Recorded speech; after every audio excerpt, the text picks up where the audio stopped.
No, here we go. We've got microphone. Well, you're the first one in. I literally just texted you 30 seconds ago on that front. Thought like I'm still waiting for some bits to come through at the end of the day. Great conversation we had today, no, at the end of it. Shame that all good things has to come to an end on that front. I won't repeat what Mr. MK was saying about Mr. Aussie. That's private between me and that. I'll tell you later on privately on the message, and I'll forward it over to you, and you can judge for that one for yourself, but keep that one to yourself, bud. But yeah, fun. It's been, all I say has been fun. That fun. Let me go into docs and have a look at the YouTube live control panel, and then that way I can keep an eye. Emily's on the count. Yeah, it's definitely. Oh God, it's so slow. This absolutely drive is getting worse. Even though it's healthy, it's actually getting worse. That front. So yeah, definitely an interesting front on that. Shame, like I said on Discord, the way things actually they have to happen, but they happen for a reason. And that front, obviously, not like 20 years back. Obviously, the internet was still around, but it wasn't as bad as what this is. This Online Safety Act got caught into 2023, 2024.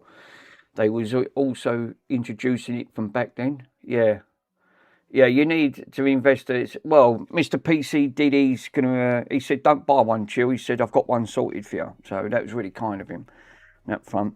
I've just had to pay Mr. Carfor to send the item back of the sub because it's been quite a few weeks, and yeah, £35. I just had to cough up to send it back. I know what's going to happen. It'll get to the UK, and then there'll be an handling fee, or there'll be a 20% charge on top of the handling fee. Always is. And now the US want to introduce to the UK another 10 to 20% tax fees on importing stuff. I may have the volume off at the moment, so I am listening to the music. So, hello, Peps. Give us a wave. So the volume's off at the moment as I'm listening to music. Oh, shouldn't be. So yeah, definitely that ain't gonna help the UK, is it? Charles, he absolutely is a legend, this geezer. Yeah, remind me Tuesday, and I'll set aside him night. Yeah, no worries, bud. Yeah, because obviously 60 watts on the. Yeah, I can hear you fine. No, I can see on the microphone it's all charged up. I still keep forgetting with these things. That Joseph, the Nelly Pop. Oh, yeah, your volume's fine. Thank you for popping on, my friend. Yeah, obviously, a bit of a discussion this morning about Discord, and they are, Pico's announced, as well as myself, that we will be leaving the platform on the 28th. They've got some massive changes to come with the Online Safety Act. Not great, to be honest. Nothing's never great when it comes to the Online Safety Act. I'm pretty sure it was the European Courts of Justice obviously introduced it, and they wanted to start, because it's not just over in the UK, it's other countries that's got it as well. Australia have got it by the sounds of it, with it, and it's all to do with safety for kids. But what it don't realise it does, it's a massive intrusion on your privacy as well. I can understand both sides. I can see both sides of the coin. The only downside is it affects. That means your identity, you will have to prove who you are. And because of the way AI has got way out of control, it will be verifying in chat. So it will be looking that it will be spying on you. But then we had this discussion this morning, which I'm not going to get into because it's such a big debate. And the trouble is, you can't get out of the system. Everything contains an AI. You ring up for a doctor's appointment, or you go online. You know, it's rather an automated robot or AI controlling. It's just the way these things are. It's just that the trouble is, AI can tend to get in the way of things. You can't just speak. I remember in the 1980s and the 1990s, I used to dial up and I know you could probably verify this. I used to, when you used to ring saying, I need to speak to Joe Bloggs up the road, right? You know the name of the company. You used to dial 100, which is ringing the operator, right? Ring up the operator. It's free to, it didn't cost anything to ring the operator. It was free because that's what the operator was used to do. And he used to say, yeah, who do you want to speak to? So it was a bit like the Yellow Pages. I want to speak to Joe Bloggs down the road with a business. Yep, don't worry. They're registered to us. We'll put you through. And then it will cost you to put the 10 pence into the payphone to ring them up. Now, obviously, them days are long gone. So, yeah, it's things have changed dramatic, and not, obviously, it's more convenient, but it's also, it's too intrusive. So I think these are like a double-edged sword, phones.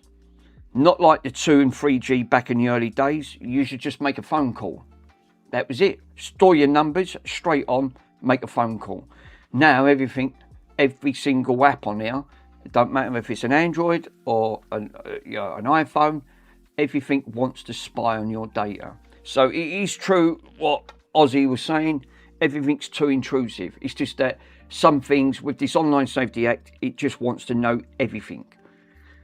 And not all platforms have got it, but it's true what he said, it will do by the end of the year. And he's probably right. It will take a few years to get right across every single platform. If that's the case, then I'll be easily leaving the platforms. I am not giving personal information out. I can totally understand why people want to get things personal into themselves. That's on. Yeah, I know that it's still some users of old flip phones and refuses to use a smartphone. Well, why do you think I still got some of my old Nokias? I've got my Nokia 3330. I've got a 3310.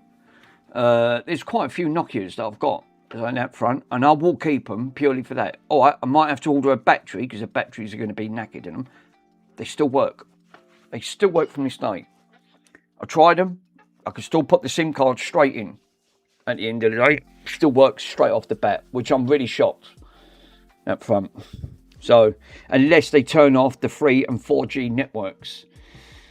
Yeah, I've got old Nokia batteries. Yeah, they don't last very long. Well, they last a week if you can get them from new. Yeah, it's on the way of bringing in digital ID.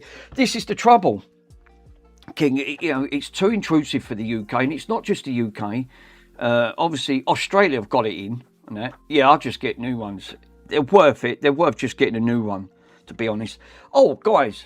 Yeah, 3G is already gone. So that indicates then 3G, if they've switched off the networks, which they probably will at that front, is there can you still, actually, that's a good point. Can you still plug in today a mobile SIM network and still use on an old phone? That is one thing I have never tried. I've never tried that. Never ever put in a SIM. Can you just buy a cheap pay-as-you-go phone? Don't have to give no details. It's a cheap pay-as-you-go. Just get the SIM, plonk it straight in the network. At the end of it. Wait, can you still use the 3310 phones? That's a good point. I don't know, Rez. Give me 1 minute. Yeah, I would actually. Yeah, iconically, I'd use one. Yeah, let me grab my phones. That's a good shout. Do you know what? It's one thing I have never ever tried, and I know I've got a couple of these. Let me just turn that down because I'm going to get done for copyright. I don't want to get done for copyright. I'll be like Mr. Copyright. Right, I've got 3 phones there, and I've got some more phones. I've got some old classics. Obviously, this one, I think that one's going to need a battery. But that is a good shout. Can you still use these old phones? This is why I don't like to get rid of, just in case if it does get to the point where you're thinking, do you know what? I'd rather just use an old phone on that front. Right, that might be for that one. Have we got one for that? Yeah, we have. Cool. Well, that's a charger for that one. I have got some more phones somewhere, but for the love of God, where are they? I do not know. I've got... Oh, what's this? What's this Edison bulb?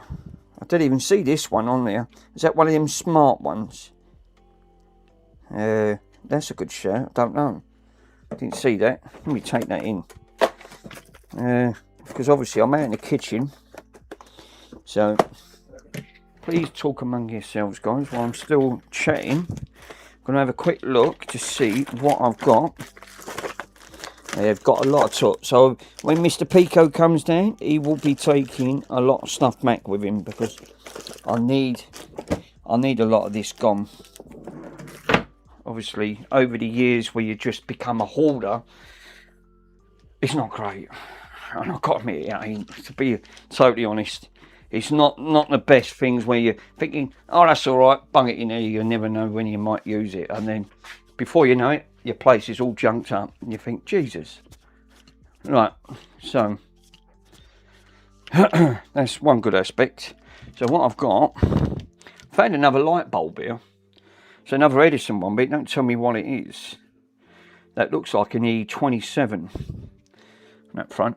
Yeah, hackers hackers actually used analog phones as an untraceable, so they're no longer mentioned. So yeah, so you know be able to get if they know to get getaway access. Yeah, the E27. Well, I was just going to check that to actually have a quick look. I thought, well, no one's mentioned. I thought I might as well jump on. Let's have a look. Yeah, that is an E27. Don't know what type that is now, because it don't mention it. But will that still work? Because this is a digital one. Well, the trouble is with digital, they might be a bit funny with digital. And then that's it, the digital LED. Fakes, Pico. Yeah, you know what I mean. I'll get tongue-tied. That front. So yeah, that's an LED. I don't think you can use LEDs. I think So I've got some more. I've got some more of these old Nokias. So I've got a couple here. I've got a few. I've got a lot more. They're sprung all over the place. These front. Now some of these are going to need batteries. Pretty sure the Sony Ericsson, the Walkman one. This is a W850i. I think this is a Walkman. Some of these do fetch really good money. Some of these mobile phones, the battery's ruined on that. It just don't watch that. This is a Nokia. I couldn't tell you. The good aspects. Do you know what I love about these type of phones? Right. If you do want people spying on you, take the battery out. Problem solved. Because then that's it. There's no power to power it. And that front, absolutely legendary. Obviously, I've got no bloody nails, so. Let me see if I can open some of these up. I don't even know what models. Obviously, I can't keep up with Nokia. But it will tell you. This is the 6230. So this is the 6230 on his front. Takes to full SIM. I don't know if this... Now, I ain't switched these on for months. Probably, I would say... No, they'd be longer than months. They'd probably say a year or two on that front. So let me see if these still got power. I'm going to say chances no. These have been in the cupboard for God knows how long. That front. No, battery's flat as a pancake. Yeah, I can't wonder at it. Right, let's plug it. Let's get some juice. Let's plug her in and see if we can get some juice going. Look at even the old Nokia chargers. They make me laugh. Buggy old things these are. Switch her on. Yeah, so me and Mr. Pico will be leaving on the 28th. Shame, because it was just a shame. But then, like you said, it's obviously for obvious reasons why we're leaving, because of this Online Safety Act and this digital uploading. I don't think it's even getting power, is it? I can't see nothing. God, that battery must be completely depleted. Don't think there's any power going in that whatsoever. No, I think that battery's... I can't even see, like, you usually see a charging, but that's not even charging. Wow. What about this one? This is the Nokia something. Let me have a quick look, see if this... Look at the state of it. Jesus. This is what I love about old Nokia phones. How long have these been in the cupboard? No, the battery's completely flat. No, Jesus, there's still life in that battery. Wow. How the bloody hell is that started? That it's still more than a quarter way full. These ain't been booted up for well over a year or two. They're still powering that battery. And it's still got a SIM in it. EE. Wow. That's shocking. I'm absolutely blown away by that. There's still a SIM in there. There's still a SIM. But in the meantime, yeah, the battery's bad after 6 months. This has been in the cupboard. I kid you not, in the drawer. I haven't booted these up for a year or two. I've just left them. I think, oh, well, keep them in here. You never know when you might need them. This still battery operated in. I can't get over that. And he's literally, look, he's still got the signal. It's got the signal up here as well. Wow. Do you know what? I'm blown away. Absolutely. Does it charge? And it's still charging. That goes to show, right, how good a network is. That's a prime example. Yeah, it might be 2029. That's shocking. I cannot get over that, and it's charging up. Wow. Well, all I say is, this is what I love about the Nokias. Yeah, if you only knew the number, you could actually ring it. Yeah, that's the only thing. I wouldn't know the number. OG, is it an OG? OG? No, that's an O2 number. This is an EE number. Let me see if I can go into the messages. That'd be cool if I can ring it, because that would prove it. It's like Mr. Pico recommended. It's like, you know, if you can get the number, media, gallery, settings. I can't get over that. I am absolutely blown away. Applications, services, messages, contacts.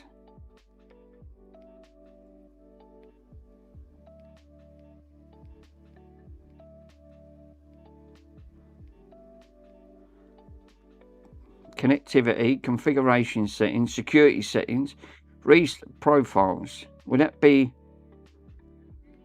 I'm thinking personalised, would that, incoming, you can change all the Nokia tune.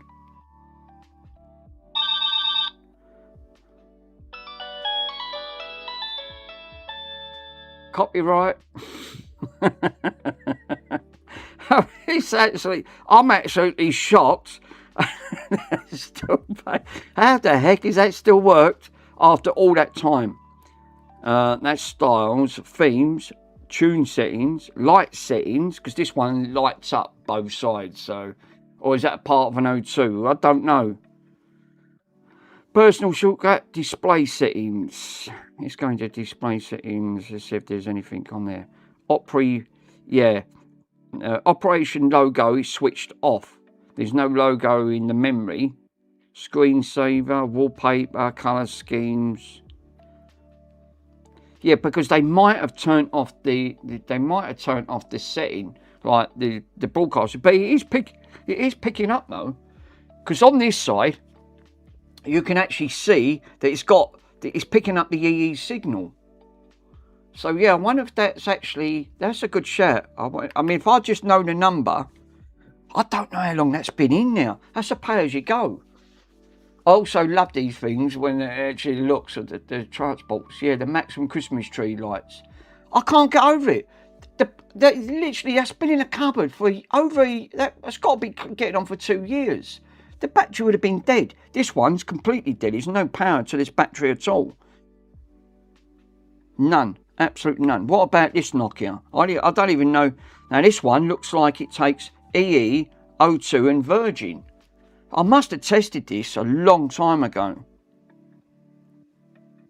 Now, the battery is completely depleted. But it's dead. It's dead as a dodo. Let's see if I can charge it up.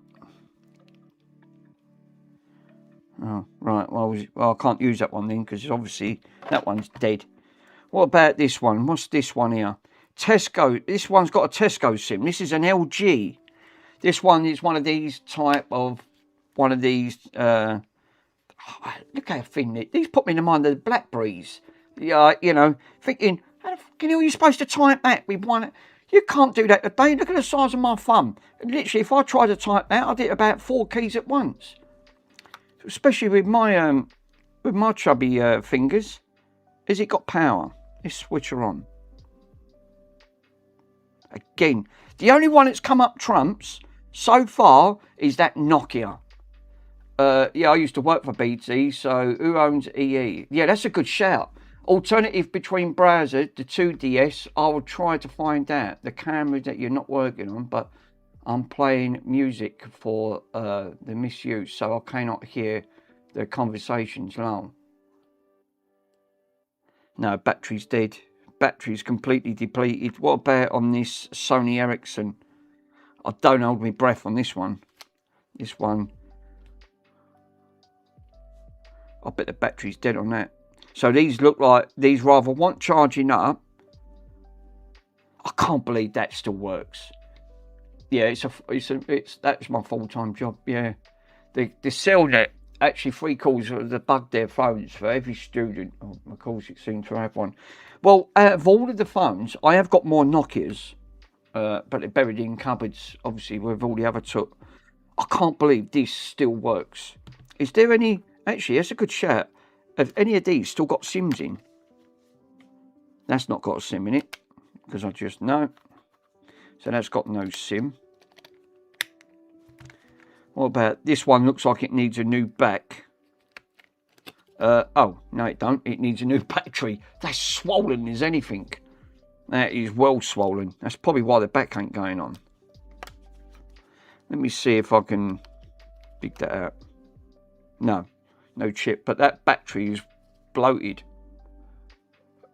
It's really bloated. Yeah, spicy. Yeah. The good thing is, I probably can still get batteries for some of these at the end of the day.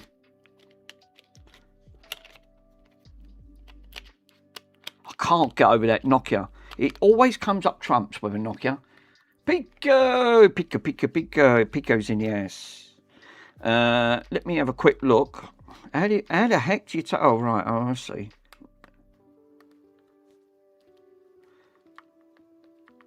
Do these clip off? Micro SD cards? Who the bloody hell uses them? No, there ain't no micro SD card in.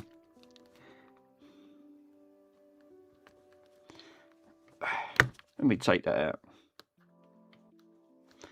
Because some of these, I don't even know how you get off.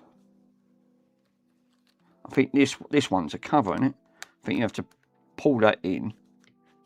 I thought that was the on port. It ain't. It's on here. It's actually on. Thought there might be power into it. Where's? So Mr. Peak. Oh, that one with Ocals with MK. That was brilliant. MK lost it. He called Mr. Ocals a little shit. Absolutely legendary. Oh, I see. So you have to just push it, and then the back comes out. Fuck me, it goes to show I ain't opened none of these up for ages. There you go. Oh, that's why it won't, because there's a...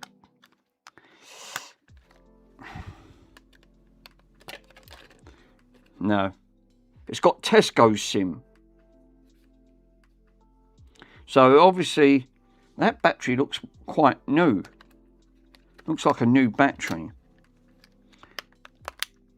Let me see if I can see if this one powers up. It's got a USB charger. I don't think you can use these to power these up with the USB. Let me see if I can put some power. Obviously, these have been in the cupboard for so long. I'll leave it switched on, but I don't think you can you? This one don't look like you have to charge it up for a USB. Oh, don't know. We got power, guys. We got power. It's coming up, the KS360. It's obviously an LG phone. So it looks like I've got to charge it up through the port on that front. Charging. Yeah, it's charging up now. So the battery's flat. Let me put some charge into that. This one's charging up. Shame I can't get the chargers for the other one. I must have tried these, no. I did try them. The Tesco's O2. I can't find the charger for that. Well, that is the charger for it, but it won't work it.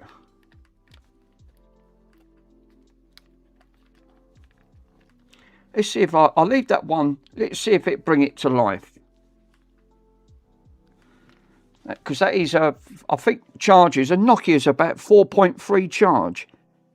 Let me have a quick look. No, 3.7 output on these. So they're 3.7s. I can't get over that. Still got battery life on it. Let's see if I can take this off. Shame I would have liked to know the number, because true what you said, I could have rang the number to see if it physically still works. Yeah, look, it's still got the bloody eSIM still strapped inside it. But I don't know the phone number. There's no way of knowing, is there? And what is this? This is the Nokia 3220. What was the other one? 30, was it the 3330? Was it the 330? Or no, it's the 3310. 3310 was the old-fashioned Nokia. This is right beaten up though, but I can't get over that. Still bloody works. Probably have to change the firmware though, because I have tons of them adapters. Yeah, obviously that battery looks swollen because it's not closing properly, because you can actually see it. It's obviously that battery is really swollen, so that's going to need, like, yeah, ringing the current phone off. I would have liked to tried it if I would have known. Obviously, what about if I took my phone SIM out, right, out of my contract phone, because it'll have a micro SIM, but I might need an adapter. That's the only other way of knowing, isn't there? To plug that in and then see if that actually works. Let's go back in the kitchen. Give me 1 minute. I think I've got some adapters, because I won't have the adapter for that. I know I won't have the adapter. I did see some adapters in there. Oh, hang on a minute. That looks like a charger. I didn't see that. Aha. What are these? SIM ejection tool. Lovely. No.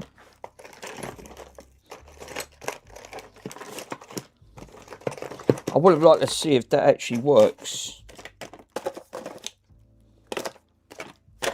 It's always curiosity. Not to have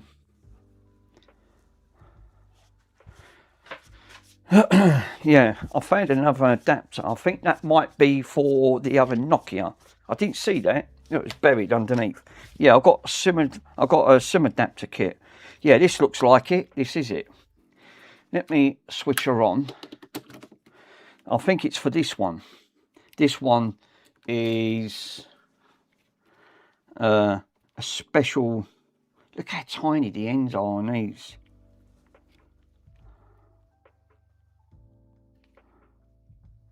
This one's got 3.5 inch headphone jack. That bit's missing at the top. I'm just wondering if this actually would let go. Thanks, guys. Alarm. Read what JFix says. Thanks, guys. Yeah, dial this number. Right, okay. Star asterisk 100. Right, okay. We'll give that a go. This is why I like having alerts, so you guys can then just punch it in and give me. Now, obviously, this one's got an EE SIM in it. I forgot you can put up commands like Mr. JFix says. I'd be really interested to see if these still work in 2026. Yeah, look, this one's come to life. So the battery's completely. I think the battery's knackered now. Right, so it is star. Hashtag 100. What is it? Hashtag? Yeah, hashtag. And then click green. Requesting. Request unknown. No, it didn't like that, Mr. JFix, sir. Did try that in. He didn't like it. even though it's coming up EE, that means it's registered. It's picking up the network. Because otherwise, if it didn't pick up the network, you wouldn't have got the EE symbol coming up. It's probably deactivated. Oh, yeah, that's what I wanted to try. Who am I with? I'm with Asda Mobile. Let's take it out before I start on something else. Some of these are charging up. I'm actually shocked. Oh, this one has got an adapter in. Right, okay. I forgot this one. You've got to push out. I can't believe that's still got that in there after all that time. Right, let's take this SIM ejection tool out. Yeah, I hate these phones because you can't get these out for love or money. I've got to take the top part of the casing off. There you go. Now, to be careful, this is a contract phone. I do not want to damage it.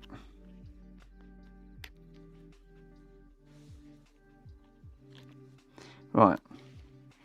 Oh, I've got two SIMs in here. What have I got? I've got an O2 and I've got a Asda. Let's try the Asda mobile. Oh.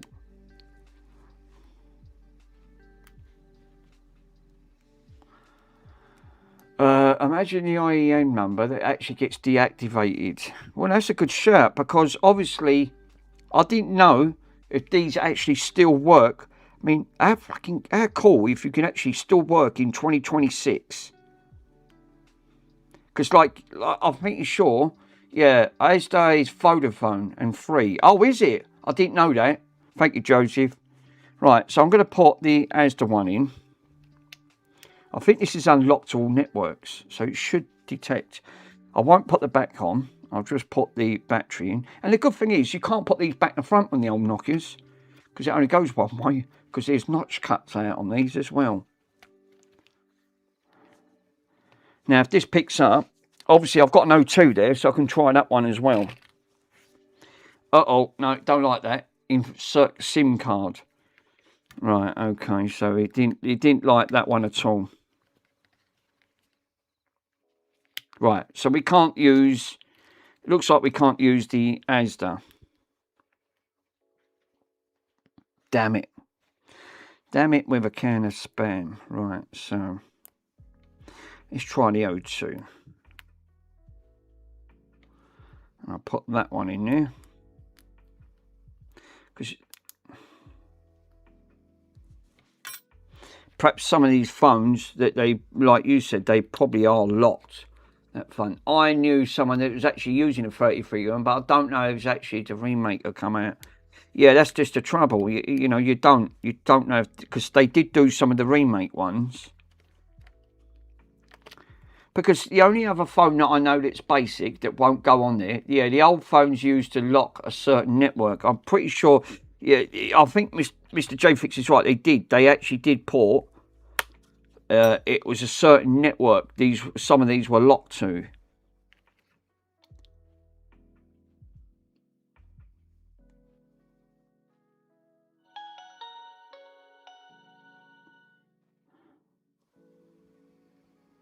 Well, this one booted up. Can it pick the network up? O2.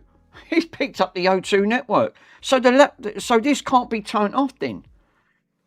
So it still has 2G. It's got to be. When was the 3330? That's like the next one up from the 3310. So this is still working after all that time. How old is the bloody phone?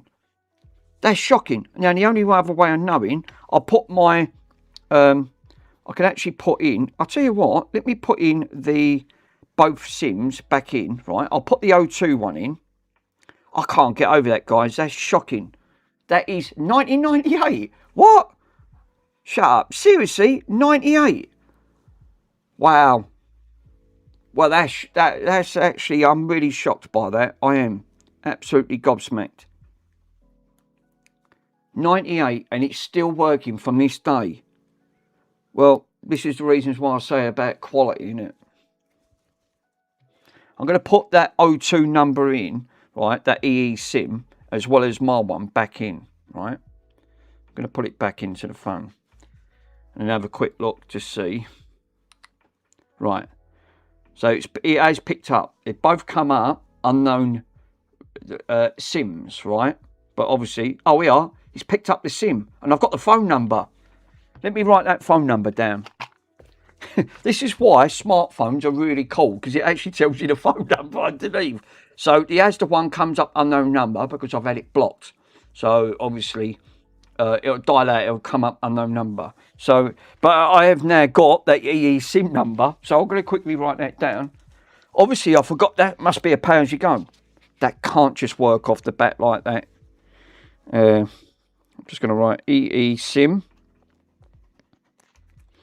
And it is, obviously I don't use this number.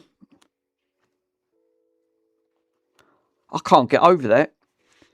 I cannot get over that. That is absolutely shocking. 67.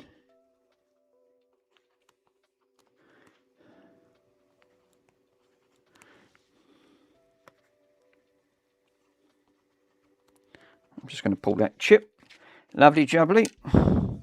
So now what I can do, that is picking that up, and I've got full bar on that, literally full bar. It might be locked to O2 no.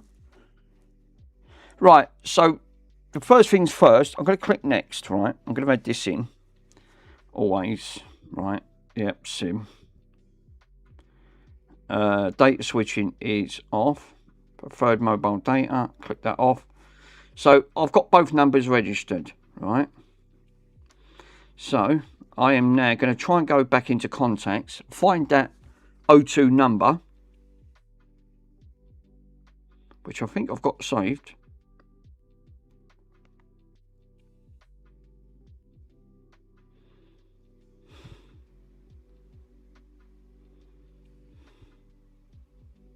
PCDD, little shit. Yay, look who it is, the man in the house. Here with me 600 odd subs, I'm jealous. No, well done, sir. Well, you're absolutely appreciated on that front. Good on you. No, I haven't got the number, so I ain't even got the number to that. Right, so the only other way then is to take that number out. Now I've got the number for that. But it is registering, but I don't know the number to this either. For crying out loud. I can't get over that. I am more gobsmacked more than anything else that still powers up if that's from 1998. Wow. All I say is wow. Let me take that SIM out, because then I can get the phone number to that one as well, because I don't know the bloody numbers to all these. I know my phone number.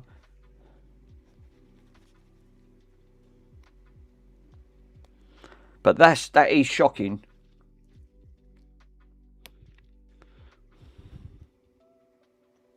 So I've got to put that in SIM 1. Let me put that in SIM 1.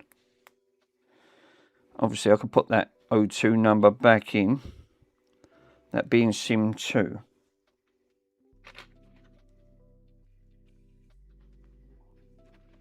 It's absolutely chucking down out there. It is not nice at all.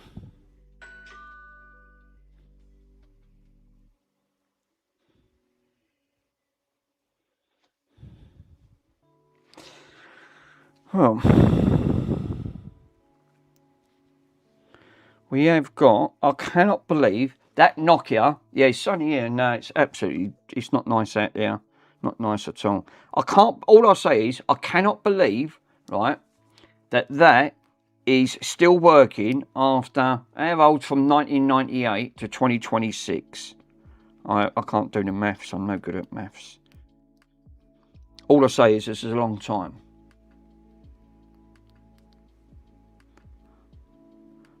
I've got the number to this, so I can give this a bell. Got to make sure these 28 28 years. No, it can't be 28. Seriously, is it 28 years? 28 years and it still works. Wow.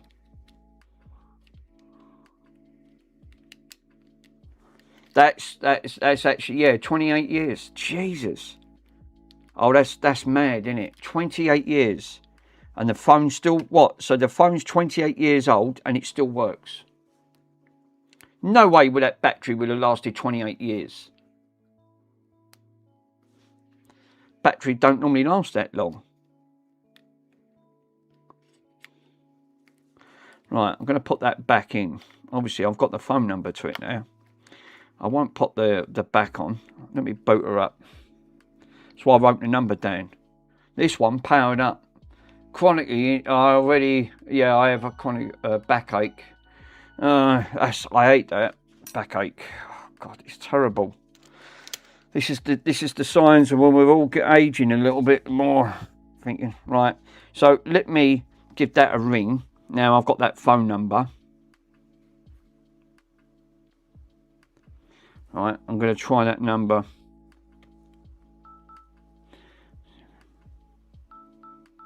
That can't be. It just cannot believe. Yeah.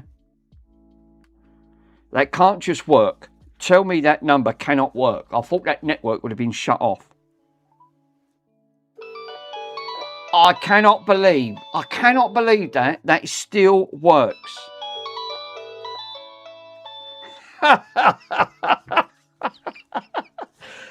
That's been sitting in that cupboard for God knows how long. That is mad. No way does that still work. Wow. All I say is, this is why I say about owning. So if the worst comes to it, if the tech obviously packs up, you can grab yourself literally an old Nokia phone, plug her in, get the number on it, and it still works from this day on. Mad. I'm absolutely blown away. I am seriously blown away by that. I would have said, no, they would have switched the network off. I would have totally agreed with Mr. J Fix on that. There's no way that still works on this day. 28 years old and it still runs. Wow. I'm actually, you actually, no, that's all right. I'm not, because it's a number I don't use anyway, J Fix, so I'm not really bothered. But that's shocking. It literally is. It's absolutely shocking. It still works. Nearly 30 years down the line and you're telling me it's still going. No, I would have said definitely no. They would have I thought they would have just shut the network off it. But that goes to show you can still buy a Nokia and it works on this day. And this won't connect to the internet. It'll just make a phone call and store your numbers. That's all you want. Well, definitely well worth having. So I can bung myself in. I can literally go out, still buy a pay-as-you-go SIM, sling it straight in his phone, and it will still work from this day. Well, I'm shocked. I'm absolutely shocked by that. That's why it's got the nut. That's why it's coming up EE. It's still registered on the network. So this picks up O2 EE. Obviously, it didn't like the ASDA SIM on that front. I can't get over that. 2033, the 2G deadline switch off in the UK. Is it? So here, so it's still going. So here, there you go.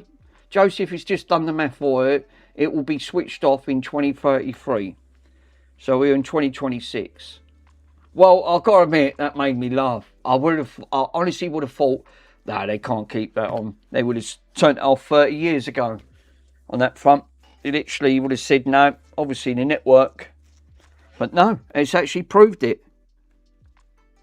This battery's completely depleted. I can't get nothing from this battery.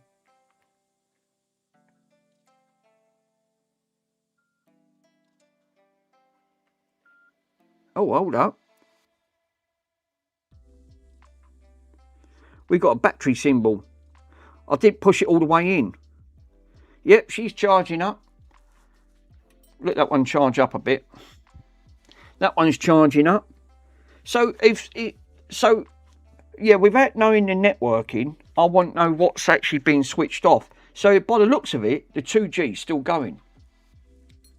Now, some of these were moved from 2G to 3G, but I would be interested to see if some of these actually work. I couldn't get over that. That absolutely tickled me. That one got to me on that front. Obviously, I need this one. God, look at the connections on that. That might want a little bit. That is really not nice. Let me see, pull it under the cameras. You guys might be able to see it. Yeah, this one, I can't get this. Seriously, that made me laugh. That absolutely made me laugh. Yeah, EE's 2029. And Vodafone is 2030 and O2 is 2033. There you go.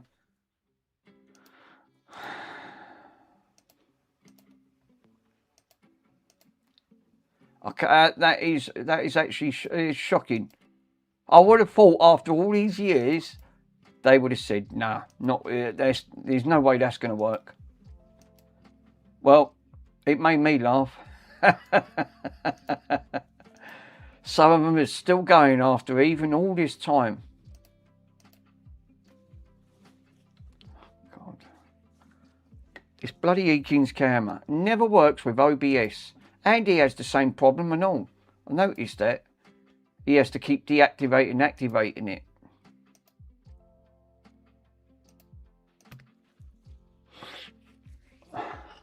I'm absolutely blown away. I cannot get over that. I honestly thought, no, there's no way. And even still have battery life in it, where how long that's been sitting in a cupboard.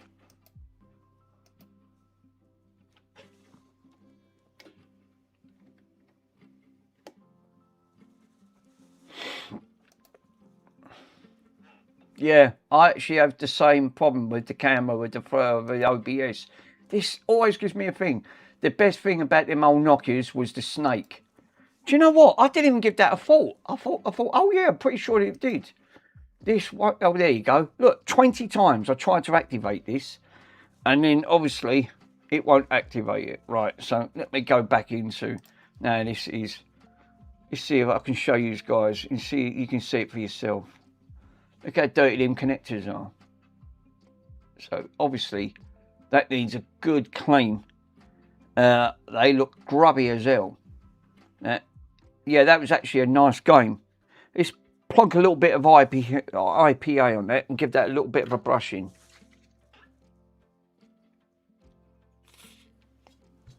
Grab the toothbrush. I've got a new toothbrush now because the other one was worn out.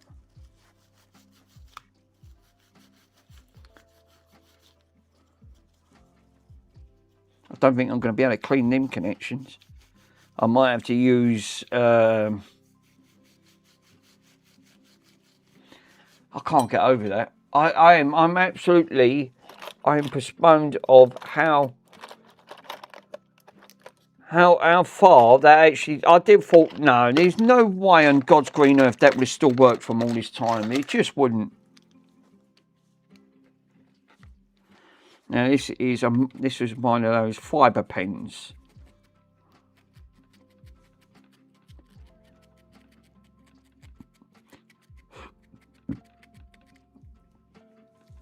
Still don't look great.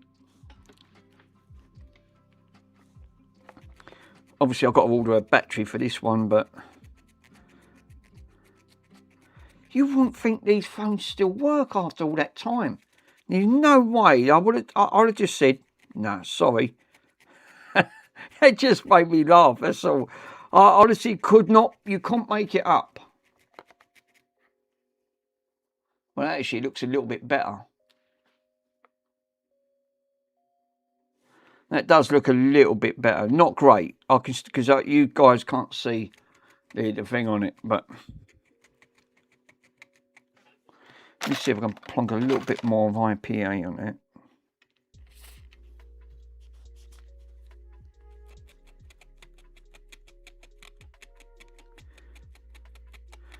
Trying to do a repair on one of these bloody phones. Good luck on that. God, they are microscope, these things.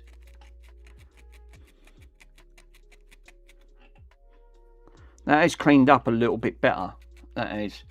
Yeah, when I was at school, I used to have a Nokia flashing cable. So it unlocks all the phone. And people used to say, like, you know, yeah, because they did. Obviously, like the earlier Nokia ones, these were fantastic. You couldn't make them up. But I can't get. Jane Flicks, I would have said, no way does that phone still work. If these from 1998, which would be about right. Late, I would have said early 90s. There was actually the end of the 90s, early 2000s. But it still works, even after nearly 30 years down the line. They're still powering up. Thought they would have shut that network off a long, long time ago.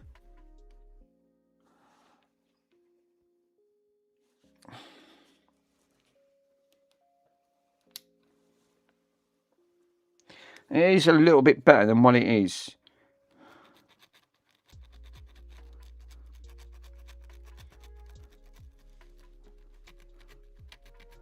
Because these work, but it's just, I think they're battery issues. I can't wonder at it. I haven't powered these on for God knows how long. You just sling them in a drawer and forget all about them. You don't think about looking at the issues. You're thinking, the battery's going to be well knackered by now. There's no way they're actually going to say you're going to need a battery for it. That Nokia never ever lets me down. Never lets me down at all. That one's still got a bit of a mark on, but it's a lot better. It's a little bit better than what these are. Does the job. But I'm absolutely blown away by it. I really can't get over that still officially works.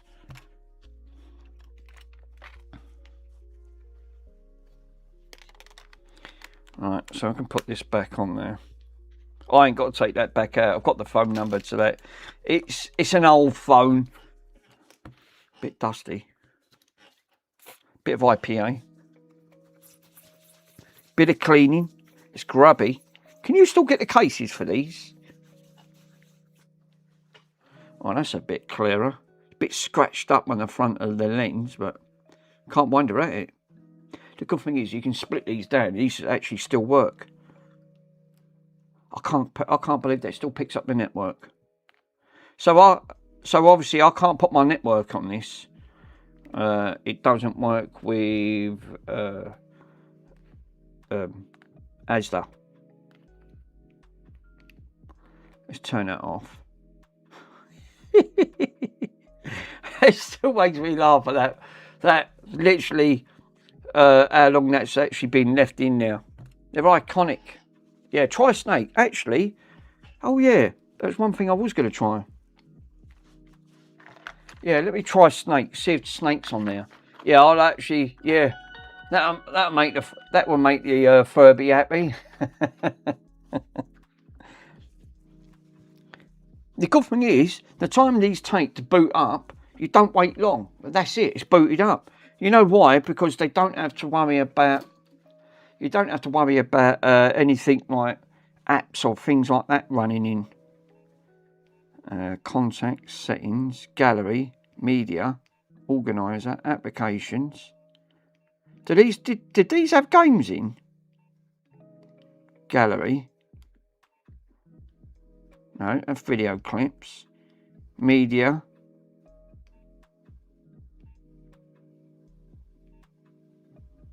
No, that would be gallery. Organizer. No, synchronized notes, things like that. It might be under applications. There you go, games. Excellent. JD, it's the same people. There's 62 teens. I think I've got the same cables that I unlocked it from. Right, so we've got select a game. Set the time and date first. All right. GMT 2005. He's obviously got 2005 as default. Right, so what we got? We got Water Rapids, Phantom Spider, Dance Delight, Club Pinball. We got an adventure race. Oh, this one ain't got Snake. No. Can't get over it. It's still got Blake. We got, so literally this one lights up. New game. Level easy.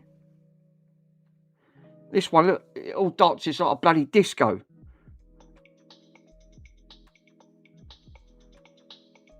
Will I get done for copyright? Select a number. 1. So we got to do star.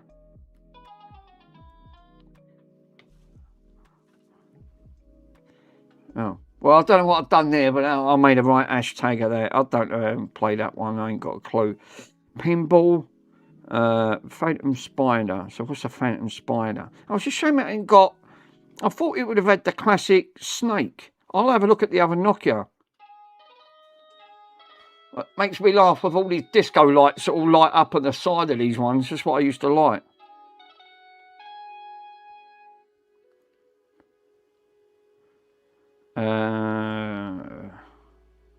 Difficulty. Right, okay.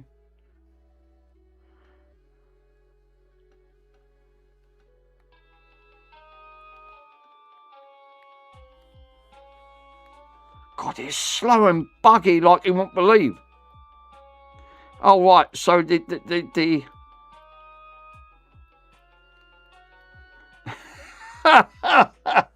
There's no way I'm going to play that. Jesus, that's not a real Nokia. Literally, there's no way I can play. You can't play that on these phones. They're actually slow as hell. Absolutely slow as hell. Well, anyway, the main thing is it works. So it's worried about putting the time and date. I put 2005 as default. Just left it. Let's see if this one's got a bit of... Let's see if this one... Because obviously I put a little bit of power into this. This one boots up. This one ain't got no SIM in it. Oh, great. It won't work. You've got to put a bloody SIM in. Oh, for crying out loud. Seriously? Oh, that one's got O2. Oh, right. Okay.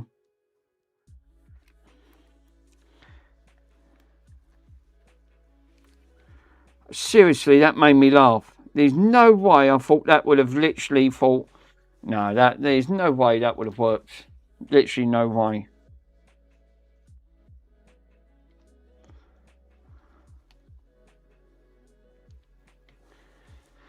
Even this one. Start up. Yeah, look, this one you can start up without the SIM. This one needs a battery. Badly needs a battery. Obviously, there's no SIM in it. Just click exit. Defaulted the time from 2009 on that front.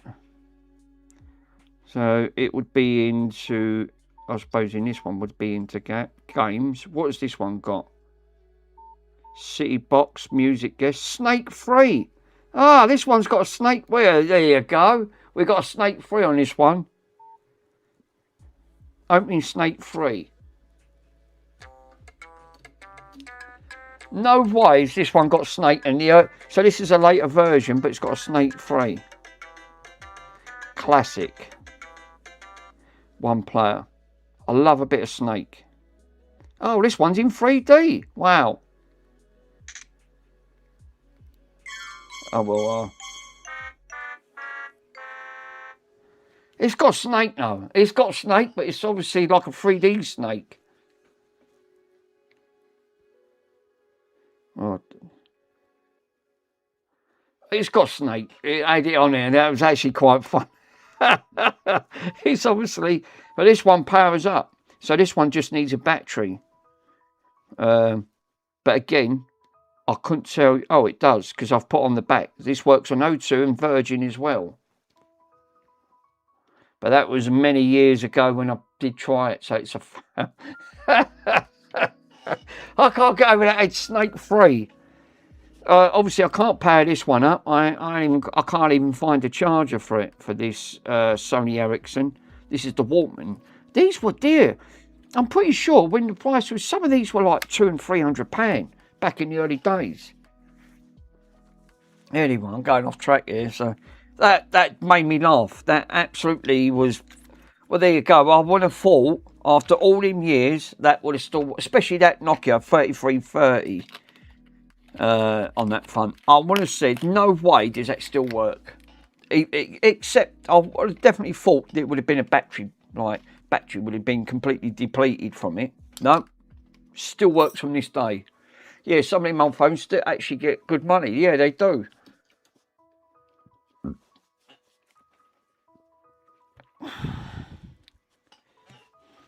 Absolutely legendary. No, that did make me laugh. Can't believe that still works. Literally cannot believe that still works from this day.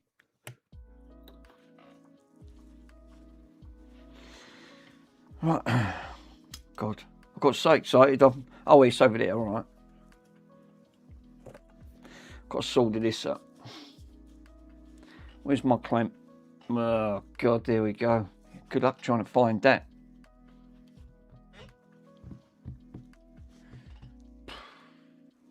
Still waiting for some bits coming from... They still ain't sent them things out from China because the bloody Chinese New Year's thing with their anniversary. They go on. Look up the price on the old Nokia 8000s. There's so many Nokia range. I can't even keep up with the Nokia range. So I'm not using into my mobile data. Let me have a quick look. The Nokia 8... What is it? The Nokia 8000?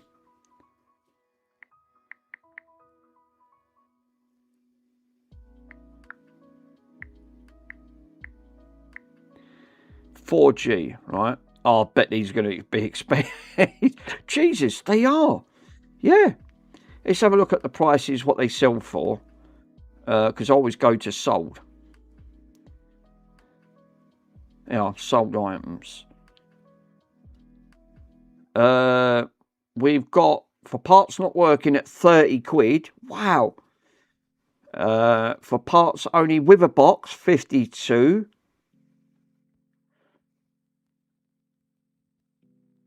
Yeah, they do. There ain't many on here, no. There ain't many on here. But some, you're right, some of these Nokias, they are fetching big money. Yeah, open, never used, £150. Yeah, they'd be around about £100. Well, they're saying on there, 150. That's a refurb. Is that a refurb? Open, never used. Yeah, you're right. There's one on there, black, 200 quid. Here's one of them old Nokia 3310s. It's fully working with a battery, £31. The Motorola, not the Nokia. Well, like you said, there was all difference, wasn't there? You had the Blackberries on that front. I can't believe that still works. There's no way I would have said that would have worked. Mr. Swindon's in the house. Put in exclamation mark, balls. Andy comes up. Obviously, don't put it in. Actually, I've put a lot more new commands in on that front. I can't get over that. There is no way I would have said that still works. But I suck with balls. No, not like that. I suck with balls. That's actually funny. Thanks, guys. I just wanted to say, give me a go. That's actually quite funny. Yeah. Well, there ain't many. Yeah, there is a 4G. There's a brand new. That's the new. I'm pretty sure that was the one you was referring to. The new 3310, 2019 at 4G network at the end of it. So they still do. I thought they switched to 4G off. The Nokia 3310 come out in 2019 because they've redone it. They obviously put it as a colour LED display. So it's got like a modern choice of apps, but they tried to keep with the old 3310 style on the end of it. Again, I've not seen them for sale. You have to buy them online. I've not seen them in the shops for sale. But you're right. I think Mr. Pico's right. Some of them, the 8000 range, you're looking between, you might be able to pick one up there for about 100 quid.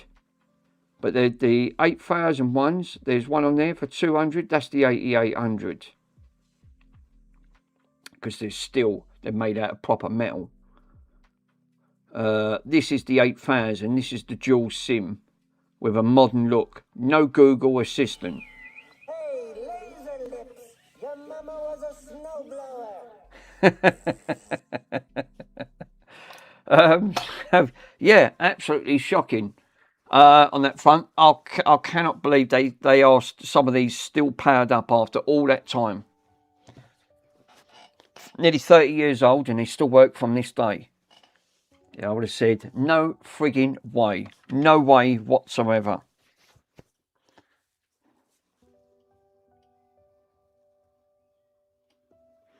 I'm going to put a little bit more.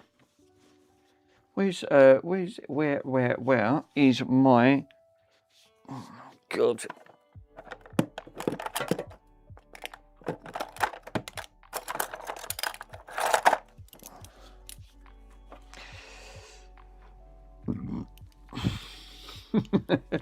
Yeah, 4G is light. Right. Okay. Thanks, Joseph. Can't believe that these still got access to after all that time.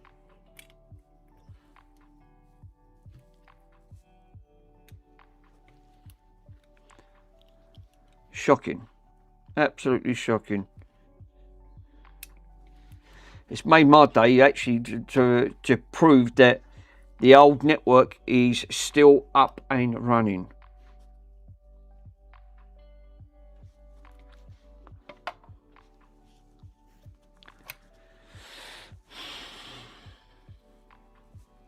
But I'm just going to jump. I'm only doing light stuff today, guys. I'm not doing nothing too heavy. I thought, well, it just kills the afternoon a bit because obviously Sundays is always one of them days where you can't do a lot.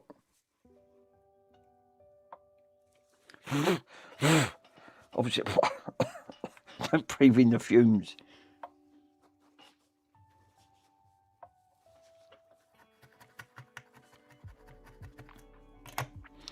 Yeah. I don't know if some of you guys are actually going to stay on Discord. I think some of you are, but me and Mr. Pico are going to be leaving the Discord community because of the Online Safety Act. Obviously, people's data is quite precious, which is totally understandable.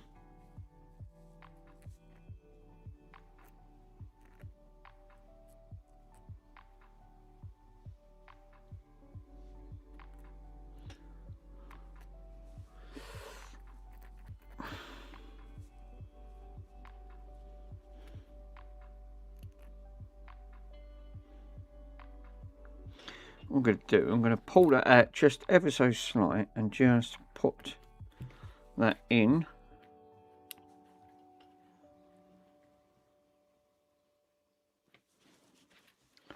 Plunk that in there. So things will all go back. It's always the weekends that goes round. Yeah, to be the TGAT is a damage energy or something. Mr. Pico, am I right in saying you will be streaming sometime this week, sir?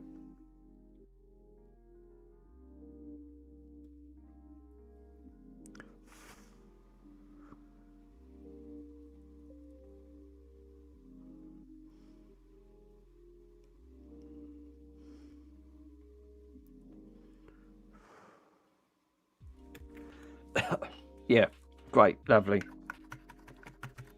I assume you've got some bits lined up. Jake, that is hot. Don't touch. I should have done better. Freaking hell, that stuck to my fingers. Right, grab that, obviously. Fuck. Red hot. Oh, yeah. Something else. Put a little bit more burn on your fingers. Jesus. The heat just transfers up these like you wouldn't believe.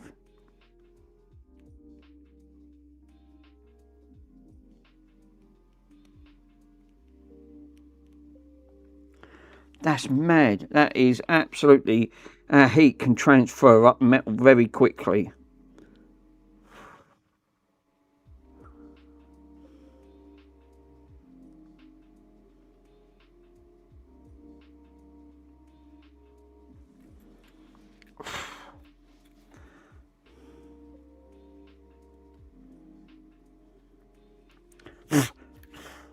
Stuff smokes like you wouldn't believe.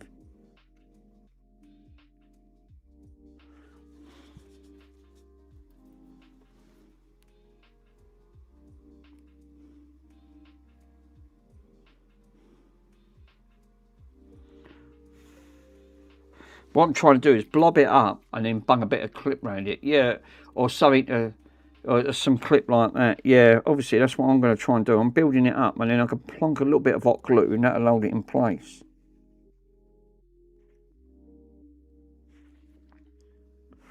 I'm still, I can't believe over them Nokias. I am seriously, I am so blown away by that. I honestly thought you couldn't make that up. For no frigging way.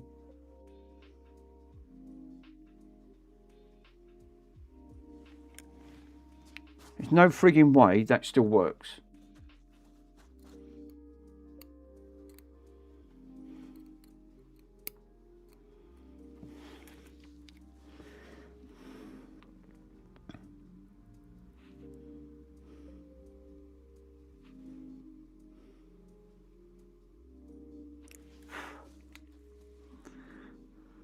That one Mr. MK left for Mr. Rockhouse actually had me in stitches.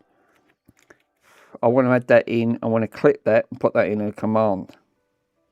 It made me laugh. Obviously, Mr. Rockhouse has been going around clipping everyone lately. Not just me. Well, I think that's going to do. It makes me laugh. That's the trouble being on Discord and being famous. People can clip you. It's that quick. Jesus, even that. Right, so I know this don't look pretty. Right, let that cool down for a bit because that is extremely hot.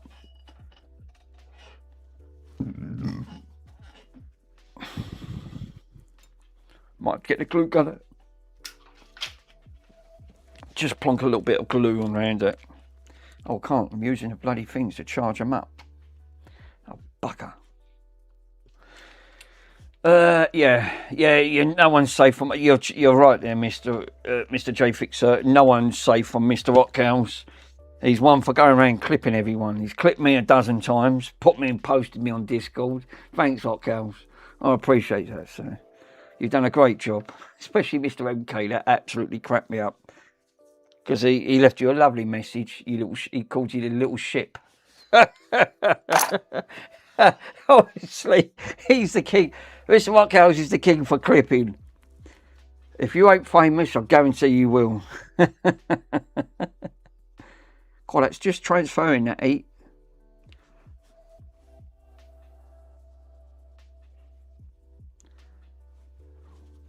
Right, I'm gonna have to unplug one of these bloody phones because I need to put some. God, Jesus, them chargers are getting warm. Goes to show it. Put some amps into that, even at 3.5 volts. Now, what I want to do is because I want to use these because these are like little clips. I can put these in. I don't know where the other one is. I ain't got a clue. Let's see. Where is my standing blade?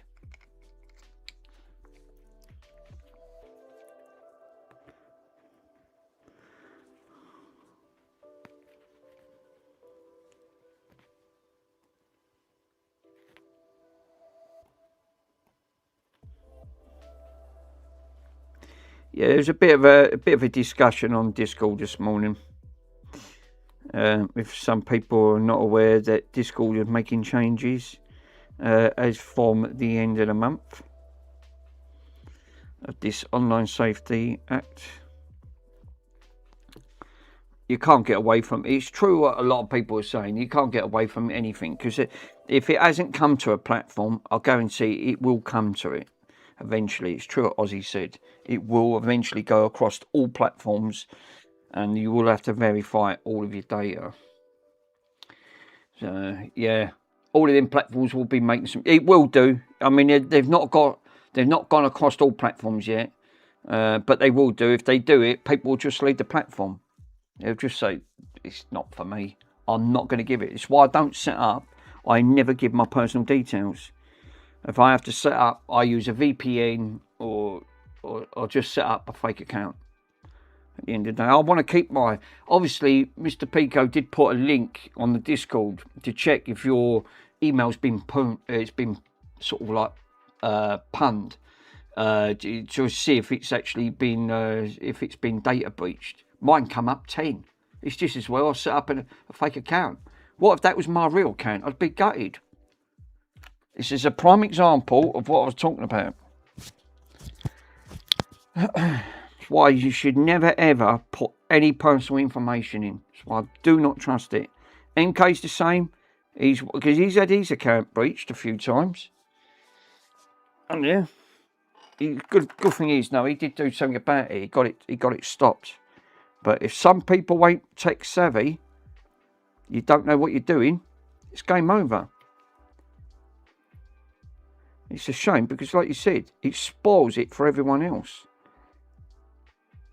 That's always going to be the same. You're never going to stop that, no matter what.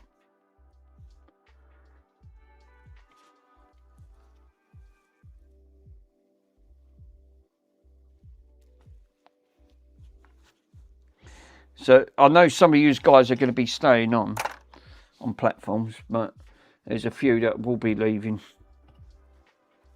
which is a shame because, like I said, everyone was it's off the internet. It's the only way you're going to stay safe, hot girls, is literally dunking.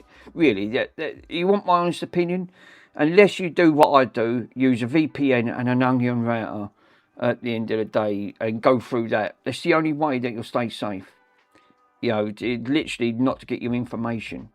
Set up bogus accounts, and try and use it. But not everyone's got them, and they wouldn't know how to use them. This is the only snag, and it's a letdown.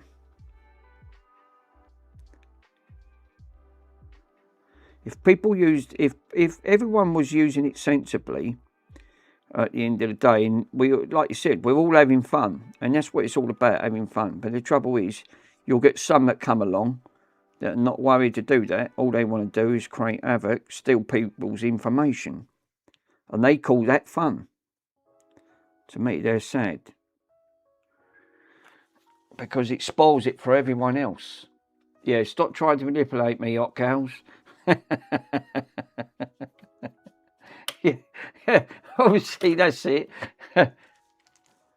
You know what's going to happen. He's going to clip you at some point, Michael. He's clipped me He's clipped me a few times. How you doing, my friend? You all right? Good. He will get you, Mr. Hot Cows. He's out there to get everyone. He's already got MK, and he called him a little ship, which was absolutely hilarious. I'm going to add that one's going to be in one of my commands. You know that, Mr. Hot Girls. I'm going to add you in as star guest from Mr. NK himself. Good. That's the main thing. You're all good. Right. I've put some hot glue on that. I can't go over there. I'm still actually... I am still blown away with that bloody Nokia still having power in that battery. It's been in that cupboard for God knows how long, and it's still powered up. All the others have gone flat, except for the old Nokia, the old 33. Obviously, this must be the 2 models up from the 3310. This is the 3320. No, this is the 30, not the 20. This is the 30. So there must have been another upgrade from, because Nokia just kept pumping these phones out like you wouldn't believe. So let me grab my multimeter and see if that's making continuity.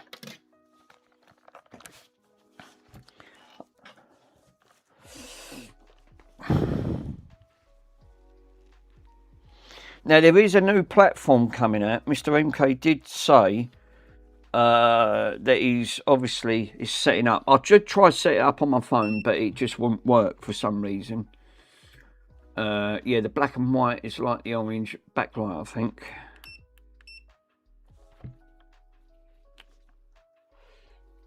Yeah. Right. So obviously I wanted to put this on here.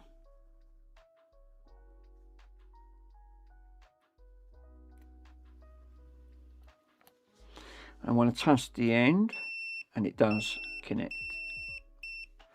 Cool. That's what I love about a bit of hot glue. Right, now I'll leave these out because I'm going to need this multimeter again in a minute. Let me put these to one side. Let's put all these Nokias to one side for just for a split second. I can put that back on to charge. I can't get over that.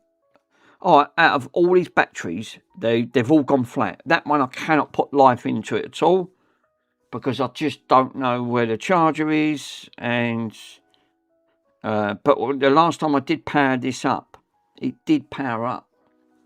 Well, obviously I can't find a charger for it. What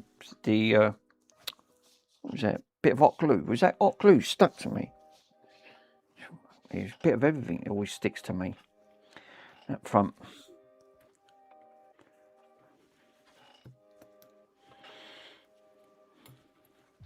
Yeah, I was right. So now I want to get back to this because obviously the issue that I had with this wasn't powering properly. But let me see. Let's put the screws. Was these the D class batteries? I can't remember. Well, these are the no, they're the C class. So what are the C class? The big ones? Yeah, they're the big. Yeah, the D class were the next size down, so they're the big ones. Let me grab 4 of the big ones. 4 big batteries. Now, I know I've got some of them D class ones down here. Or the C class ones. Let me have a quick look. Are these C class? Alkaline. No, I think these are coming up D class. I think they're too big. I needed the C class ones, I think. No, they're too big. So they are. The D's are obviously the next size down.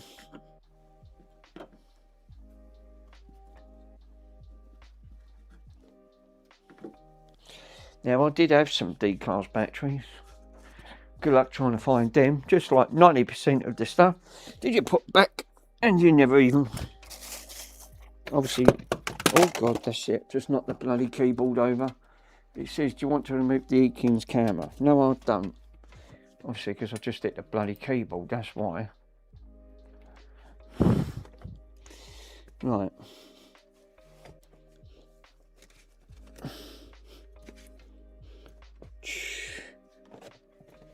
Just stake it down here. What's that? Part of a chicken burger. That's Bronson here, Dick.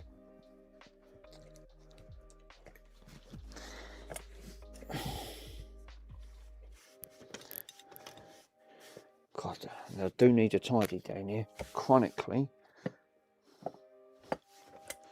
Alright.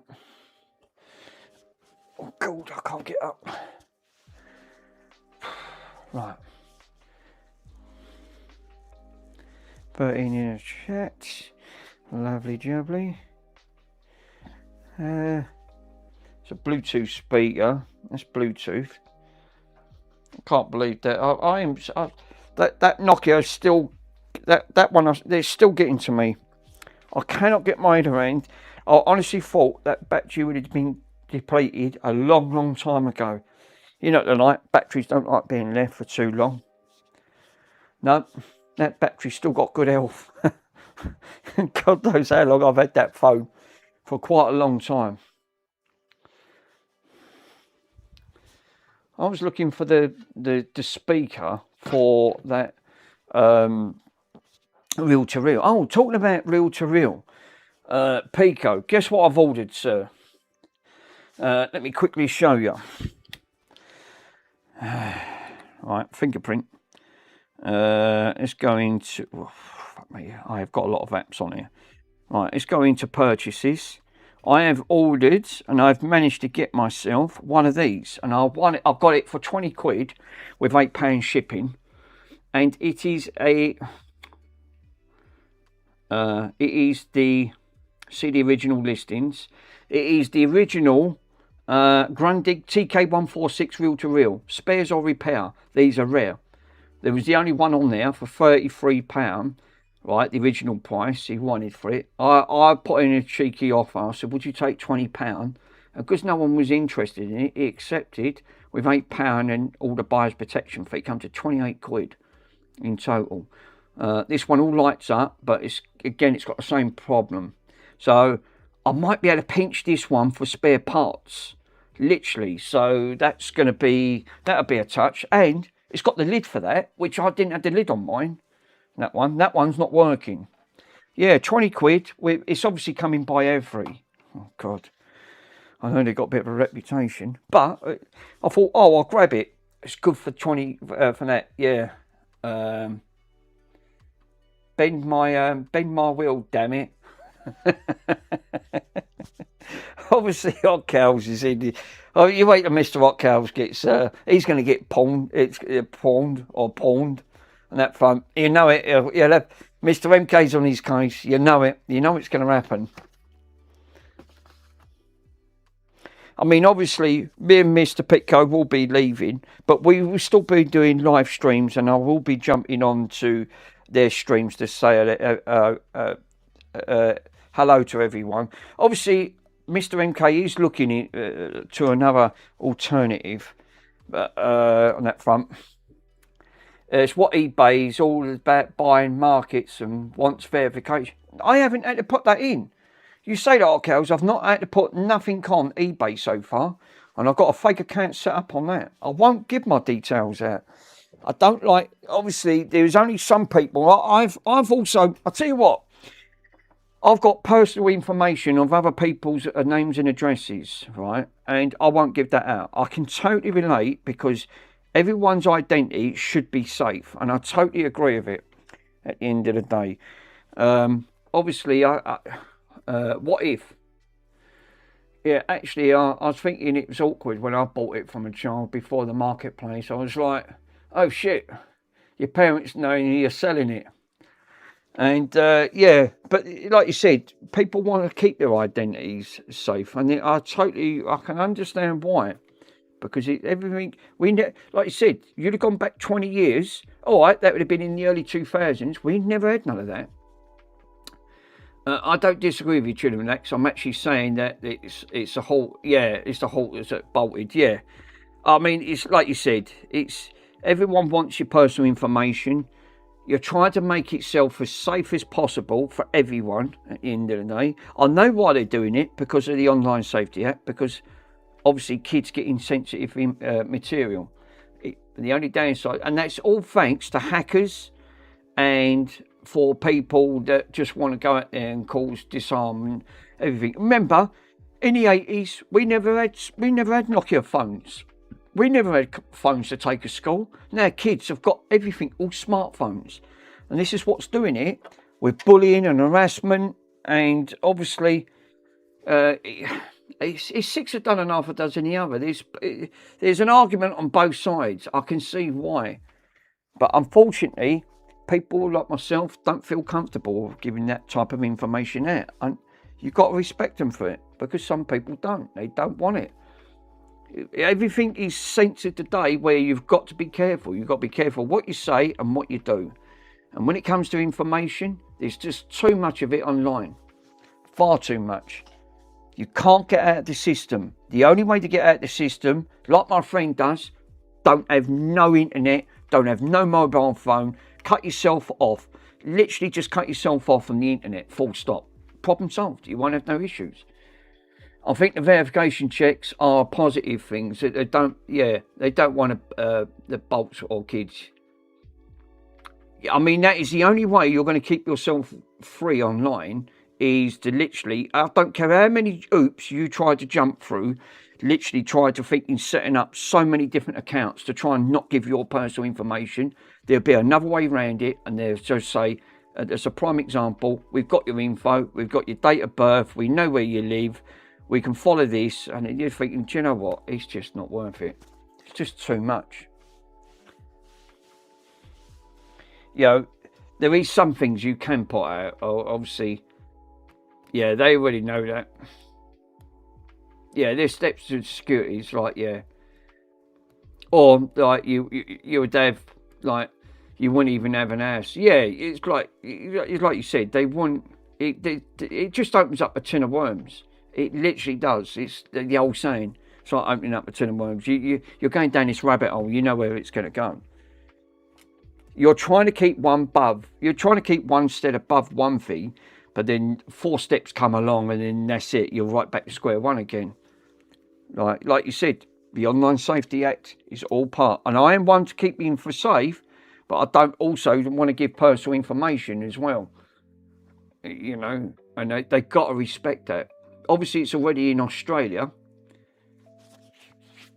UK's obviously gone mad on it, absolutely, because it's not across all platforms yet, but it will do. It's going to come at some point. And the way this government's putting it in, they're just bringing out more silly steps to go along the process, which is getting ridiculous. Because all steps have now got CCTV, they've got ANPR cameras, so they know if your car's taxed, MOT'd on that front. You can't get out, like you said, even driving or walking somewhere, unless you change your religion and put a burqa on. Then that's a different matter, because then you can actually, you've got certain laws on your side. But you're trying to cover your identity as much as possible. Yeah, you need to, yes, if YouTube, you need to verify. Well, I haven't got that yet. It will come off YouTube if you need to verify. I haven't got to that stage. YouTube has not asked me for my identity on that front. Obviously, it's owned by Google and other corporations as well. So, yeah. But not even Australia can't get out of the system. It's even on the other side of the world. Not all countries have got it because they're not bothered. But obviously, being a European country, I will. So I don't give a shit approve if they're not. Yeah, I mean, you know, like you said, some people just, you've got to respect it if they want to keep your identity safe. That's all I want to do, is just keep safe. I just don't feel comfortable of giving my information. I was trying to look for them bloody, where did I put, God, give me 1 minute, guys. God, that's pinging like crazy. That's Discord. I won't hear that pinging once I come off it. Fuck me, I've got so many machines in here. I've got systems. I can't move. I seriously cannot move. That is why I don't really want to keep starting on unfinished projects, because obviously I'm running out of room where to bloody put it all.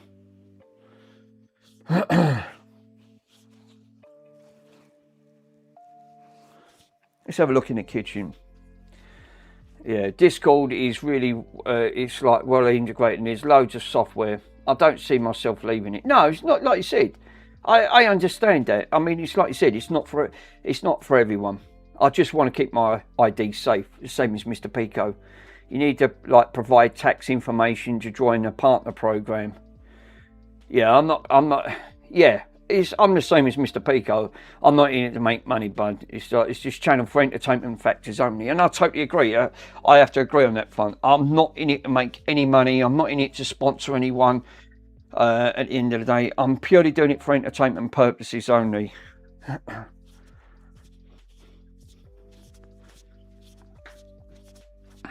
Now, I can't get none for copyright because I've turned the radio off. Where did I bloody put them batteries? Got a stack of batteries in here. You're not in a cupboard, are they? Even these cupboards are full up. Jesus. Right, Puritan. Right. No, they're car parts. Don't know what I'm doing with car parts in here. I ain't got a clue.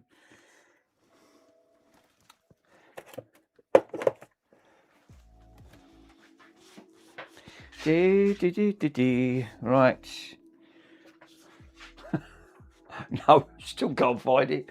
You think, for the love of God, you think you put them down somewhere, thinking they are somewhere, but you just don't know where.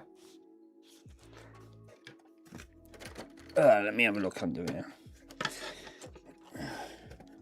I can't even put my BBC on fucking display. I've got no room. God almighty.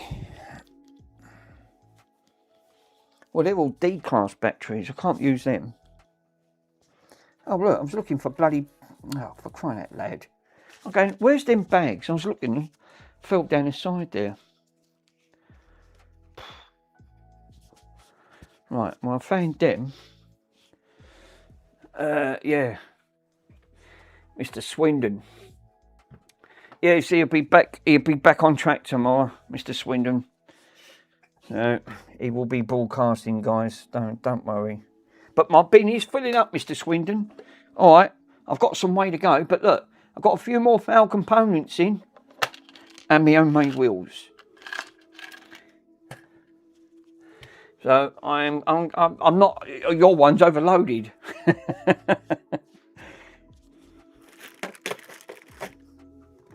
My Furby's chilling out in the corner. Mr. MK's face. I don't know when Mr. MK's doing that bet. Obviously, he's got a. He's trying to set something up. I made a super bin. All right.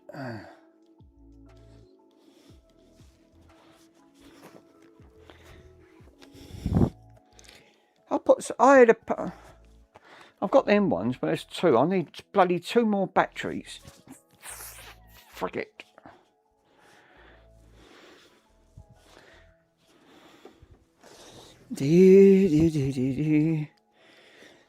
Right.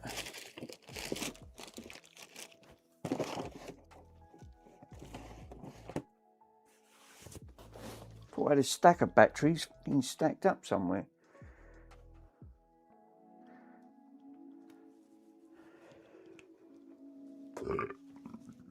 Oh, excuse me.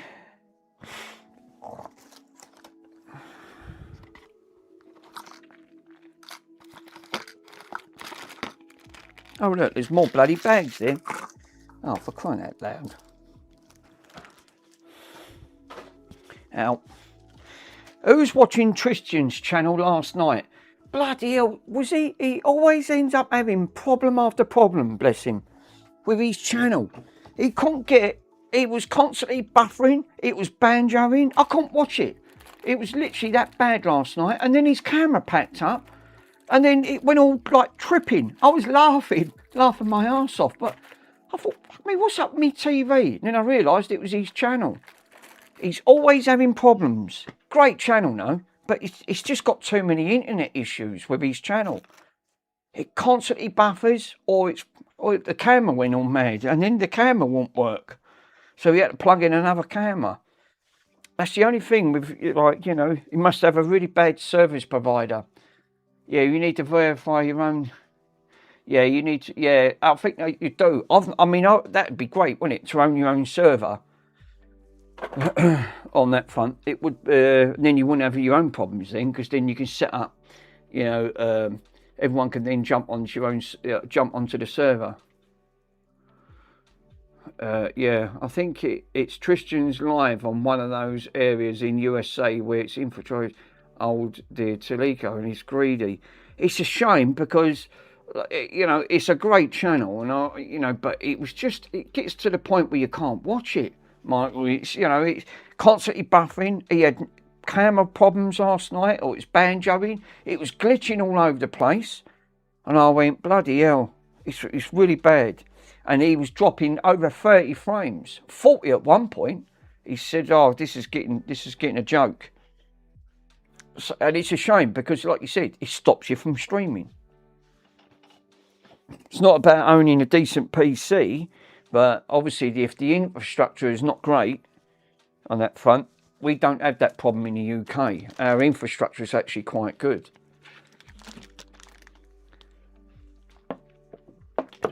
Further you are out in America, I suppose, and if they've not updated the lines or it's not great infrastructure there, then they are going to have problems going to servers. You don't know how far away. Am I right in saying it depends how far away you are to the server? The further you are, the more lagging and delay you get. I'm not an IT expert. Aussie's an IT bit of a situation. He knows his stuff. Joe Fix knows his gear on that front. I'm not tech savvy on that front. It's a bit beyond my expertise.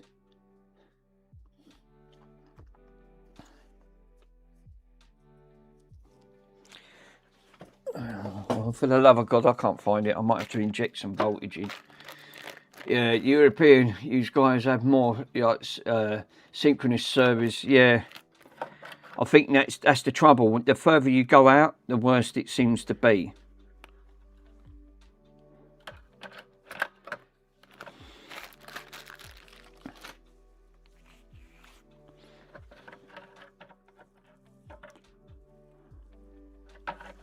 Might have to put. Oh God, I'm really getting chronic. Yeah, maybe using a mobile network is not a fixed line. Yeah, because he's definitely got problems trying to stream. It was just getting to the point. I couldn't watch it last night. Again, it's not the first time it's happened. It's quite a number of times. It had more times buffering, and then it was glitching all over the place, and then the camera went off. Then he had no camera. It was tripping. I thought it was quite funny because I thought, bloody hell, I thought it was up on my TV. I thought, bloody hell, the TV's new. No, I went to a different channel. It was actually fine. Chris is in the house. Chris F. Chris. Top man. Right, let's grab some voltage.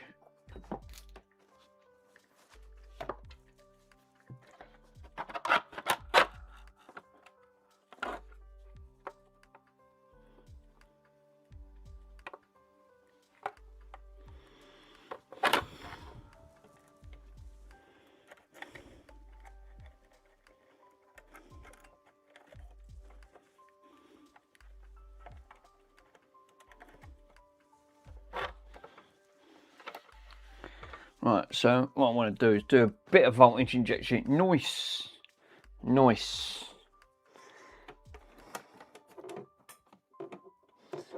Mr.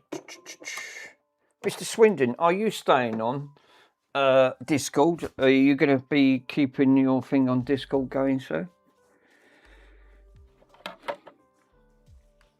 Some people are leaving. Not everyone. I think a lot of them are staying.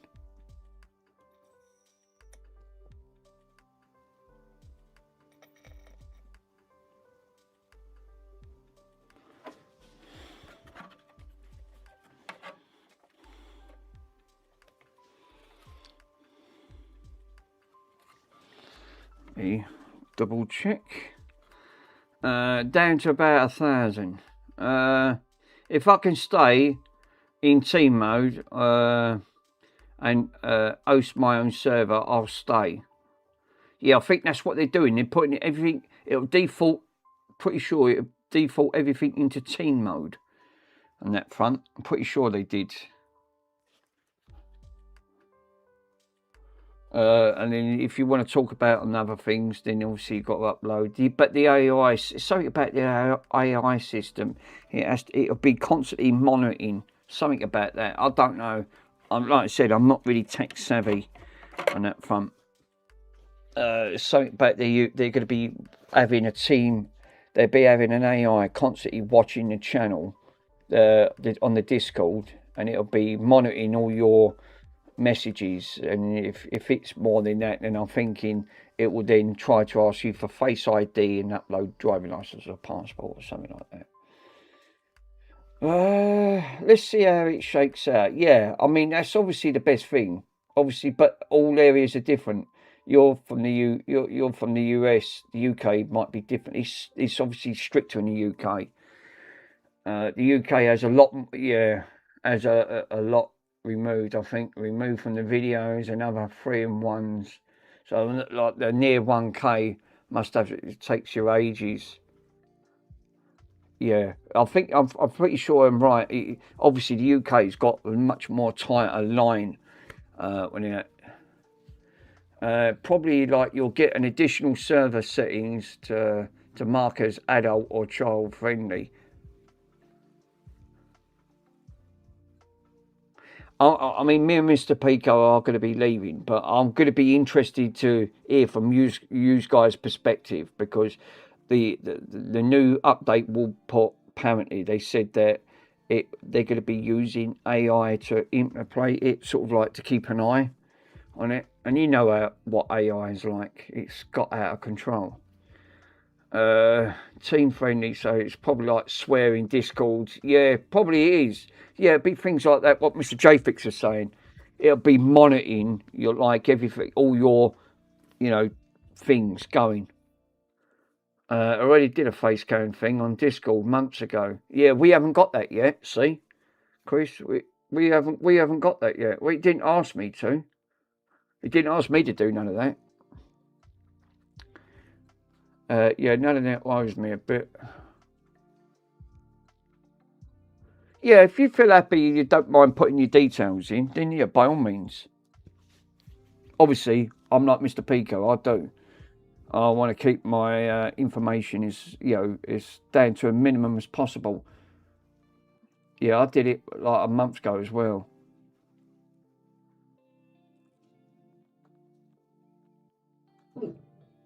Really, Bronson?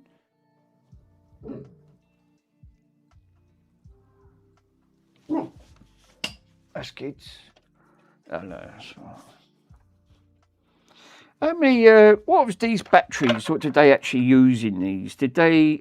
These were classed as. These were the C-class batteries. I've got two over there. What would these be? 1.3s? Obviously, I've got to make sure that you put the right voltage. 1.5s. They're 1.5 voltage. So 4 times 1.5. Let me have a quick look. Let's try and do the sums a bit. Calculator. 1.5 times 4 would be called at 6 volts. So I need to run that for 6 volts. Yeah, 6 volts. How many amps would that be? Because they don't tell you the amps on a battery, do they? I'd put it up to 1 amp. 6. Yeah. Thanks, Joseph. Yeah. Yeah, one of these days I'll change my legit name anyway, so I'll move it to another country. Who knows who I am then? That is true. Very true. Michael, you could actually do change that.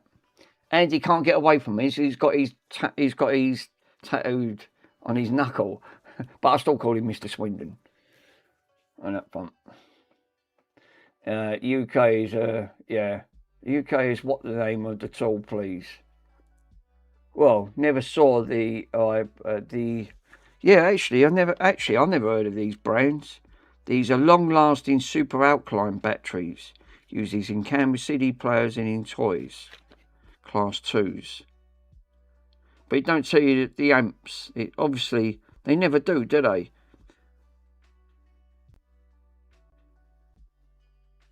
But give or take, I always safeguard it and just do a 1 amp on that front, and it should then just power on.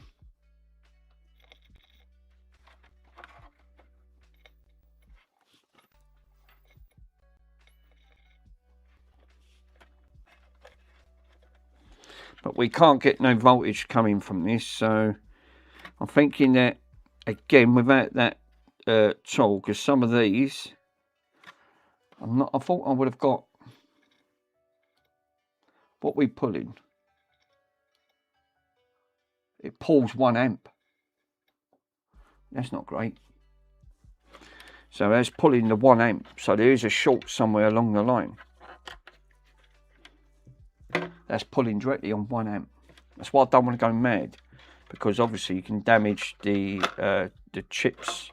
These have like so that indicates to me, right, there's only a couple of these. Then it could be this that actually causes it, which we could just put the probe on and have a quick gauges. Oh, great, lovely.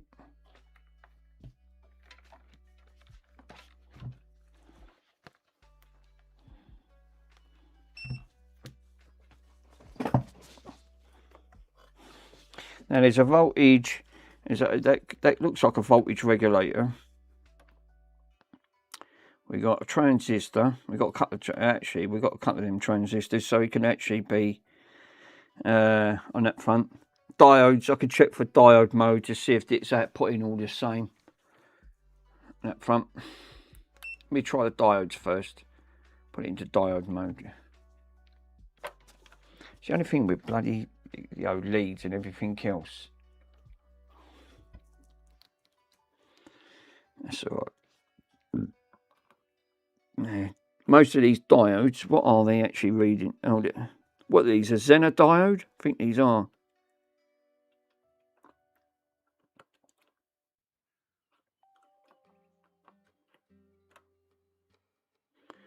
One side reads, but the other side don't.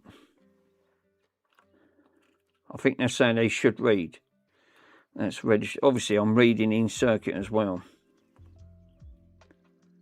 I think they're near enough they should be the same. Some do read in circuit and some don't read out of circuit. Yeah, it's called the Advanced Renamer. There is a tool, it's called Advanced Renamer. Is it? I've never heard of that, Quiz. It was sort of like the Games Link. Nothing to do with Game Boy name, it's just, oh, right, okay.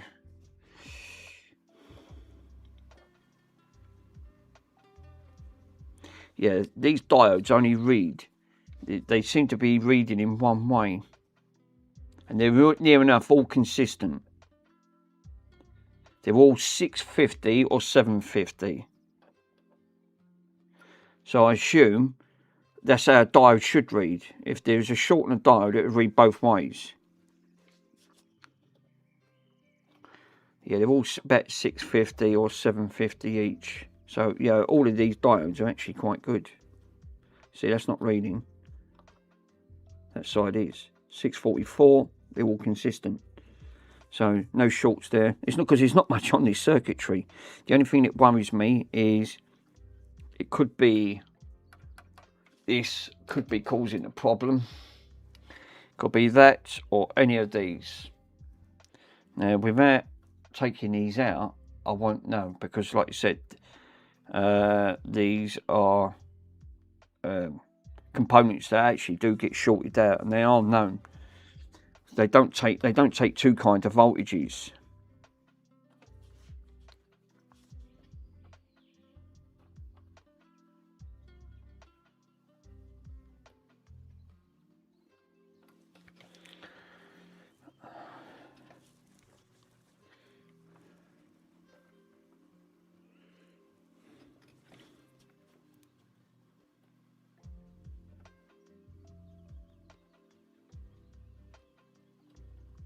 Don't think they should be registering. I don't think, because one of these should be a drain source and gate, but that could be reading in circuit. I won't know until I take that out. Pico, would you test it where the power comes in from?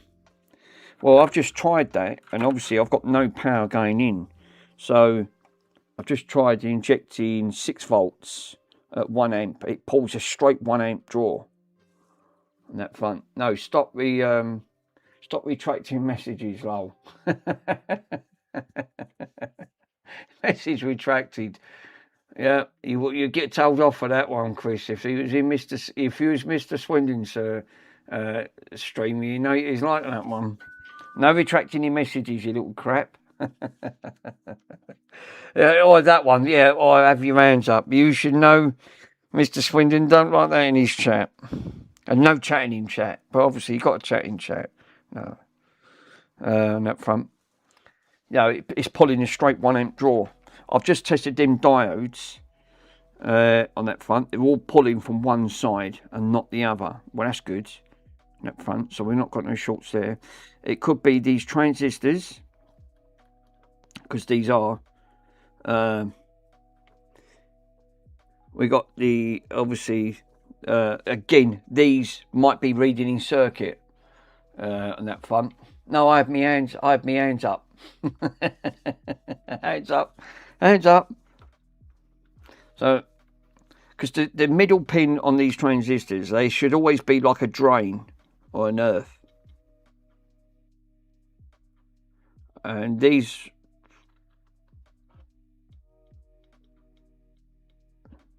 I'm getting a 1.2 amp with the drawers.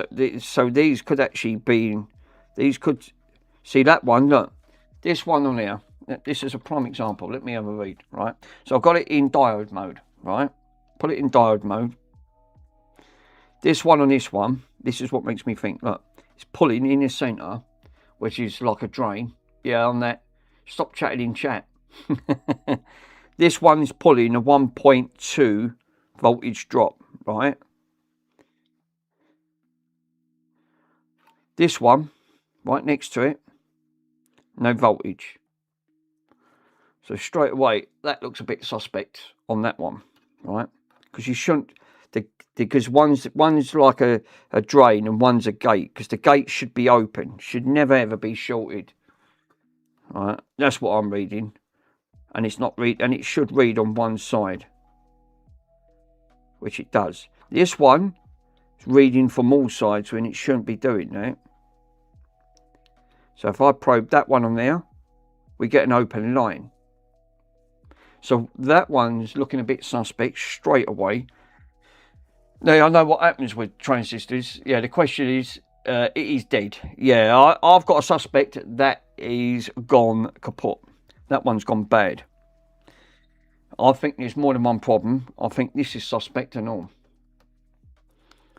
But I won't really know because these have got to come out.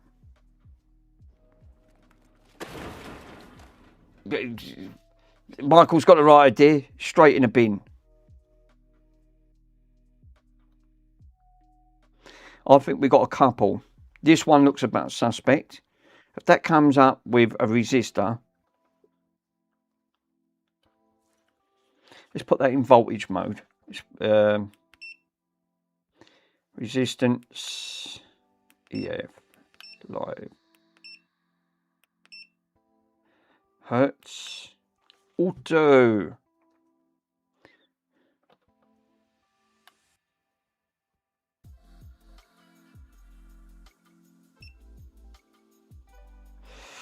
Yeah, I think what I'll do, I'll take this out. I'll give this one a test. This one's looking a bit suspect. Don't bin it, Pico. Should fit in the super bin.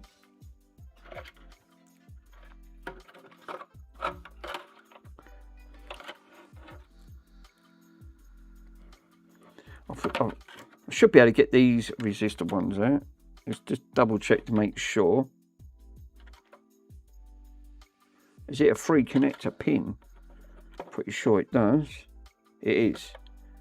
So it is them three on there.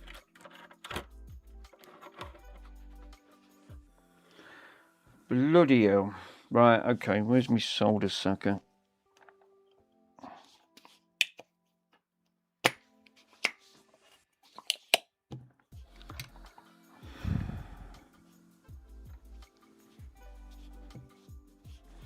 Just plonk a little bit more solder on that front.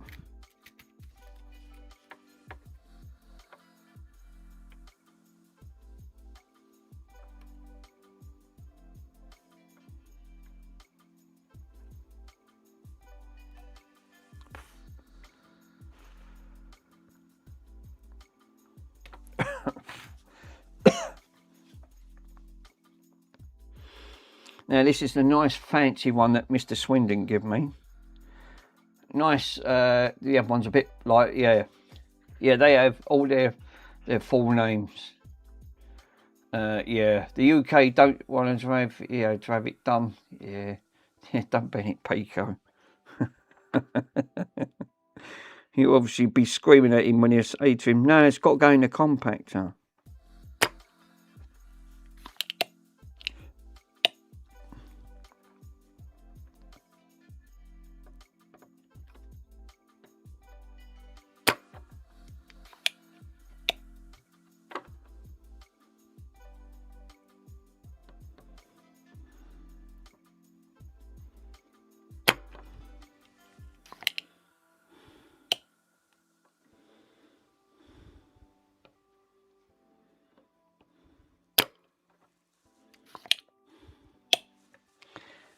voltage. Boy, it stinks, that stuff. I hate that gear. Yeah, it's just a name. So like it's slave state, something like that.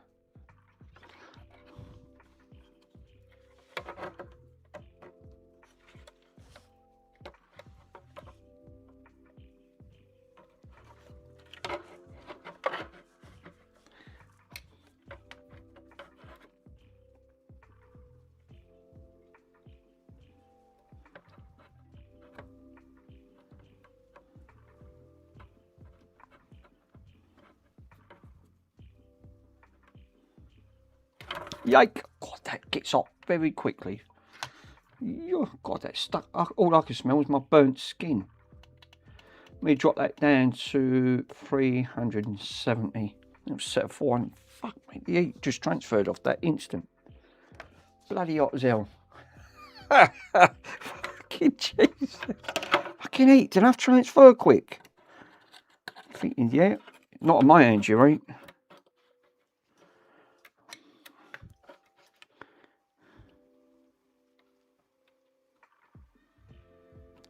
Trouble is with vintage boards, they don't take too kind to eat. There you go, she's out.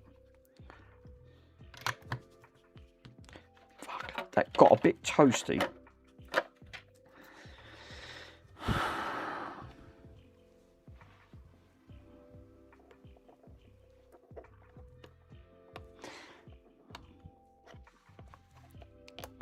Let's test it, guys. Let's see what she comes up. Now, I've ordered the same one as Mr. Swindon. It's a BNP. BNP. On that one. By Junction Polo. Oh, is that Polo? Is that a good one? I assume that is. It's registered at 984 millivolts on the VF. It looks like it's registered. It's okay.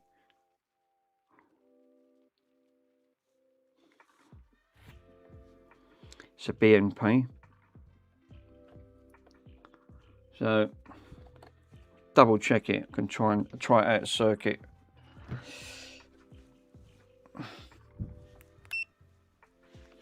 Put it in diode mode. Put it the correct way.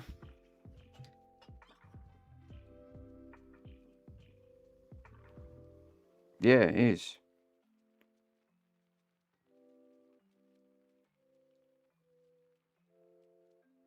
No, I'm getting open lines on all of them. Seriously? So this is not even registering at all. I can't get no voltage or diode mode out of this at all. Wow. It's completely open line. So it's completely dead. I'm just getting an open line on all three legs. Alright, I'll reverse it. Right, I'm getting voltage on that side. Oh, perhaps one side is voltage and the other side ain't.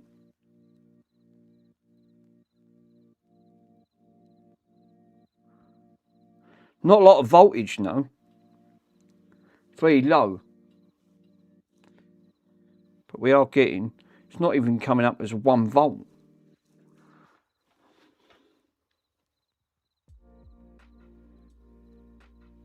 I don't know without pulling data up on it. Obviously this is registering, but it registers at one side only on that front. Thought that might have, but then this battery operated. I thought that would have been a bit higher than reading, and it just seems a little bit low. One side of the leg won't register. One side to the other side, so one's the drain and source. This side, but they're all registering at 0.726. If that reading's in the machine, then it's fine, right? Because I think, if I remember correctly, Mr. Swindon, when you tested this before on one of my records, it actually did say, before we showed the audience, it come up as a resistor, so it's BNP. But I'll redo it and pull it back in there. so you guys can see it. That's why I wanted to get the same one. Yeah, this is actually coming up as a BNP. So if it's reading in the machine, then it's fine.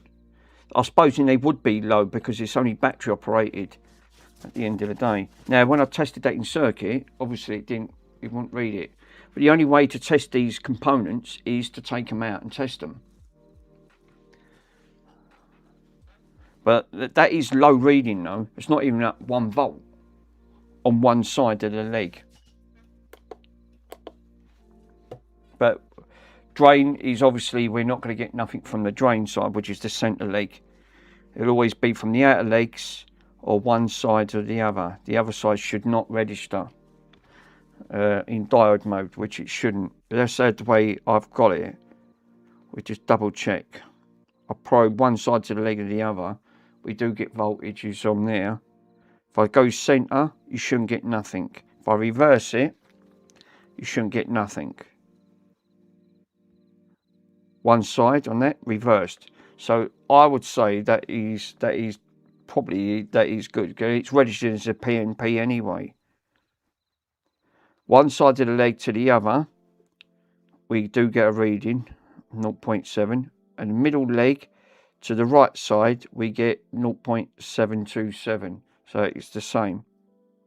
Just not from the one side of the leg. So that looks like, to me, I would say that's registered, that's okay. Obviously, when I tested that in circuit, it wasn't reading that. So I'm going to put this back and solder this back. I'll just take them out one by one and just test them. There's not many in here anyway. I've only got 3. I would say the aspects, one of these is suspect. I would say it's rather one of these, or it could be this, the voltage reg.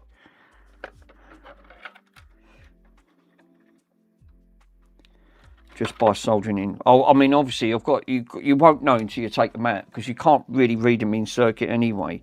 It might pull like resistors or diodes in and giving you a false reading.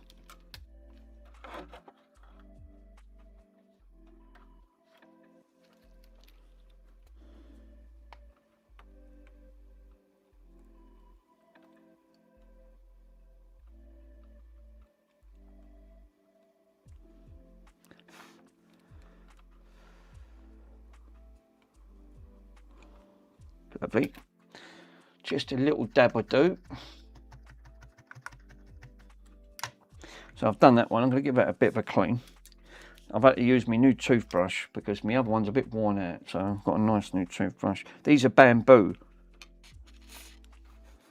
These look like little bamboo toothbrushes.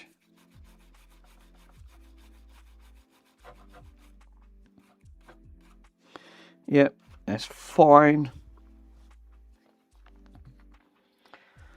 Yes, that's fancy. It is.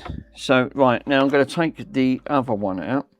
We'll do the same again on that. I'll test this one.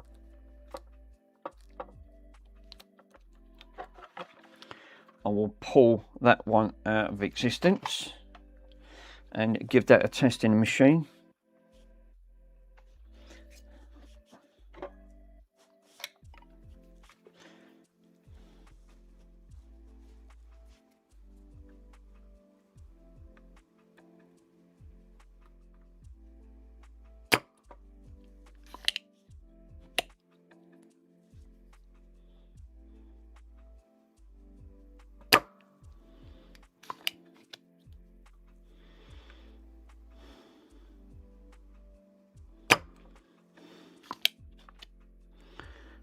God, it stinks. I hate old flux.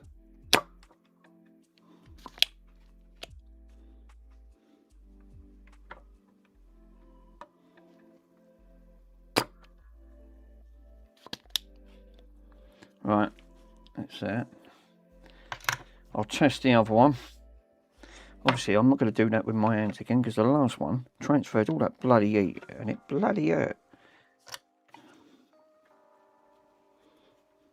I've got used to that solder sucker. It's absolutely brilliant. Look at that. That solder sucker really does the job. Sometimes it does better than one of the than the Moo gun itself. Because the Moo gun can be a little bit heavy duty, I tend to find. Right, same thing again. Pull it in, it should come up PNP. It's the only way to test them properly anyway, is to actually take them out and then test them. If it comes up resistor, that's coming up as a diode. Well, there you go, straight away. That's not right. So there you go. It's not seeing that as a PNP. It's seeing that as a diode. Problem. There you go, straight away. See what I mean? Now, when I checked that in circuit, it looks fine. It's just come up diode. That's not a diode. That's a PNP, or or the other ones. But without these machines, you can't test it. So we've straight away. This one's just seeing this as a diode. Well, that's one problem. Where the other one did, and that's the exact same number on that. So that's not right. Well, the other one was seeing that as a PNP. So straight away there's an issue there. But let me test this. I'll flip her over and do the other side. 768.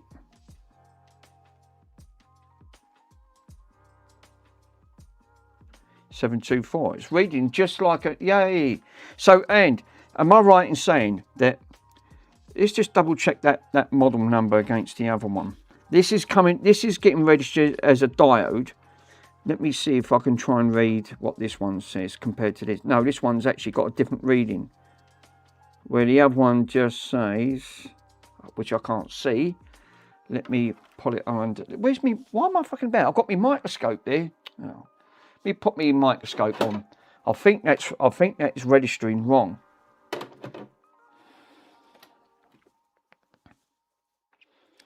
I can't read that. Obviously, I need to read that. I think that is, yeah, I would actually confirm that with a data sheet. Yeah, I think I need to. It's coming up as a diode, which it is a diode, but I don't know if that's correct or not. That's reading the same reading as the other one. Exact same reading. So this could still be okay, but on the machine, it's registered as a diode. Yeah, the other one come up PNP. This one's just coming up diode. It's coming up 2 directional. It's supposed to be 3 directional. I still think that could be a short. Great. Now the bloody thing's not working. Fuck me. What is up with this Eakins camera? Does my head in. Every time I have a problem with an Eakins. No, I can't get nothing on that camera.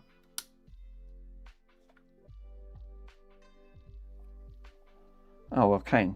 It's just me. I moved it to a black bit. Right, okay, fair enough. Let me read that marking on there.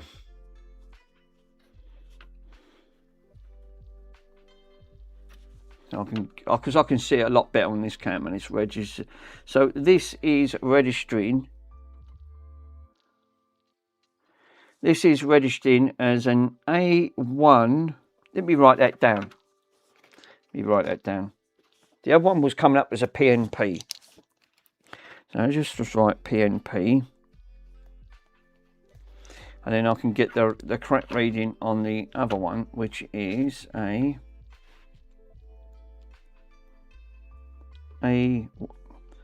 other one is an A. That's why I like microscopes, because they look so much better. 10, is that a 1015? Yeah, 1015.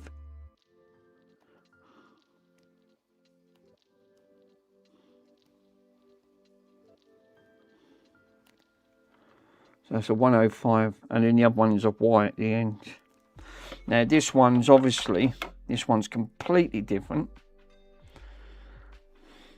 Let me adjust. This one is coming up as an NT. Now this is an N13. Is that a TI? Yeah, TI. That's got 25. It's got 25 at the end. And that's coming up as a diode.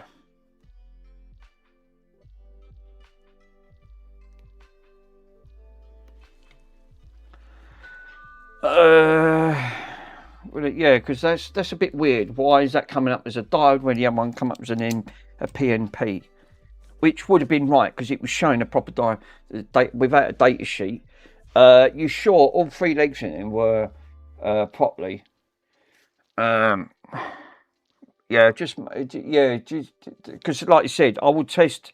I'll go through it again. This one's coming up as a diode when I plug her in, which it shouldn't. I don't think this one is a diode. I know. Well, it has got a diode in it, but it should still come up like a PNP or a PNC.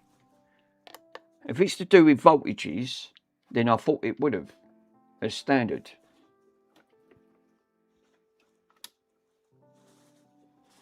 Did you make sure that you plugged it in to the correct slot on the tester? Yeah, that's a good point.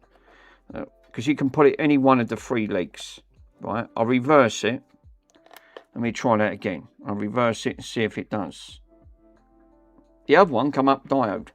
It come up as a PNP. Oh, there you go. So I've reversed that and it's now coming up, but it's still coming up 2 diodes. It's not showing up anything else, and I've reversed it around. It just comes up UF1.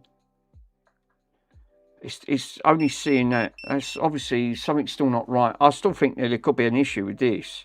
It's coming up as 2 diodes. I know they do have diodes in them. I'll have to pull the data sheet on that. I've wrote it down.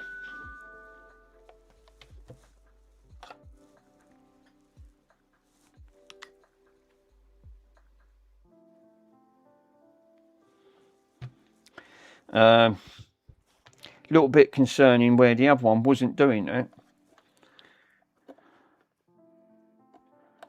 And you'd be the person to know that, because this is why I like asking on. This is why I like to ask when I'm streaming live, because obviously I've still got a lot to learn. If I type that in, yeah, it's got to be a BJN. It needs to read. So looks wrong still. I still think it. I still think, even though that's reading as a diode, I still think it's wrong. Unless I'm writing other side. Let me write it down. And the number is N13, and it's got a TI, and then it's got 25 at the end. That's the one I'm tested, and it's reading as a 2 diode system. It's like you said, it's the other one read as a PNP, which would be about right. It's seeing it as a PNP. This one is not seeing that at all. I've not took the other one off yet. Actually, that's a good shout. What is that other one? Because there's another one of these. Fuck me. Let me put the light on.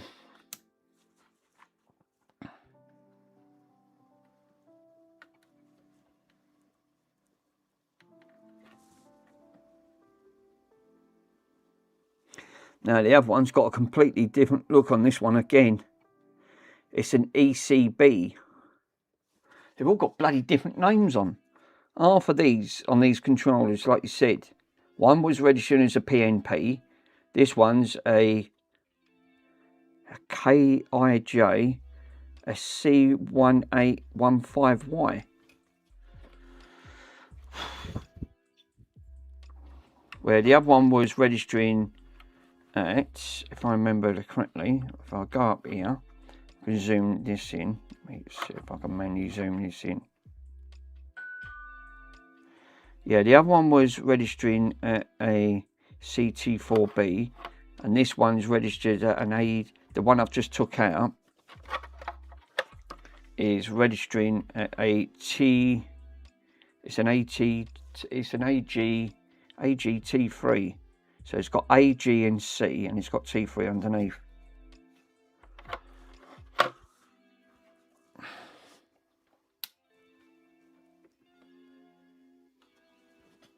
I still think that's wrong. I don't know unless I pull it up otherwise. Let's have a quick look.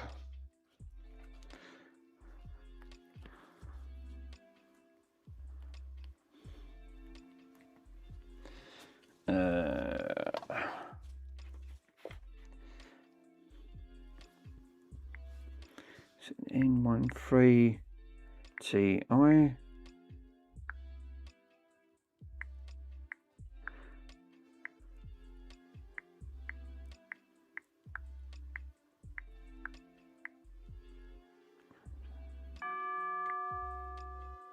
Pico.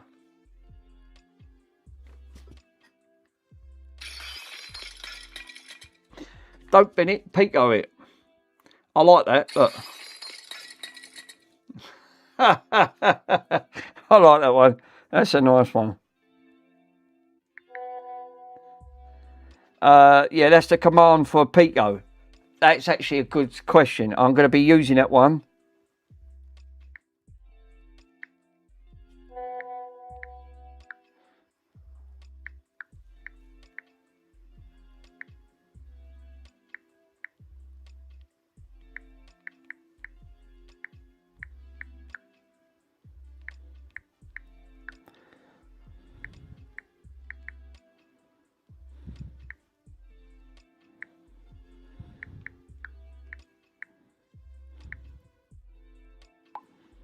Or bin. Oh, I love it. I'll put that into, thank you, sir. I've put on it. Obviously, we've got a great one there. Right, so let me get back to this. It come out as a diode.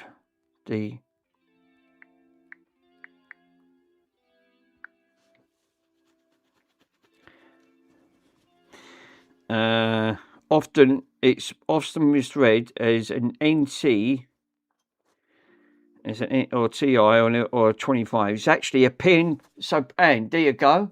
I've just googled it. It's coming up. It's actually it's or often mistyped an N1 Ti, which is the one I've just took out, or an N or 25 at the end, is actually a PNP transistor. It's a triode. So it's obviously like not a diode. So that's a short.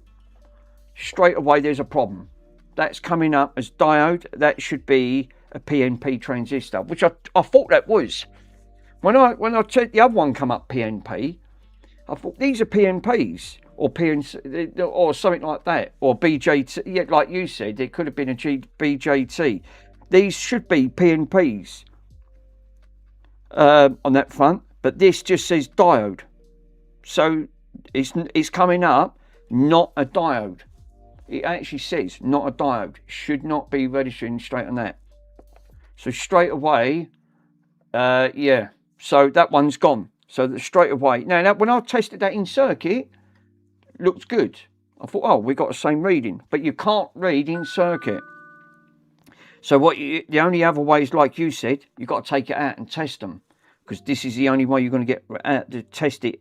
This is why I wanted to get a much better transistor tester. This one does the job. That's why I've ordered the same one as what you've got, because it's actually it's got a colour screen, but this one will do it.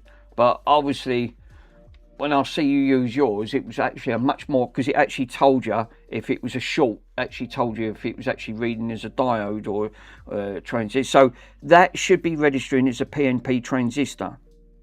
And it says on there, and it clearly says right at the bottom, package on this, actually housed in a TO package, it should not be a diode.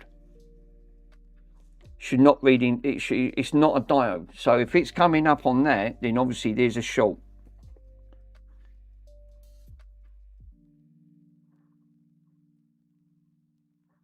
Often the link is to buying.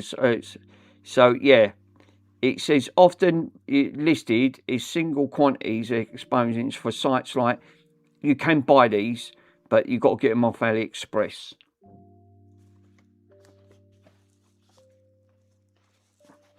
On that front, if you're testing this component with a diode, check the multimeter. It may show behavior similar to a diode due to the PN junctions.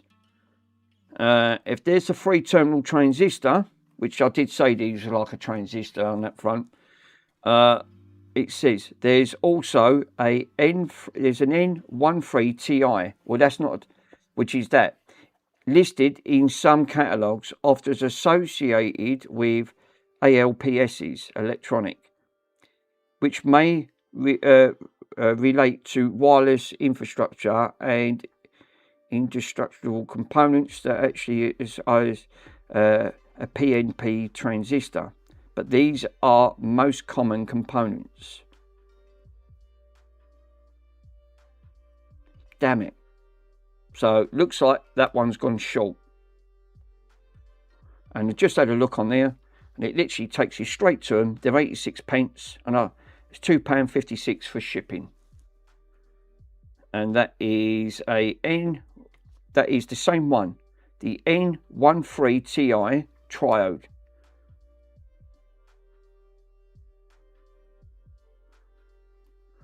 So it looks like these are the ones I need to get.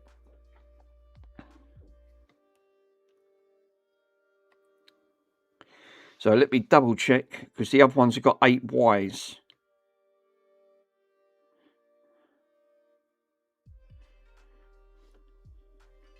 Damn it. Or so really it don't matter on the 25 range. So that's obviously yeah, it's a pity that he didn't win yesterday. Yeah, it needs to read. It looks wrong still. So that looks like there's a short there straight away. Damn it, with a can of spam. Right, okay. I haven't tested the other one. That's suspect straight away, number 1. Okay.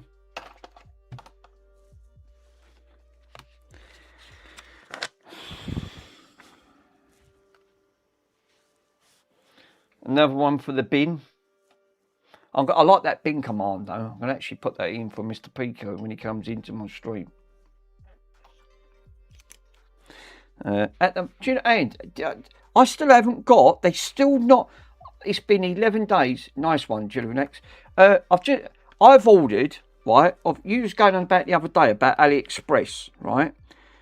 I've ordered these. This was today's the 9th day. They still not sent them out, right, on AliExpress. I've ordered these. What did I order? I think was they a transistor? I can't remember. Actually, let me have a quick look. So I'll go to the account to ship. These MBRs, right? They've still not sent them out. Literally still not sent them out. It's been 10 days and they've still not shipped them, which is literally unfriggin' believable.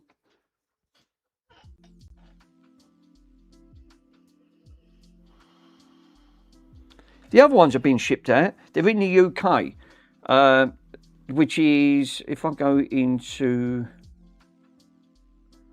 that's the only thing ordering from bloody AliExpress shipped. Now, I've ordered, let me have a look. I've ordered these, right? I've got 4 of these. So these are the ones I ordered, the same one as what you've got, like the sprung clamps on that front, on that piece. So I ordered 4 and I got for 17 quid. Got £2 off and it was free shipping. Yeah, they're the same. Yeah, it's the same boat. So yeah, I've got the same ones I ordered. They're in the UK. Hopefully I should get them sometime this week. The others, they still not shipped. They've not put none of this shipment on there because they're saying that could still go for another 11 days. This Chinese New Year thing, that's coming up. It's still not, and it's been 10 days already and they've still not shipped them out. Didn't mention nothing on that front. That's the only thing we're ordering from AliExpress. Yeah, I ordered them on the 14th. They're still not shipped. I've got the same problem. It's been 10 days. 10 days tomorrow. They're still not shipped them.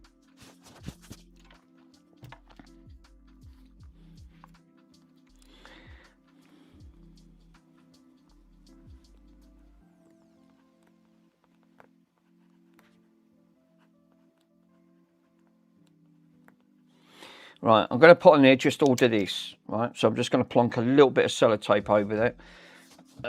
Yeah, you'll have to wait until the Chinese, finishes celebrating. That's the only thing. You've got to leave it until. They didn't even say that they was I didn't even know if they were celebrating or not. It's the only thing ordering. This is the only thing ordering from overseas, and that Donald Trump.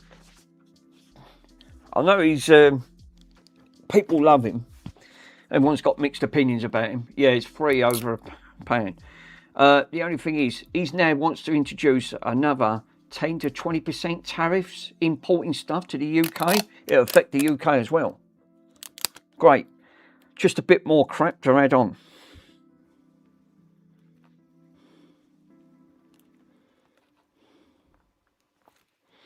So, right, I've put on that one. I've put on there, order this. I've got on that one.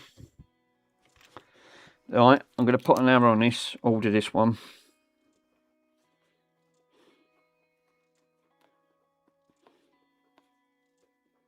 I thought it was a PNP. Order this. The other one come up as a PNP. The other one didn't. It just come up diode. Right, I'm going to take the other one out. This is why this is not powering up. Am I right in saying, like any transistor, if you put too much voltage in any transistor, it just creates a short straight across onto the diode? Yeah, I actually put this in this afternoon in the Chinese New Year. Mr. Pico, I'm glad you're in the house. I've just tested that diode, right? I've just tested this transistor. The other one that I took out of circuit registered as a PNP, which it does register as a PNP. Yeah, sometimes I was actually shipped right away, but actually it might be okay now. Yeah, this is the only thing that worries me. Obviously, they're still not shipped mine out yet, and it's been coming tomorrow. Will be 10 days. Now they said that this still can go on for another week, at least another week. I've just took that diode out, sir, on this one, which is the one, if you read up in the description, I did pull it in, which is this N13Ti25. When I put it in into the transistor tester, it was registering as a diode. It wasn't registering as a PNP. When I googled it, it said these shouldn't be registering as diode. They should be registering as a PNP. That wasn't registering as a PNP. It just come up with that. It looked a bit suspect. I haven't took the other one out yet, which it's going to be the same thing. Obviously, I'm going to take it out now and have a quick go and just have a quick look. This one registers the same. This is why this is not powering up. I mean, this is why this takes so long to do. Because there's no way really of really testing them in circuit, because when I tested that in circuit, it registered fine. I was getting meter read, but then it's obviously pulling because it was running in parallel. So it might have been pulling from the other one to the bad side. So obviously it's like a lot of these things, you can't go by the readings.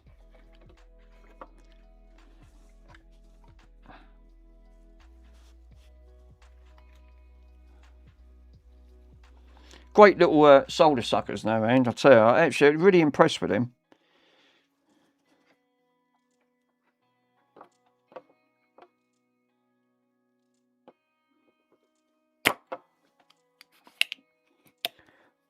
This little solder sucker is, obviously you've got to be careful with these old vintage bolts. They don't take too kind.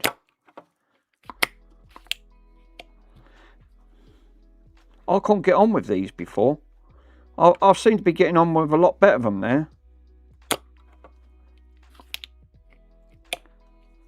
I suppose it's all about practice and getting used to it. Yeah, it's good. Yeah, you need to give me a minute. Give me a minute, service line.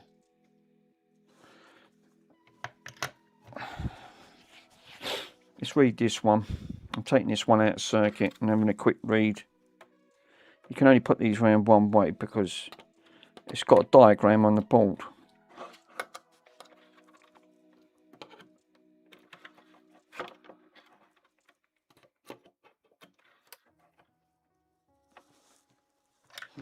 if it has 3 leg, it's not going to be a diode. Right. Right, okay. So that's wrong. I thought it would. It even come up when I googled it. It just wasn't reading right. I went, this is why I've got no power, because it's acting, it's obviously the voltages are not getting the correctly where they need to be.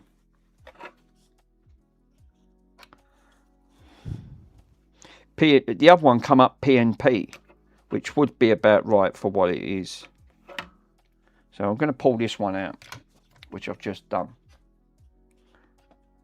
Now this one's obviously got different legs on here, but I won't really know until I pull it into that meter and give it a read. Because there's no point reading them in there, because there's a lot in there with parallel. They're all running in parallel, so it's going to give you a false reading if you try to read it with a diode on the front, on the multimeter. It's going to throw you off.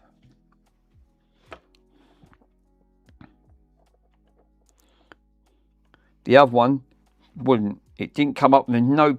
These should be like a PNP. Which we're about right, because like you said, it's to do with testing voltages. Let's see if this one registers. The other one didn't say, it just says diode as 2. No, this one's coming up. This one's faulty as well. It's exactly the same. It's registering as a diode. That's not right. The other one was registering as a diode. The other one didn't. It said PNP.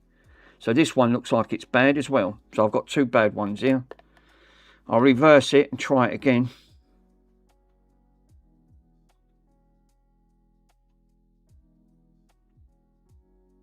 Unknown or damaged. There you go. And that's pushed in. Test it again. Oh dear.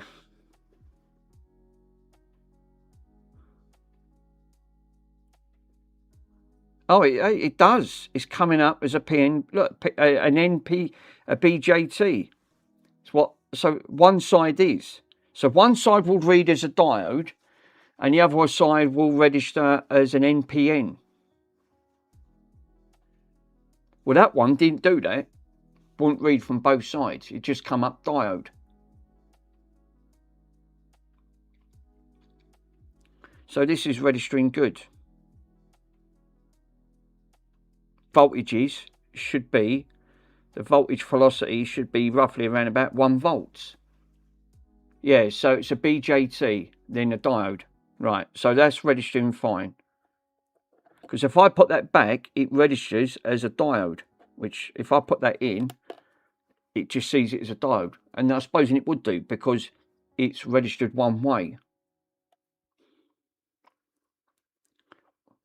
No, it's read it properly now. It's an NPN, a BJT. It's like a, but again, volt velocity should be equals to about 1 volt. And when I registered in circuit, it was registering at 0.75 something, just under 1 volt, which would be about right. Oh well, when I tried that before, it won't work. Well, that was strange. Perhaps that weren't pushed all the way in. It did register one side as a diode. Yeah, it's registering fine now, which it wasn't before. I'll plonk it in again, double check. You did see it.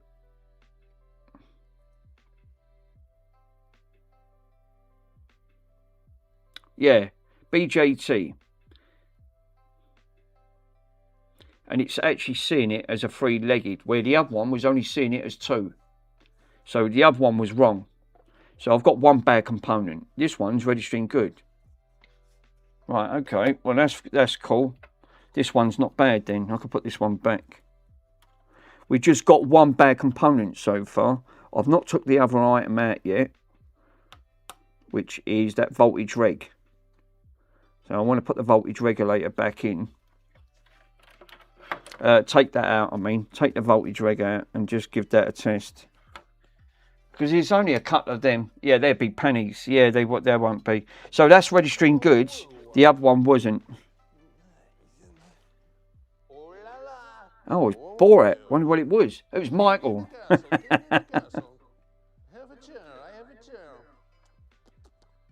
Oh, go do this, king in the castle. I like Mr. Swindon's one, balls. I suck at balls, yeah, but not like that.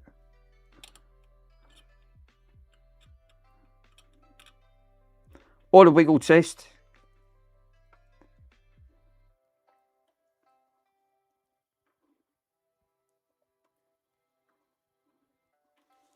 Cool. We're cool on that front. Because there's no other way of testing this. Like you said, when you're trying to test it in circuit, it's Wiggle test. give it a wiggle test.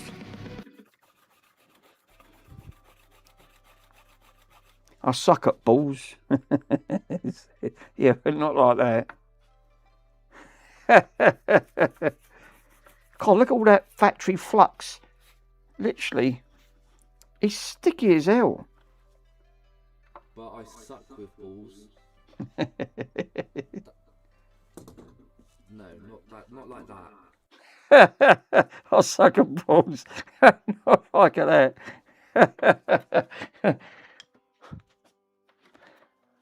Anyway, I'm gonna put that on there, Mr. Peak. I'm gonna do the one that you said with that with the bin one. Actually, that's actually quite good. I like that.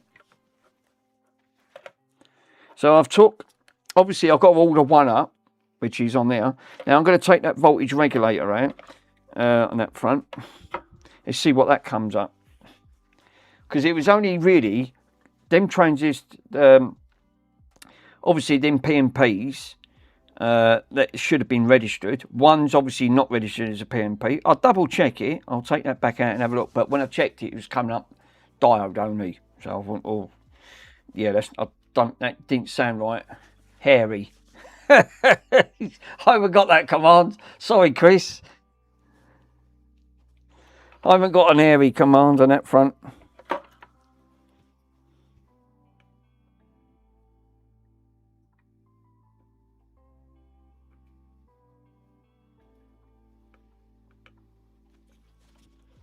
God, these are big old blobs.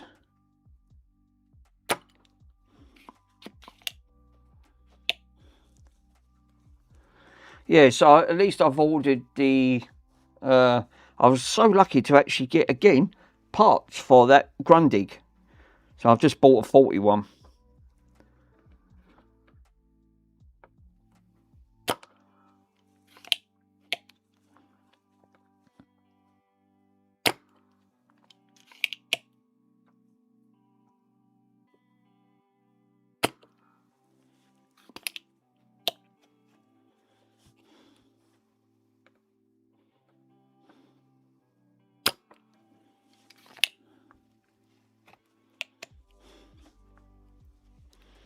Let me bung a little bit of solder on that one and redo that one again.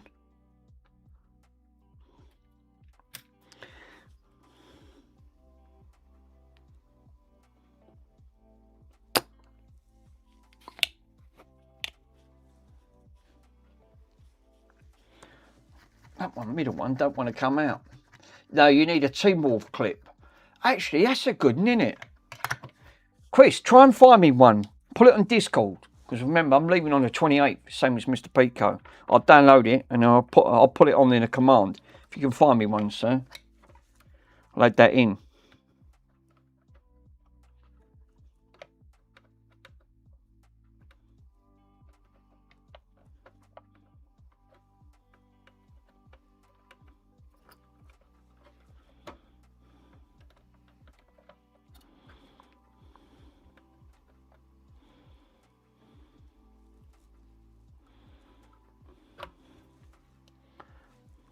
Top man. Yeah, I'll get one sent. I'll put one in. Now I know how to do them. I can do them. I can actually. Yeah, that's Chris Rizzy for about 5 minutes. I'll download Mr. Pico's one. Now, Mr. Pico, am I right in saying when we leave Discord, how long does it take for them to? Oh God, I just see that. How long does that take for it to delete your information? Does that take a few days?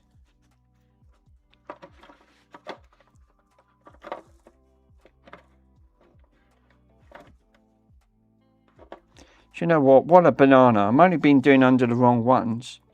Oh, for crying out loud.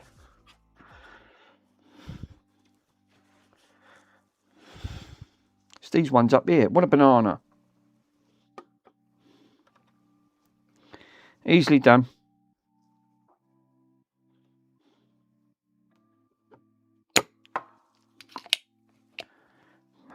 God, that smells like Bronson.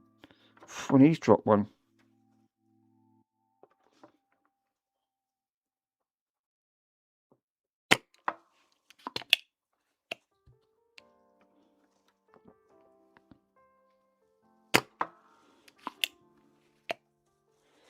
Can't believe I was doing that. What a banana.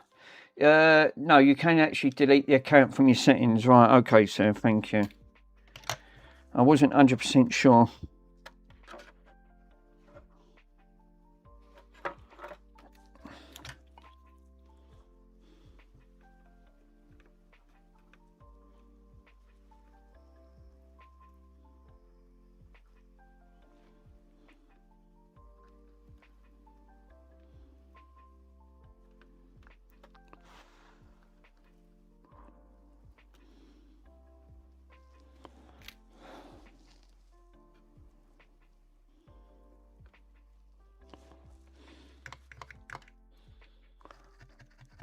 Then you'll be sent a landing page. Right, okay.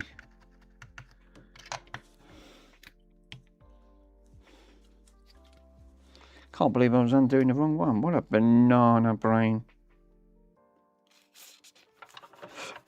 Never mind. Got there in the end.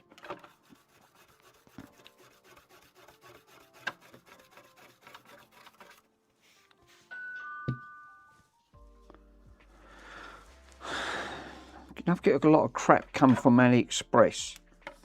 Literally, I've sent you some old took. It's the only thing.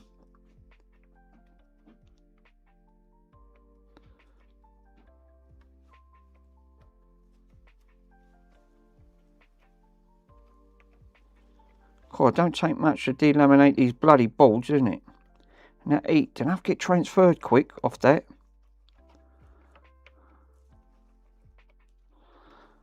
There you go, she's out. Cool, right, this is the last one. So we've got one bad component so far, one. This is what I should have done to start with and not read in there. Now, this should register as a... Oh, God, I might have to put the adapter on there. This is one thing I don't like about this one. You know, to put that in. So, this should register as a voltage reg or something like that. It's something to do with voltage because it looks like it takes the voltages come straight into this. So, this would take like 5 or 6 volts.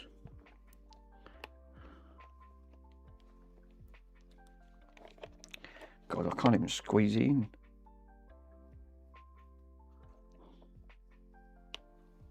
There you go. Right. Let's plug her in. Let's give her a test. Let's see what she says. Testing. Don't tell me this has gone bad and all. This is coming up as a resistor. Am I not surprised? So that's shot as well. So we've now took 2 components out. We took out a PNP and this is registering as a resistor, which you guys can clearly see. Bin, there you go. That should not, and I said that, didn't I? Voltage regs, right, are a bit funny. They're a bit like MOSFETs. If they take too much voltage in, am I right in saying this, Mr. Swindon? Voltage regulators and obviously MOSFETs are high resistance. So yeah, when they do that, if there's too much voltage goes in, it then turns it to a resistor. Acts like a resistor and not like a voltage reg. So it can't take the voltage anymore. Now acts like the opposite way. It reduces the voltage, shorts it out. Because obviously that's why these things get red hot. MOSFETs obviously work on a very similar way. If it tends to short, it will just explode or completely get taken out with a MOSFET. But again, voltage regs and MOSFETs do take really high voltages. There you go. So that's actually coming up as a resistor. So we've now got two bad components on this side. Remember, I'm trying to learn, which I'm still learning.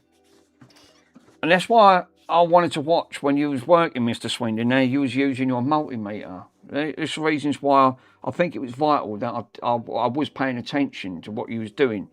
And how you was putting the voltages around the board and testing. Because obviously, I've not got to that level yet. I'm still learning on that front. The diodes are reading from one side only, so I know they're reading good in circuit on that front. So reading this as a resistor, let me put it the other way and see if that reads as a resistor again. I will reverse it and see if that does reversing, because it might. I don't think it makes no difference. It should still register. Nope, still registers as a resistor. It's game over for that, yeah.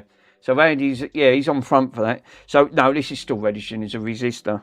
So this one's shot to put as well. Oh, that's a shame. Oh well, voltage regs. So I'm going to need a voltage regulator, which I'm not going to have one of these. And so it's took out two components. That's registering as a diode, not as a PNP. Voltage reg is now registering as a resistor. South C front.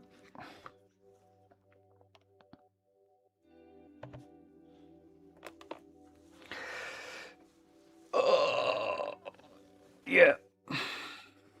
Fired. Well, at least I've diagnosed the problem and found two faults. Because there's not much in this bloody circuit anyway. Because it, like I said, it was working. It was physically working. And then it decided it wasn't. Yeah, sorry, Mick, I was just joking. That's all right, mate. South Sea front. South Sea front? What was that? Otcals has put something in. He went, sorry, Mick, I was just joking. What, South Sea? You've lost me on that one, my friend. I'm on a different level than you. South Sea front.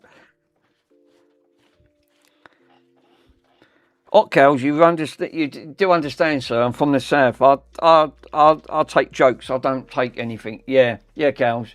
Yeah, it's on that front. Yeah, so yeah, it's a fault. I can take jokes. It don't bother me. There's an old saying, right? Which I always go by. Plenty of the old sayings. Sticks and stones. It's just a name. Don't mean nothing. Someone come up to me, called me a wanker. I'd call them a wanker back. Don't mean nothing to me. It's just a word. It's actually an English dictionary word.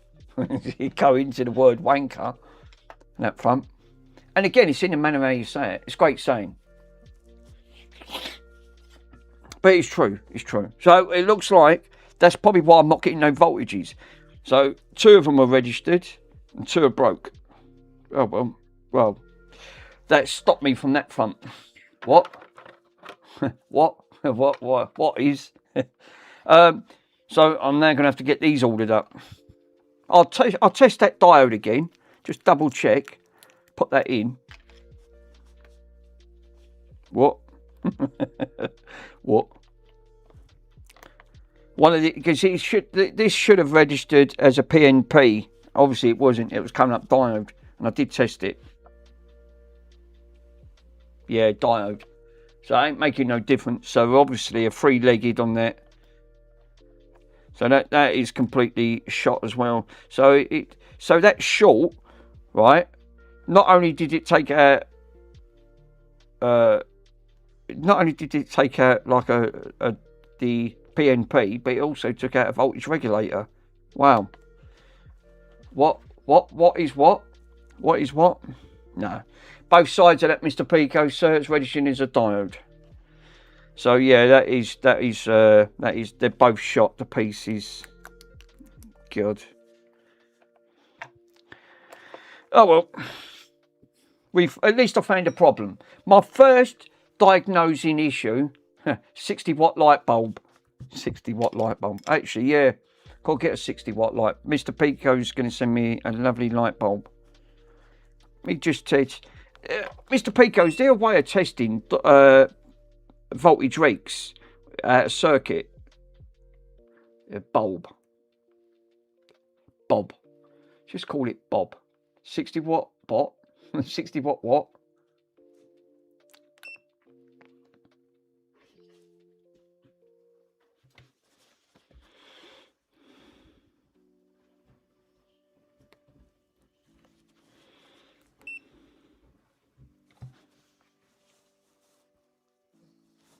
Kids, sorry, not used, but I'm typing on my laptop.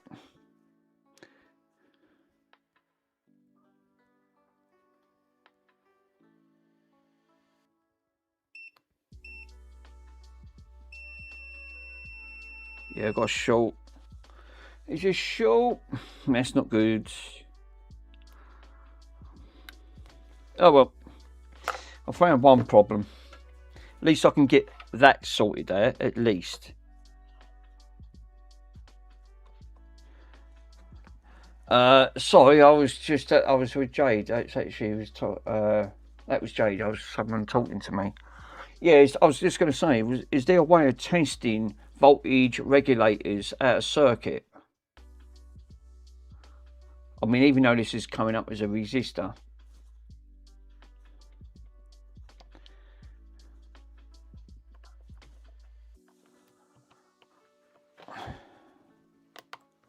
Double check it. I think it is. It's coming up voltage. Yeah, it's coming up as a resistor. Yeah, resistor. Put voltage and see what comes up. What? Inject voltage into it and such. When I tested this last time, it got red hot very quickly.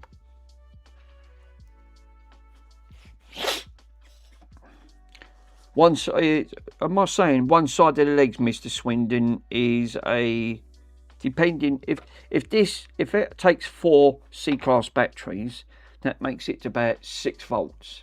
Yeah, the testing from the middle leg and then the negative lead to test on the outside legs on the red lead. Right, okay. I tested that and it was just coming up as that's coming up on that meter as a resistor. Yeah, you need to test in for the middle leg. Yeah, the pin out. I think the pin out is. Pretty sure. Yeah, you have to put it in voltage, don't you? You have to put it in volt. I think you're right. It's like, again, drain source and gate. Well, I'm getting a 0.5 ohm on one side of the leg.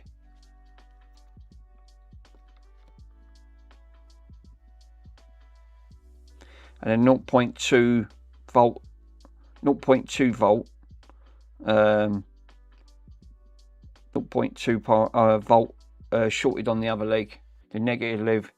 Yeah, so the negative is the middle.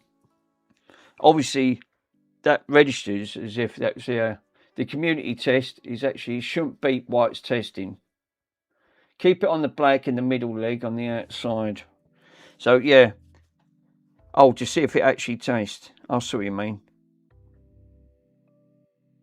I've got it in voltage mode on there. It's not bleeping on that one.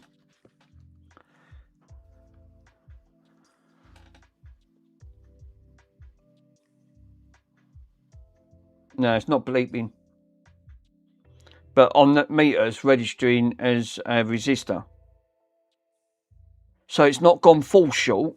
It has gone to a short to a resistance. It's obviously the voltage is obviously gone surge straight into this, because if I follow that from the circuit,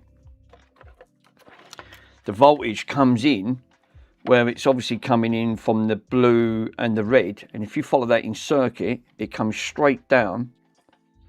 Where is it? It comes over here. I'm just trying to have a read to see where this comes into circuit, because obviously this regulates the voltage, so it comes in up here. And follow that. Yep, it does. It's coming straight over to both of them legs. So that is taking the direct voltage is coming straight into this before then it comes back out of the circuit. which is right down here. I've just followed it, both of them. One comes up on that. One goes to the blue side, and the other one comes up on the red side.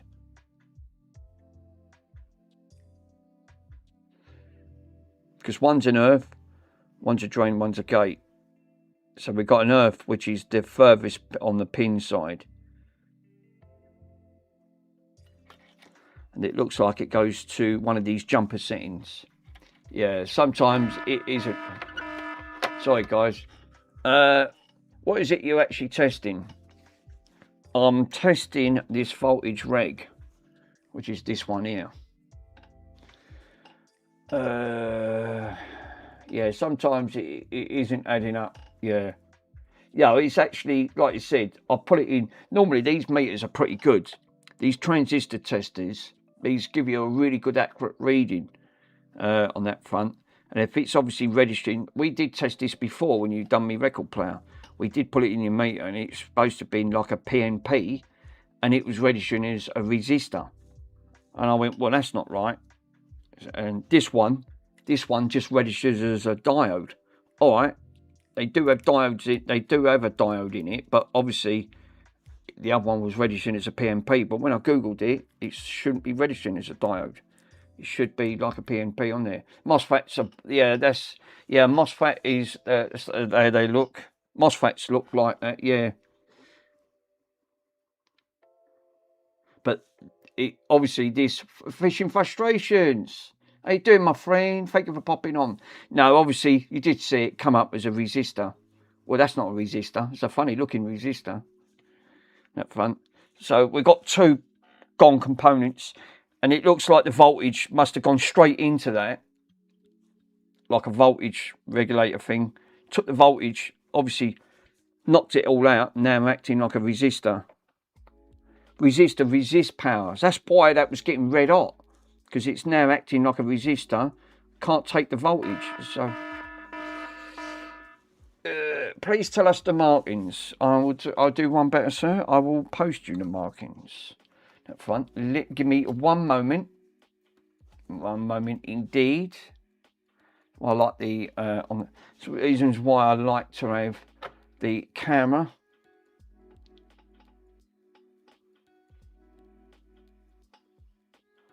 There you go.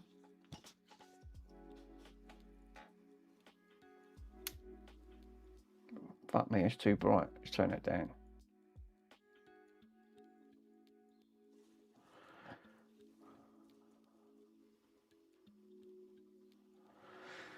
So I can type it in. Oh, actually, you guys can see it. It's actually on that front.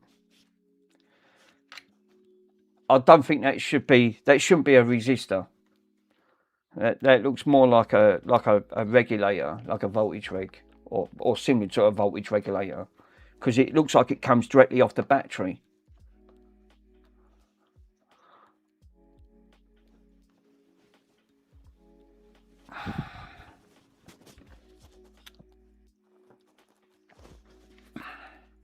Thank you for coming in. Thank you for Good morning. Good morning to you. Why are you gay? Who says I'm gay? You are gay. Why are you gay? Why are you are gay? I've got to get the other one off. Who's the other one? He says I like MK's one and all. MK's got some great ones. On that front, I did get a lot of Mr. MK. Thank you for him on that front. Ace won't give you any. I don't think Ace will give you links. I asked him before. I went no. Ace won't. Definitely. You monkey, you're a terror. Gay. Why are you gay? Bomble. Bad Bomble. No pesting your dad today. You hear me? Leave me alone. Yeah, he's always pestering his dad. You got it. I think this is what I'll have to do with the record players. Go through them one at one, take them all out, and then test them. It's the only way I'm going to find a short. Because I won't be able to test them in circuit. It's just going to give me a false reading. obviously that's registering as a diode. It shouldn't be, which is this one up here, and this one's now gone. And I think that's what's up with them record players. I think that is why there's shorts on the board. But the only way to do them is, it's going to be a painstakingly long process, is take them out, do one at a time, you know, test them, and then put them back in. And there's loads on there. Literally loads.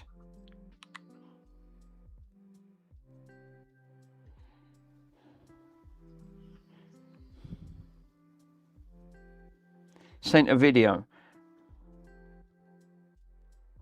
Wolf.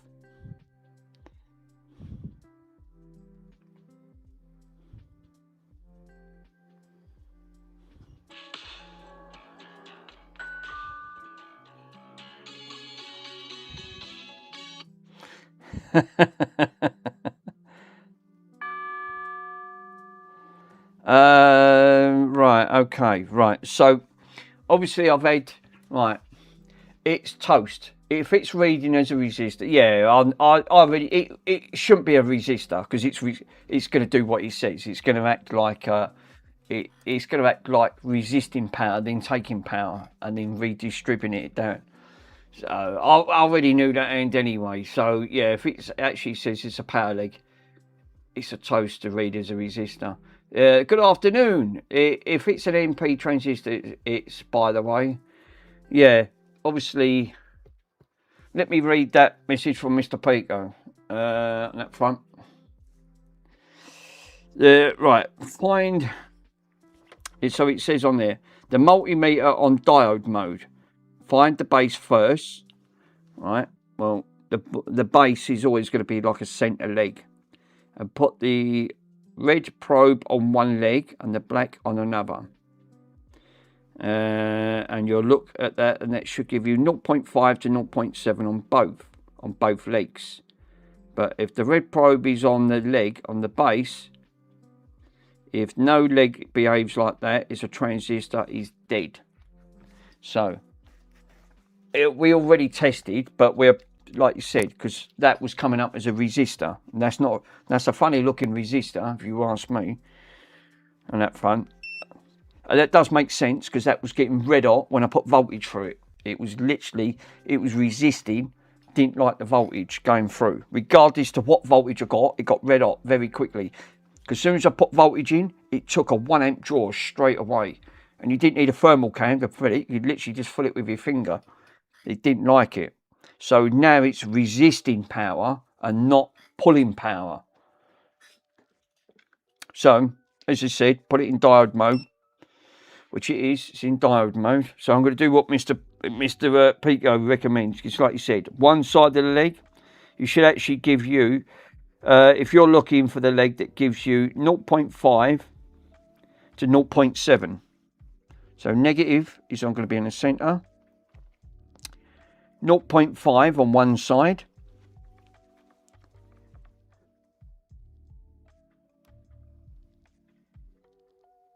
No, it's actually, yeah, be right back for smoke time. It's actually registering at 0.2. So, no. It's obviously killed on one side of the leg. I mean, it's not completely gone, but it's gone. It's not enough to power this up. So that's why it's coming up as a resistor. It's not right. So, yeah, not great. We got two blown components. But at least I found it. And, like I said, there weren't much on that board to take off to start with, which is good. I think I'll have to do. I think I might have to do the same as what you said, Mr. Swindon. When it comes to them record players, it's going to be a painstakingly long process. Is to take every component, like MOSFETs. I don't think they've got MOSFETs on them. No, they don't. Like any voltage regulators or transistors, take them off and have a look. The transistors are reading as a diode on the 3 leg on that front, and not a PNP. then obviously they've gone short. I mean, you found 2 components just on one part alone by taking them a bit again. You had to take them out and circuit, because again, it was giving you false readings. And I think a lot of them are gone. I think a couple of these components, and these are like, these components these are vital, even for battery operated, for operating a system like this. So, yeah, transistor. So, yeah, transistors, MOSFETs, anything like that. Now, I know that I can now put that to one side and get these ordered up. Yeah, it's cool. At least I've diagnosed and found 2 problems. Bit more for the bin. And, again, it gives me confidence to now know roughly what to look for. Because I can look back at this video and always revert back to it.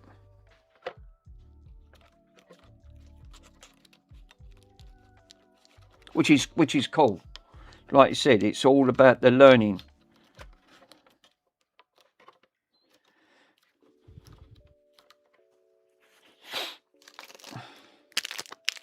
I'm going to put a elastic band over that. Because these Coleco's toys, these are worth collecting on that front. And like I said, it was working. So I put batteries in it, and it obviously it now created a short. And I thought, well, why has that stopped?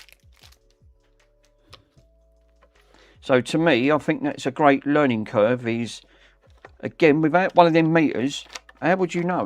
You wouldn't. There's no way of knowing. So now I can put that on there and get these ordered up. So they're ordered up. I'll get them ordered. But again, without that transistor tester, you wouldn't really know without one of these. I mean, this one does do the job, but I don't like the idea of this just sits on top, where your other one is all nicely countersunk on that front, and this don't seem to sit properly. So that's why I ordered enough. I ordered the same one as what you got. It does sort of make sense. But at least we know, I've tested diodes. The diodes are all registered in the same measurement, registered in one direction and not the other, which that's what a diode should do. Yeah, took the other PNP out, that's registering. It's just these 2. Oh, I've just gone bad. Yeah. So yeah, you're actually getting, yeah, you're getting the other one, is it, from Ali? No, I've ordered that. Believe it or not, I actually ordered that from eBay. Or did I? I can't remember. Let me double check. Purchases. No, I ordered that from eBay. So obviously I've got it for 14 quid, which is this one here. Let me open it up. Be easier. So I ordered this one on there. The LCR TC1 transistor tester, TFT, diode capacitor meters for LCR, ESR, PNP and MOSFETs on that front. So it looks identical to yours on that front. I got it out for 14 quid. And I'll get that quicker. Obviously it's not come yet. That was free postage, and they're almost sold out on that front. It will be the exact same one in, yeah. I think I've got the first here, so not exactly the same. Oh, but it verify identical. Right, okay. Sorry, my friend. They all look the same thing, but I like you said, I think they all do near enough the same. I think they like this. This one does the same thing. It's just that the way they've interpolated it. I just don't like the idea of this not just sitting on top. And already this it's started to get mangled up when I'm putting components on, which is not great. I think it's, but as long as it reads, like you said, it will read, this one's on there, same thing. This reads transistors, diodes, dual diodes, MOSFETs, SCRs, resistors, inductors, capacitors, and capacitors ESR. But they'll all give you the same sort of reading on that front, give or take. But I'm glad that I've now I found the problem. Hopefully that will fix it. get this one fixed so I can get all that one put back together. And that's what I wanted in bags for, so I can put all the screws in. So I keep bloody losing everything. So let me put the screws back in. You know, that's it.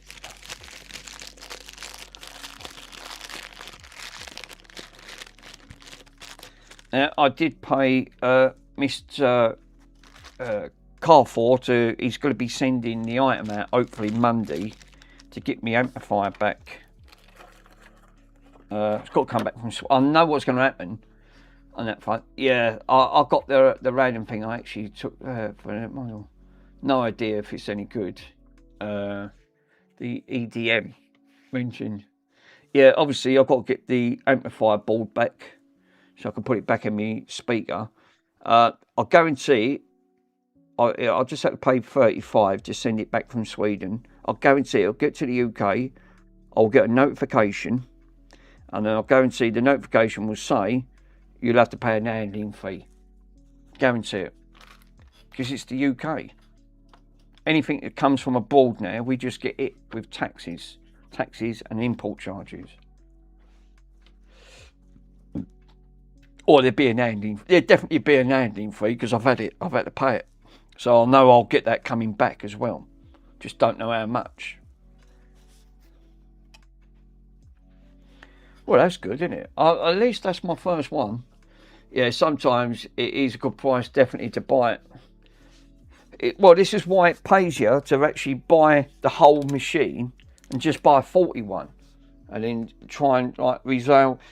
It's like on that, the Grundig. I've just bought a whole one of them for £28, and that includes postage on that, and that one's 40, not working. But then I only want to strip it down for parts so I can salvage it and get one good one working. It's going to be a damn sight more cheaper than trying, because you can't get parts from.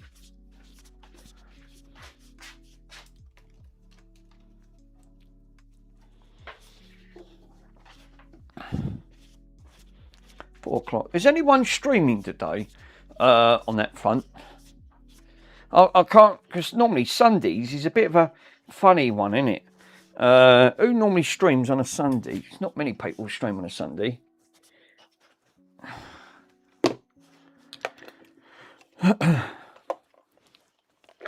Oh, see what I mean? This just fell off. Bloody stupid thing.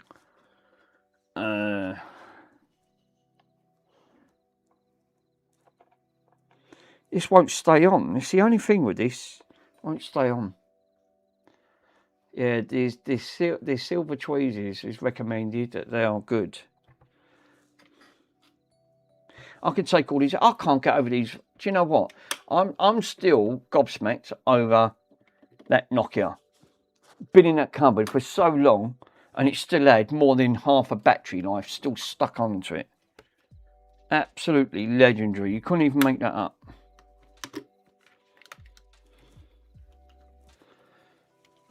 Yeah, Dell parts. So I'm going to put all these. God, I'll tell you what, them charges now get bloody hot. Let's get rid of these old mobile phones.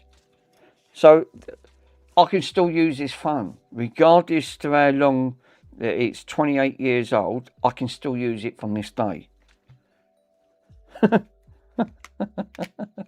I'm surprised that battery ain't completely gone. Let's go and put these back in the cupboard. That way, Bronson. You monkey.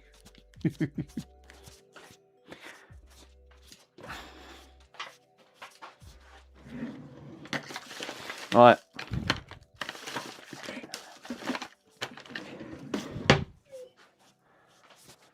I can put the radio back on there and it'll come out here.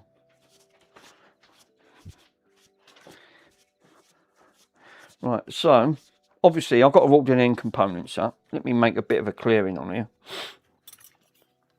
Right. I might have to do the same then by the sound of it. Might have to take the components out. Oh look, I was out the bloody kitchen, didn't put that phone out. What am I like? Never mind. It's all in good fun. Right, that can come up there.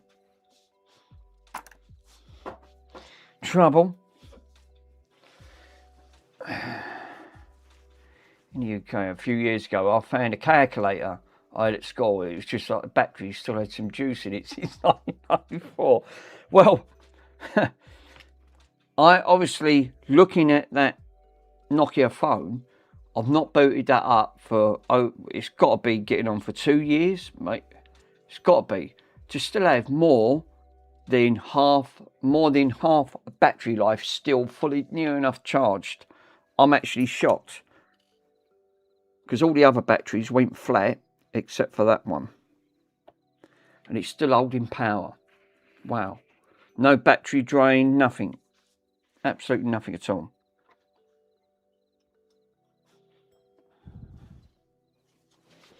So I'm going to have to put that to one side and get that ordered up. I'll have to do that off stream. God. That's the only thing, ordering stuff from AliExpress. It just takes so bloody long. Right. Oh, I've got a welcome guest today. Mr. Battery. I can't even recall checking on a battery on it. Obviously, he sits there. Yeah, I know what he wants. Bloody sarnies. He knows why. It's because there's sandwiches sitting right here. In that front. He's a right monkey, he is, that Bonson. He's always causing havoc. Always wants the sarnies.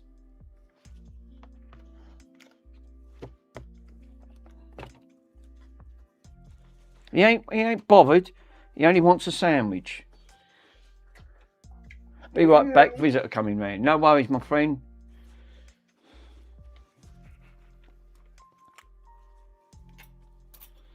Mr. Pico, he says Sunday. He's a very busy man.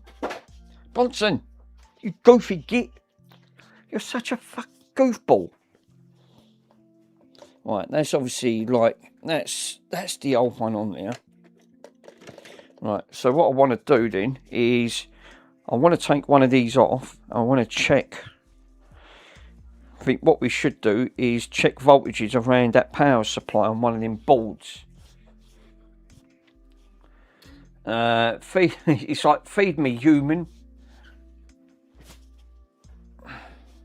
Let's give him a bloody sandwich. For crying out loud. What's she done me today? Plant-based. I always get the plant-based stuff. Bit of cheese and a bit of gherkin.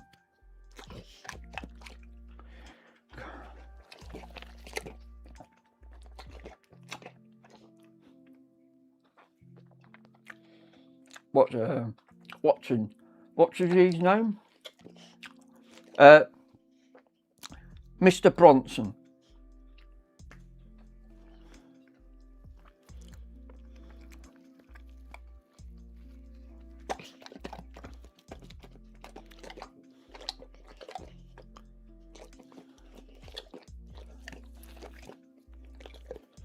Right.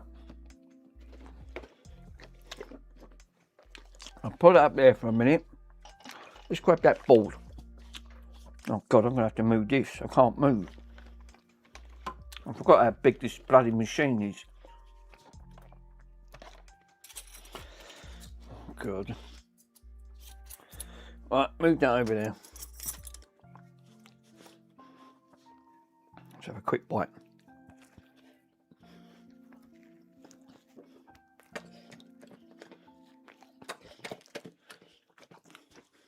Bonson's like a black hole. It's like time and matter just gets sucked into it.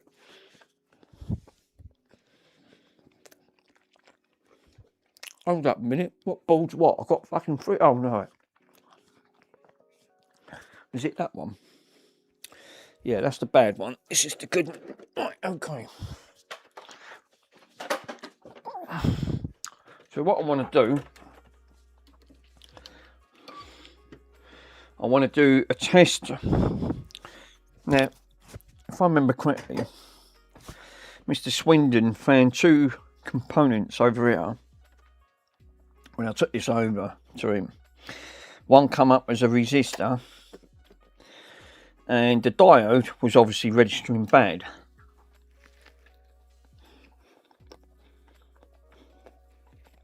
But we want to register. There's a lot of them PNPs on here.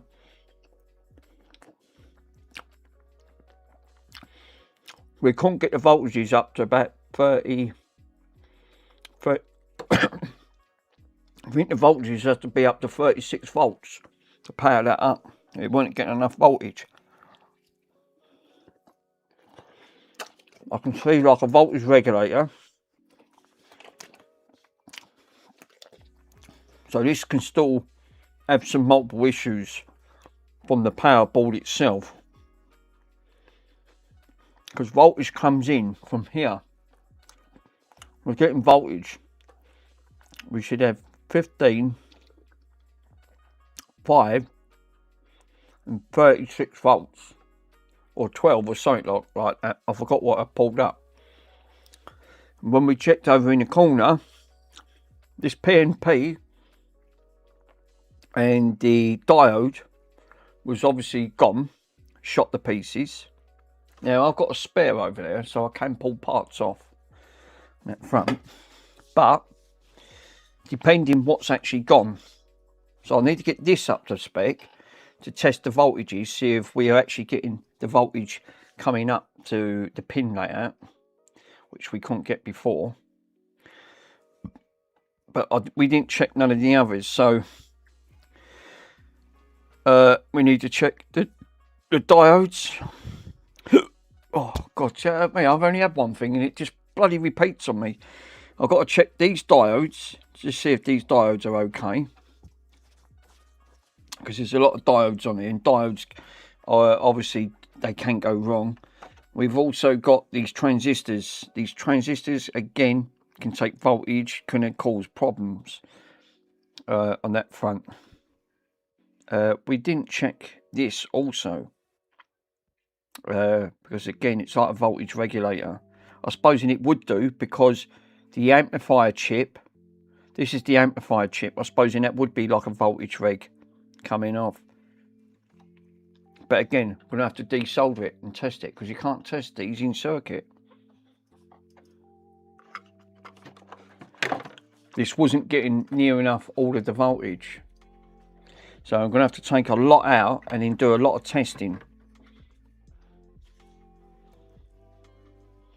I think the best things first is to start at one end. One thing I could test, I suppose, is check for the diodes to see if they're reading one way.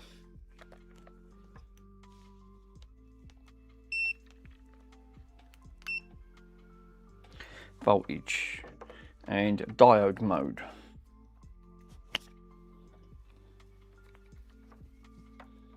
I think we did check these now. If I remember correctly, I'm sure Mr. Swindon tested these. It should see the voltage is dropping. Yeah, then it goes back up to 1.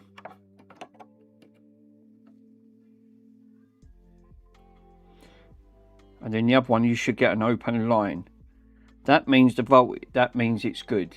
That means obviously if you get an open line on one end and voltage at the other, the diode's reading,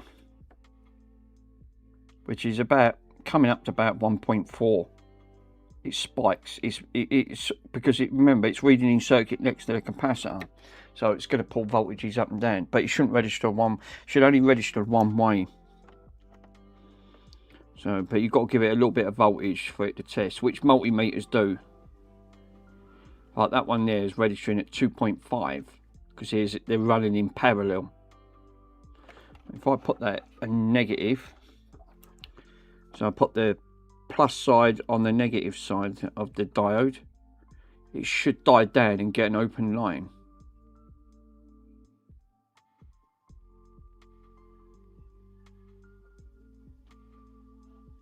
So we could still have a diode short. Diode should, I know, I'm pretty sure in saying diode should only read one way. No, it's obviously not. It is registering both ways. So we could have shorted diodes on here as well. I won't know until I take the diodes out. And they've got D for diode. Diode should not be reading one way.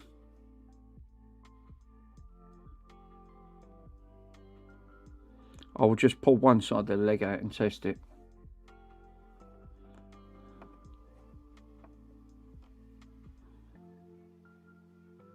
That registers one side, because some of these diodes are back to front.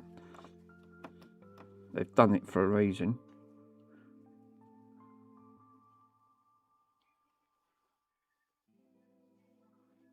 Yeah.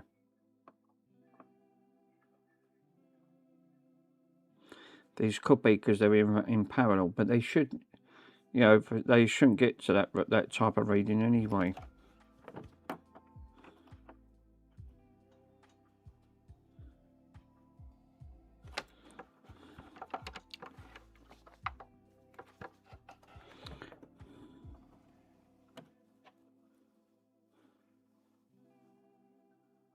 Yeah, they're all registering. Even if I probe it the other way, they're all reading roughly around about 700. Or even on the negative side, which they should be open line. So I really do need to test these diodes and test these, at least lift one side of the leg up to see if these get open line or not.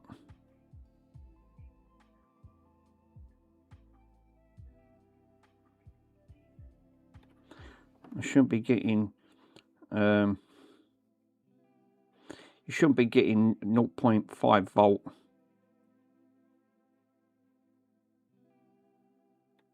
Like this one's jumping up massively, which the others weren't doing that.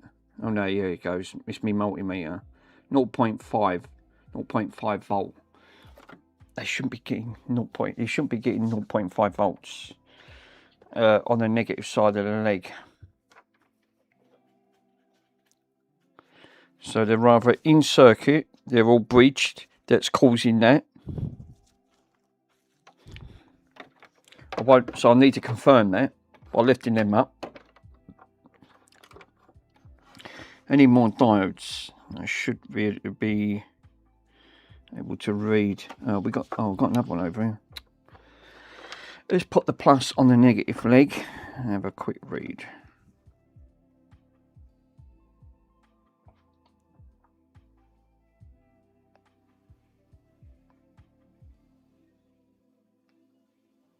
It's spiking all over the place because I think it's reading that capacitor.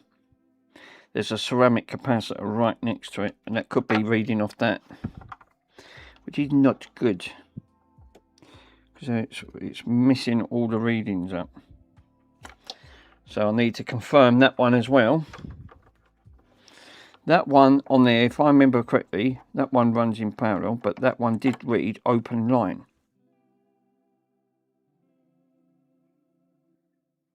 One of them did read open line when I tested it. This one don't. 0.6. So it could be reading part of that capacitor. Where was the other one? I tested another diode. I can't remember where I tested it.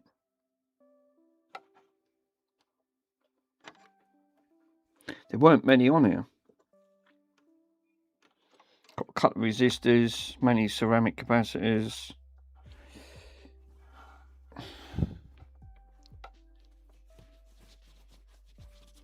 Fuses are good, we tested them. Let me test that.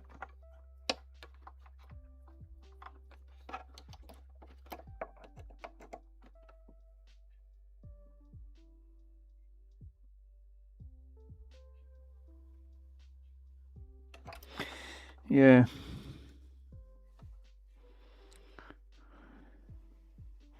Well, I know I replaced that, so I got them two replaced. Put them back, because these were okay.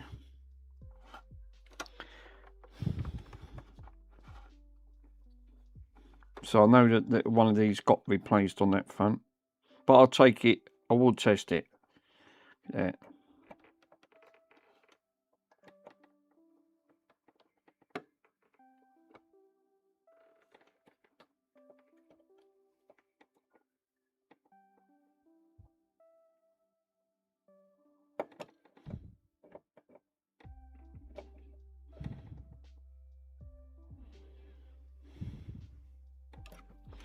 So they register at 0.76 because it's pulling other bloody components in it. That's the only thing. When you've got more than one component coming into the circuit, just reads everything else in. So I think first things first is let's pull a leg on a diode.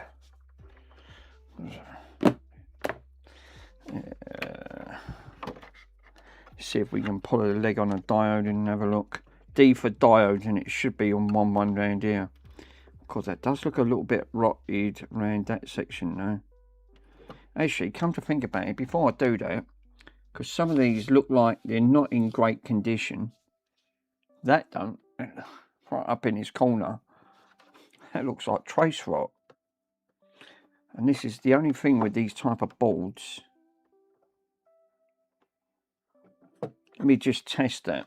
Let's put that in continuity. And test from one side up there.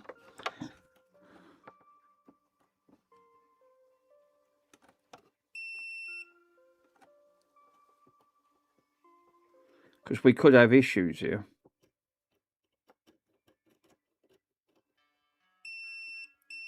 Yeah, I still think it could be an issue where this is not making great connection.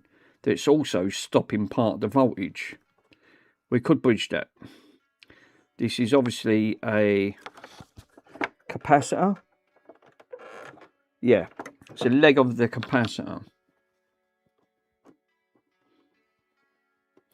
Because again, I still think there's trace issues as well. So I still think that there could be multiple problems coming up to this. So that's making connection now. But that, we've got connection there to there. Got connection there to there. There to there. Have we got connection from there to there? No, see? See? This is what worries me. It's not making the connections properly, and I think this is what's also restricting voltages. So I need to follow that up. It goes over to this one here. That's connected. That ain't connected there. Connected there. Connected there. So it is making part of connection, but it's not making great.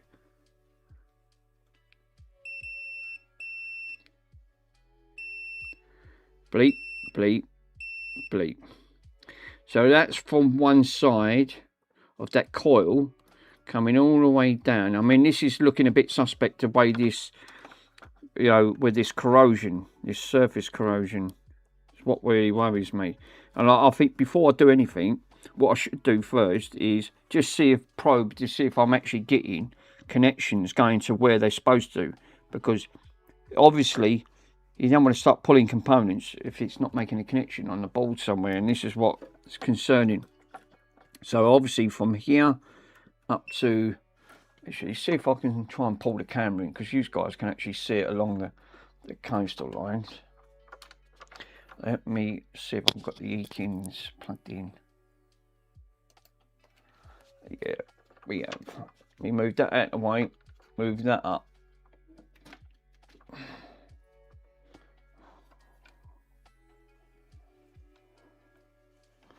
So the issue that I want to test is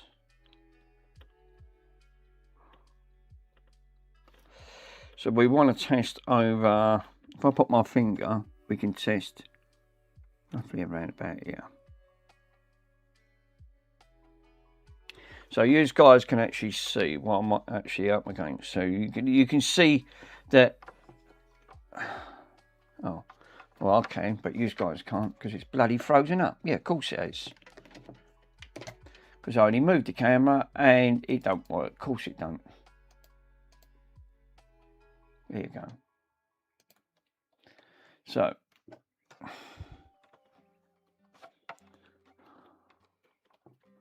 I want to test up round from here.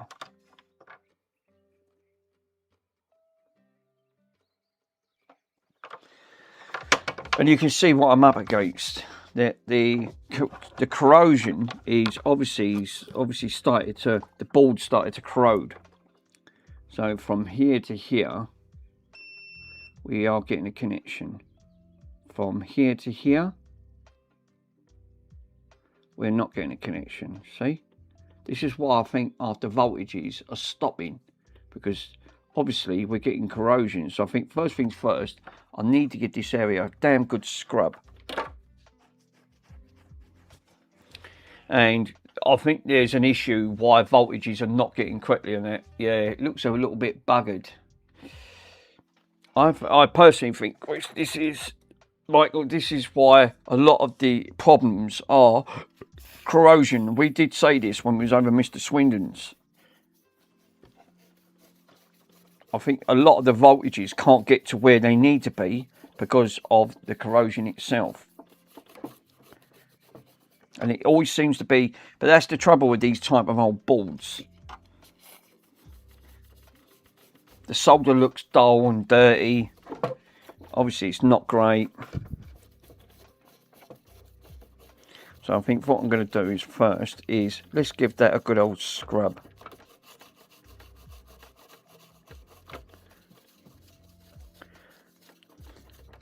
Because I think that's part of my problem, for what I can see. There's a lot of corrosion.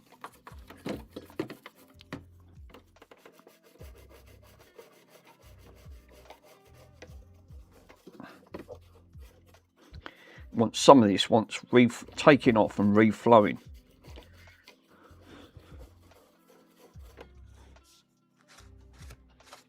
Because that just looks too grubby for my liking. It's not great. There's a hell of a lot of corrosion on that board at one end, where the voltage comes in. I'm not saying it ain't making a connection, because it obviously is, but it's not making a great connection. If we're not getting the 36 volts that we need, obviously that is obviously going to cause part of a problem. Where's that pen?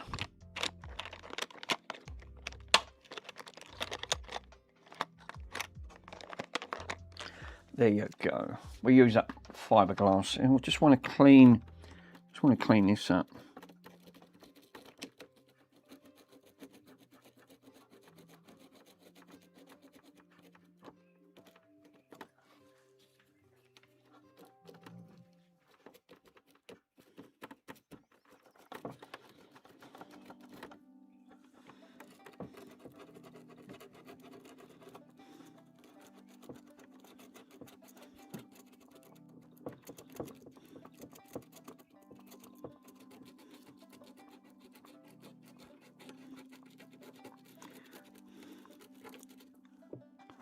Yeah, it's very dirty.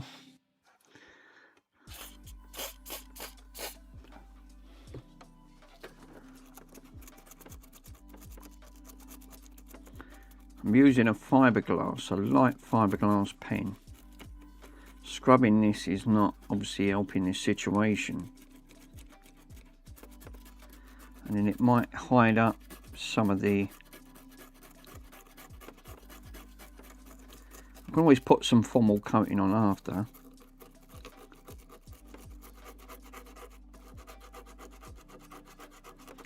It might show you where some of this dirtiness of these tracks are.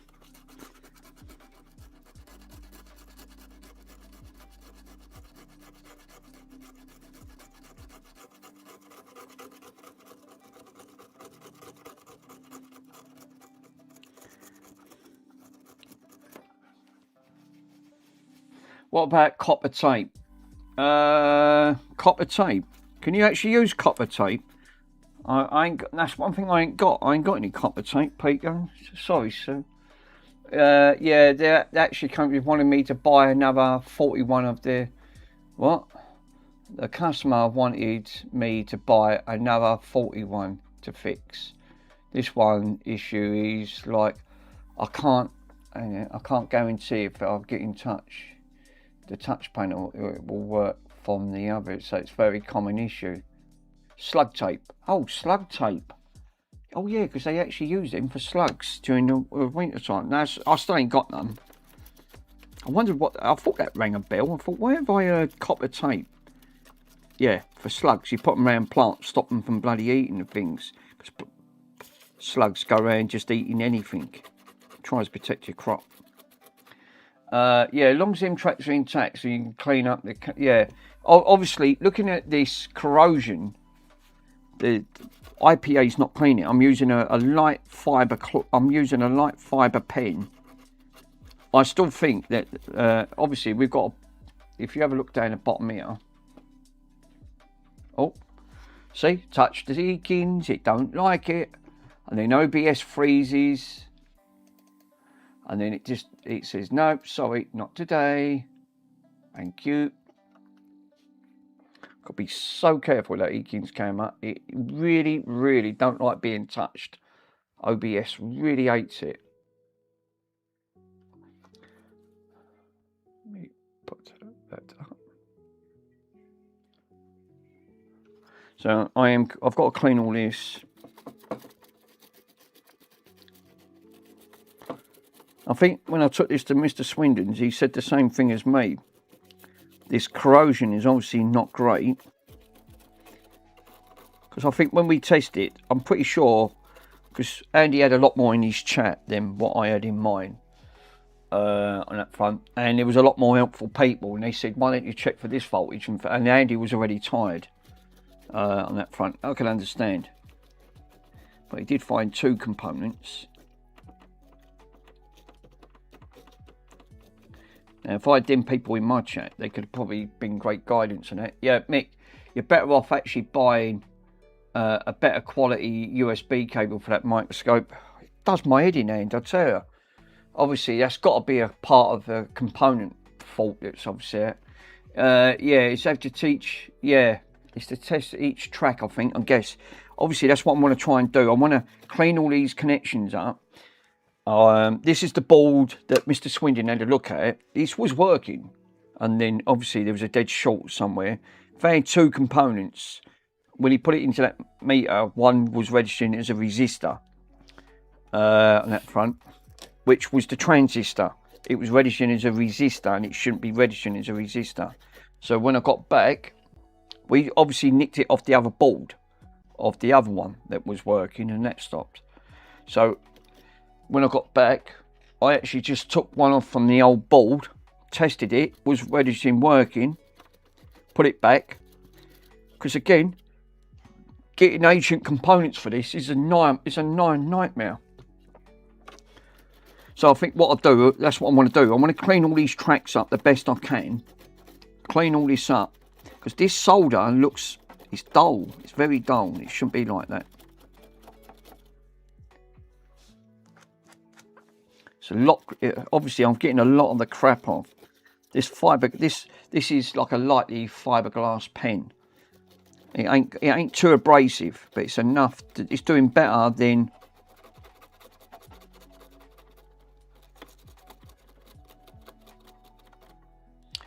the toothbrush. And then what I can do after, once I know, is I'm just testing up here, because this, what I'm mucking about with, this is the main voltage reg all coming in from directly from the transformer. But again, it's a typical thing that Sharp always end up doing with all their components. It's not going through a fuse system first. It's coming directly straight out of the voltage of the transformer, and then it goes into the circuit. Then it goes into obviously protection, which is all the short with all the fuses. It's got about 8 fuses. It does it the opposite way. So if you put 110 to a 240, you're going to blow it. Then it won't damage the board. It'll take out the transformer. And good luck, because you can't get a transformer for these. That's what happened to them Sharp boom boxes. Well, that looks a lot better than what it did. So I think what I'll do, before I test all these components, I want to check for shorts. I do want to check for shorts. Yeah, clean that board, and then grind any flaky areas, and then freshen up with, yeah, I'm going to do that, Pico. It's exactly what I'm going to do. Now, I've got to be careful, because this thing don't like being touched on me, because like you said, now, this is another part of we did test round here.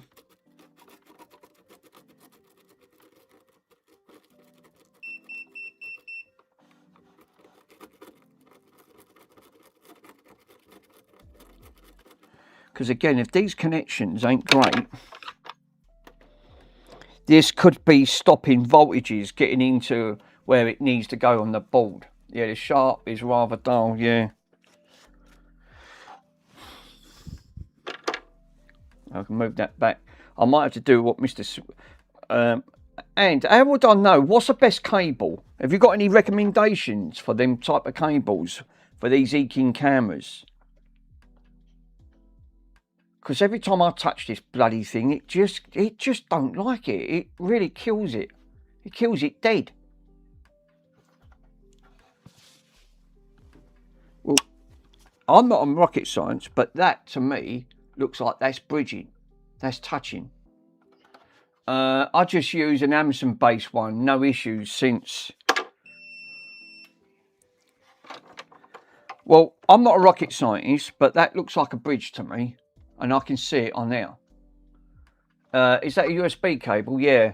USB-C cable? No, it's actually... let me move the camera. I'm going to show you what type it is.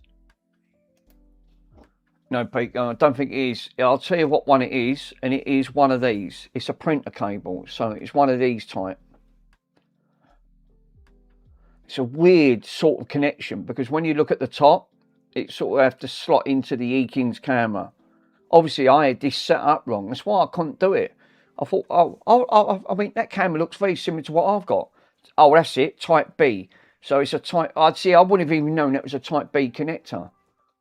And this one, for some reason, every time I bloody move it, it kills it dead. So it's obviously, it's got to be a cable management thing.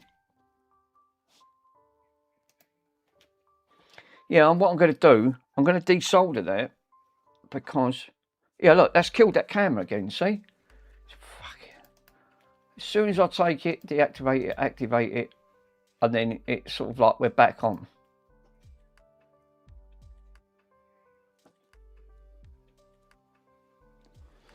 Oh yeah, I might have one of them. If you have, Mr. Pico, please add it into the thing, my friend. That will be very helpful. Obviously, it is working the bottom one, but it's not working the top one. Like the OBS. OBS just hates it. It just goes mental. It's completely just like locks up. Yeah, I don't want to say it, but that looks like a bridge to me, and I don't think that's supposed to be a bridge. Because looking at that, that end should be an earth, and right next to it is a red. So that could have shorted that out and caused a problem. Probably took something else out on the board. So I'm going to take some of that out. Them blobs look way too big.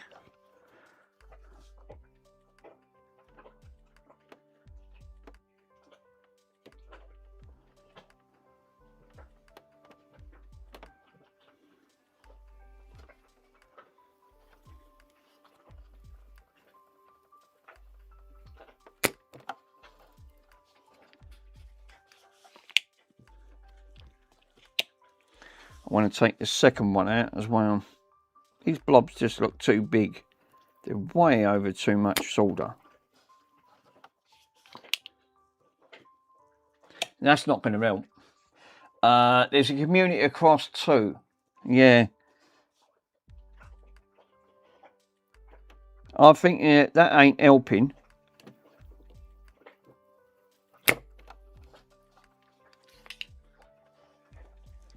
Right, obviously, I'm going to clean that up. I think that didn't help straight away. There shouldn't have been, that end one on there, one's an earth and the other one's a live, which is a red. And I'm pretty sure red was 12 volts, or was it yellow? No, red was 5 volts, something like that. And the white should register at 30. We wasn't getting that when we tested. Well, that weren't helping. These two were supposed to have been separated. Yeah, that was actually factory. So that could have created a short then. obviously pulling all the board around, obviously it was enough to shorten it out. That, well, straight away, that looked a bit suspect.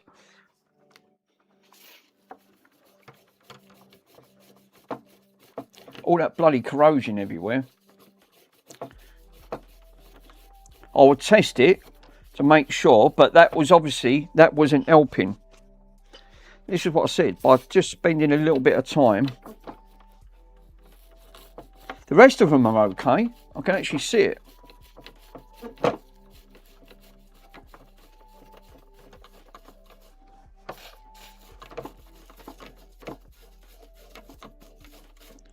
Let's go and get a cloth for a minute. I want to put a cloth on there.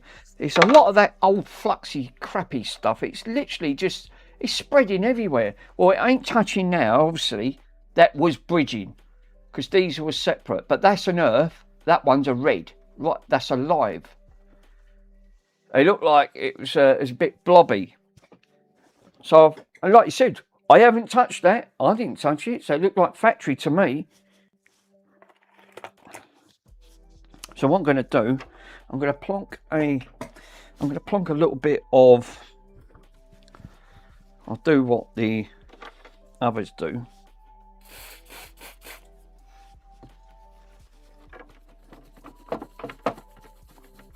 Rub it all over. Like Ainsley Abbott, of which I've got that command. I think it is rub.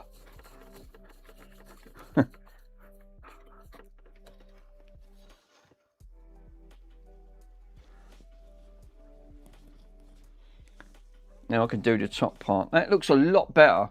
It does look a lot better.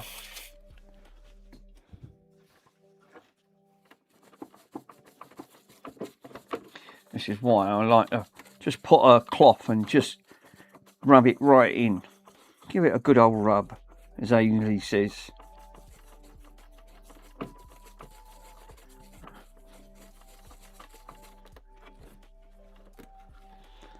And then that sort of cleans it up.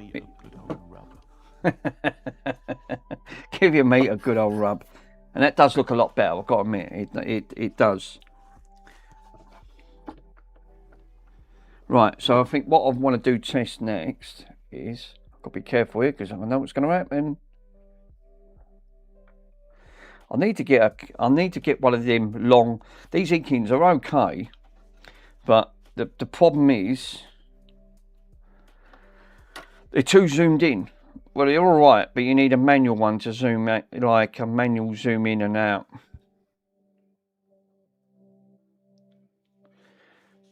So I think what that has pulled some flux off there. So obviously that's a lot better. Obviously I've still got to solder these up. I want to test them first. So I think what I'll do first then, let me plonk a little bit of solder on that point, because then that solder, that was definitely bridging. 100% that was touching, which wasn't helping, which I didn't even notice.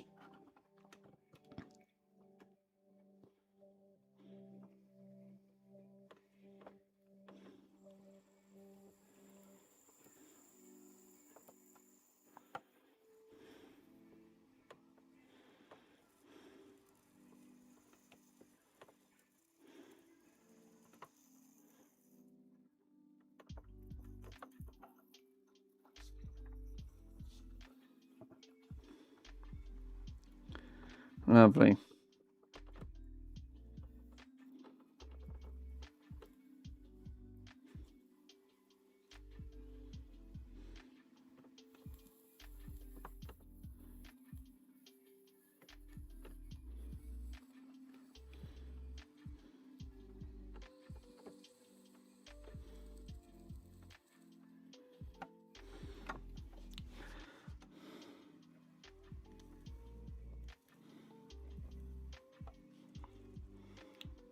Well, that's a lot better now. When I've now I've touched all them up. I can hear it sizzling.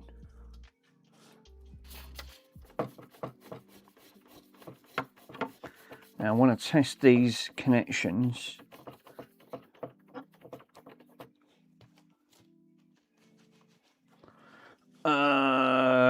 I would actually grind off the actual flaking bits, would have come on and redo it.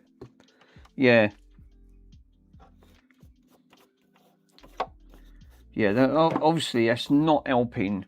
There's a lot of, you're all right, there is a lot of, there's a lot of corrosion, which is obviously, I've not got to the components, but obviously if there's problems around here, then it's obviously not going to make a great connection. Let me get the, where's my, it's up here, isn't it? Duh.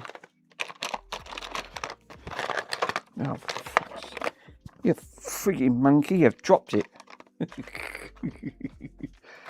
There you go.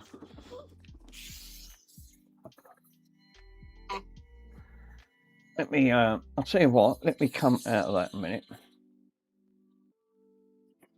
Let me bring this camera around.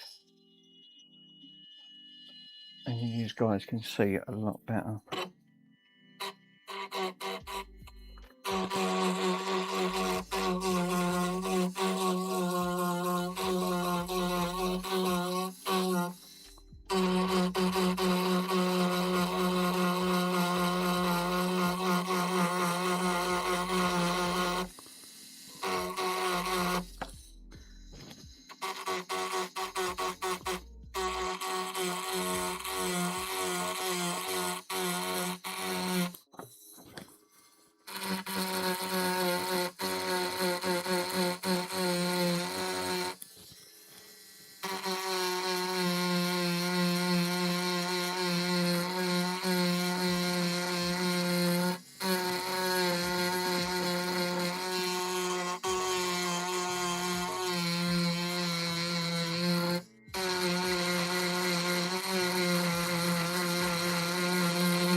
Hell of a lot of that corrosion going on there. Hell of a lot.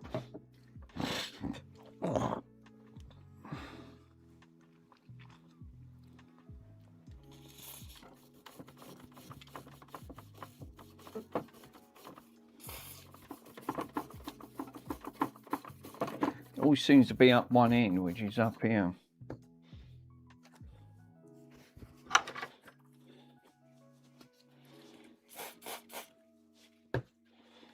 Okay, give it a good old rub.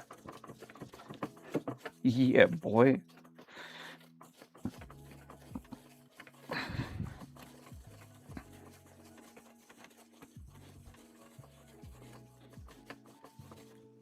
Yeah, I'll do the Pico one offline.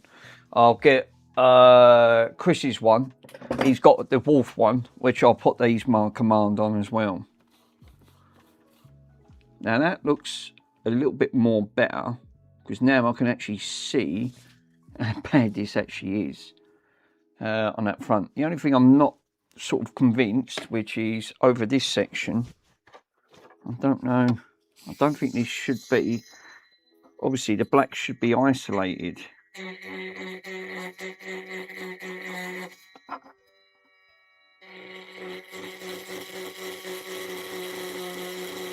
I'm not going mad because I'm only taking it lightly.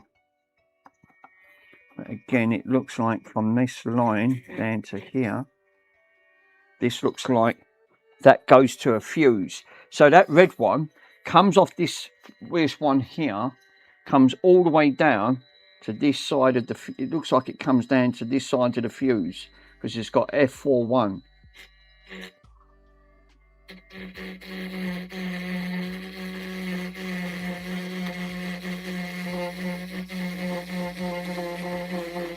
And if these ain't making a great connection,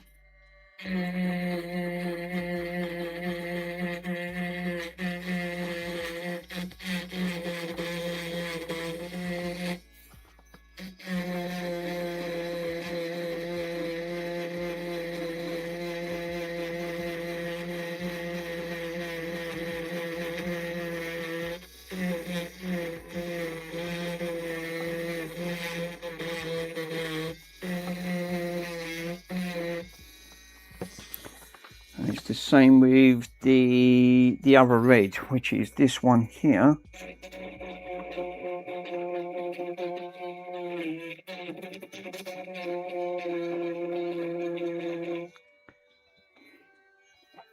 We've got some corrosion here. And what's that going to? The white one. So this one then looks like it comes off.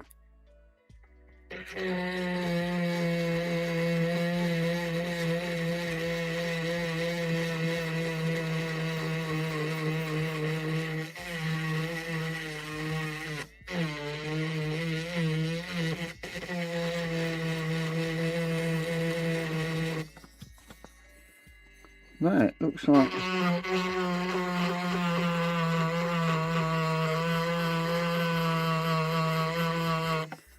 that don't look like that's connected properly, you know. This one here. What is that? That looks like I don't know if that's actually an earth. Obviously there's got a component sealed on it, but it don't look like it's not earthing properly.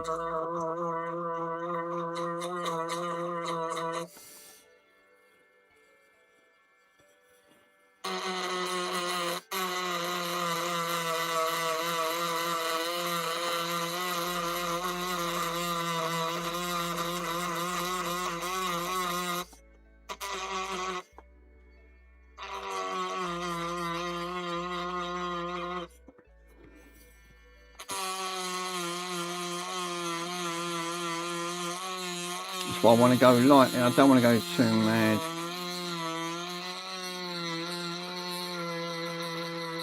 I don't think there was components totally making great connections on here. That corrosion, it looks like it's up this end. It ain't great.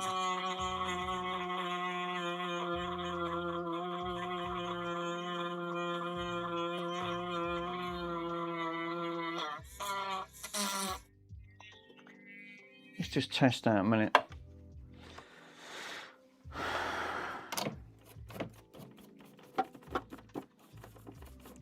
Yeah, that don't look great. I'll tell you what, the connections to some of them do really look like they're not making a great connection.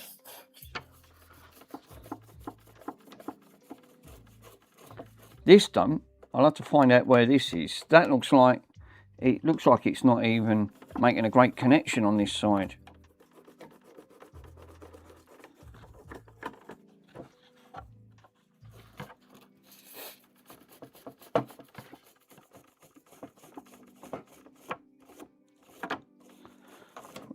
See, there's one thing you don't want is obviously if the trouble with corrosion on these type of boards, you've only got a formal coating, touch over or bridge on something, then obviously you're going to have a short, so you're going to take small components out,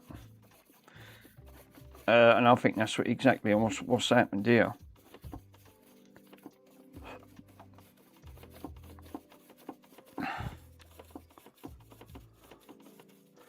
Hell of a lot of corrosion up this end, so it looked a bit suspect.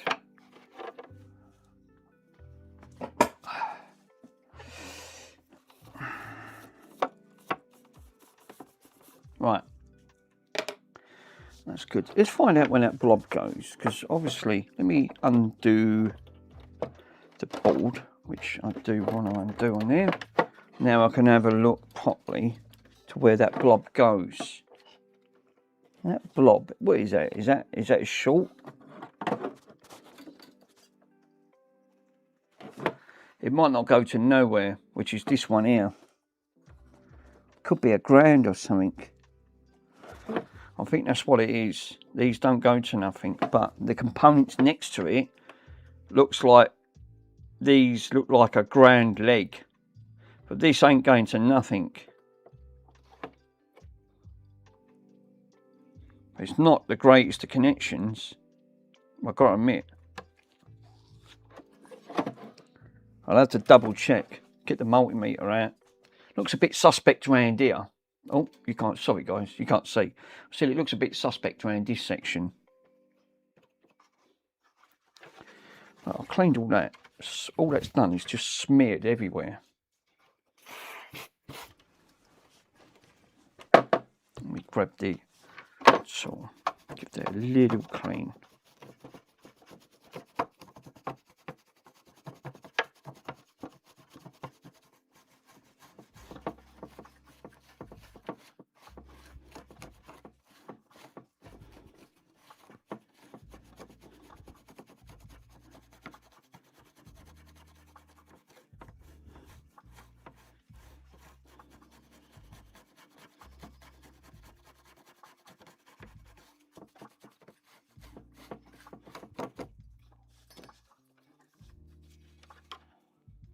Yeah.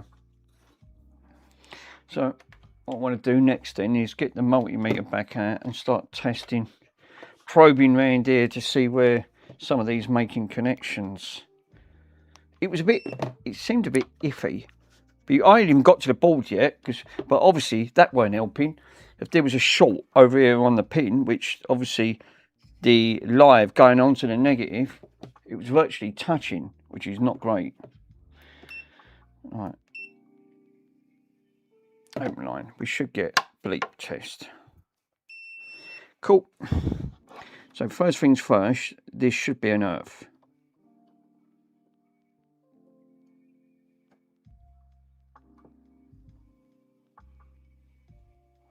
Or is that from there to there?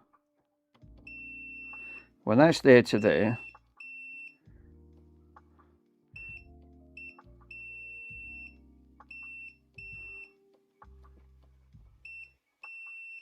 Yeah, it's touching. This looks like an earth point along here. It is an earth point. So this is now making connection.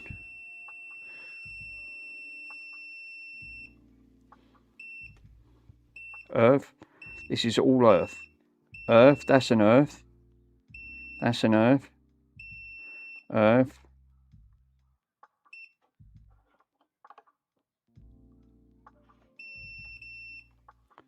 Earth. Well, it looks like we're getting. See if I can scrape that.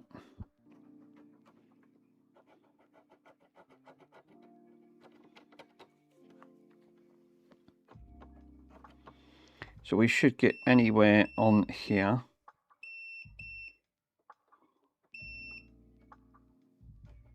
We're not getting voltage up there.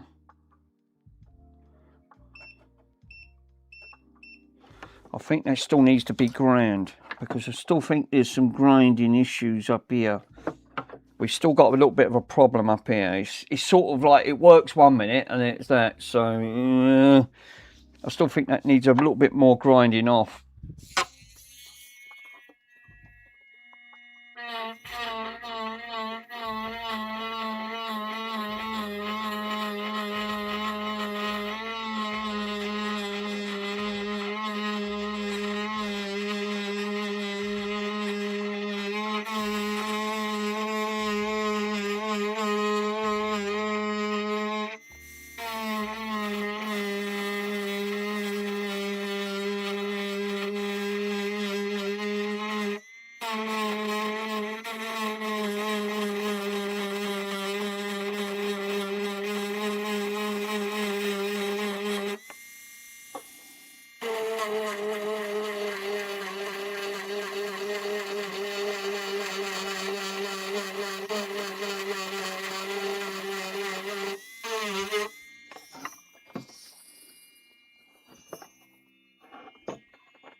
Obviously a pin come out there. We're supposed to have pins. Let me double check. Can't see a bloody thing.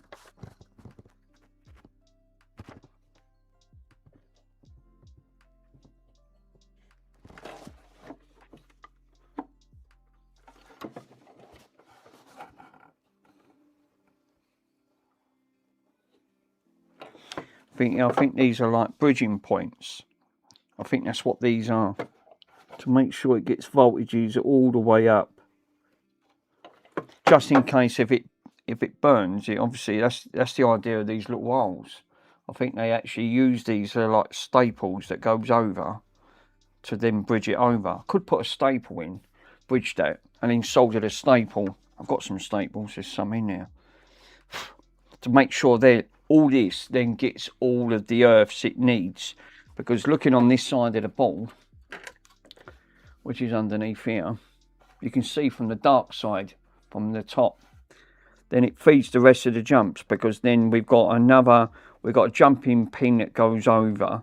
So I think this is vital, that these earths, and it does look like that's exactly what it does. It needs these earths to be bridged over. That's the idea of them. And I don't think they was making great connection.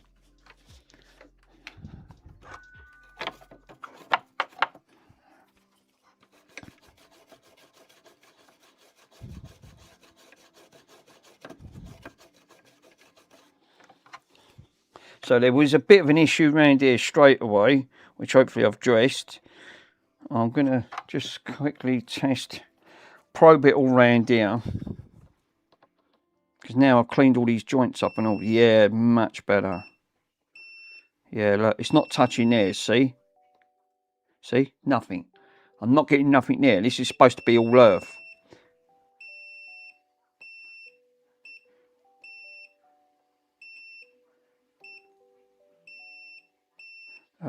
Earthed. It's a lot better. So I think what I'll do, I'll put the jumping pins over.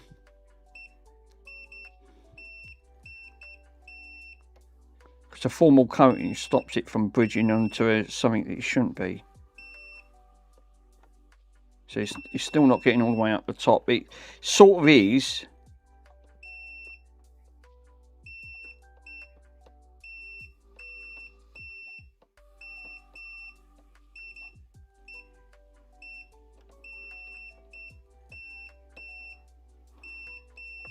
So it's still a little bit of a, I've cleaned up as much as I can. So what I'll do, I'll smother that, see if we can get all that soldered up. Because this is all earthed. This is supposed to be all like earthed up. Now let's test this trace, which I did test. Got a connection there, there. Much better.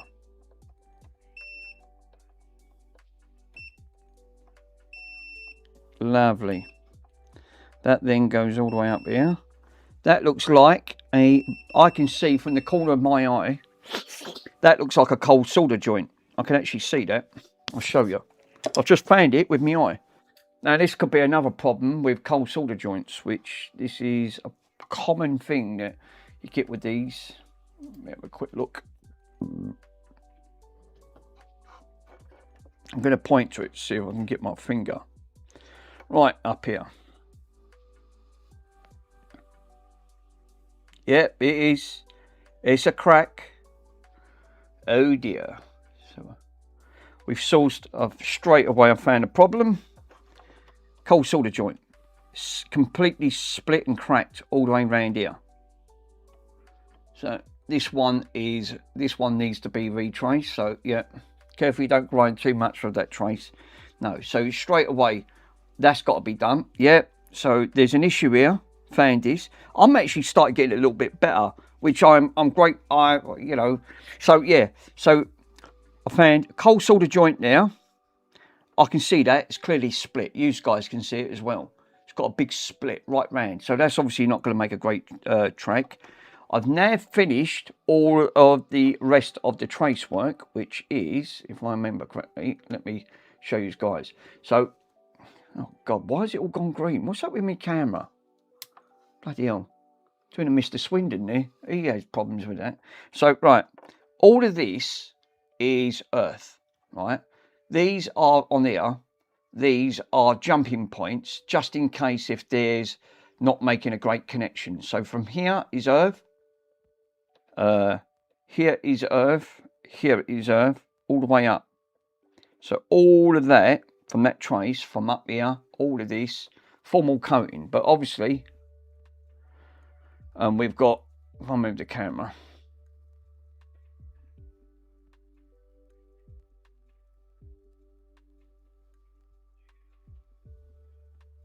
so right up here, so we got this one here, this one, all of this is earthed. But you can see how badly corroded it is. But I've just tested it, we are getting connection. This one, again, same thing. From this pin here, all the way down. We are getting connection. But I had a look, while I was looking, I went, I could see under there with my eye, I went, that looks like a cold solder joint. It bloody is. So that's split and cracked. That's going to have to be addressed. So straight away we're getting a probe there. Probe there. Probe there. Right up to that cold solder joint, which is all the way over here. We are getting connection. Even though that is a cold solder joint on there, but that one's all split as well. So there was a couple of multiple issues that wasn't great to start with. So that probably weren't helping. And this is why we couldn't get 36 volts to the board. So straight away, and I've not tested the rest of the components yet, but what we do, because now I've replaced these, there was issues, obviously. One, it wasn't making a great earth. Two, cold solder joint. I'll have to check for other cold solder joints. I can't see them on my eye, but they're obviously a microscope would be better. So I'm going to probe the rest of these now to make sure they're connections. Cool.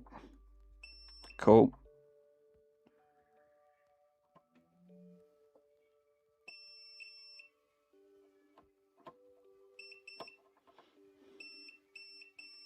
Yeah, they're making connections. What about the earth?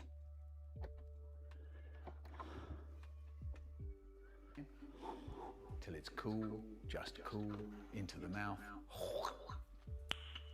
Nice. Into the mouth, nice. Right, so we are getting the earth. So we are, oh God, shut up. I'm not even touching it and it's doing mental. Right, okay. Right, it's the only thing with them bleeping thing. Earth. Earth. Are we getting earth all the way up?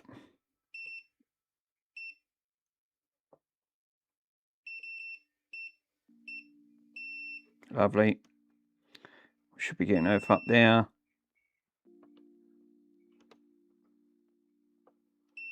Earth there. Earth there. That then comes all the way over to earth there. So the earths are getting all the way over from one end to the board to the other, right? So that's good, because I'm trying to follow traces to see if it's just getting connection.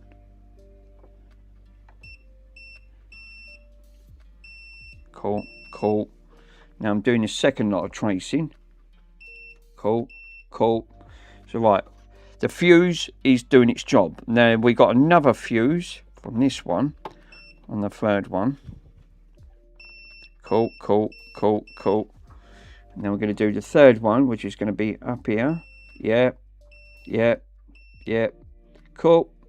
Then it bridges over. Obviously, it's going to go through a diode. So you're not going to get nothing go through a diode because a diode will only go one way. Right, so the third one. Yep, yep, yep. Fuck me, these are all fuses. Jesus.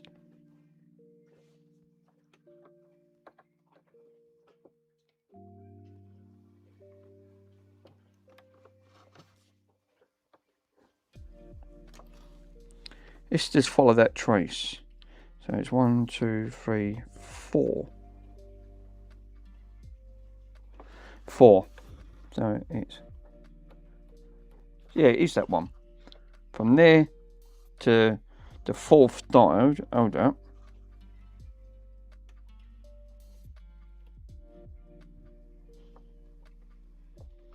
Just trying to follow the suit. So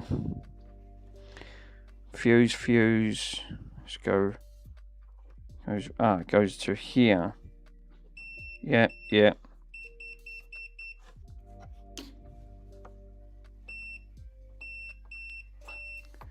They all go to them diodes.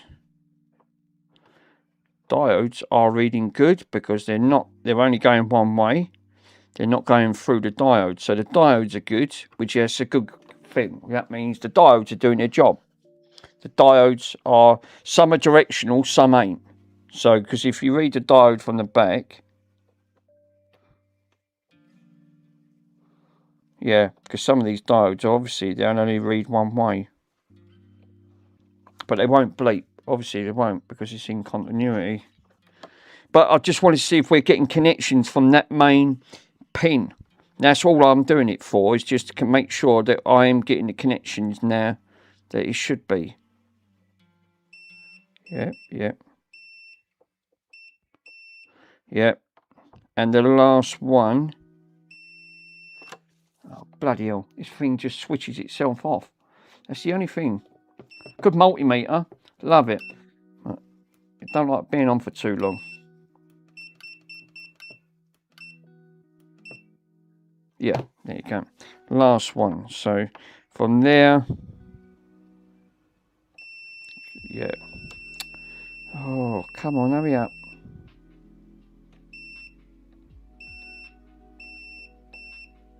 Yeah, I'm pretty sure that's another Earth. No, it's an actual white. But it is making connection from that pin. So the pins are getting all the connections now. Obviously, we wasn't getting the correct. I think there was a bit of an issue with all this corrosion. I've got to address that. That's not great. So I think first things first. Let me sort that. Let me sort that cold solder joint out. Where is it? It's up here. Yeah, let me sort this one out. Hot cows. Hey, the Fluke 101. I missed mine. Yeah. Mine's a Fluke 77. The Flukes are actually good. They're good multimeter. Bloody expensive, no?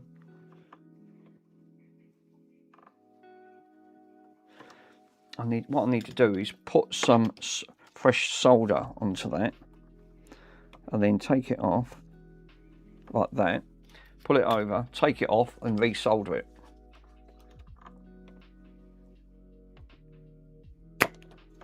Like that. Now it won't have a cold solder joint.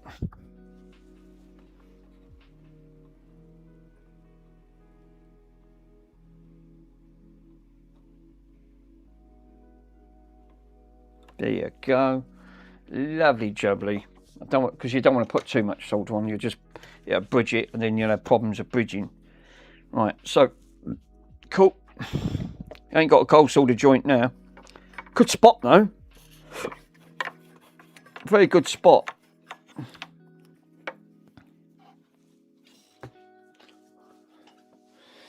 Yeah, holy crap. I'd look at that.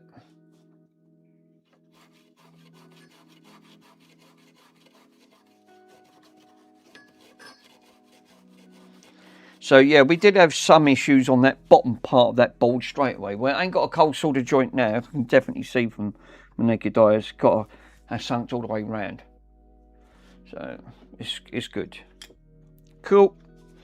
So yeah, what about the rest on the connections? Let me double check. Move my finger over.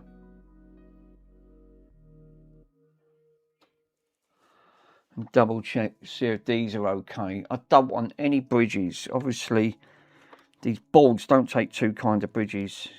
That looks like, again, flux. I hate, flux can be good, but also it can be a bloody curse at the same time. Right, you know, if you're trying to get rid of the flux.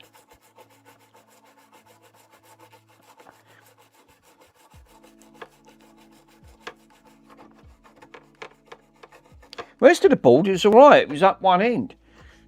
Obviously, it weren't helping. No, we're fine. I can see on the other camera. I just want to make sure I'm not getting any shorts, which I'm going to just probe, make sure I'm not. Unless it's an earth. Nope. That could be an earth.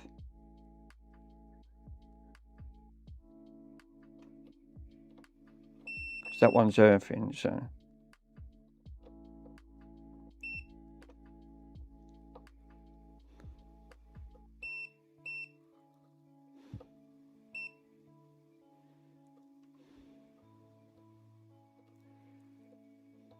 No, we're not. But one of them is an earth, which is that one there. So if I follow that one in, it goes to that. So there's two earth points. So this is an earth point. These two I'm touching. Sorry guys, you can't see bloody properly. So let me probe that again. This one and this one is an earth point, because if you follow it round in a circuit and go down, it comes back straight into this. So that I'll know that that's obviously that's earthing, so that's doing its job. Just trying to have a look on the rest of this board before I start probing. There ain't no more dry solder joints on here.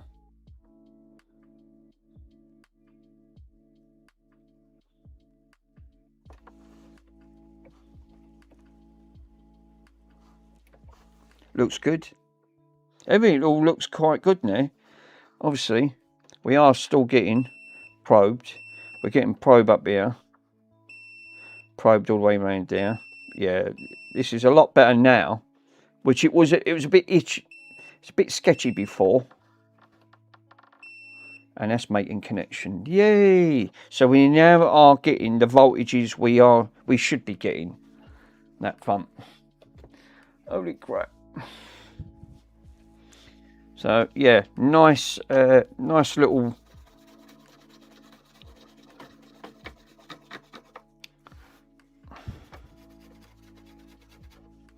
So yeah, we are getting the voltages we should be, which is.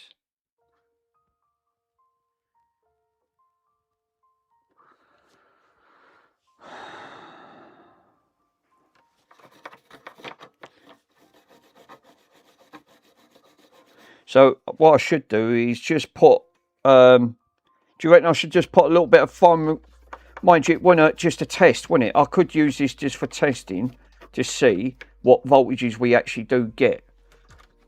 So I think what I should do next thing, now this is all sort of like taken care of, I can do it after. I wanted to see if I can actually get voltage into the voltages what we're supposed to be getting up this end. So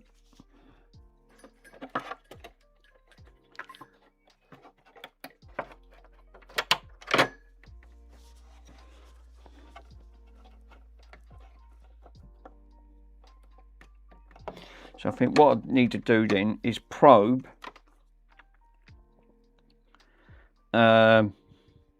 is to literally try and probe to see if we got like 36 volts.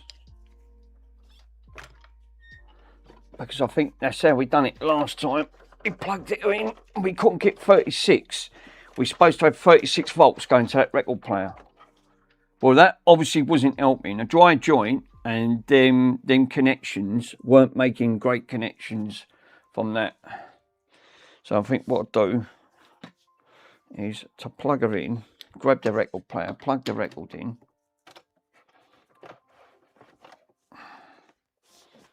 Let's turn that off.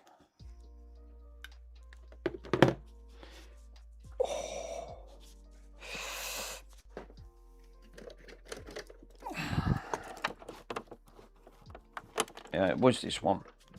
Yeah, it was this one here. This is the one that we put back.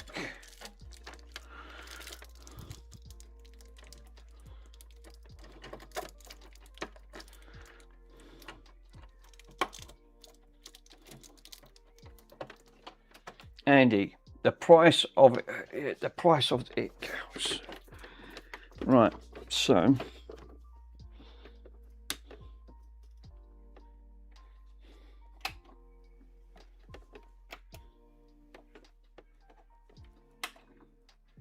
we've still got nothing on the record.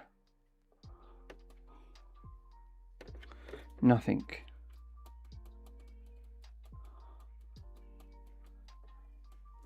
Still nothing on that record player. Right, that's interesting. Let me take the other one out.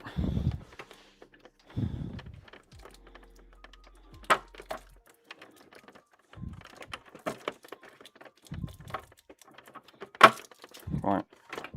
So I'll try the other one. Plug the other one in. Let's put that light on. It's getting dark in here. Jesus, you bloody box in it. Got to muck about and put bloody lights on because you can't see nothing. Right, so where is the other deck? That is the old one. Ah, it's over here. Right, okay.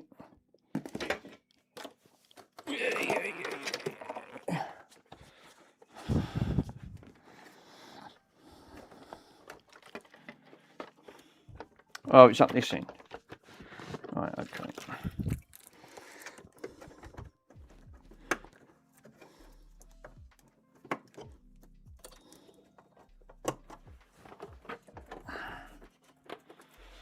Right.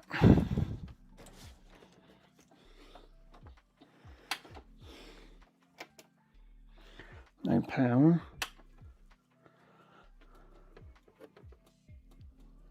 We've still got no power coming through. Money. Oh, Ed, I've got the Money Me one working. Your favourite one. If you just type money with the exclamation mark, you get the money one come up. Give me money. Money me.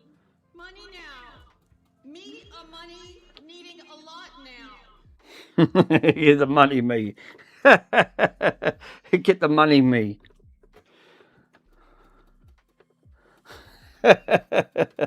I could give you that command if you like that one. I know you like that one. I got that off Mr. MK. No, we still got no power coming through to this at all. So it's obviously...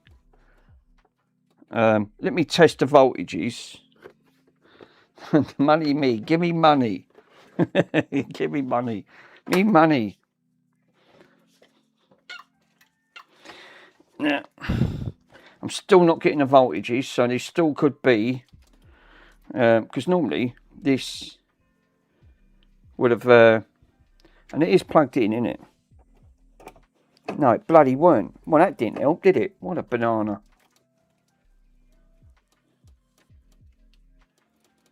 Wow. Right, okay, let's turn that off. Give me money. Money me money now.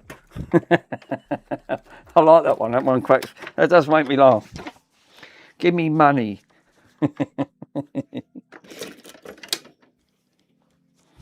Give me money.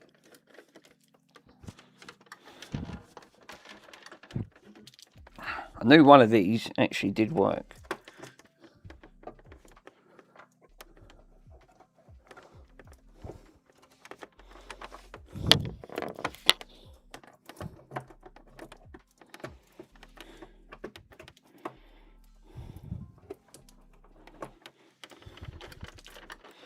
one of these did switch on. I'm sure it did.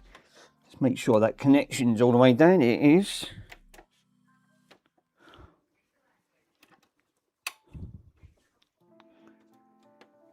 Yeah, it was this one. One of them had power, one didn't. Had partial power.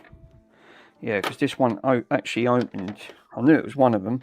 Right, so now I'll need to test the voltages to see. Obviously, I still think there's a short somewhere on the board. So let me put it into voltages and test for voltage. So I want to probe one end of the earth, which I do there. And I'm pretty sure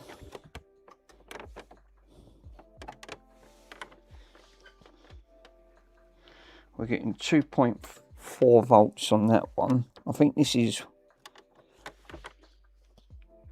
yeah, 2 volts. Pretty sure it's on the -5 volts on the purple.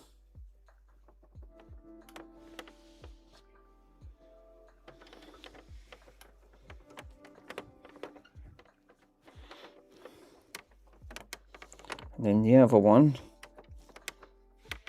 minus.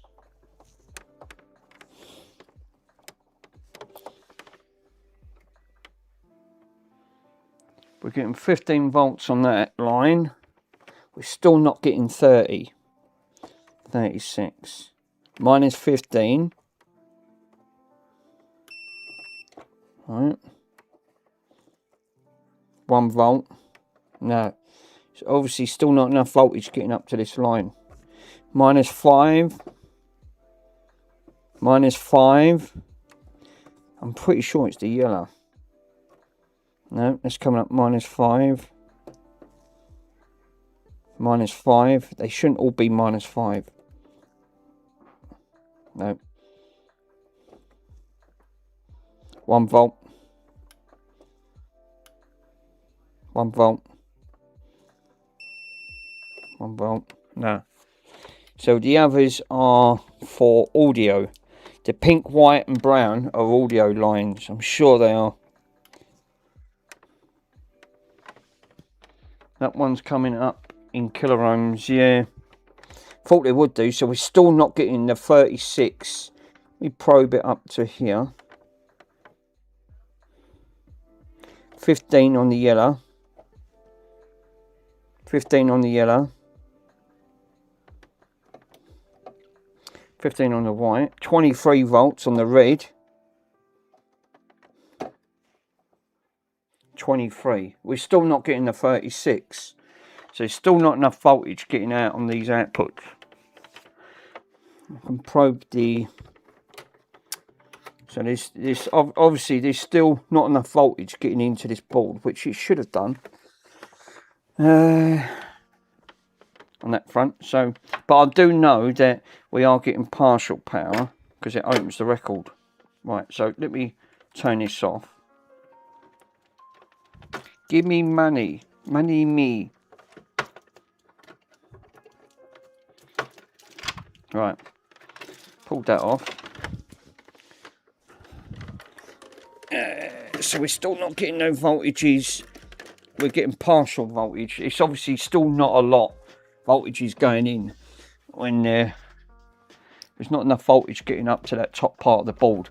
So if that's the indication, then it's the bottom part. It's obviously pulling the power down too much. We ain't got the voltages up. So I'm going to probe around on here. Are we on? Oh, it would help if I bloody switched it on. Obviously not. Let me probe around the brown. Yeah, minus 29. Right. So I'm getting minus 29 volts on the brown. Red, we're getting minus 15. We're getting 15 volts on the orange. The yellow is giving minus. Shouldn't all be minus. The second pin is blank, and the blue That's going in kiloohms, so it's obviously going to like a dead short there. That'll be pulled up. So the second lot of the wiring, so these obviously will go into kiloohms. Yeah, they're audio. So these are obviously pulling power to the audio side, which I thought that would anyway. It'd be the colour coordinate, these ones here, these main pins. That's in ohm resistance. That's in a kiloohms resistance. Mega ohms.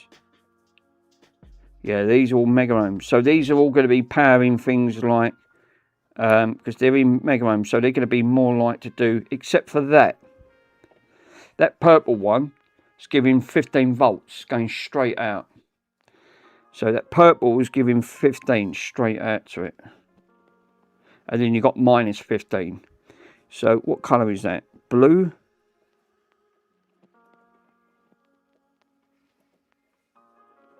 I can't see what colour that is. Yeah, blue. So the blue and the purple, 15 and minus 15. But these are your main power rails, which are these ones. That 29 should not be 29. That should be 36. I'm sure one of these should be 36. They're not enough. So there's still not enough voltage getting around on this board. Yeah. It's mainly these three here. That blue one, yeah, that's registered. That yellow one is registered in kiloohms.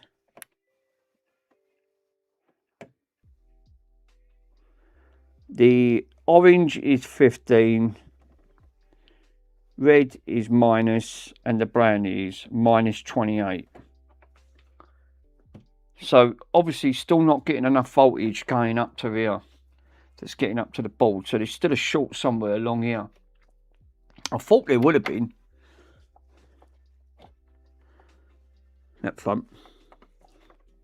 But straight away I thought there might have been a problem.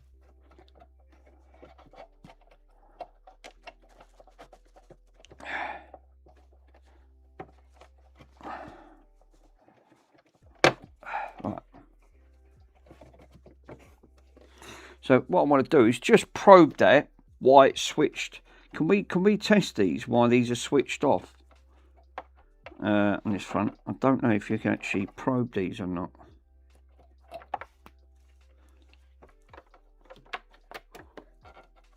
Let's see if we can probe. Yeah, 23 on the red. 23 on the other red. 8 volts, 0.8 volts on the yellow. 32, that's 3.2 volts on the other yellow. And 1.2 volts on the white, because obviously it's not under load. There's no load going. It's only when it pulls it. So there is still an issue going on to this circuitry here. I thought there was. Right, let me unplug that.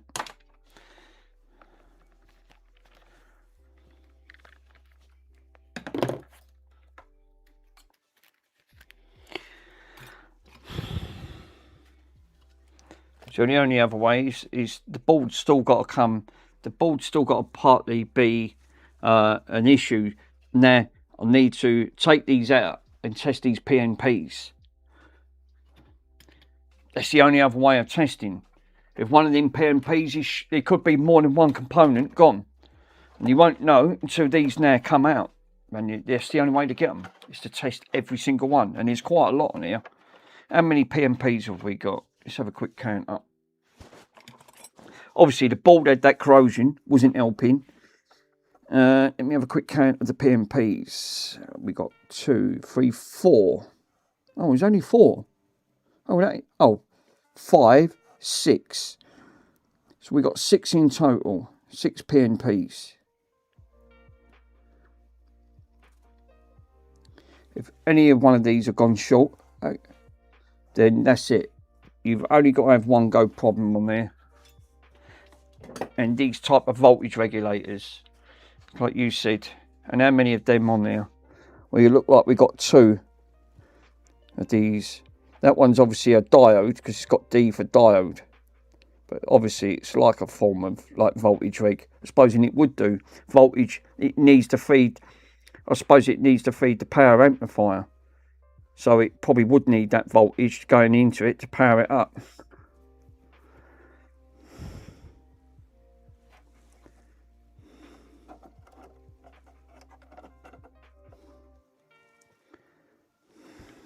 Right, okay. Gotta be careful now. Now I'm going to have to do one at a time. Oh God. Let's have a drop of water first.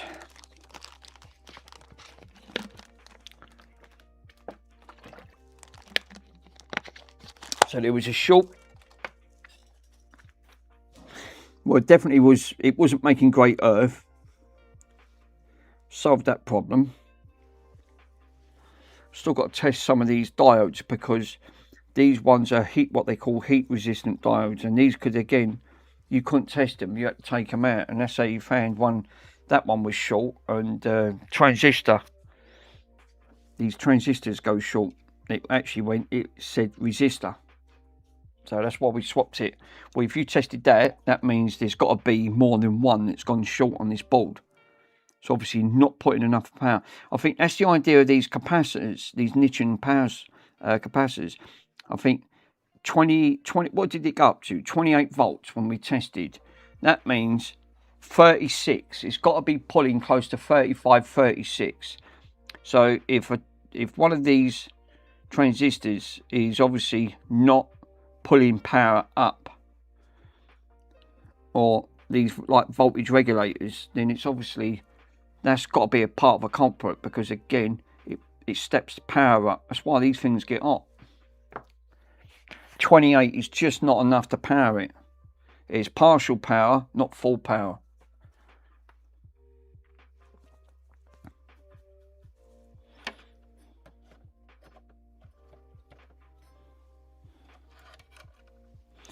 So let me take out this transistor. Can these got diagrams? So if I take this out, oh, it is. All right, I can take.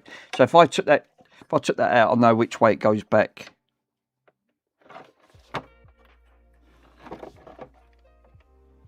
And I think it goes up to there.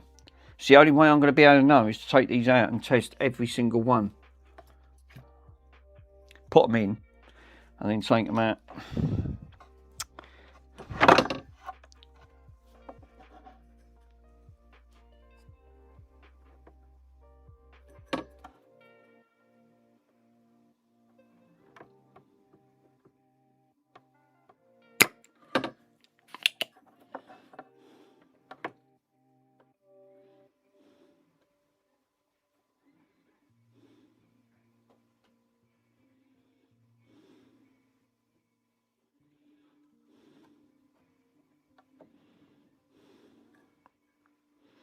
Cause this stuff just don't want to just melt.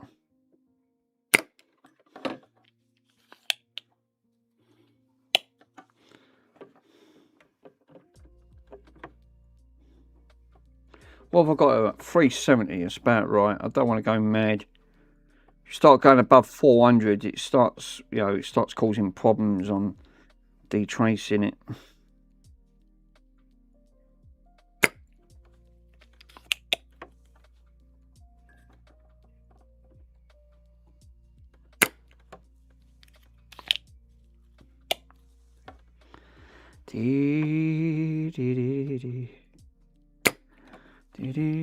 Right, that is taking it off. Lovely jubbly. That's why I don't want to go too mad with the heat. Keep it on for too long. You start burning the traces and start having issues.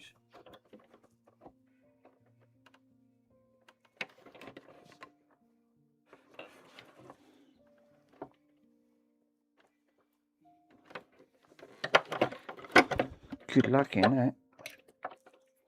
Give me money, money me.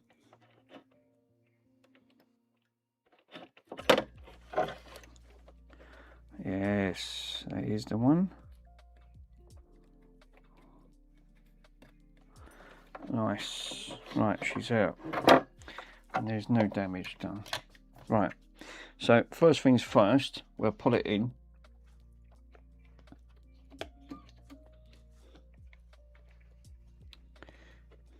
Look, bloody cut me hand. You see what I mean? With, oh, I'll give up. Like everything else. 2 minutes trying to work on something, you get annihilated on something. Right. Let's see what this comes up. It should come up with like a PNP. It's an MPN. This is fine. So it's absolutely fine. BJT. So that's obviously, that's good. It's doing its job. So we know this is fine. This is why it's going to take a long time, because you've got to take them all out and test them. What the freaking hell? What is that caught on? Oh, it's caught on that. Duh.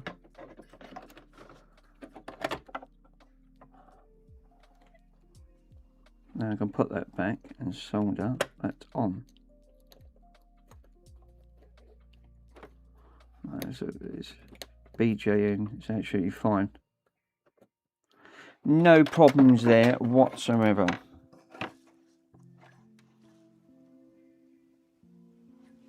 We can put that back.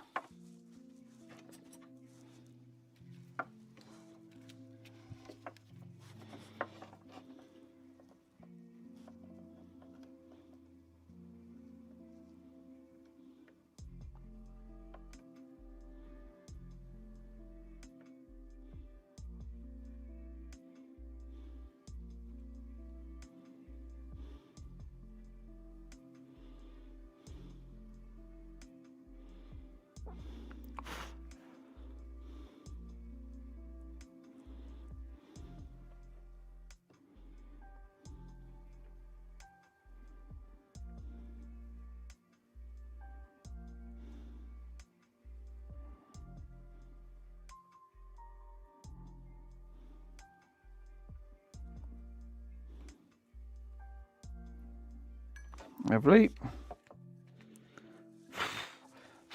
Bloody smoke. Jesus.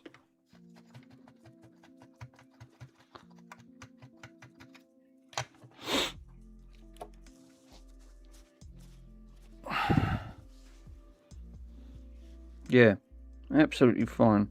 Right, that's back on. No bridges. Good.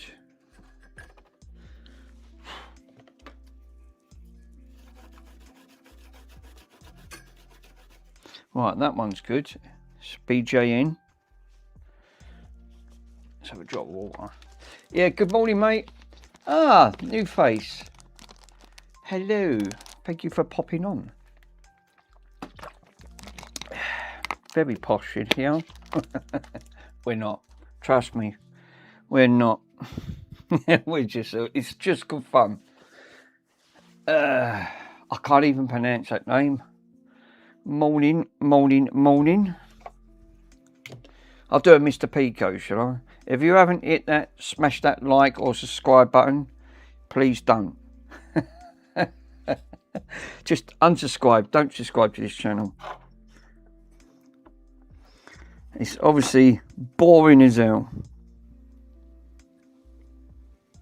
Actually, let me double check that under the camera. I don't know if that's actually... Oh, bloody hate these cameras. I can't move on this table because this record player took up enough room as it is. No, the camera's froze up again. Oh, for crying out loud. What is wrong with this camera? Frustrating. I'm from the Utah, USA. I love soldering and welding. Oh, nice. Lovely jubbly.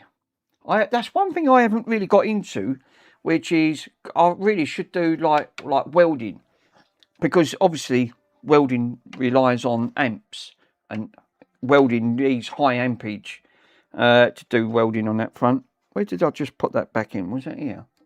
Plug that in. It looks a bit suspect to me. I don't want to see if that's actually bridging or not, and I can't tell. Yeah, it's the only thing with I'm not happy with that at all. It looks just a little bit suspect. Yeah, welding, I've never ever, that's one thing I've never ever done. Bloody hell, why is it yellow? That's better.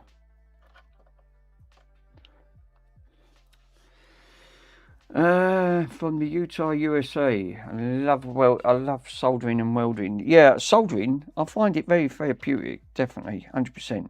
But welding, I've never done. Never. It's one thing that I have never took up. I'd like to give it a go. Give it a go. I would like to give that. Obviously, welding's great because obviously, as long as you've got welding gloves and a mask on, because it's obviously, it looks a bit. It just looked like it was touching.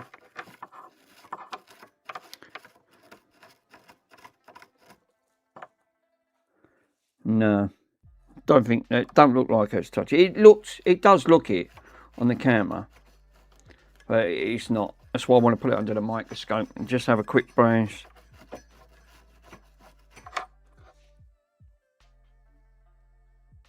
Looks fine to me.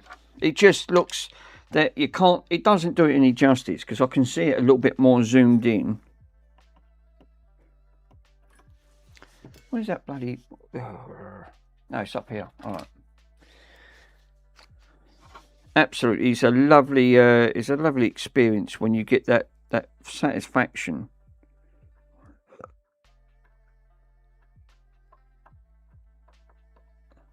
of thinking that you've achieved something.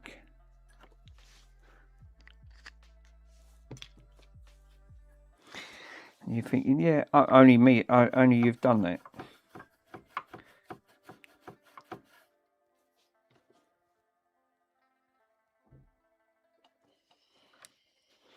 But just want to test that to make sure that is not touching. Which I don't want because that is like a voltage regulator.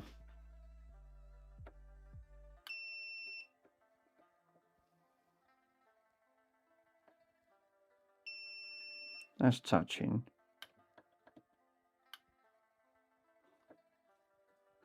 It's obviously reading it, but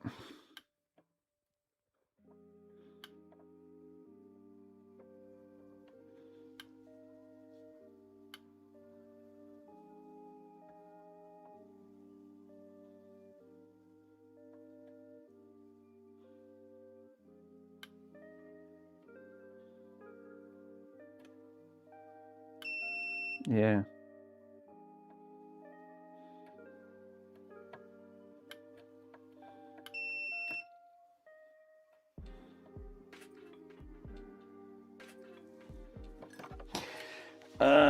Yeah, welding and has changed. That you can start up welding now for about $400 to $500. Bloody hell. So yeah, welding is affordable around, but it's obviously it beats on the old Lincoln welders.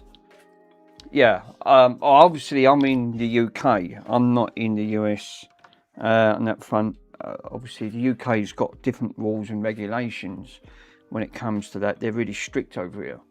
But that's one thing I never did take up.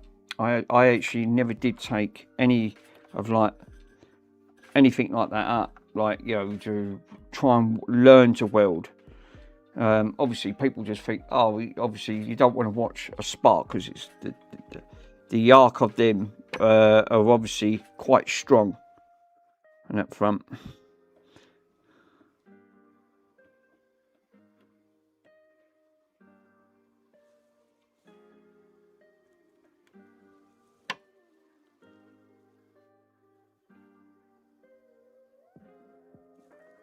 Well, it's not touching from there to there.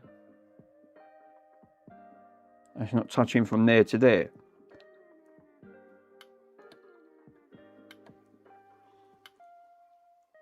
But it is pulling the component over because obviously it's bridged over. So no, it should be fine. Well, that's all right. I was a bit worried about that front.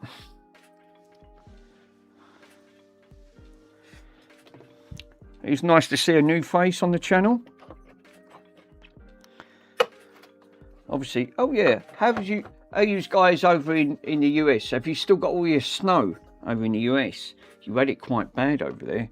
We did see it in the news in the UK, and I went, bloody hell, we haven't got none of that. We was quite lucky. We did try to avoid it. It was just cold. Just like, you know, really, really cold.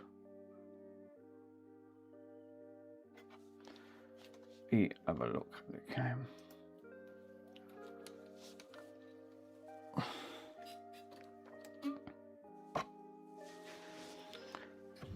What I'm doing, I'm taking, this is a vintage linear record player. It was working and it sort of stopped. So obviously I cleaned up a bit of corrosion on the board. I found a bit of corrosion, but it's not getting the full 36 volts that it needs. So I assume that one of these transistors obviously have gone bad on that front, and that's why I just wanted to take out and put back in to see if it's registering okay. And we've got quite a lot in here. There's about 6 in total. These two are check out fine. That checks out fine. So I'll need to test out and take some of the other ones out and check. So they've got D for diode. So is it D or let me double check. Yeah, we're living in Utah, so it's pretty dry. So we lived in Colorado. Nice. So it's actually it's also a match. I think there's a storm from the east, from the Colorado, and Utah's in the west. It's so big, America. It's absolutely, it's like the size of Australia. It's like you're trying to go from one end to the other. You just couldn't do it. It would just take too long. Let me shut them blinds up behind me. It's getting dark now in the UK. It's absolutely... Our weather's been atrocious for the last couple of days in the UK. It's not been great. All different parts. I'll be right back. I've got some things to handle. No worries, old kids. Yeah. It's actually nice to see a new face. Always like to pop on and just say hello. All the lurkers, don't be shy. Pop in, just wave your hand. Well, you can't wave an hand. Well, I suppose you can with an emoji. You can give it, or give it a thumbs up. So, I've done that one. Where's the other one? I'll just see another one a minute ago. Up, find it, chronic lad. So it's a Q. So I've got to look for the Qs. There's another Q there. There's another Q here. Oh, I've got bloody had to be another Q. There's loads. Right, okay, I'll take this one out.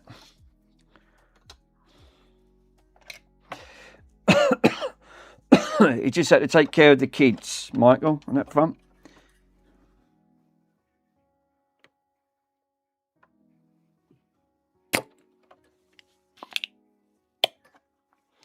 I'm just going to give that's blob, didn't look all that great.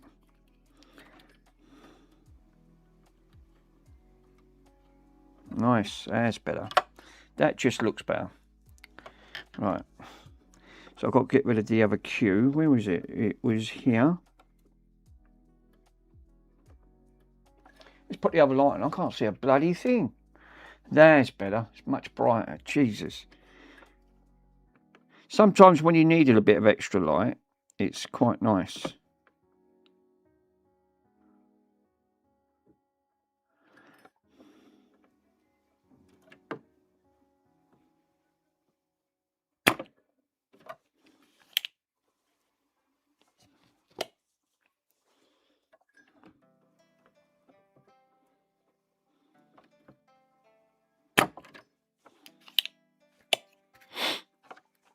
Everything's in the way.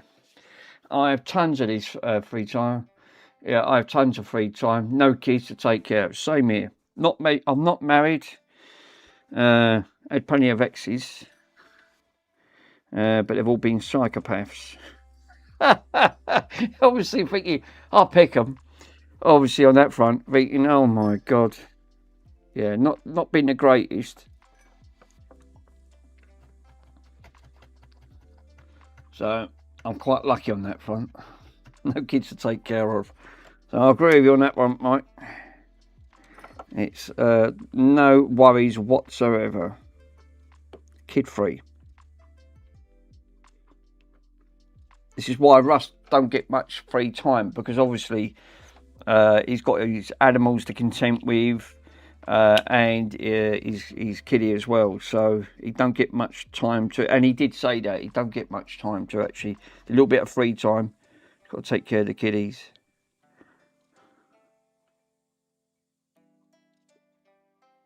God, this is not. It don't want to. Where's that solder? Sorry guys, I've been busy with a visitor, so the last half hour, where are we at? Right, well, I took one of the transistors out, tested that, it registers as an NPR, something like that. It registered the right correcting, so I'm just on the verge to take another one out. And we got a new, we had a, Mr. Pico, we've got a new visitor popped in from Utah or somewhere from America. It's really nice to see a new face, but he's just got to take care of the kids. So what I'm doing, I'm trying to add and take these components out, and these have obviously never been out.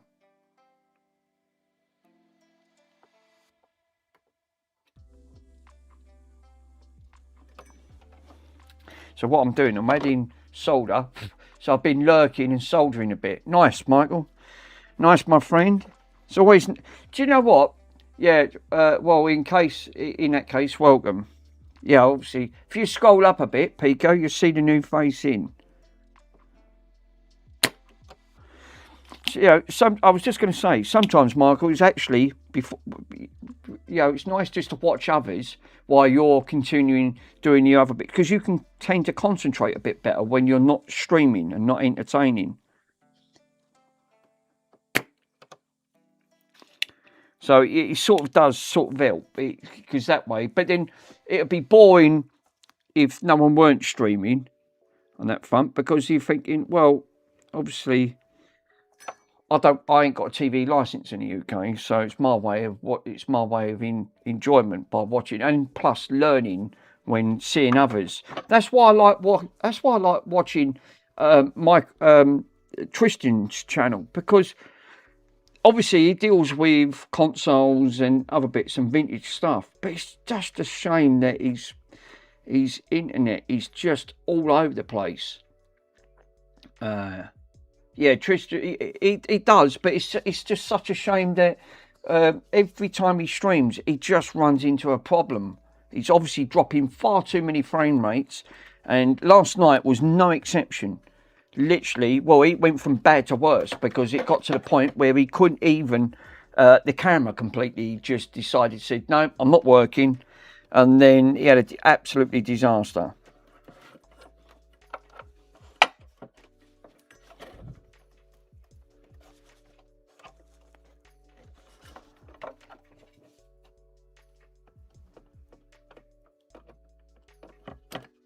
Right, I'm pulled this out, right? So I've pulled it out this way from on the board. I want to test this. This is obviously like a voltage reg. This needed to be tested.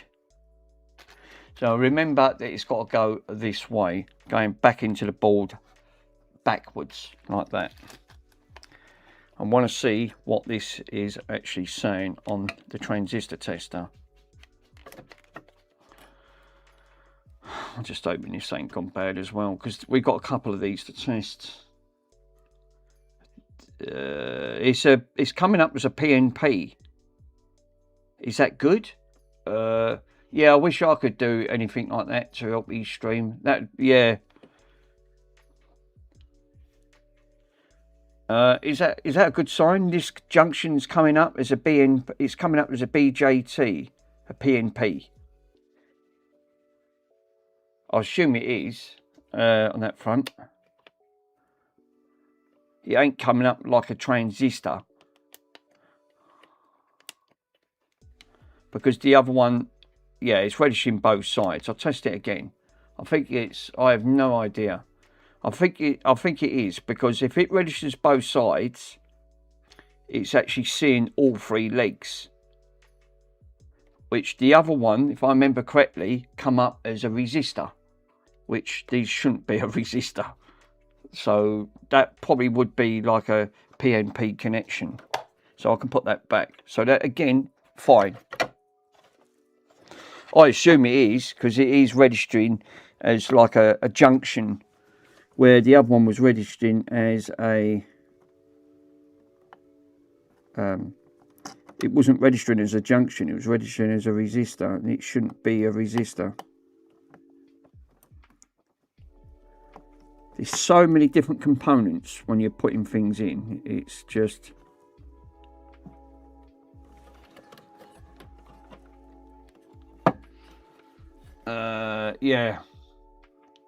yeah, them solder suckers work, but that tester is cool.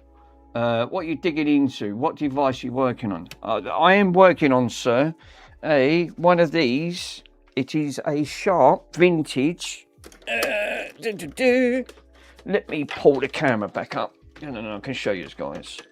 So let me pull it round the right way, and then you can see.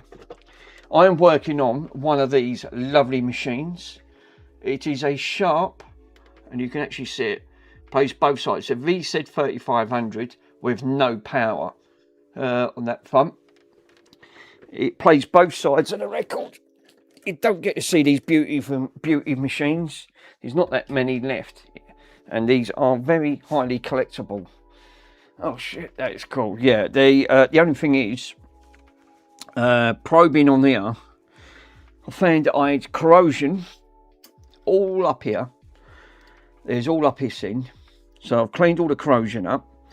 Now we're getting a much better, cleaner connection. I found a dry solder joint up here, which I've now resolved. We're still not getting 436 volts on this board. So I still think there's multiple issues. But what I'm doing, because obviously you can't read in circuit, because it won't give you the correct voltage that you need, because it's going to pull other components in. So the only best way is I've just took off a PNP to see if it was registering. It is registering as a PNP. So we've got a voltage connection on there, and obviously without one of these little great testers, this is a transistor tester. It does multiple things: transistors, diodes, dual diodes, MOSFETs, SCRs, resistors, and also capacitors, and it'll check for the SCR. Now I've got a proper ESR reader for the capacitors. It's not a capacitor related issue. I would say it's more like a transistor or diode problem. It's obviously causing a short. You won't really know until you take near enough all of them out. It's a painstakingly slow process, but it's a point of elimination. And once straight away, I've just worked on literally a little miniature bar top arcade, and we found two components that is obviously not great. And I'll show you in a minute. It was a Coleco. I've got to get myself a better solder, soldering thing, because I need to take the fumes away. That one I've got is diabolical. I'm better off just blowing it. It blows into my face. It's supposed to be sucking it away, and it ends up blowing it towards me. Lead free. Obviously, it's not going to do your lungs a lot of good if it's lead free. So, do you actually do repairs yourself, sir? Or have you started getting into that? Because obviously I've only been doing it. Yeah, that's it. Thanks, Andy. I can't think of the name of it. Yeah, parts prices are just going up. Yeah, fume extractor. I couldn't think of it. You took the word straight out of my mouth. Well, that was registering as a BJN, so we was absolutely... Again, we're having issues. We always tend... This is why it's vital to clean your tip. Because again, for some reason, solder tips, 90%, I wasn't the only one. Russ was having the same problem with solder on there. I've looked at the price of the SD cards. They've actually doubled. What? Seriously? Have they? What, on SD cards? Wow. Don't tell me there's a niche market for them as well. Yeah, for some reason, Russ was having problems with his solder. It was coming out black for some reason. I don't know what the heck it was managing on there.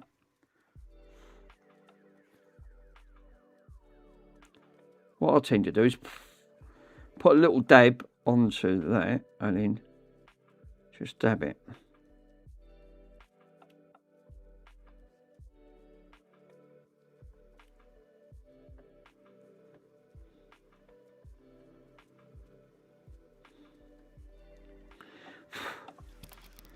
That looks good.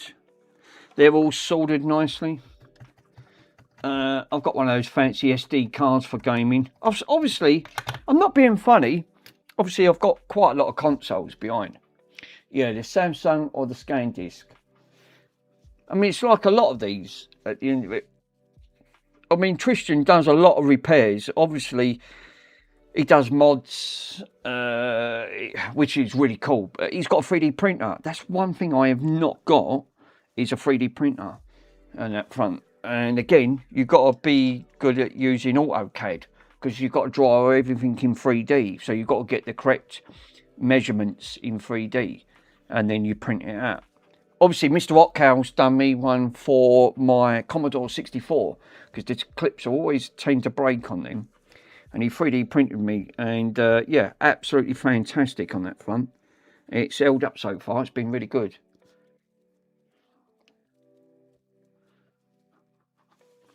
But that's one thing I would like to get into, 3D printing. There's another thing that I've not got in, but then it's bad enough when you're trying to get into repairs. It's like learning a new language. If you try to ask to someone, you ever spoke Japanese or Portuguese or something like that? No, never. Yeah, good luck. Or, you know, and then you've got to try and learn a new language. It's like the same trying to learn how to navigate on the board. Yeah, solder projects off and on. I did do a Switch Lite mod with no help. I have 2 DS Nintendos. One needs a TC33X transistor replaced. I started on it, but I'm just so shaky, you know. It's been sitting. Yeah, that's the only thing. You really got to have a steady hand on that front. It does help. Yeah. Yeah, I'll let you know if it works out. Yeah, that's the only thing. If you're obviously like these type of components, like all of these components, you'll only get better over time. But obviously, it's not for the faint-hearted. It's just not. It's straight away when you're trying to have a look and you're trying to have a look at, you know, thinking, oh, I'll give that a go. Yeah, good luck in that. Obviously, that's not easy to do. I have to point to it so I can see. So, yeah, obviously, I've got to put this back as factory as I can. Let me spin the camera around. So I've got to make sure that none of them connections are bridging. I do not want to get any bridge, but it's so... The trouble is, flux is your friend, but it also could be your downside, because it just clumps up.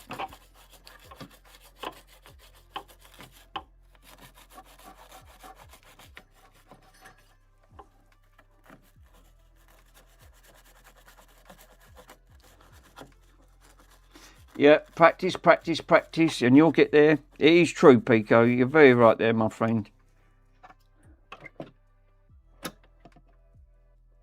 Well, I would say that is not break. That is not got any traces on that front. I can't see anything.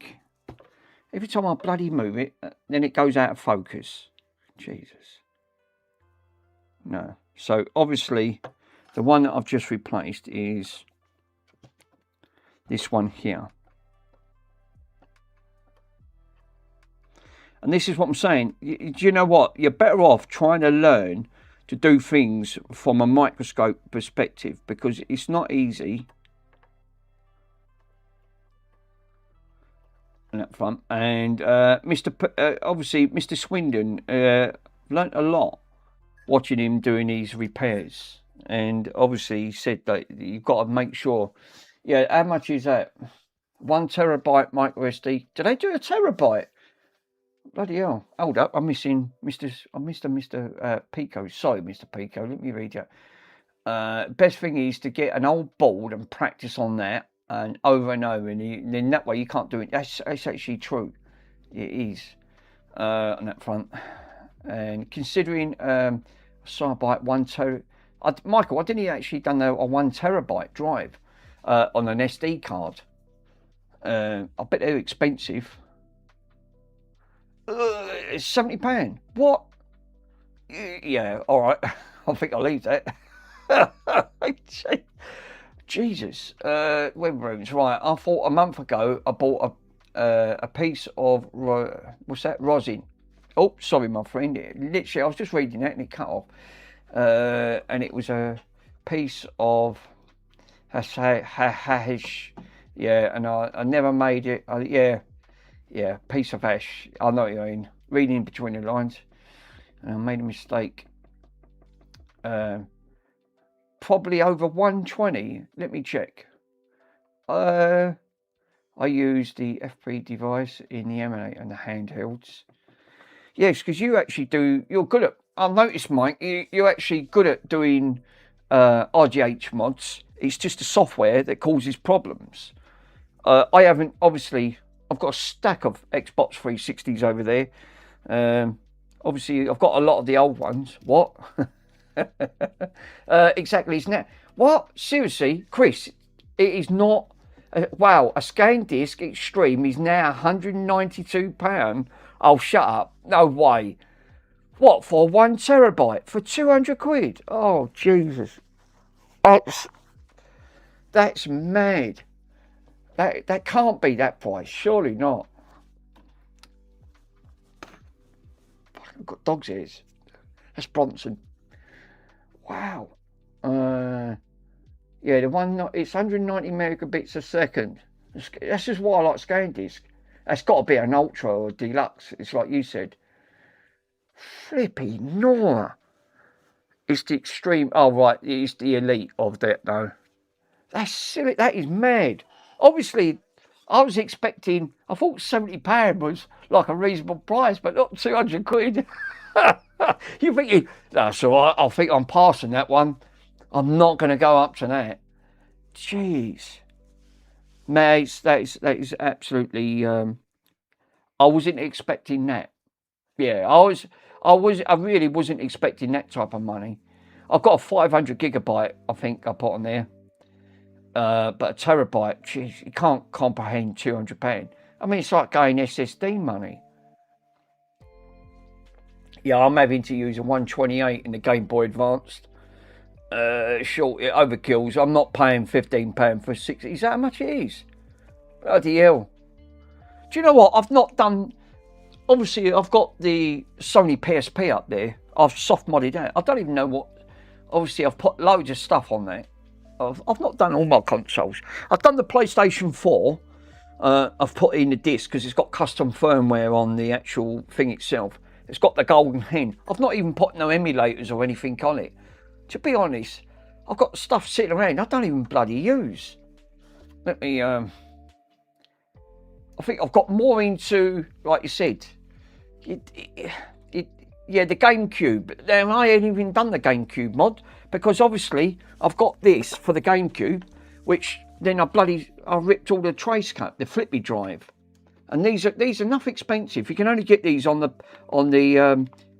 website that's actually getting these. I had to wait 7 months to get this, the flippy drive, and there's no soldering involved. It obviously uses this little device, but what did I do? Bloody rip the cable, didn't I?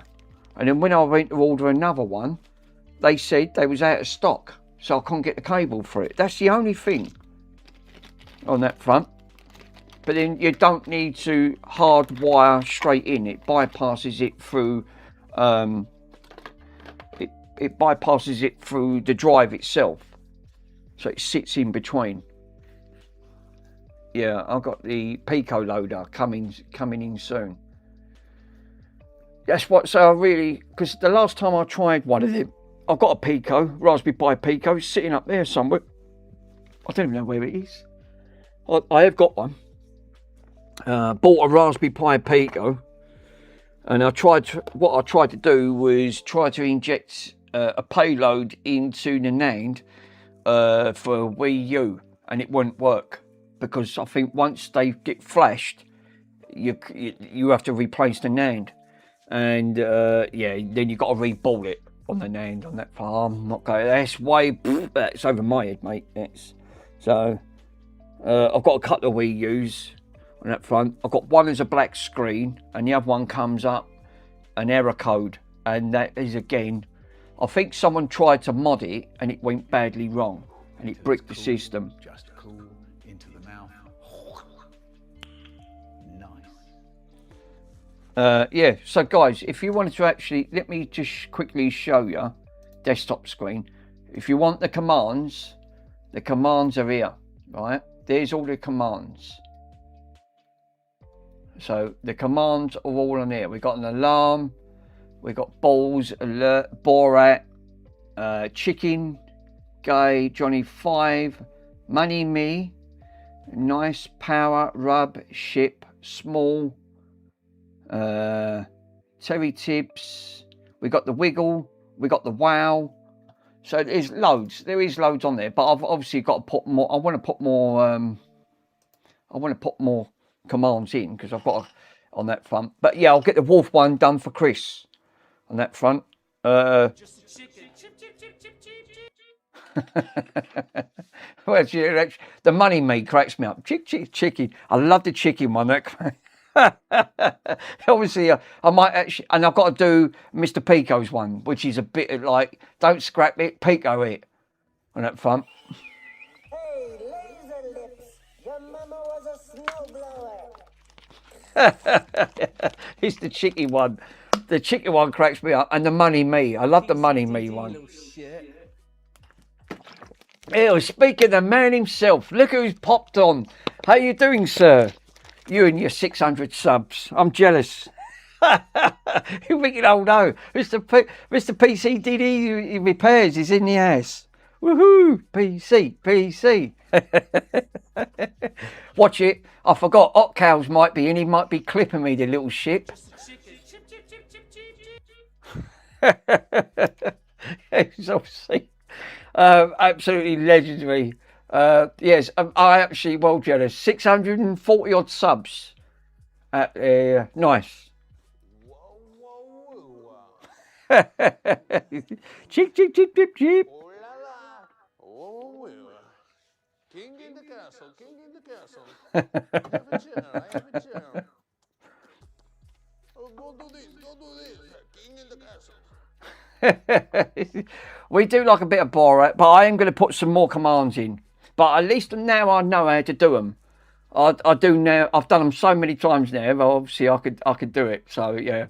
I've got to do this. I've got to go and do this one. The chicken one cracks me up, and I do like the. Obviously, we got Car 4 power. Car 4's in the house. Nice. Thank you for popping in, sir. Oh, Mr. Car 4, did that money? I forgot what you said. Did that money go through into your account for the return? 4-wave. Yeah, we need a 4-wave. Car 4 and PCDD. Yes, definitely. I've got. Obviously, we've got. Thanks to Mr. PCD, he did give me that command, which I was really grateful because I think I'd like to have commands in there. Yeah, I'll have to wait until Monday until I actually get it to me. That's all right, no worries, my friend. As long as you received it, that's all that matters. Yeah, the chicken one does make me laugh. I do like the chicken one. and the money me on that front. Pico, tech repairs, car fours, yeah, Michael Dilemma, chill and relax, that don't pay tax, is what's that? Alert, thanks Andy. I do like Andy's one, balls. I do like that one. If you type in the with the command and balls, that's Andy's favourite. No, it's spam. He's thinking no, don't like that one.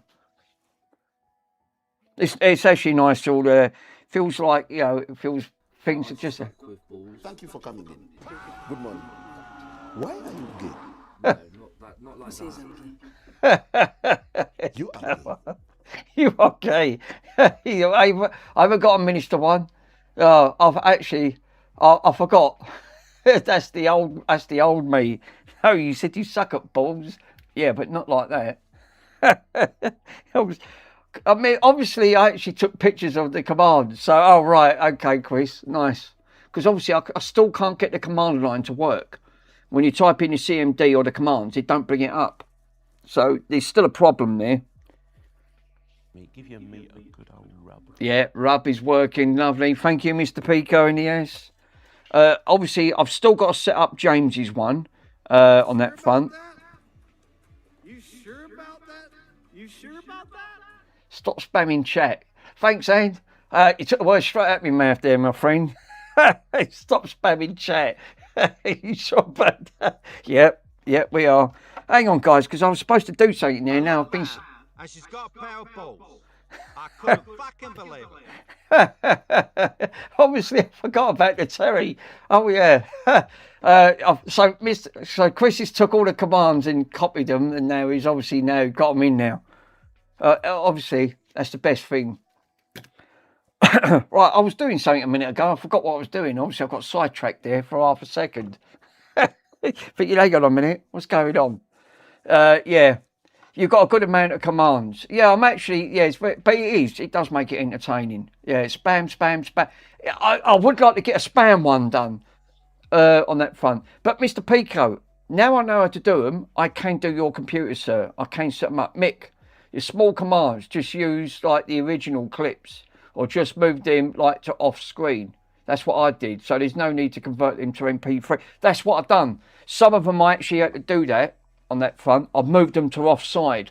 So that way you didn't have to, you don't see the borders and things. And then what I've done, I've then like clipped that in. So that obviously the Johnny 5 one, couldn't squeeze it over too much because it had borders top and bottom, which I couldn't do nothing about. But that's what I've done. Yeah, just moved them off screen. But I think I've done that with your one with the balls because obviously it had other bits on that front. So yeah, but there is some others I want to do. There's one there for Mr. MK. I want to do for MK on that front. So yeah, there is a couple. There's definitely some more I can put in. But yeah, Pico, I can actually small. See, I haven't got that set up yet. I haven't had time to do that. I was running into and you say that, I was running into a problem with the small command. It wouldn't have it. It only done it for about 10 seconds. And then that was it. It just won't work. So for some reason, I might have to try that again. But I don't know. I think OBS, the new version, is actually put some bugs into the system. So it's one of them things. But at least now I know how to set them up, which is a bit complex because you've got to do it all from the OBS first and then do it from StreamerBot after. Because otherwise, if you don't, StreamerBot won't see it through the OBS. It's a bloody nightmare to set up, but now I've done it quite a few times. I've now got used to it. It's just now I can go straight to it. It took me to put 7 on, it took about an hour to set 7 of them up. But there is quite a lot there. I'm pretty sure. Let me double check. Let me go back to desktop for oh God, excuse me for a minute. I've got balls, bin, alert, chicken, gay. I thought I had I've got 2,000. Money, me, nice, rub, power, ship, wiggle, tug. Oh, that's the other one.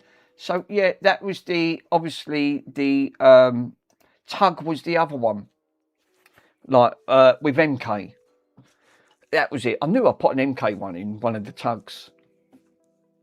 Yeah, there's lots of small. Yeah, no, what it does, if everyone, that command, what you're seeing, right, because StreamerBot works alongside with OBS, if everyone uses the same command, it looks like there's not, but there's only one command set up.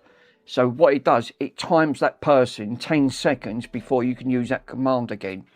So that's why it shows up. If the same person uses that same command, it looks like it's all the same. But that means that, and that's how it works. But what it does, it times that person out for 10 seconds. So you can't use that command again. It's the way I have to set it up. It's a bit of a kerfuff, but that's why it shows up all of the same one. But they are all working. On that front. Yeah, tug is another one. That's MK's. That's MK's tug. So I've got to pull this one out.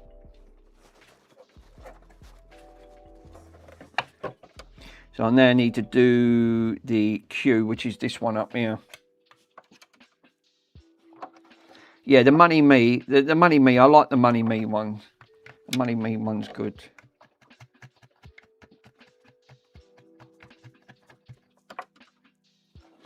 I'm glad literally that Ace ain't in, because he'll put it on a timer, and he's very clever. Ace really knows his stuff, and he done it to Russ's, and he timed it. I don't know how he got round the command, but he put it on a timer.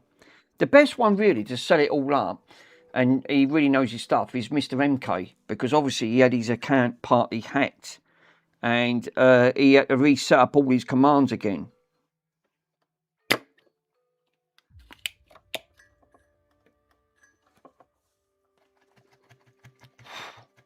God, that stuff stinks like curry sauce. It's absolutely terrible.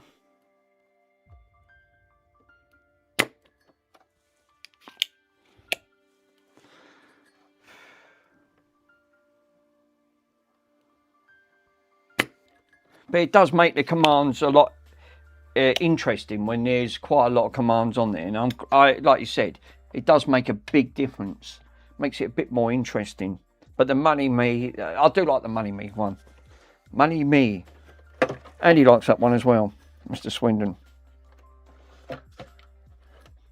If Mr. Swindon wants that command, I'm sure I can pass that over to on his Discord before I leave on the 28th. No, I didn't even have to solder that. That comes straight out. Look at that. Right, so this is obviously the other... This is the other transistor. You see what this reads, because I won't know until I take all these out and read them. One come up diode, which is not right. No, that's coming up as a BJT, a PNP connector.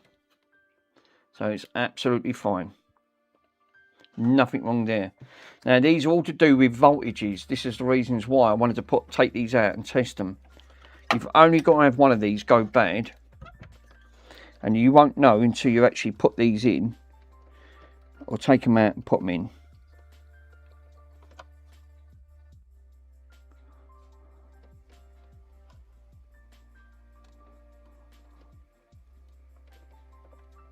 Because I still think that there's still a problem on this board somewhere. We're not getting 36 volts up on this front, and we should be getting 36, at least 36 volts.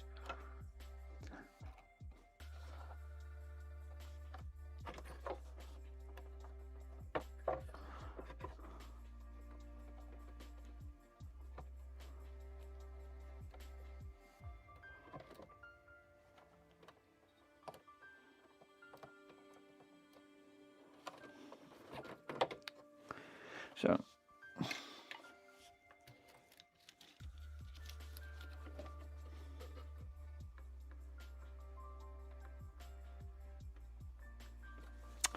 I'll just pop that again. Yeah, boogers.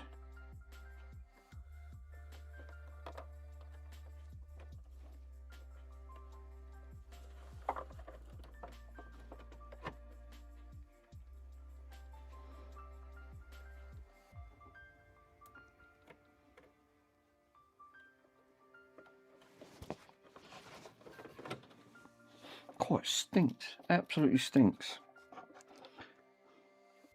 Guys, how long have I been streaming for? Because it don't tell me.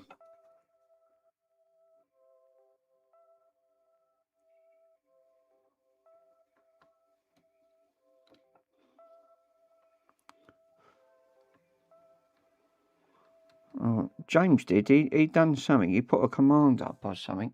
5 minutes. Thanks, Ange. Obviously, yeah, well, that's a long 5 minutes uptime. Oh, that's it. Thanks, Car4. There you go. Bloody hell, 5 hours. Like, I'm laughing my arse off on that front. I wanted to try and beat my record, you know. My longest stream is 12.5 hours. PC Diddy tried to get it. He got his up to 11. And I wanted to get mine up to more than 12.5 hours, I think. But I'm pretty sure I'm right in saying YouTube limit you until you're up to a certain amount of subs. Like, really, I should try like stream 8 o'clock in the morning and finish at 10 o'clock at night. See if I can smash my record. That'll hold it in. It won't. It'll see. Right, so it won't save no more than 12 hours. Oh, damn it. Thought it would have. There's always a bloody limit. Always. 11 hours and 59 minutes. It won't store over 12 hours. And there's no time limit. Right. Yeah, because PC Diddy was up to about 11 hours.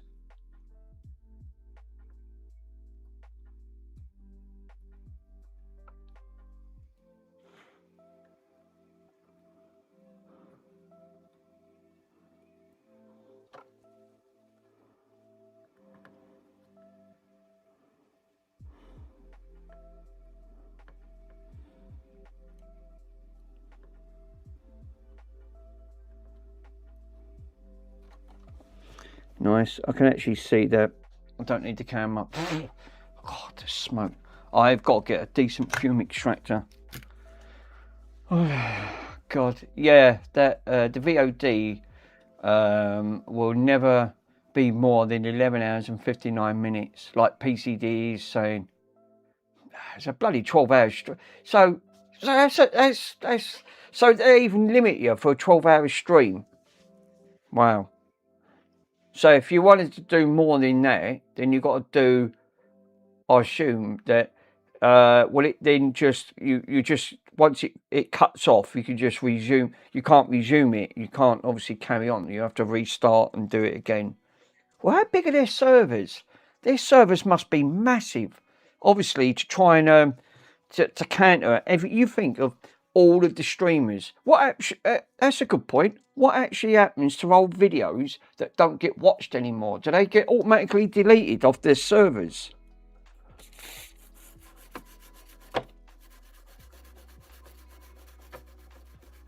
You can save it to a local and upload manual, right?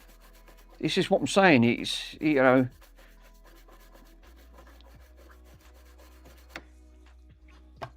their servers must be massive. The old YouTube servers. I think they have really big servers on that front. Where you think of the, what is it? Is it, you'll know this PC, DD.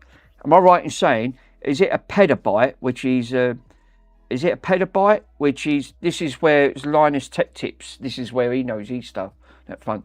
A petabyte is like a million or something like that in gigabytes. It's a ludicrously big number, a petabyte. And then they run into petabytes with their servers. Obviously, because obviously being global all over. Gigabyte. Yeah, but Linus, yes, so it is. Yeah, but Linus Tech Tips, he did mention this. He brought this up about servers because this is where he was obviously done with server. But he did mention it run into he said he did do something that run into petabytes, which is obviously bigger than gigabyte. It's the next one up. It's a big number. It's a, yeah. Americans, I can't say if there was if there was TS. It was a big number. It was a lot of zeros. And 1,000 terabytes. Right, so it is. So yeah, Carrefour. So it's 1,000 terabytes is 1 petabyte. God, that's how big their servers must be, because I'm sure he mentioned it in one of his videos. He said that he was running petabytes for one of his servers, because he had his own server set up. He set a server room up, and he had a few petabytes of servers running. Obviously, these machines have got to run 24/7. But Jesus, that's some serious amount of. You imagine if the data ever gets lost off that. I mean, you'd be there. You'd literally, yeah, a petabyte, not a petabyte. Yes. Petabyte. Yeah, not a petabyte. Yeah, they're no, they achieve yottabyte. Obviously, hang on a minute, we're getting all these different bytes wrong. The only bite I only get off Bronson is when he wants my sandwich. The little git, you know. Yeah, there's some neat software tricks that you can have so much data globally in your corporation. I mean, obviously, to try and even run a survey is obviously like a lot. It's a lot to take in on board. But it's like you said, it's not for the faint-hearted. It's just not.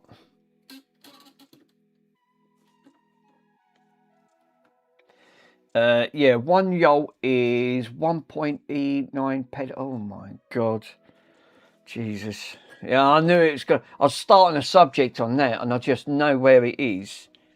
I'm just having a look where I just put this for 1 minute. I don't want to end up saying that I've gone over.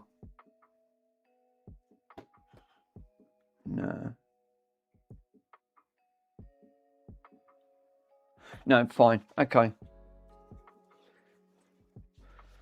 Yeah, that's mad. Obviously, like, you know, when you start talking really big numbers, it's, especially when it comes to PCs, it's a different ball game.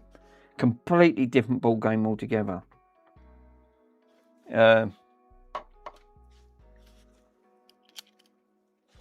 Especially with hard drive numbers, and hard drives are well known for going bad. You know, I mean, don't get me wrong, they've come a long way, but I think the faster they are, the quicker it seems to, like, they tend to die a death, unless you get a good brand and not the cheap brand ones. Obviously, I noticed that one you done the other day. You put that drive into one of the, I think it was in a laptop or something. And yeah, I've never even heard of that brand when you mentioned it. And I went, well, I've never heard of that brand. That one's completely different. It was a weird make. And obviously, being a new computer, I think being a new laptop, you said like it was just over a year old or something like that. And the drive was down to about 40% of its health. And that was an SSD. Or is it an M.2? I wasn't sure. I knew it was one of them.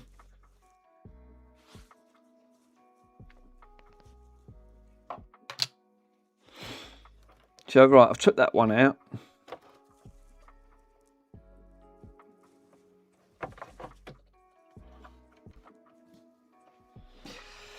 That's it, 4C, M.2. Yeah, I've never heard of that brand, 4C. It's obviously must be one of those cheap Chinesium M.2s on that front. Don't get me wrong, some of it's good stuff. It does work, it does do the job. But obviously, it comes at a cost. You're not going to get a Samsung, 980 Evo Pro in an M.2, and you've got to cough up like a couple of £100. Keeps the cost down. Yeah, Mr. PC, I'm glad you're in the chat. My one's my old PC behind me that weighs 24 kg. Not as big as that beast that you had in, that 50 kg. Jesus, how he picked that up. Fuck, he would have put your back out. Yeah, that one's water cooled. Obviously on that front. Why did you say water cooled is bad for the system? Obviously that was all I had laying around on that front, and it does keep it to a minimum. I've had that. Obviously, I've had that PC that I've done on there. How old is that? It's coming up to about 5 years old on that front. Oh, it fails and leaks. I've never, believe it or not, I've never, because the system it's got, I change the seals. I do the seals on them, take the seals out. So when I do water upgrading, because the water goes, it's like a mineral water what they use. It's not normal water. You can't use it because of the pump. It's like an oil, a very fine oil that they use. I always make sure that when I change the mineral oil, because it's got like a reservoir where you top it up, you can undo it. But what I normally do, when I buy the mineral oil to actually to lubricate it, they give you a bunch of new seals, and it recommends that you change the seals every time that you top it on that front. But I've not had one leak from that. But the cooling is, God, it's fantastic. Turn on, normally when you boot up any CPU straight away, just with no, even if without an heatsink on there, it will spike straight away massively, because obviously all that heat's got to be drained. But even with a nice big copper heatsink that you put over it, you can get it down to about 50, but you know, just a little, maybe a little bit under, because it's not under any load. But when I boot mine up, it's 17 degrees. It's ridiculous. I put it under load, obviously with the 4080 that I've got. That obviously when I'm running a game, the max it just goes over is about 47 to 53. Obviously the water cooler is the way, but the only downside is, like you said, they are known, if it's done properly, they are fantastic. It's one way to keep the CPU really cool, unless you go hydrogen and you can sort of like liquid nitrogen. I think that's what they did. That Linus Tech Tips done one, and he put liquid nitrogen and overclocked it, and it's ridiculous. And I love watching that video, because it shows you how much you can overclock the CPU with an Intel. And it was a 14th generation, and he'd done that, and it was all professionally done. But he got the clocks all the way boosted, all the way up to 7 gigahertz. It's mad. But obviously the CPU was getting red hot, but that was the only way to cool it. But he kept an eye on all the temperatures. But he did get there, and he run some tests. But he got it up to about 7 gigahertz. Impressive on that front. But obviously you need to monitor and do the type of cool stuff on that. But it's got to be properly done. But yeah, I've never had any problems with mine. And I've had it 5 years. And, you know, like I said, it's not, remember, it's a 9th generation. Remember, there's 14th generation chipsets out on that front. And at the moment, PC prices, boards are a couple of £100. And then your processor, if you're looking at a 14th gen, 9th, if you're looking at an i9 14th gen, you're looking at £1,000 just for the chip, give or take. You can probably pick them up. I've seen some on there, it's about £1,000 brand new. I'm not talking about second-hand prices, and that's with that DDR5. So don't even, you know, obviously you're going to pay a couple of £100. I run 9th gen, i9 9900. It's obviously that chipset alone, that's worth about a couple of £100. So you'll get about £300 just for that, because it's still 9th generation. But remember, games do struggle with that, and I have proved that. I've got mine clocked at 5.3. I've overclocked it, obviously, because I'm running it through a water cooler. So you really want what Mr. Swindon's got. 13th generation is the sweet spot on that front. Pico video. I'll read that in a minute. Give me 1 minute. Yeah, I bought mine for $50, half broken. Wow, including a motherboard. Well, that chipset alone on that front, for 9th gen for 99.99 100k, you're looking roughly around about 250 to £300 in the UK. So you double that. You're going to be looking roughly around about $550 to $600 just on the CPU on its own. Did you clue it? No, actually I didn't on that one, Mr. Swindon. So, but what did make me laugh when I come over to yours is obviously you can't see on the camera, but obviously I've been over to Mr. Swindon's, and what made me laugh, I've never seen in a PC that he's had to put a dehumidifier bag inside a PC to take the moisture out. Actually, that made me laugh. So he's actually got a moisture bag inside the PC because he obviously has got it under the table. That tickled me because I thought if that bag splits, right, that's like ice crystals in there. It's still water. Obviously, water and circuitry ain't going to mix too great if that bag splits in any way. And then it'll be goodbye PC, because you won't be able to repair that once that goes. But it did make me laugh. But yeah, you got a good bargain there, Mr. Carfor, sir. And a very good deal. But yeah, that is the really, if you want a good version, I would say stick with a 13th gen chipset. The K is unlocked. Obviously, PC DD, I know this, but I dealt with PCs myself, so I know. And I'm pretty sure the K's an unlocked chipset, so you can overclock them. I think it's the F. The KFs are locked, and that you can't unlock them. They're actually locked. I suppose I don't think you can get around it because the CPU's actually got a locking thing, and they've done it at factory. I overvolt it, otherwise I have to overvolt it, otherwise it crashes. Yeah, I've got mine clocked. I've got mine actually base clocked now. I've got it under boost speed. I've got it based at 5.3. Standard should be 5.1. I'm happy with my 13th gen gaming PC. That's what was just said. The 13th generation, I tried running 3 games. Star Citizen, oh, bloody hell, it's on the tip of my tongue. It'll come to me. Star Citizen's one of them. I can't run on my i9 9900K. It tanks the CPU to 100%. I can't get rid of it. I tried putting everything on high priority. Makes no difference. I tried it in Linux, still maximizes, and I run it through SteamOS. It still tanks at 100%. For some reason, it don't like the 9900s on that front. So, and there was another 2 games that I couldn't run. It was tanking. Oh yeah, that was another one. It was one of the Star Warses, right? It was on that front, and again, it tanked it. It didn't like my CPU for some reason. It was taking a massive CPU smash. So it was another one of the late Star Wars. It's just come to me, and I forgot the other one, but it was 3 in total, and it didn't like it. Every other game I can run at 4K, and I'll get with everything maxed out. Cyberpunk's all right.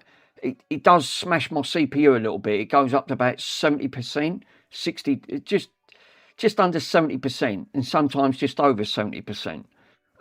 With Cyberpunk. So again, it is another one that it don't like on my CPU. But my graphics card, it seems to be the other way. It tends to hit my CPU more than anything. So again, 9th generation, it's a little bit under. Obviously, it's like a lot of things that it does recommend that 13th has obviously got more. Obviously, it's got more cores and more threads. The more cores and more threads you got, obviously, you're gonna have a smoother and better experience. You wanted spam? Oh, we are, Mr. Pico. All right, let me have a quick look.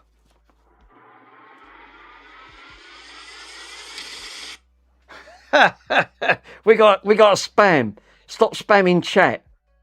So fantastic, thank you, bud.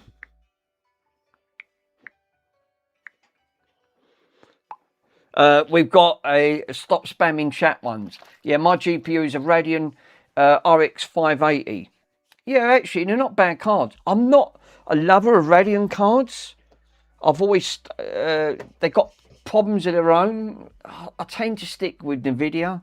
I've had one Radeon card, and I had problems. It's got a form of drivers of its own. Yeah, the 580 is old.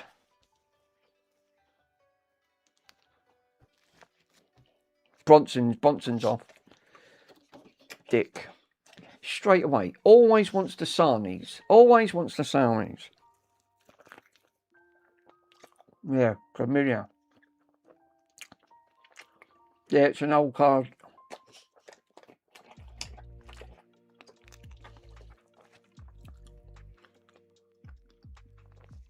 Trouble. It's always gluing me up. PC DDUs. Yeah, that's the last thing. That's a nice setup. I bet it flies in games. Not all of them. Sorry, Mr. PCD. Whose PC are you talking about?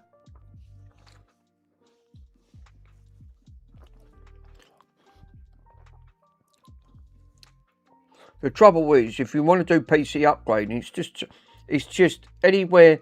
You've had some really. I've noticed that you had some really nice boards come in. That Tomahawk was a nice board. That one you repaired, but obviously that was a 14th gen chipset, Intel.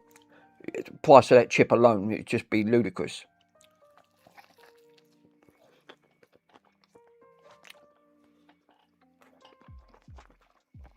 That Tomahawk board that you had was a couple of £100 there straight away, just on the board. 13th and 14th gens are the same. Yeah, the socket, that's it, 1700. Sorry, yeah, you're right. It's just the price of that RAM at the moment. It's mad. Never ever has it been a couple of £100 just for like 32 gigs of RAM. It's just mad. Prices of PC stuff.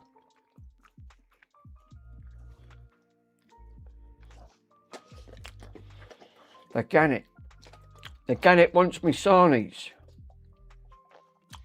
It does well with parts of mini ITXs.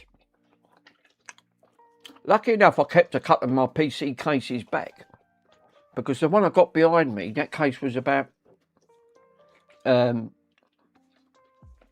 paid 150 on that, and that was damaged. That case behind me, the one I put in, and it had a bit of damage at the back, and that was a £300 case. They're still expensive. Them cases are dear because of that beveled glass. That's why it weighs so much.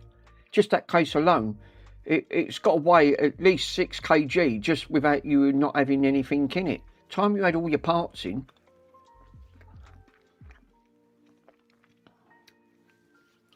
Yeah. The 13th, Andy's one makes me laugh. It's got a nice system under his shed, under the bench bit, but it's got one of them bloody humidifier bags strapped inside it to take all the water moisture out. And that's about 13th gen. But it was a nice PC set up, but you couldn't get to see that because it's off camera. But it just made me laugh. I've never seen that. I've never seen a dehumidifier bag stuck inside a PC case. Obviously, you don't get to see that every day. Obviously, if he didn't, it would shorten out all the components. And that'd be an expensive system if that has to get replaced. That's a faster system than what I've got over mine.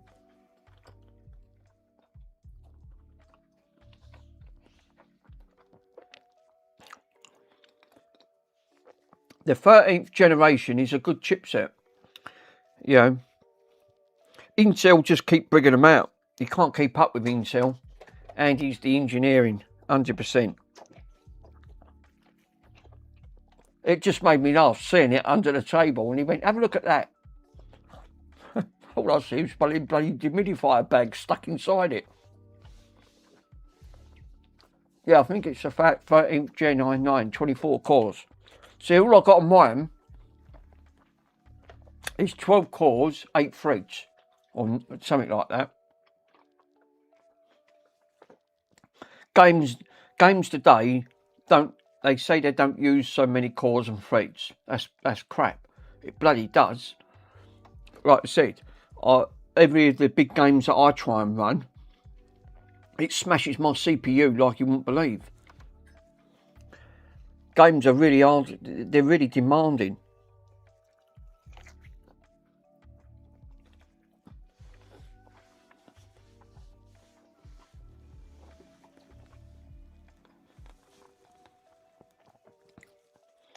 Yeah, I don't game. To be honest, Mr. PCD, I don't game as much as I used to.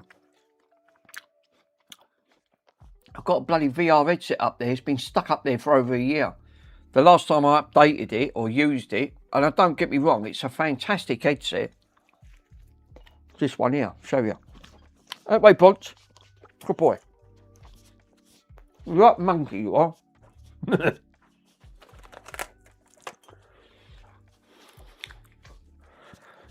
And he repaired one of these, I'm sure he did. This is the MetaQuest, was it the MetaQuest 3? MetaQuest 3, I think it's this one.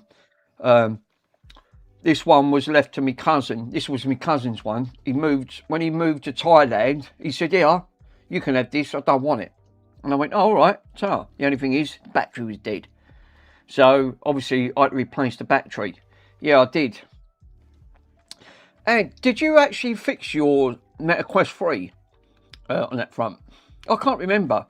Obviously, I have not used this for, it's got to be close to over a year and a half. I've not even, I don't leave it plugged in. It's probably the battery's gone dead again on it. I don't use, again, something I don't use. Yeah, I have 4 spares. Nice. Enough good headsets now. I've got to admit, it do not give you the good experience if you've never played one.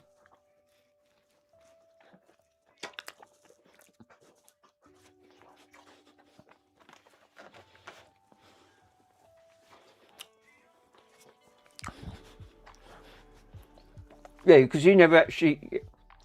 yeah, you need a battery. Yeah, the only thing is the batteries don't last. That was brand new. He bought it and he played it a few times, and when he went to Thailand, he said, yeah, you can have it. I'll post one to you. But it's obviously flat. Battery's obviously like completely flat. I've not used it in a year and a half.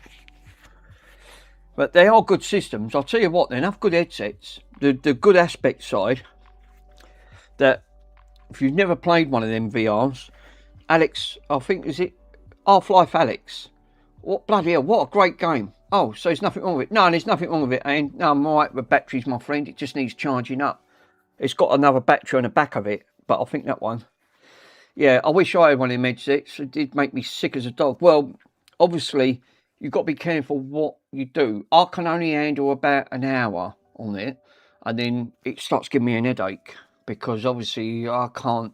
You need to build a tolerance up to use these headsets. But I'll tell you what, it is a great experience. The only downside that I tend to find, it's still a little bit heavy on the front face. Still a little bit heavy on that front.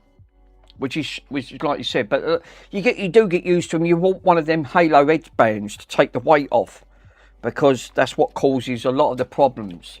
It's too much weight on the front face.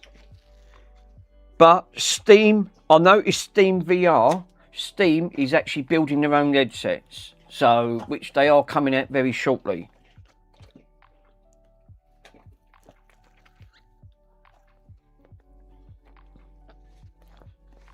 I'm just having my last sandwich, and I can take that other one out. But if you've never played one, they are really good. It can be quite fun. Half-Life Alex is a great game for it. I did complete it, but it frightened 7 craps out of me when it jumped out in front of me. And because it's right up to your eyes, you think, fuck, Jesus. You obviously got to go into dark rooms and things like that, and it really makes you aware. I got that on Steam OS on that. It is a good game.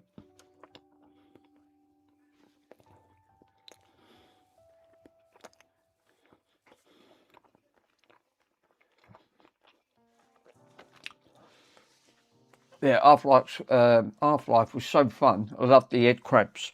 Yeah, you try and play that in VR though, Mike. Well, I'll tell you what, different ball game altogether. Obviously, there is third-party apps now. You can go and play non-VR games in VR, and yeah, it's actually terrifying. At Half-Life Alyx's, there was one bit on there. It was really realistic. I had to creep round this wall, and there was a fucking one of those headline crab things, and it frightened 7 bells out of me. I nearly run into the wall. And as I bent, I literally, because it's head motioned, so as soon as you bend your head, you can actually bend at the same time. And as soon as I've done that and peered over, the bloody thing jumped at me. I ripped it off my head. Oh, it frightened 7 craps out of me, I'm telling you. Absolutely. I went, Jesus, that felt so real. It literally did.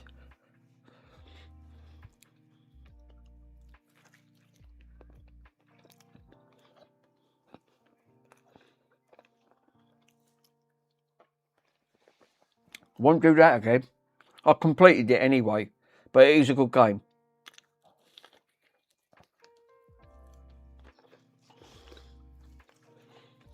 That bloody Bronson. Yeah, well, that I was watching him. What was I watching yesterday? I was watching IGN. They had a 30-minute review, a 28-minute review of the new Resident Evil coming out. I've got to admit, it's enough look bloody good. It's very realistic how they've done it, but it's going to cane your PC. All right, Bronson. Now you've got it, you can bugger off. There ain't no more sarnies, right? Eating all my bloody Linda McCartney burgers up. Oh, God, he's glued the floor. He's glued all the floor. Look, all the floor's glued. Oh, and he's bootlacing and all. Oh, God. Quick. Where's the... Right, let me wipe the chop. Get here. They'd wipe the chop. They've got to wipe the chop. No, because you're gluey. He don't like his chops wiped. Look at the state of the floor, Bronson. Fucking hell. And I've got brown carpet. I've got more on the carpet than anything. He's one big goofer, he is. Thanks, Bronx. Thanks a lot.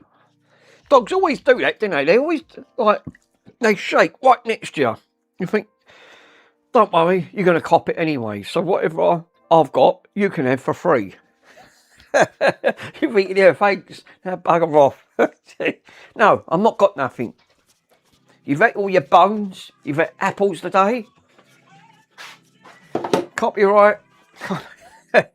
Quick, copyright. I can't have the music going. I'll get done for copyright.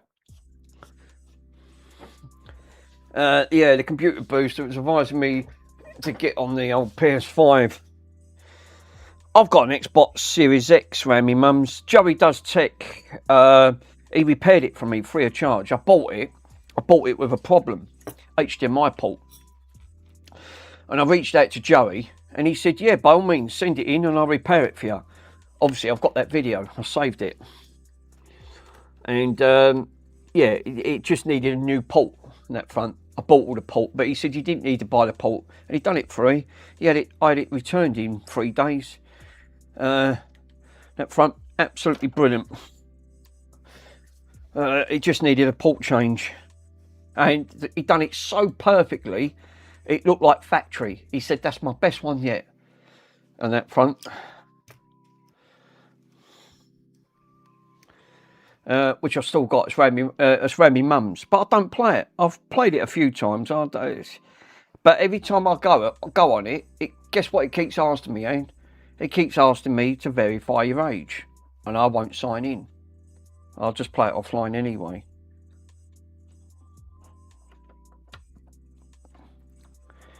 Because again, of the Online Safety Act, it wants me to keep signing in to verify my age.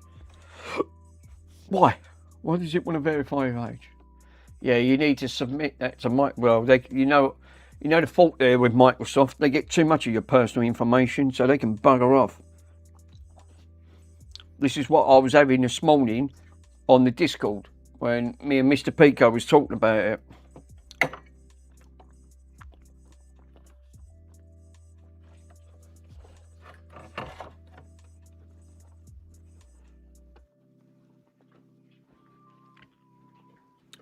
So we've got another one up here.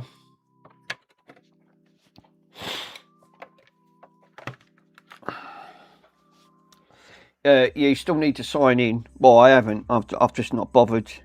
I've hardly played it, Michael. To be honest, mate. I don't really get. Like I said, as you get older, you lose the passion in life in things. Like I have a lot of things I used to do and I enjoyed.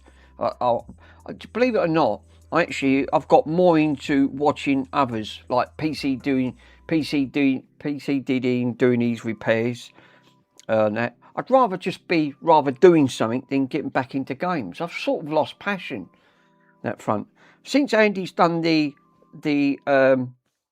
Nintendo Switch, the OLED one, the one I've got.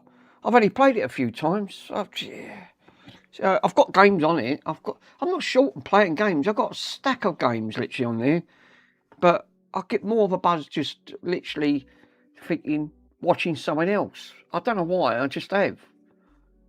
I think a lot of people prefer to watch others playing games than actually know. Yeah, it's funny. You do. You just tend to think, I'm not in a mood, or like. And as you're getting older, you obviously, I've lost a lot of passion when I used to do things, enjoy. That's a prime example.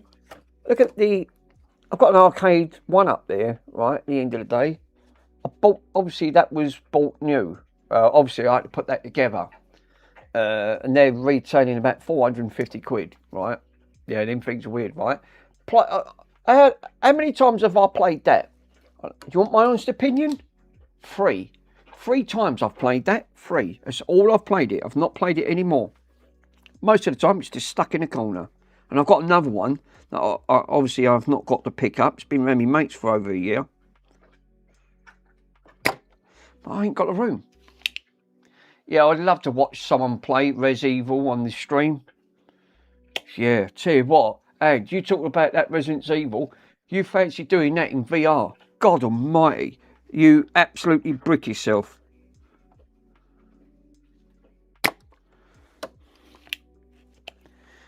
And I'm not joking, that is one of the... do you know what? It's the same with that big TV. Right, that big TV behind, that 85-inch. I can't have that on for long because it bloody eats my electric like you wouldn't believe.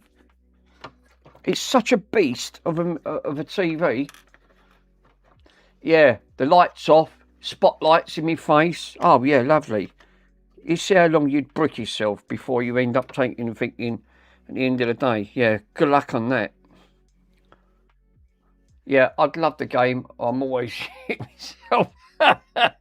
Obviously, put that VR headset on and you'll find out. Run it through net. Mr. Swindon, have you played the Half-Life Alyx all the way through, or ever played it on that VR headset?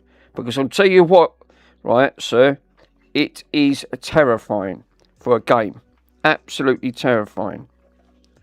It is not for the faint-hearted. No, I haven't. I ain't even played it. It's one of the best games that you can play on the Steam, on Steam with the MetaQuest 3. It's the recommended #1 game for it. And I'll tell you what, you'll see what I mean. It starts off alright until it gets darker as it gets on in the game. It's really good because then you're on the run. Now you've got all of the MP3s after you.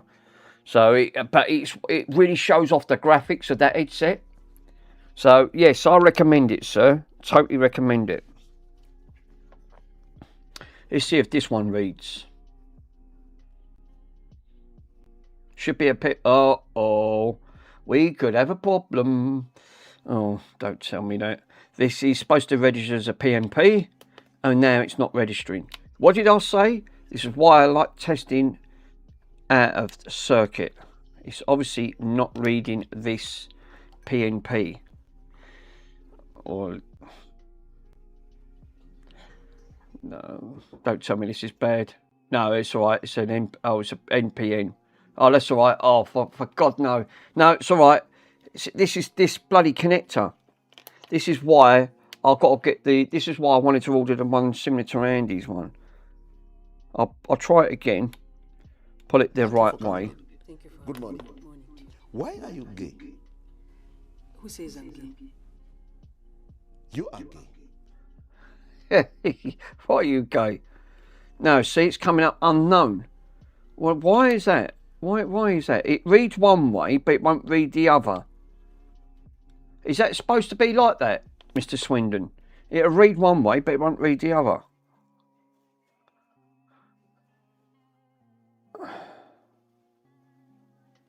No, it's actually both ways it's registering. Oh, God. Hold up. This is getting a bit of an iffy reading. I'm getting a bit of an iffy reading on that front.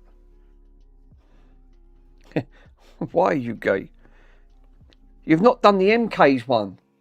Not with mine, I don't think. You're having problems keeping it live, the link, the live synced. Am I?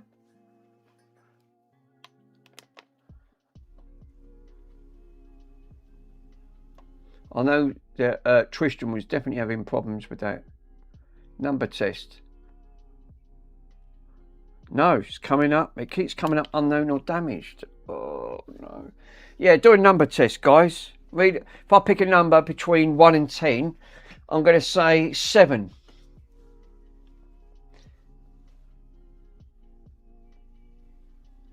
Chris first. Yeah. So that looks like that's about a 2 or 3 second delay on that front. Yeah, number test. I forgot about number test. Always do the number test. Wow, that is so behind. So it's about a 3-4 second delay. I'll do another number test. Is that good? I'll do another number test quickly.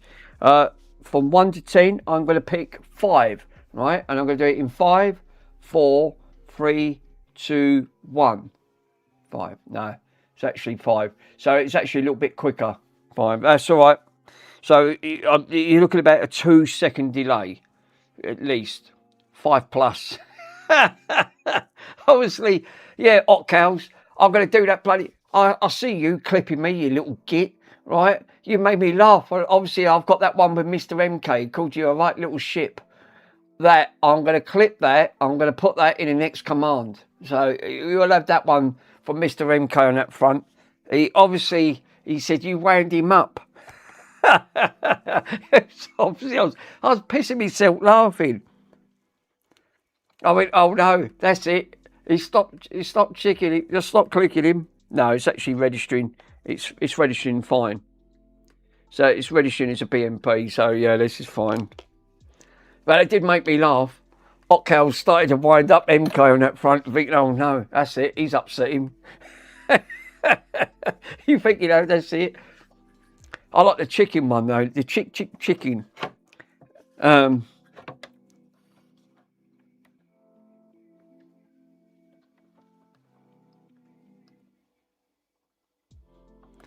And the money me. The money me one's good as well. I like the money me.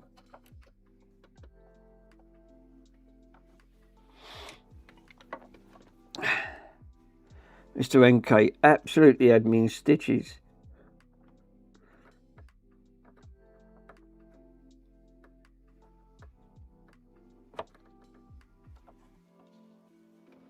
Fuck.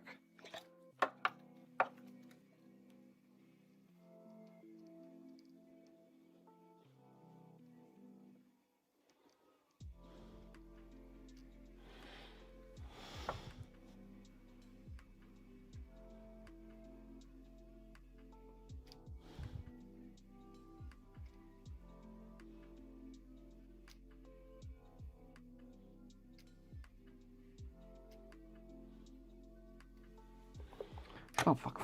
Friggin' hell. For crying out loud. Seriously? Let's get some no melt solder. Yeah, that's AI. Yeah, honestly. I believe you. Oh, actually, I do believe you. You think you don't know? That's it. Hot girls is going. He's upset MK now. That's what he said. Right, he said he called you a little shit.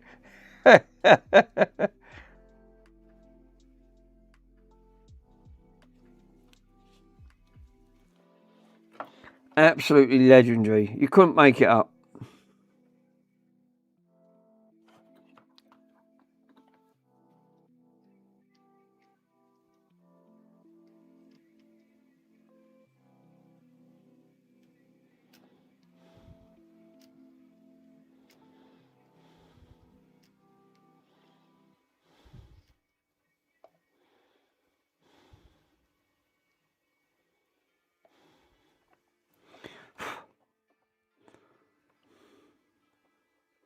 Wiggle test. Surprised. I'm actually surprised. Ace ain't popped in. He normally says I am by.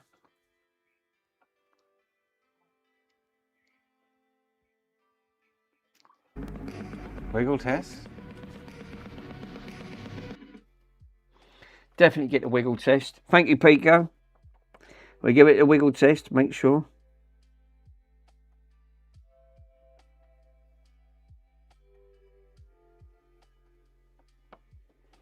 Right, I've got one strapped in. Cool, that's all you need. What I normally do is put a dob at the end of it. Well, so far, they're all registering. This is why I want to go through it a bit at a time.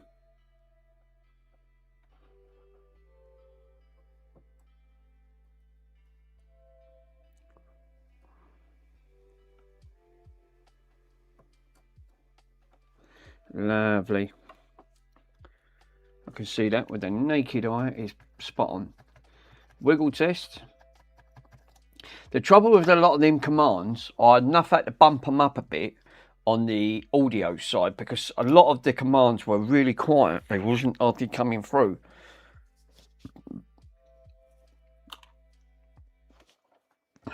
Like the MK one. MK one was quiet. Obviously Ace one. I still haven't got Ace's mug yet. He's still in Australia. I've had even Mr. PCDD. He's waiting for his mug. Me and who else got one? I wasn't the only one. Oh, and I'm there. Mr. Hotcows. I'm glad you're in. Did anyone order your mug, sir? Ace's one merch took me a while to get to me. Yeah. Yeah, no one else has ordered Mr. Hotcows' mug. I'm the only one so far. Glad I got it though. It's actually a nice mug. Yeah, it took me about 10 days from Australia. No, mine's been longer than that, Chris. It's been a lot longer than 10 days. It's been over 2 weeks so far and I've still not had it.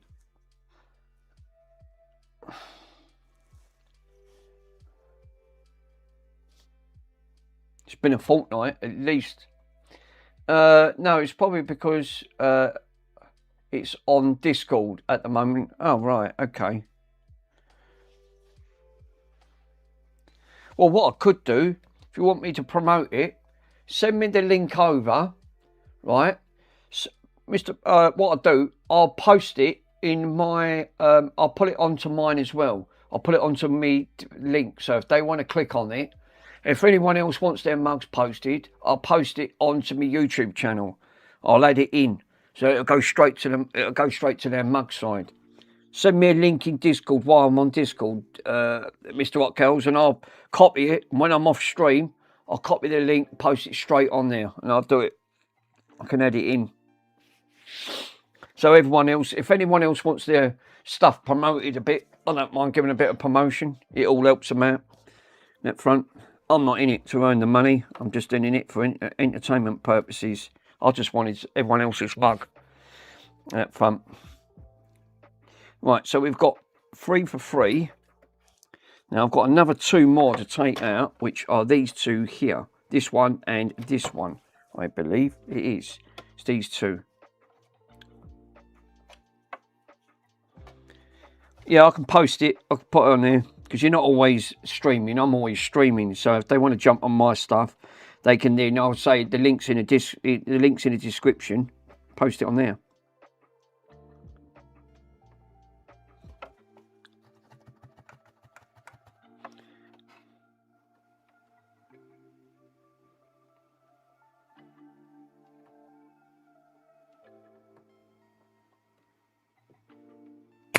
Not everyone can't get to the link side.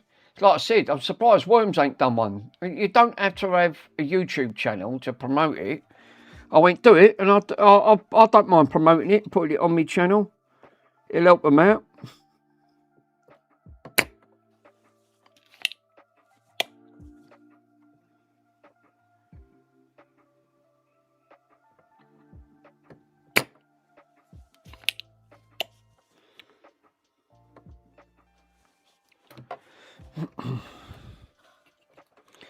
Why are you gay?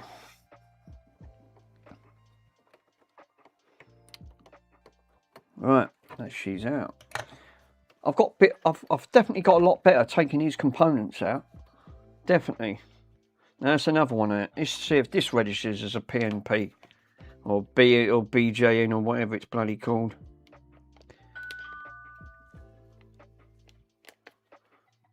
It should do. These should register. But these are known for voltages. That's why I wanted to test them. Yeah, absolutely fine. An NPN registering fine. So we ain't got no problems there. If I've done it, then I can rule out. Then on this board, I can then look back, see myself taking these components out and thinking, because knowing me, I've got a brain like a sieve. I'll pull it in and actually think, have I done these yet? Have I tested these? I can now look back at the video and think, yep, I have. I have done it. It's done. It's registered. These are all coming up good.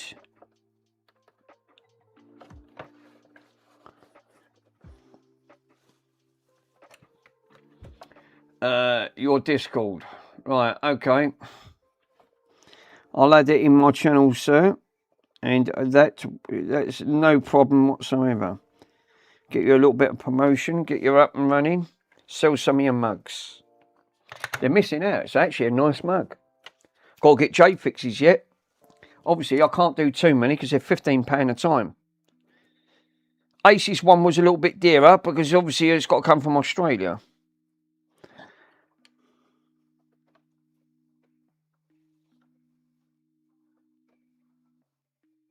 I haven't done Joey's I haven't done Joey's one yet.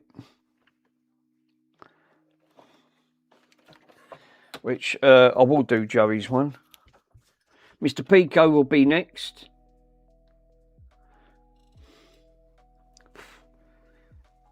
Now he's given me some commands. I will add them in to the next stream.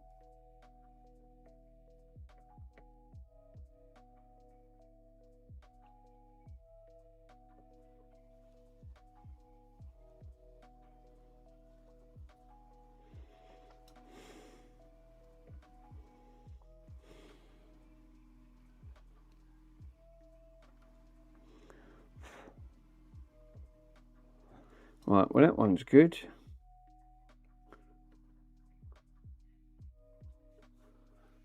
Cool. Cool. They're back in.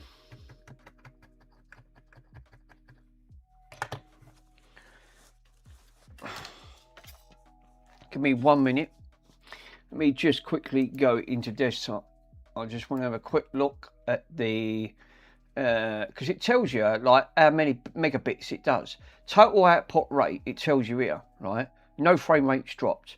Obviously, I'm on a really good micro. I'm on a fiber, the fiber 2. I think I'm on. It's the fastest it can be. On that front, total output, it tells you on there that this is what it's averaging out. CPU, see what I mean? CPU usage. It's using 45% of my CPU just to run this software alone. This is what I'm saying about running OBS and, you know, things on it. You've got to be careful because you can start bottlenecking it. Even this i5, I know it's an old computer, it still tanked at half of my CPU usage up, which is not great. So the more stuff I'm started running, the more problems I've got. So let me grab it on Discord, because I won't be on here for much.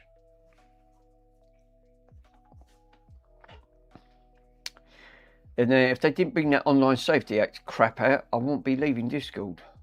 Oh, I've got a blank screen. Well, that's a good start. Discord starting. No. See what I mean with when I said to you about tanking up to that? Obviously, no, there we go. That's the hard drive. That's how long the hard drive takes on that front. It obviously takes so long, that front. There you go. So what I could do, I can now copy a link. Right, let me go into this. And then I can go into... I think I have to...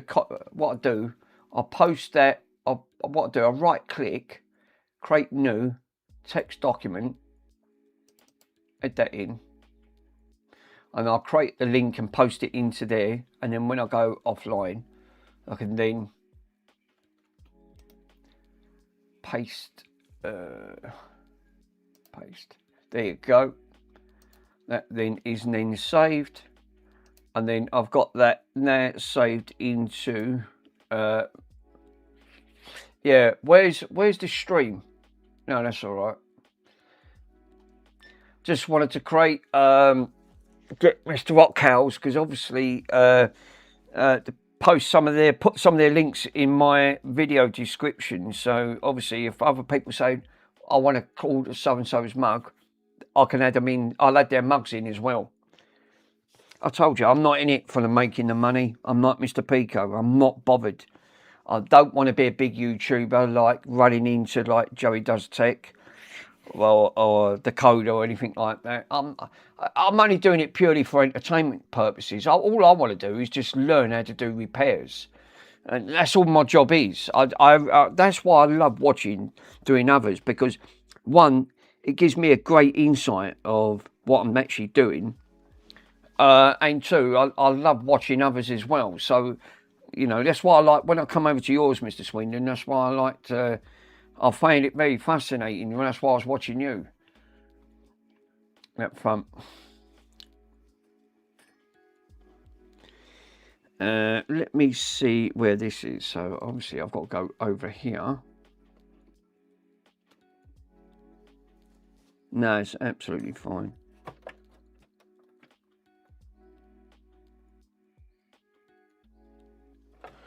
Fine.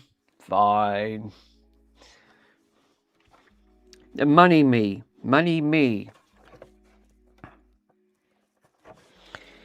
Me, give me money. Now, this is the last one on the system itself.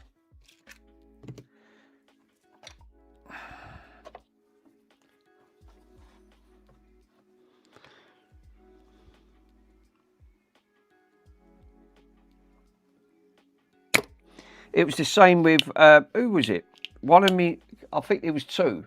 There was two in me when I was doing me dim bulb tester. They said, Chill, can you put links in? Which I totally forgot. Can you put links in where to buy? I must have given them inspiration to actually saying, build a bulb tester. The thing on it. And I went back to the video and added the links in. So now the links are actually in there. So if people do want to watch it, the links are in the description. All I've got to get is some 60-watt bulbs for me 27s on that front.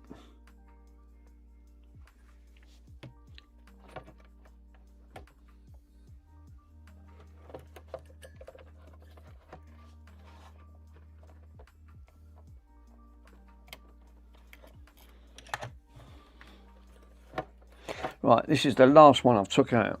Right. So far, every single one has been registered as a BJN.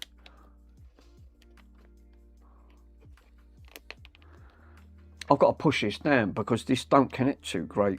This is why I wanted to order another one. It's all built in. No, it's an NPN. Absolutely fine. Every single one is read as an NPN. Now, remember, all these NPNs, these are all to do with voltage regulating. So I can now eliminate that all of the NPNs are actually fine. They're not causing a problem. Because obviously, I'm still not getting 36 volts on this board. Or 32 volts. It's 28. It's still a bit low. So I can eliminate now all of them PNPs. They're all registering fine. Every single one. There's no problem with the PNPs. Obviously, they are to do with when it comes to voltages. They do step up a little bit.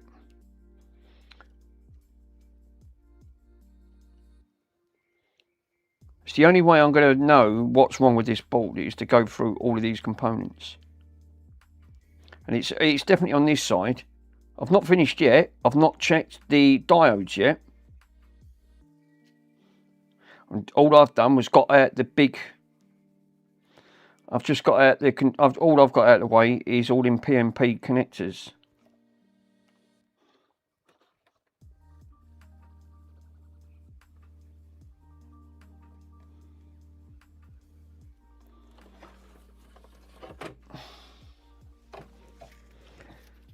At least my stream don't...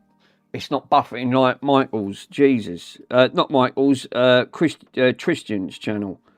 Such a shame because, like I said, I was getting into that last night, and no, I couldn't watch it. Bless him. Not his fault. He was just having. He's just that his internet infrastructure is crap. Absolutely, yeah. That could take, yeah. Yeah, as well as other creators' channels, yeah. Yeah, this could take a while. Yay! Yeah, Tristan's stream is terrible for buffering. Yeah, it's like I said, Michael, it's not him. It's just his internet. He's always had problems just streaming. And remember, Tristan's channel is on my link on below of one of the YouTubers to help to try and grow their channel. It's just a shame that it's just got to the point where he can't stream, because he even said last night, you know, he was dropping over between 30 and 40 frames. You can't have that. Mine was glitching. I thought it was my TV. I thought, what's up with my TV? It's never glitched like this. No, it's his YouTube channel.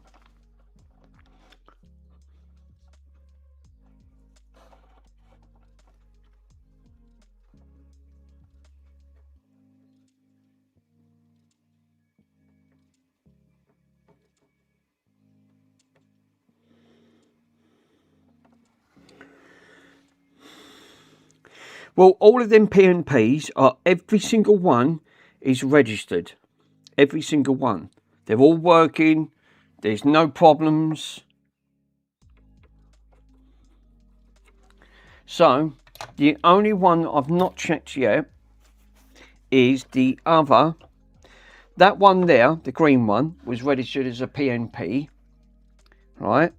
Now, I've took all of these PNPs out now. Every single one, and I've checked them. They're all registering as a PNP. No problems there as a PNP connection. They're not registering as a diode. They're not registering as a resistor. Pico. 2 videos. So this might help.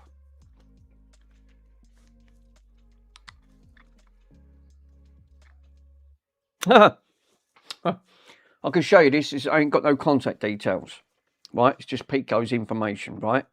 I don't give you phone numbers, so I'm all right there. I always check first. This is obviously for Hot Cows Edition. Stop clipping me. I like that one. Yeah, that one's going in. Obviously, thanks Pico. Nice little touch.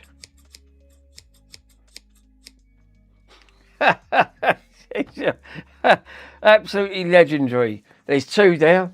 So there's one for Mr. Rockhouse himself. He's used that AI. Yeah, only on YouTube or Discord, Michael.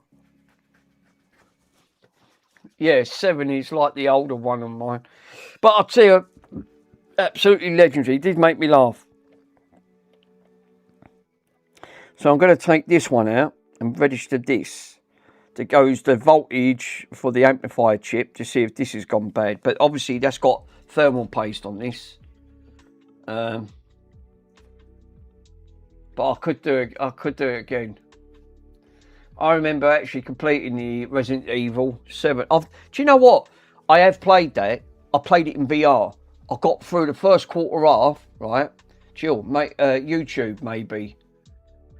Right, I got through the first quarter half of that game, and I'll tell you what, in VR on that Meta Quest 3, it absolutely capped the crap out of me. I couldn't play it in VR. I couldn't do it. Obviously, because there was two versions. You can have a VR version or just a normal version. And then I went for the normal version and played it on the normal computer, but I couldn't do it in VR. It was just too frightening. There was too many jump scares.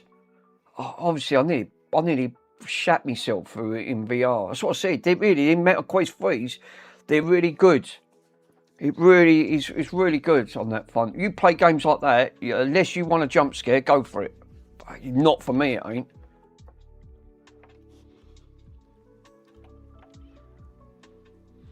Half-Life Alex was bad enough. Yeah, Biohazard. Yeah, the old one, please. Yeah. The old Biohazard.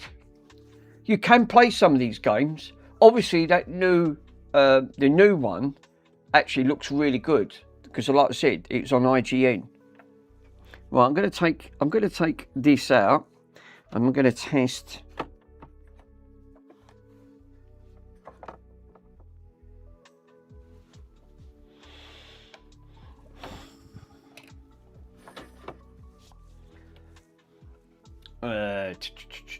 Maybe the hard one, Michael, maybe YouTube. Yeah, we need a face cam.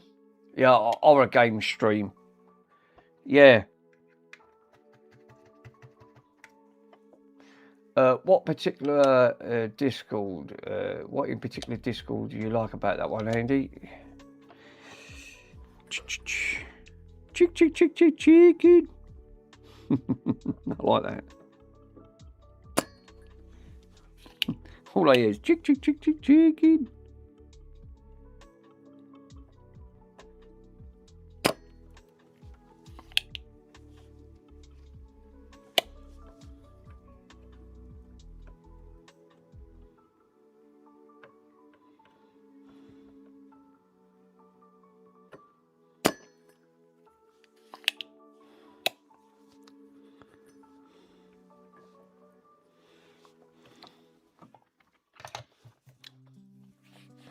Yeah, the Resident Evil Biohazard one, I loved it so much. I wanted to watch someone actually do it.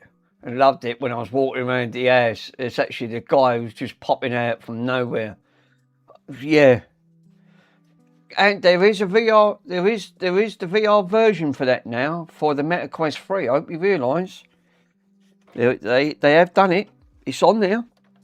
I'm telling you, you wouldn't want to play it in VR, no, you wouldn't make it. You just brick yourself.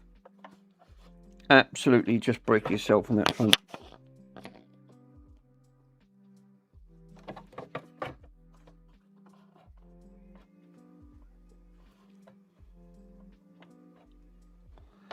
Can you imagine actually playing that in VR? Yeah, good luck. Chick. I love that one. That cracks me up. Yeah, I love the chicky one. Yeah, yeah, I was actually creeping around with the guy who's just smashed through the wall. Not interested in VR. Laughing my arse off. Can you imagine yourself? Your next minute you're playing, you think, oh, this is all right. I can handle this. It looks quite nice. And then you walk into the house and it's all spooky. The next minute you fucking go smashing through the door. Oh, but you literally just absolutely brick it. I love that chicken one that cracks me up. Cheeky. I've got to be careful taking this off because it's still just. There you go. She's out. Now, this is obviously a power amplifier. This is another one to boost up with it. This is the only other one I've not tasted. It's not got much thermal greasing on there. I might have to put a little bit on. Yeah. Yeah, it's what you watch someone else play that game. You watch them brick themselves. Absolutely brick it. It's one of the horrified games. I can't play it. Not in VR. No, I won't be able to play that in VR. That is one game I could not play.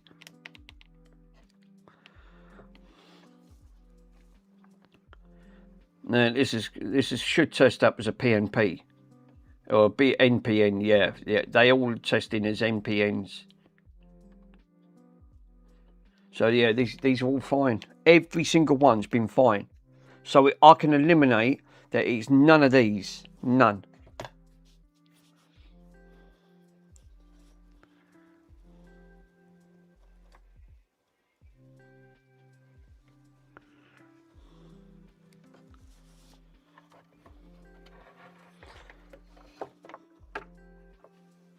Now I can put all these back now. Solder these back. Chick it. I like that one always makes me laugh.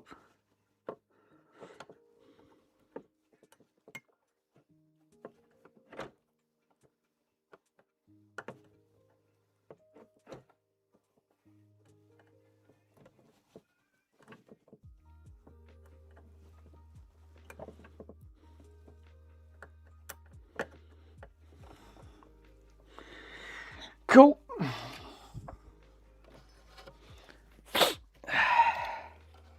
Bit of solder. I don't put too much on there. It just to hold it in place anyway.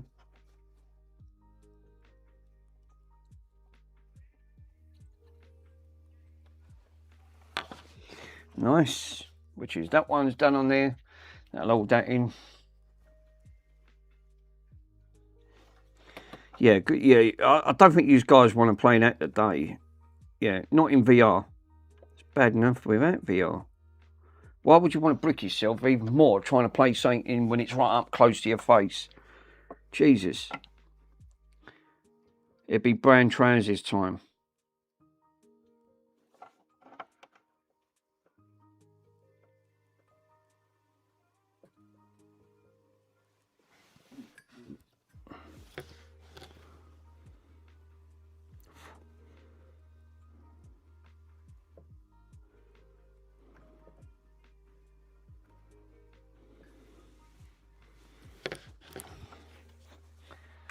She's on.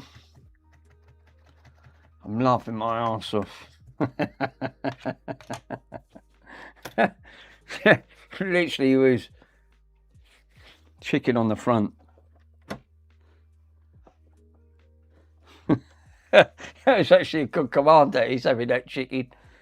It does make me laugh on that. Right, so obviously, let me bring that camera over and me just double check to make sure. I have to bloody point to it because otherwise I can't see it. No, they're all good.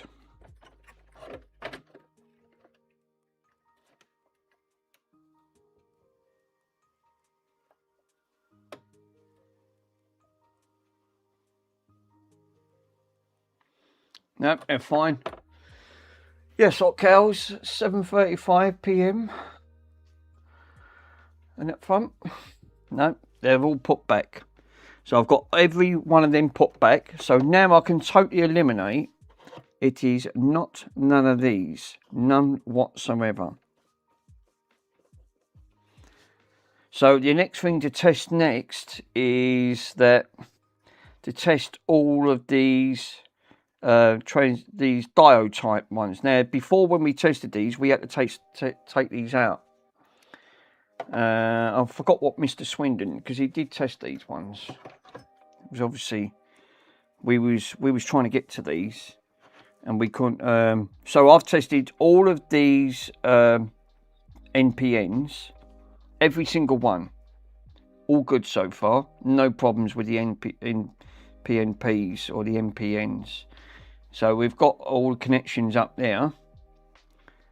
And then that way I can eliminate this, then thinking, right, well then if it's not here, then it's obviously got to be part of, but then there's obviously still got to be issues when it comes to voltage. One thing I should check really, which I've not checked, to make sure that it is connected from the back side of the board to the connector. Yeah, I would actually DM them on Discord with the RE7 stream. Yeah, that'd be awesome.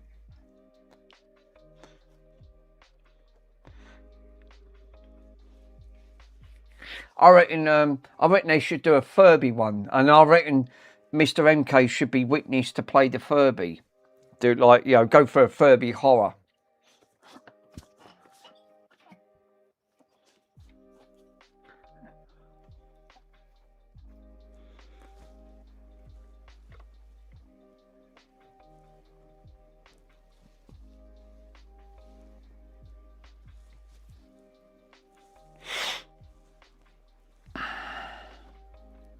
Right, so I've now got to test these. What are these, like a diode? Yeah, they are a diode. God. Test a diode. Diode. It was on sale on the PlayStation Network. That front.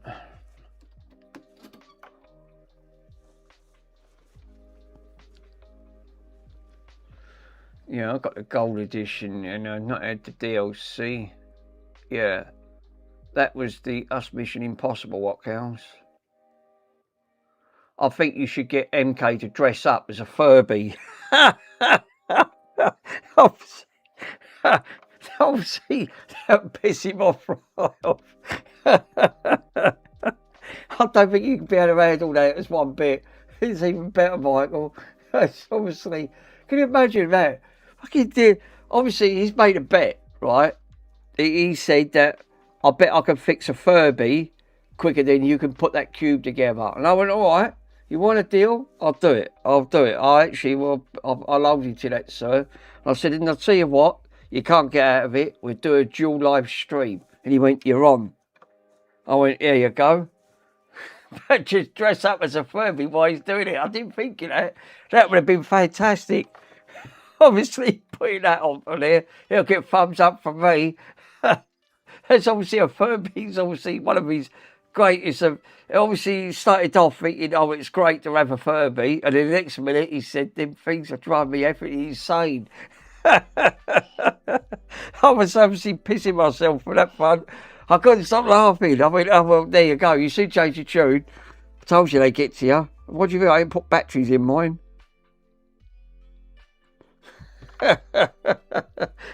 Actually, one Furby is actually incomplete of part of his parts that actually been delivered then.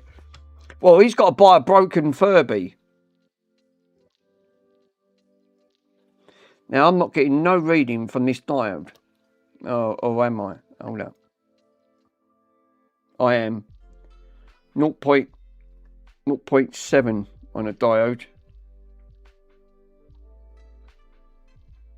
But it's fluctuating. Is that good?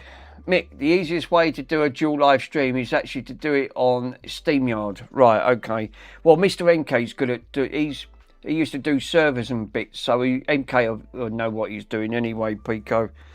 He's obviously, he must have done it because he used Discord on that front, and he did set it up because when he was doing the live charity event, it was all set up. Mr. MK set it all up, or plus JFix was there as well. So JFix is good at setting things like that up as well. No problems. So Mr. MK accepted the challenge, and I accepted, and I went, yeah, I'd actually be up for that. It's all about. It's not about who's going to win. I just want to see. I just want to see him struggle open a Furby, because to be honest, I've seen experts trying to take a Furby apart, and they are off the scale of taking things apart without breaking it. They're really difficult. I wouldn't attempt it personally. I see him struggle with a robot. I was thinking about that until you mentioned about the robot. Otcows, he said that he was going to buy a 41. Yeah, he was. And it made sure it was but even if it had battery leakage, you still need to take it apart to get to the battery compartment underneath it. You still got to strip it. I'm telling you, they're not the easiest to take apart. You'll run into a problem. You watch him, he'll struggle. I wouldn't personally attempt it, because they're on a difficulty of 1 to 10. It's a 10 plus. I see the experts trying to take one apart, and he was struggling. He was struggling taking it apart. He was really having issues. He couldn't get to certain parts of it. And I went, look how complex that is. Mick's even tried it. Yeah, Mick tried and he gave up. Obviously, I went to take this. I went to take this one and just see how far I could get. And right along here, right, on the Furby, there's a stitching point right underneath its mouth, right? And these are stitched in, and they go in by that much. So there's a tool that you have to press these in. 1, MK ain't got the tool.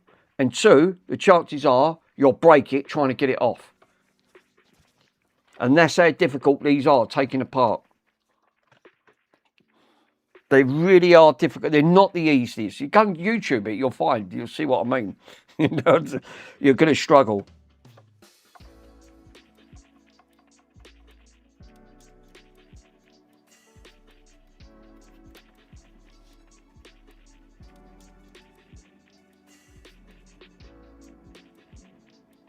Now that one's registering at 1.7.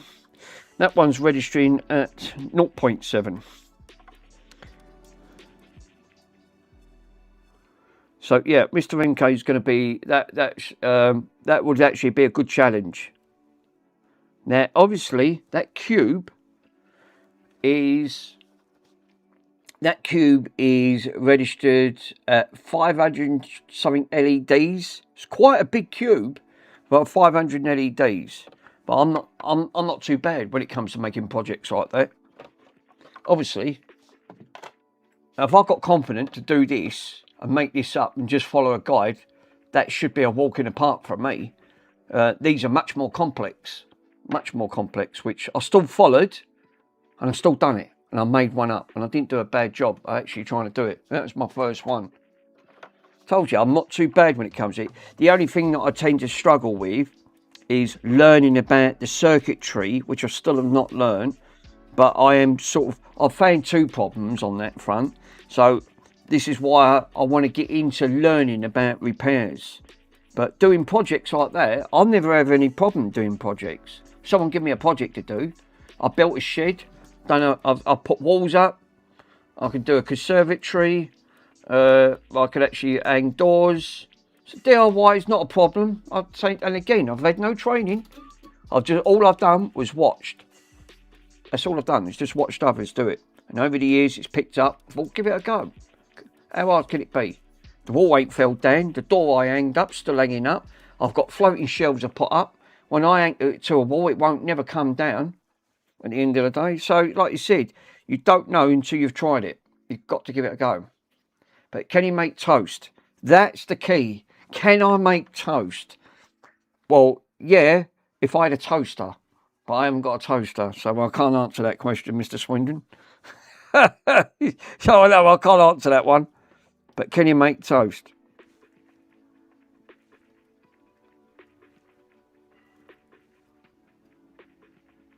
Right, well, this is interesting. I'm not getting no reading from this diode. Yeah, right, okay, let me reverse it. You'll better be trying to stand on a chair. That's a different matter. Don't worry, hot cows. We've got some nice commands coming that I'm going to be putting on for you, sir. Don't worry about that. You really pissed off, MK. He called you a little ship. I don't know what you were doing. You made him right up. I was actually cracking up on that front. He said that. I still can't get over that one. So, yeah, go around clip it. You must have clipped him or something. Oh, right. Well, straight away, I'm not getting a meter reading from this diode. What did I say about testing diodes? Right, well, this is not good. Oh, God. Right, let me try probing it from this end.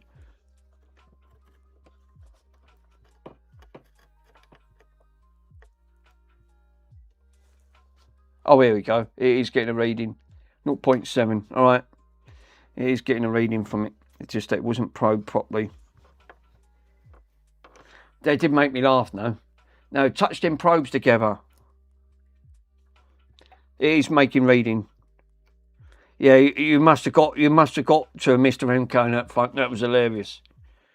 And that diode's reading 0.3. That's even low. But that could be reading in circuit. Yeah, both ways. 0.3. Some of these diodes shouldn't be reading like that on that front. These could actually... They've got R. Some of these have got R for resistors. That one's a resistor. That one's a xenon diode. That's a xenon diode. It's got ZD. So the xenon diode is different. The ZDs, xenon diode. This one's got R for resistor, but it's thermal insulated, so it's obviously a resistance. You can still take these out. I've tested that one. That's it. There ain't no more. Everything else I've tested.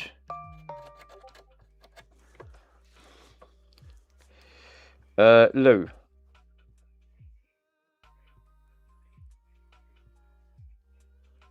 I'm not on Facebook. That's one thing I don't do. That's one platform I won't never do. There's too many faces on there and it's too personal. So I will not use Facebook. It's people want to post. It's true. It's true. JFix actually said in the Discord this morning. He said people upload all their personal information, like the holidays they went on and things like that. Why? Yeah, Facebook's full of ads. I just don't do it. I just don't. Oh, it's Jeff. That's all right. Just see it with one message.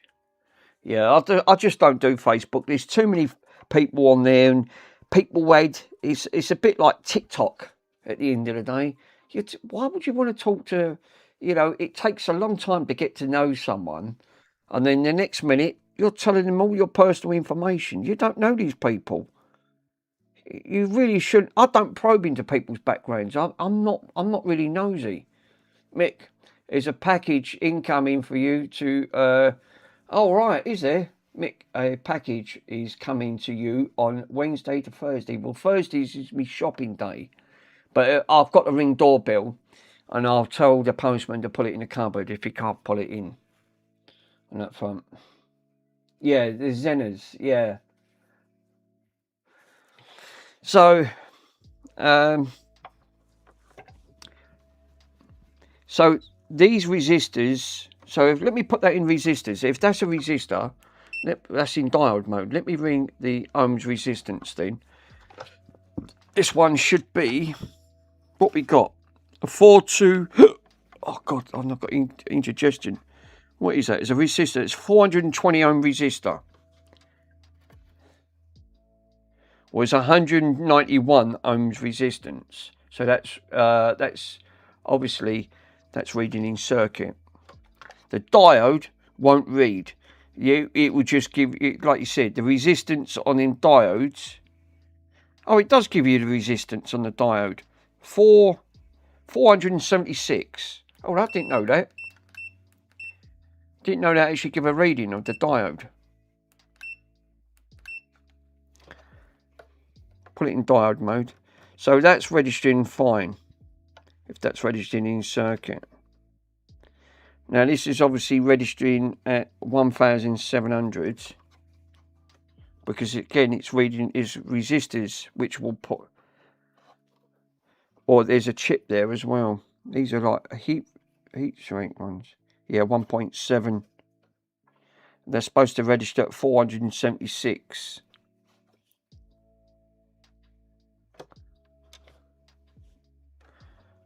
Yeah, PC. Yeah, I have a lot of uploaded of all shorts and stuff, so it don't bother me. I've joined. I only joined Facebook literally internally because I need researching family ties. But all my family are all over the world, so it's easier to keep in contact. Yeah, yeah. But Ockels, why don't you use? Do you still use the WhatsApp? Because you can still use family that side. Yeah, Facebook is purely on the PC browser, so it blocks all the adverts. Yeah, because it's owned by like the WhatsApp, not the WhatsApp, the TikTok. They obviously shove loads of bloody ads on. 1.2, 1.4, they're spiking up. They should.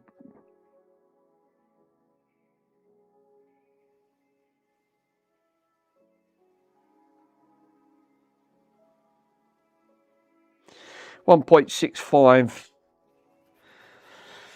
Well, everything else is registering on this board. I've checked diodes. The only thing I haven't checked is the ohm resistors. I've not checked the resistors. That's the only thing, and the capacitors. Capacitors wouldn't stop that from bolting up. No action on the app. It's called Facebook Purities. No Facebook. Not Facebook. Purity. Yeah, that's the only thing I've not tested on here now is all of them resistors. And the ceramic capacitors very rarely fail, but they're obviously it would be a resistor. I'll need to check a resistor, because if any of these resistors have gone bad, that would also cause problems as well. I've got open line on that one. I've got no reading from that whatsoever. None. On that resistor. It's not even pulling up anything. Wow.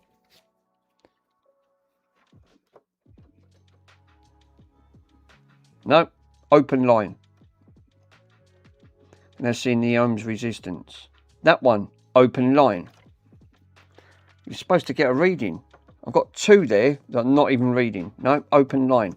First two I tested, open line, which are these two in the corner, right up here. There is about a 2-second delay. Yeah, short probes and test it on the multimeter. I think what I'm going to do, I'm going to pull these out. These two are not even registering on the multi. I've got it on ohms resistance, not registering. I can't get any reading on these whatsoever. First two, straight up to near this chip. Short probes, actually didn't test on the multi. Yep. So what I'm going to do, I've probed one end out, right, and then see if they're shorted. I can't get a meter reading from any. First two I tested, straight away, ohm short.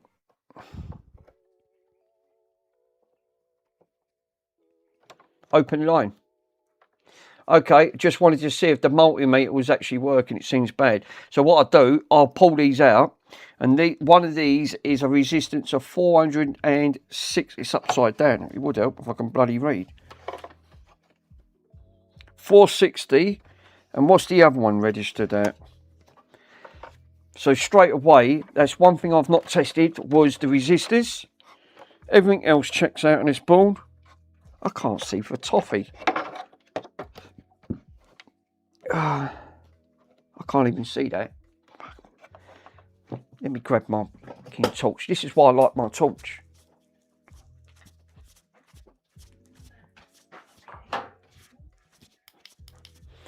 One thing I've not tested, isn't it funny, isn't it? Tested straight away, straight to them resistors. No testing on them resistors whatsoever. So one is a 460 and the other one is a 459. I'll take one out and then check the orientation. So the yellow goes towards the yellow is pointing towards this way. Yeah, I could actually see it. It is a 2-second delay. That's massive. I've never had a 2-second delay. It's been pretty good.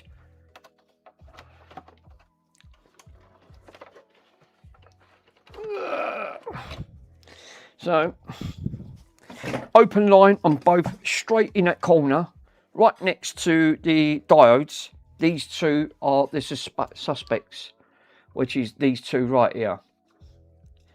Nothing. I've got open line on both of these. Let me put the camera on just to make sure that these ain't burnt out, because sometimes you can actually, the Eakins camera can actually see.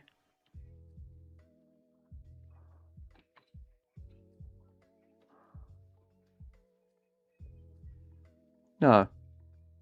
Well, they don't look in great health. I'll put the Eakins camera on, you guys can see it yourself. No, camera's froze. Yeah, of course it is. Why would it? Because it always does. Not the, I wouldn't say they're the greatest. Let me see, because it's a little bit dark. There you go. I wouldn't say it's like perfect. Obviously, I can see it much better on the second monitor. Looks like a little bit of a green substance down here. Is that a split? Is that a crack? That looks like a crack. Right at the bottom here. That looks split. Oh. I can't tell. And I can't zoom it in because it won't go in. It looks like a crack. It's an airline crack right at the bottom of that brown. Right up on here. It looks like it's partly cracked up here. It's probably why I'm getting open the line. Right, that's it. Let's take these out. Okay. That looks like an airline crack. I'll tell you what. It's enough hard to see. Right, even without that. And I would have looked at that and said that looks perfect. Nothing wrong. But it looks like an airline fracture that's gone right on the bottom on that resistor. That resistor should have a reading, and I'm not getting no reading whatsoever. So let's have a look at these resistors. Here they are. Right, so I'll take this one out. I'll do the first one. Oh, excuse me. I'll tell you what. I'll put that under the cam. I'll put that under the lens. That is definitely. That looks like a split to me. I'm going to put it under the microscope because I thought, well, if you've got a resistor down, and it's funny, it's all up the bad end and all, where all this end is.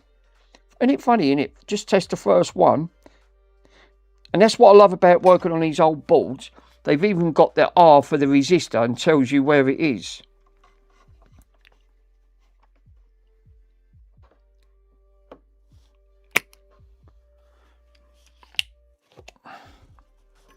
So there was a couple of multiple issues on there because, like you said, that corrosion for one wasn't helping. It had that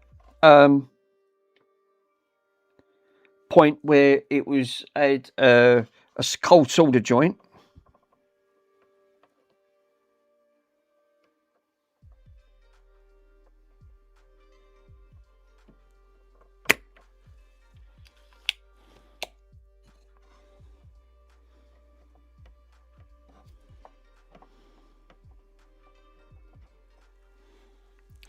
Right, that's at 370. This one of them didn't look too great. I really didn't like the look of it. It looked really iffy. Now, I tested that. I'm sure I did, but I didn't see... until I put it under the microscope, I went, oh, that don't have look a bit suspect. I went, you won't really know until you take it out. It's got to come out.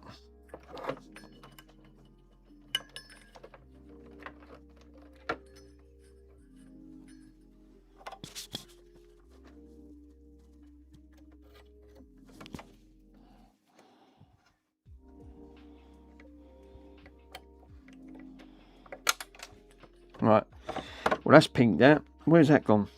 It's only gone inside there now. So the yellow goes towards this way, the yellow band, because obviously it's pinked out somewhere. Now I might be able to pinch the other one out of there and test it. Fuck. Where's that gone? Oh, yeah, it's right over here. Jesus.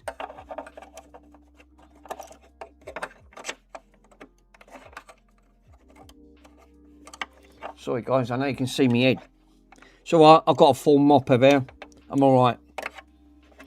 Right, I can't get that. I'm using bent tweezers, which is obviously not helping my situation. Not one bit. So where is my straight ones? Here they are. Straight ones here. Yeah, and grab the straight ones. There you go. There you go. Cool. I want to put this under the microscope. First things first. It does look split. Let me double check it before I show you guys. I'm curious now.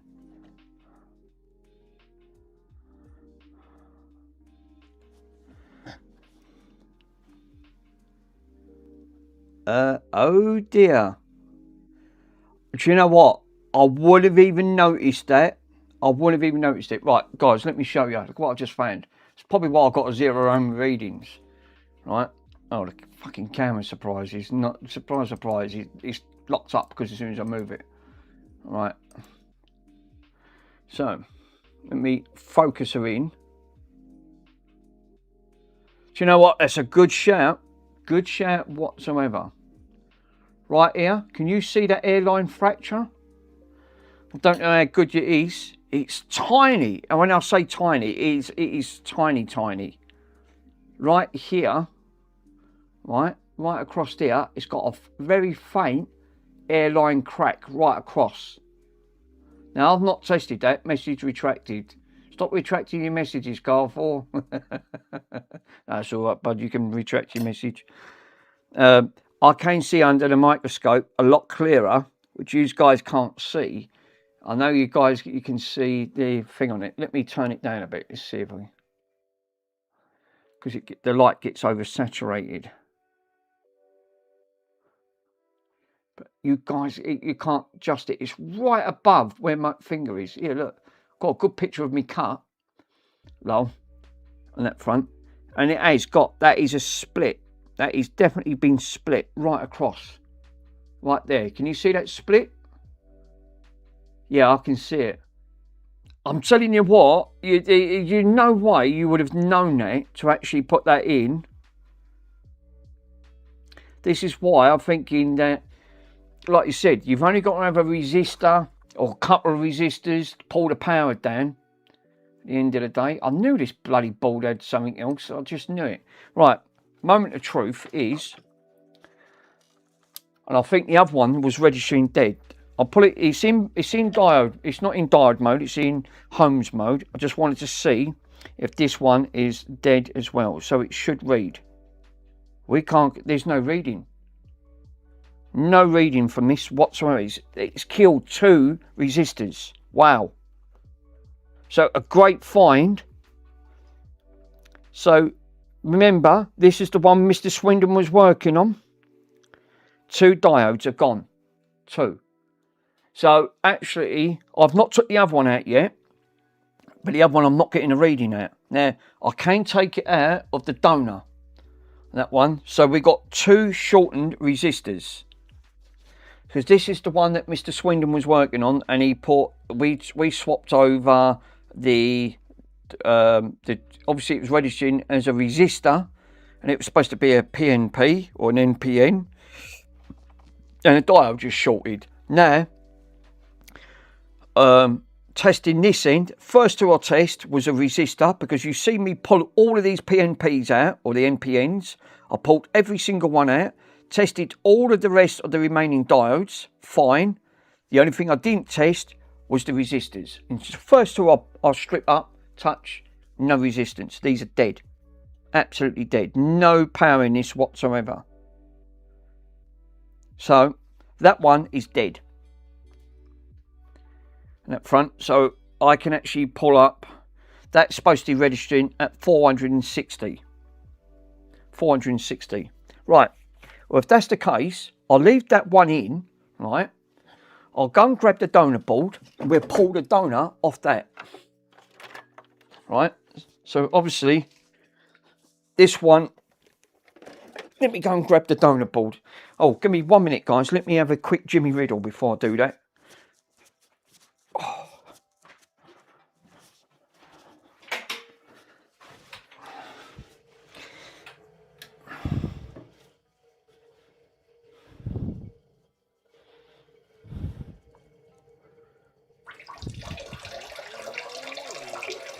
Ah.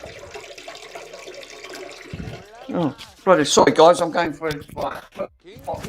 I'm having a Jimmy Riddle. I've just realised I've got the bloody thing in my pocket. Oh, go do this, go do this. King in the How castle. embarrassing.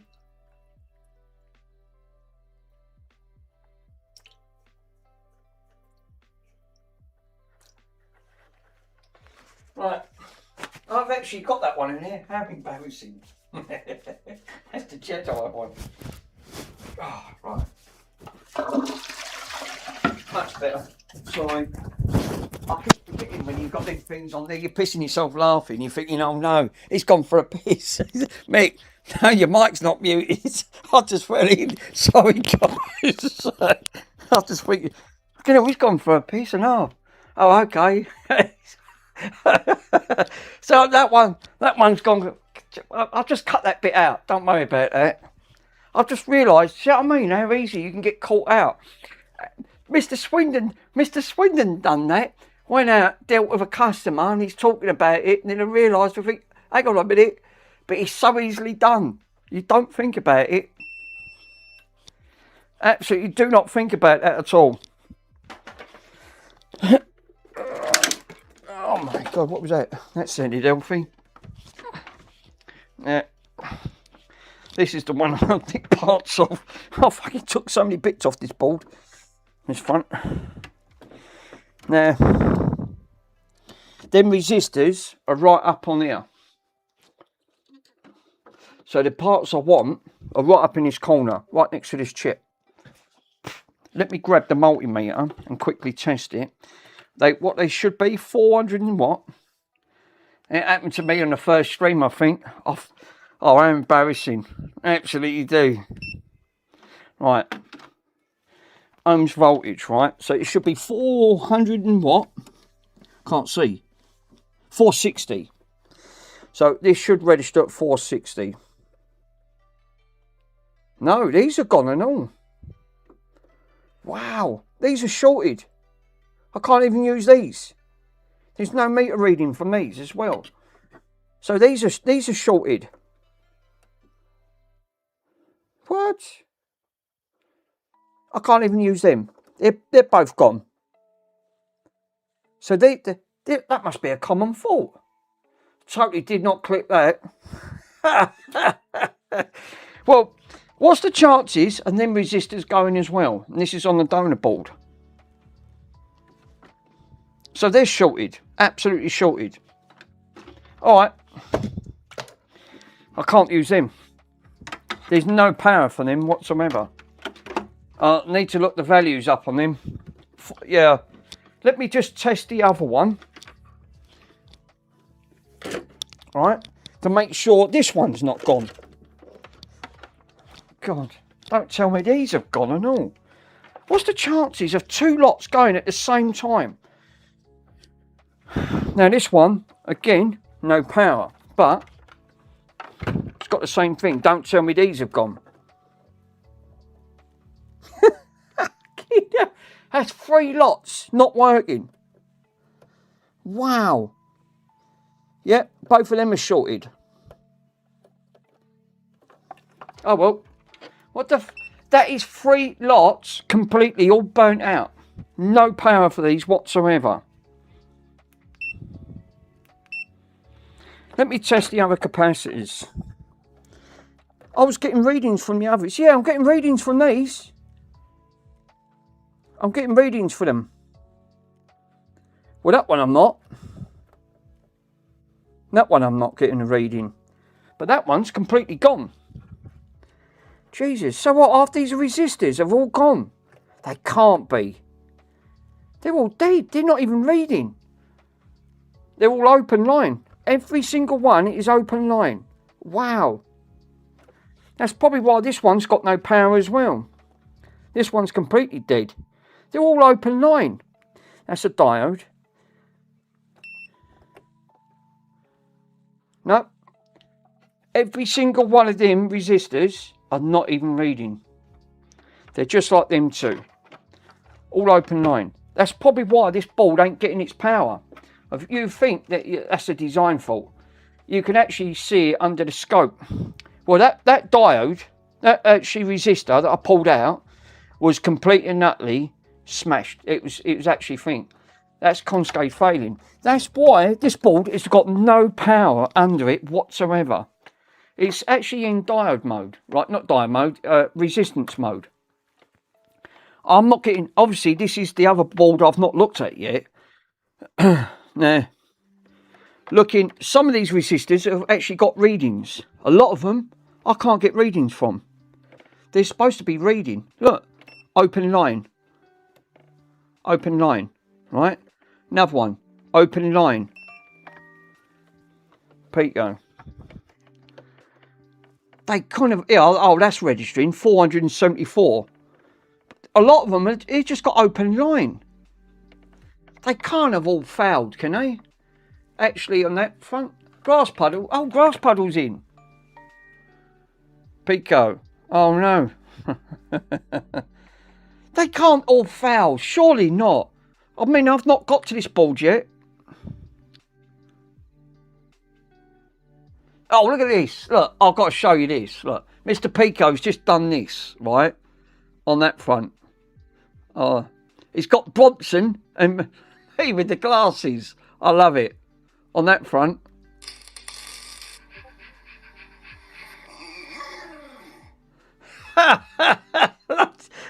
Thank you, Pico, sir. Absolutely legendary, sir. It's got Bronson in that one. I like that. Actually, that's really, really cool. That is smart. I really like that. That's got me. That would be a great little sort of bit of an intro, wouldn't it? Coming in, Bronson licking me chops, or eating a sandwich or something like that, having no fingers left. Obviously, I've not got to this one yet, and I've got to diagnose it why it's not. But straight away, that corner, literally, yeah, start that as a streaming loop. Well, what's the chances pulling 3 same machines and having the exact same diagnosed problems? So most of them components, every one I've pulled, the only ones I've not touched this board, I've not got to it yet, right?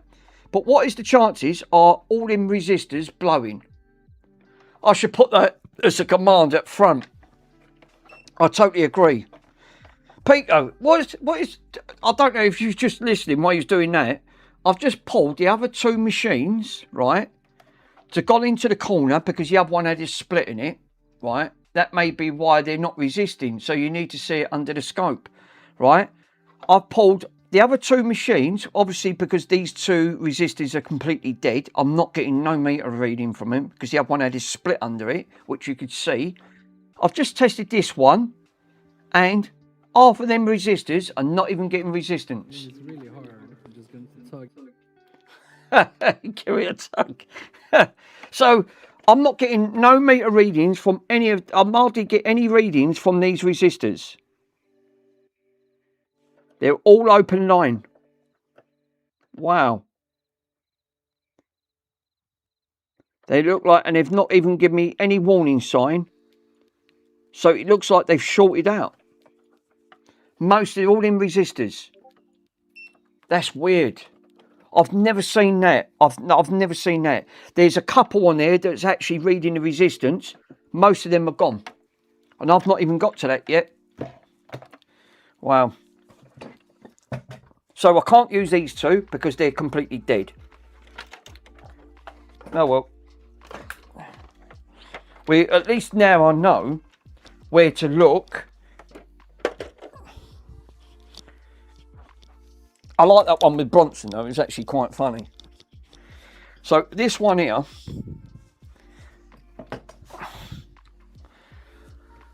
Yeah, yippee yike. There's something wrong with the instrument. No, they wouldn't. They look like that. To look at that component, right? You wouldn't even say that's got an airline fracture until I put it under the microscope, which I'll show you. Right, that's mad. I've never seen that wipe out so many components in one go. So, let me see if you guys can actually see. Right, I'll zoom. I'll literally try and. That looks perfect. There's nothing wrong with that. You'd say that is literally spot on. But I'll put the camera on. Right.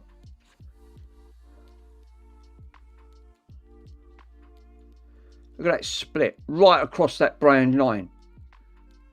No wonder, yeah, across that, the first brown part of that line, there's a split. You can actually see it. It's a very, very faint airline fracture. Alarm. Cross the leads and actually put them into auto. Yeah. Thanks, guys.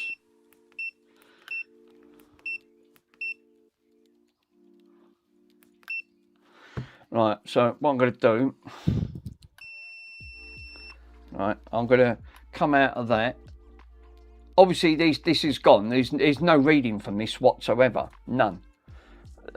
But now I know it looks like it's now resistance problem more than any other problem.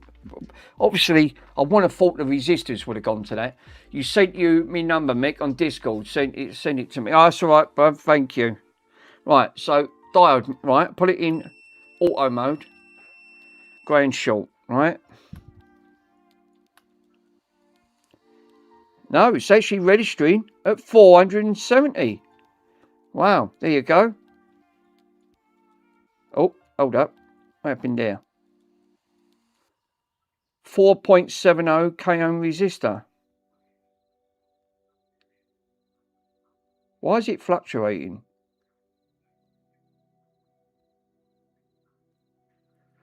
That's weird. And yet that wasn't reading in here. So there is, the meter's wrong or something on the settings. That's got an airline fracture on it. You guys can see it. That wouldn't have pulled all them resistors down like that, surely. 4.7.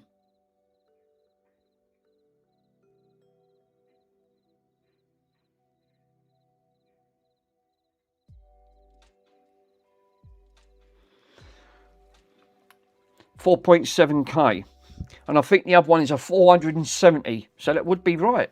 But that's got an you guys can see it. That's got an airline fracture on it. That's actually been split, but it's still registering. Which I am really shocked. I'll tell you what. Let me grab that record. So how comes the others wasn't reading? That's what I can't get my head around. That is just, it just not glue it. Can you not glue it? Where is the first one that I was working on? No, it ain't that one. Was it this one? Yeah, I think it. Yeah, it is. It's this one here. Right. I'll put this back. Because I've tested I've pulled all that out of circuitry and had a look at that. I think the others will now. That's weird. That's got to be down to the multimeter then, surely. I mean, none of them are reading. They've got no meter readings on them. I said, there's no way. I've never seen that. Literally pull all them down. The resistance on that should have been 460, right? Should be 460. Obviously, that's registering at 23 kiloohms because it's reading in circuit. Because look, if I probe from that end to that end,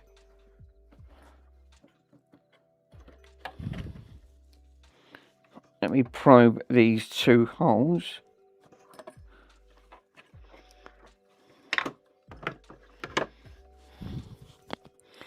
where these come from. See, look, it's pulling it down to a 35, see?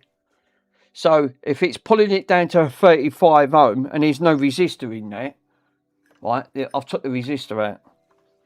So, I've took these out. It's reading it in circuit.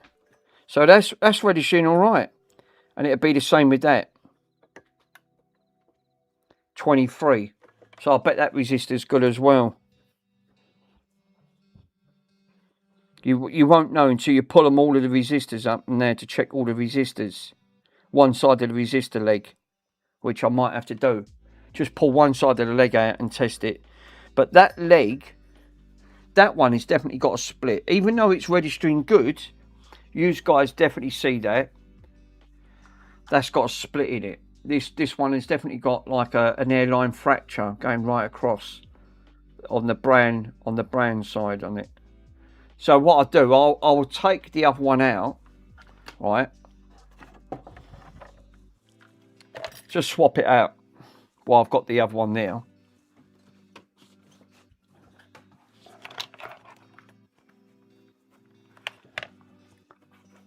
Yeah, it's okay. I thought for a minute, I've never seen all that to pull all them resistors down to nothing. I can't believe I went for the can and I forgot to turn the microphone off. Obviously, you're thinking, oh yeah, that's so much better. It's all that water. Obviously, what a banana. Or actually, I've got the embarrassing one on there. I've got the command on there for the embarrassing.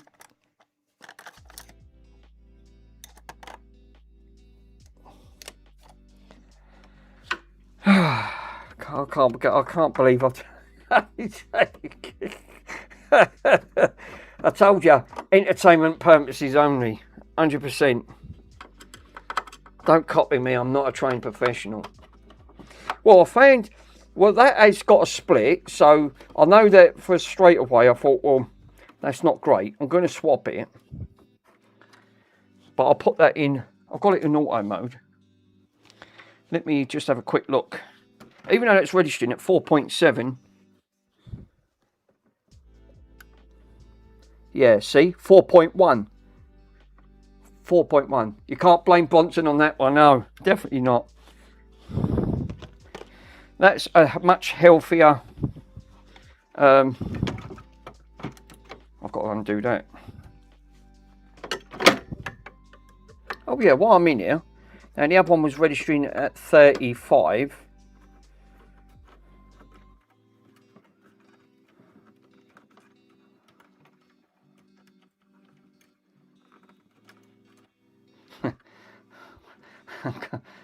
Things what you end up doing on streams.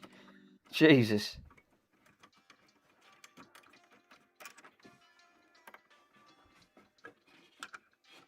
Right, okay. Actually, before I do that, the other one was registering at 35, wasn't it? Let me see if this one registers at 35. Right, that's open line. That's... Now that one's registering at 10. Now the other one was obviously registering at 35. This one registers completely different. Yeah, you can't blame. Yeah, definitely can't blame Bronson on that one. Lou, that's my governor.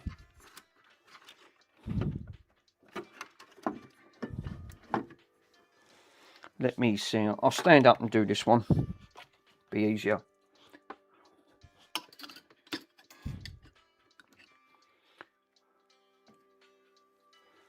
Hey, it's so bright, that fucking thing. That's better. Where is it? Oh, it's up here.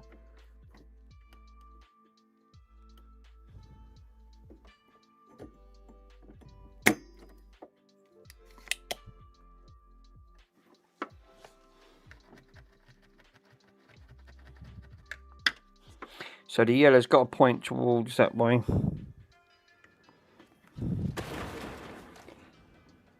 Thanks, hot girls.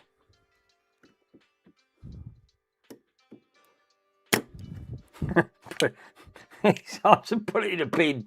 But that's a great way of actually putting it in.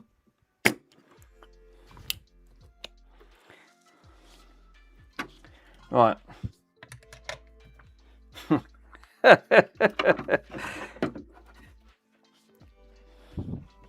This one was registered. So when I thought they can't all bloody go. Tell me they all end up dead. No, it was a bloody multimeter. See, giving you a bloody false.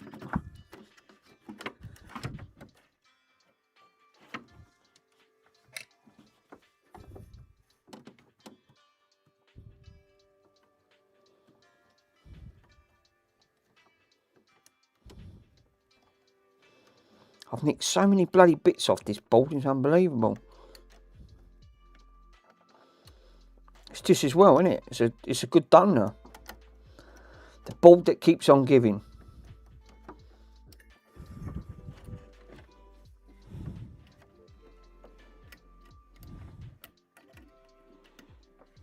There you go. She's off. Right. Jesus, it's a bit hot now. Put that over there. Right, let's move this one back.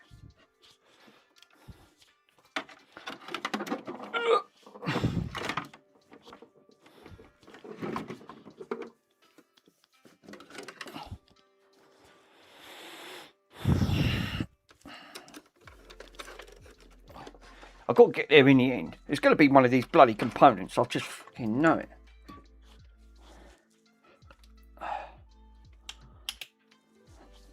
Right, cool.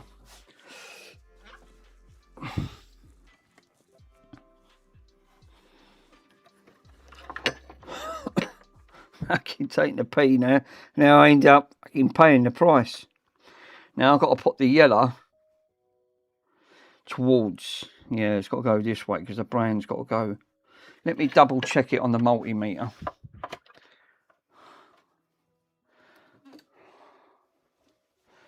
Yeah, it seems to be a little bit of a 2-second delay. 4.6. Yeah, much better.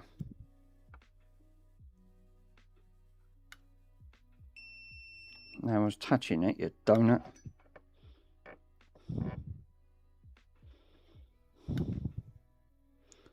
.7. 4.6. Yeah, so it's registering both ways at 4.6.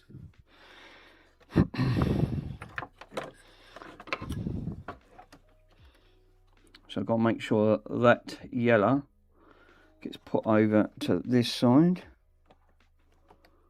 So now it's got me indicating, is it now a resistor problem that's causing this issue?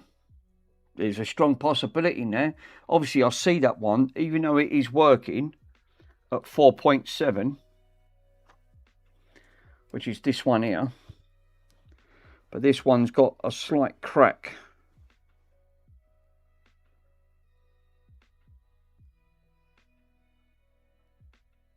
I can't see that mark now.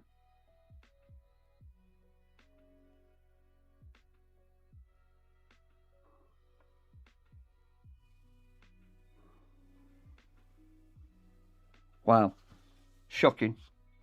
Right, okay, fair enough. It is what it is. So, what have we found so far that's obviously wrong on this? Obviously, that airline fracture, which is not great.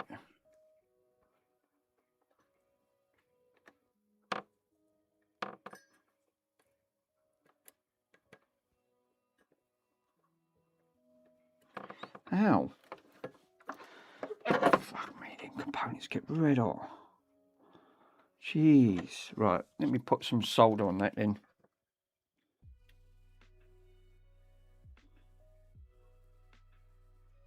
Like that. I always had a little bit of it. Zap. Yeah, get the zap command.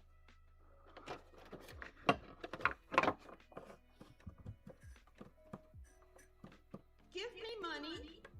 Money me. Money now. Me a money needing a lot now. Give me the money. Money me. Money now. Money me a lot now. I like that one. That one does make me laugh. Give me money. Money me.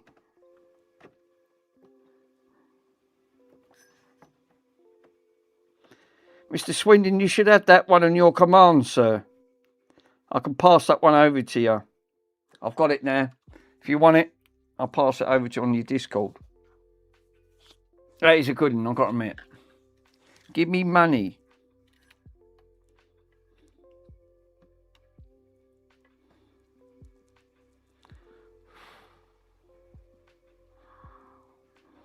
Right, that one's sorted.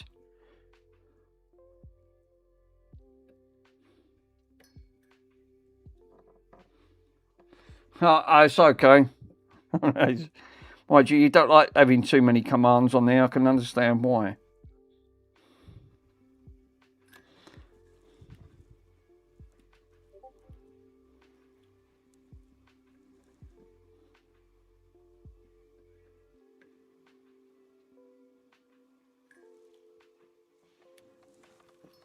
Right, cool.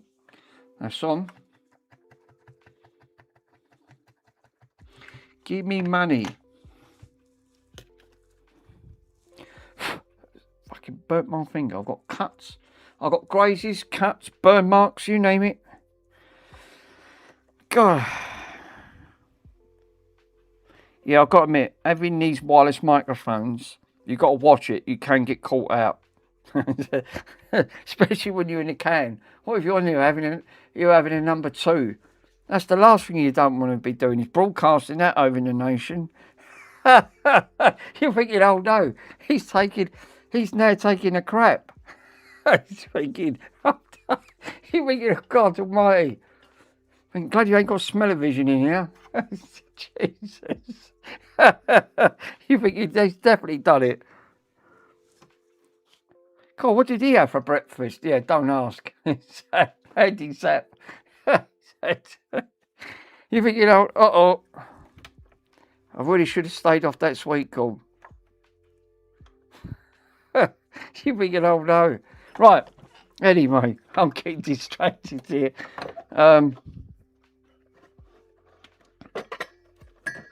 So now we've got that put back on. I'm going to pull one side of that leg off. Fuck me, that is hot. Seriously, that's hot.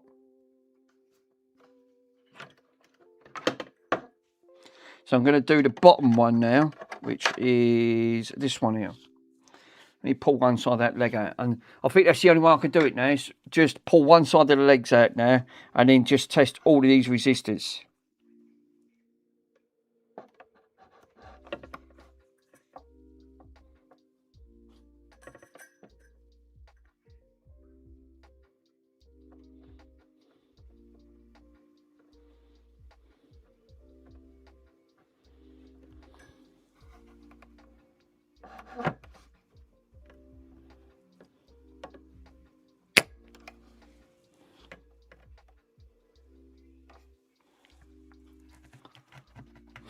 And use that.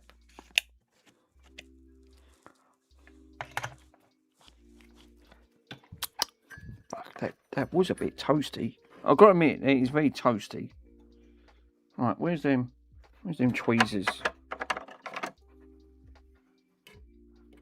So I need to pull this one up.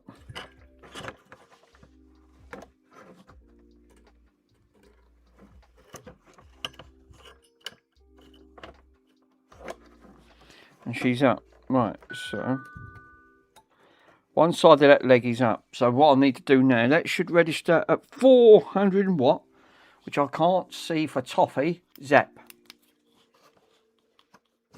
So this should register at 459 ohm resistance.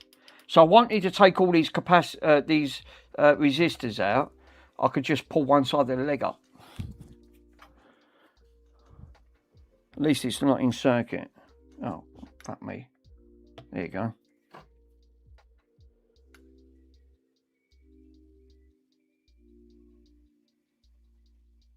No, that is not registering good. What is it, a 400 and what? That's not registering. That should be registering 459. No, that's not. I don't think that's registering at 459. That's registering at 23. Yeah, that's obviously not great. Let me put it into perspective. You guys can see it. I've got one side of the leg up. 430. 23.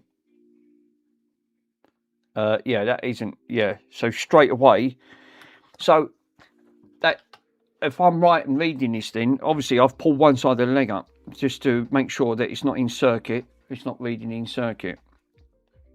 So we could still have. Now I've pulled all of them off. The diodes are reading okay, right? Tested the Zener diode, the resistor. It's near enough. The only ones I've not read, because you're reading it in circuit, is these resistors. And straight away, that one had an airline fracture, even though it was registering at 4.7. This one was supposed to be 430, 460, and it's registering at 23. Yeah, that's not right, to be honest. Yeah, that's not right. Not in auto mode.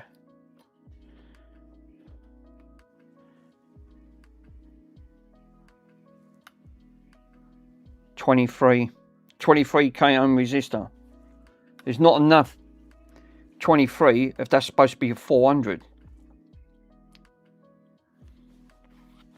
So we've still got some issues. So straight away that's suspect. I'll take that one out then.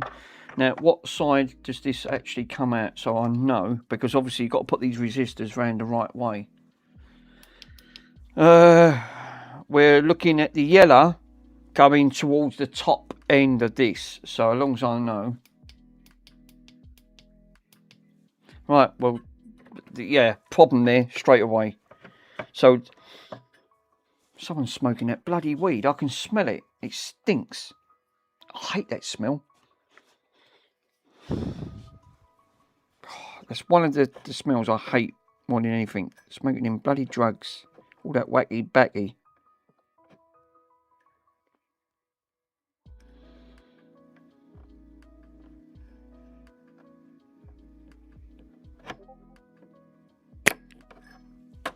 Tell you what, Mr. Swindon, I'll say one thing. Since I've got used to using this solder sucker, right, what a great bit of kit this is. It puts just enough pressure to suck all that crap off the board. And it does it perfectly. I've not had not one issue so far. How are you getting on actually getting the values? Does it actually say no, it's actually saying 23 on this one. And I've got one soldered, the legs soldered out, which is not great. So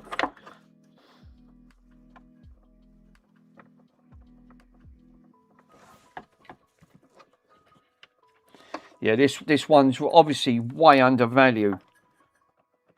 So this could be one of the faults.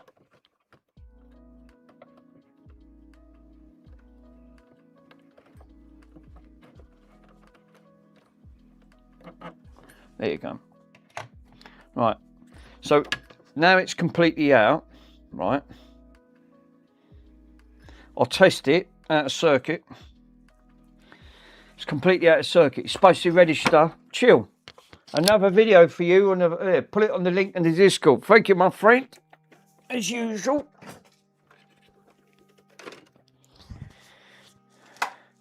Well, that resistor there. Let me double check. Look how tiny these components are. Jesus. I can smell that stuff. It's giving me an headache. I fucking hate that smell. It's absolutely one of my biggest pet hates. I can't stand the smell of drugs. No. 430 or 460. Well, that's a funny 460 if it's a 23 ohm resistance. Straight away, there's an issue here. 23. Right. Well, that's not registering at 430. Does it actually say R460? Yeah, it says R460. It says it on the board. So straight away, that one looks like it's failed under load. And it was funny how the first one, where the other one had an airline fracture, which is this one here, this one's registering at 4.7, right? And I'll show you why it's registering at 4.7. You know, it's got a fracture on it, because I could see it under the cam. You watch on the multimeter, right? 4.7. It don't matter which way these register. 4.7. It's actually registering at 4.7. Sorry, because of the glare. 4.7. If I reverse it, it don't matter. It'll just go negative. 4.7. So if this is a 460, that should register. If that's a 4.7, and that was 407, right? That should register at 4.6. That registers at 23. Well, that's well short. 23 k ohm resistor. It's well lost its value. Stop. Have you, Mr. Ace? Mr. Ace is in the house. Ace, I've got one of your commands, sir. I've got it, the wiggle test. I've put the wiggle test in. No, that's not actually the value. No, I was actually trying to tell him, sorry for him. What's that? No, what? Ace, the silk screen is actually on the board. It's actually the component to identify it. It's not as the value. Right, okay. On that front. Well, that one there had an airline fracture. When we put it under, I put it under the microscope, had a split under it, even though it's registering. So let's have a look on the board then. So that can actually still register as a good component. I thought it was supposed to register. I thought it was the colours on the resistor. Look at the colours on the resistor. No, read the bands that you have the schematics for and the value. That's one thing I can't seem to get on this. Actually, no, saying that, I think I've got a k ohm resistor value. Because then it should register, like Ace said.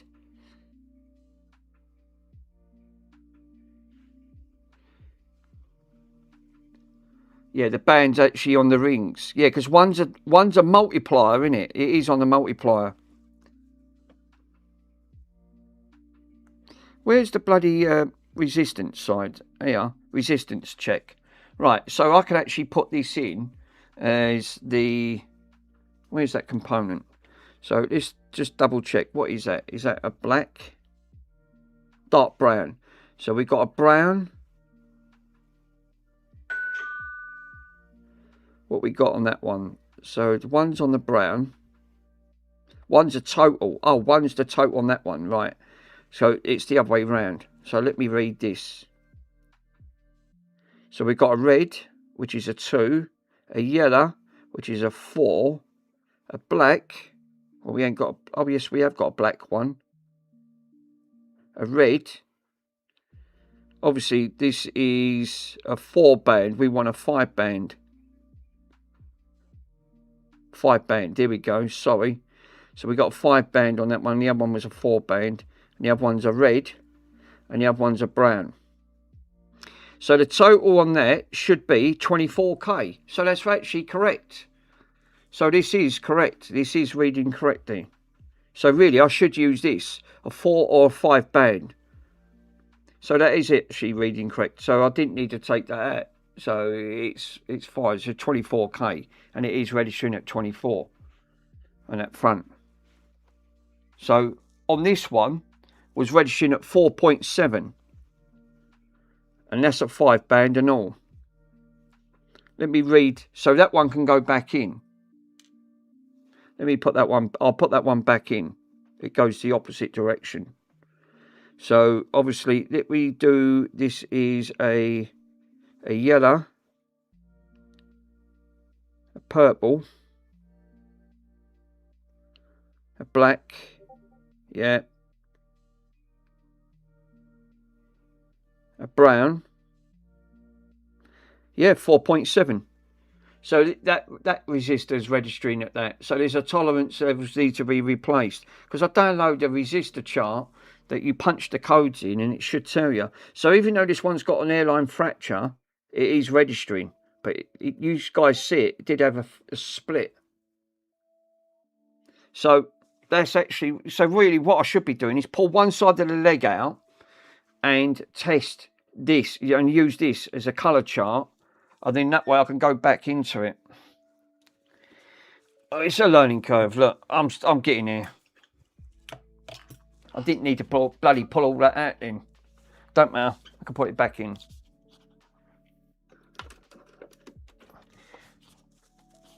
So 24 is registering at 24.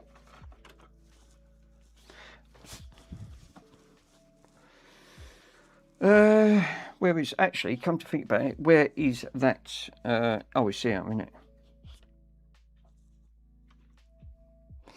Now I've got to put this in the correct way. No probs. No probs whatsoever. Now, I'm pretty sure that the yellow's got to go towards me.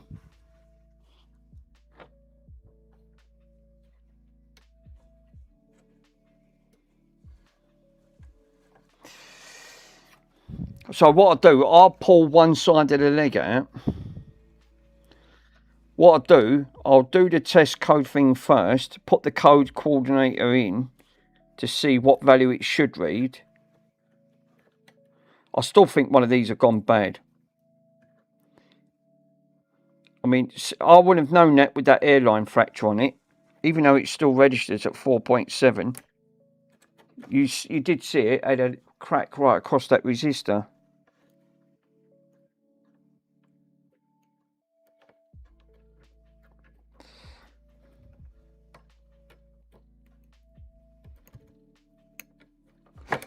Fuck me, I can't even get. Where's that? Where's them other thin ply? Oh, for God's sake! Bronson ain't helping. It keeps dropping one. He's dropped another one. He was doing that yesterday. It stunk me out. Yeah, absolutely. He's vile. Dogs just don't care, do they? They just stop and do it and think, yeah, that's all right. What's mine is yours. Yeah, thanks. Well, you can keep that. I don't really want it. Yeah, you should probably. It'll only go one way. Is as good as intended. There you go. Oh, what did do? I'm pretty sure. Double check. I'm pretty sure the yellow band went up the top end. I'll double check on the others. Good thing I've got 3 of them. I'll just double check to see, make sure that is pulled. It is. The red and the yellow. The red and the yellow is at the end.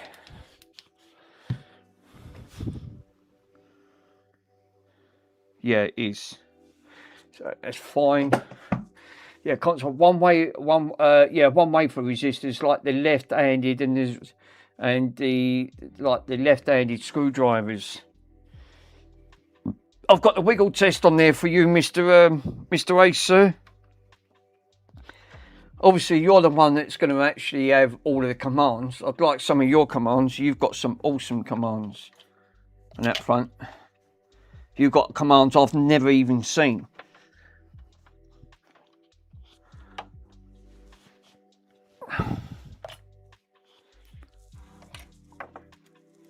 Yeah, I actually missed the last few steps. Oh, that reminds me to sort out the bacon out. I've ordered your mug. It's still not arrived yet, sir, from Australia. Obviously, I know it does take a little while.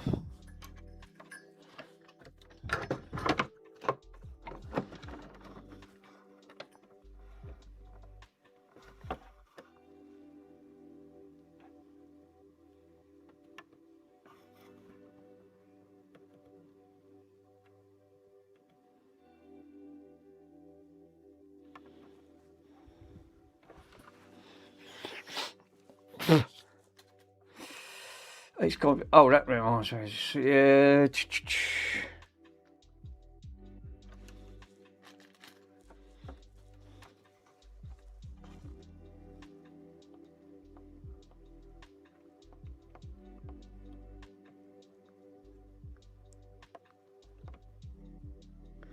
Can't believe I've done that earlier on. So really, them values on that board, even though it says R40, R59, they're obviously not the resistance for the. So what are they then? Are these just like, because they've got like F for fuses, D for diodes, and then you've got like C for capacitors and things like that. But then what's the numbers for? I thought that was a resistance number.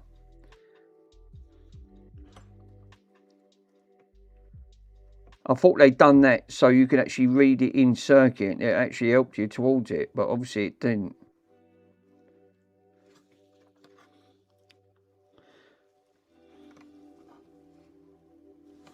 Well, that's back on there. No, it's a designator to actually follow it on the schematics, right? So basically, it's like from 1 to 10.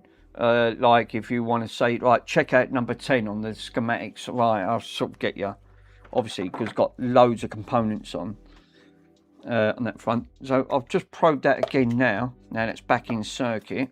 That should register at 23. No, it pulls it down because it's now reading in circuit.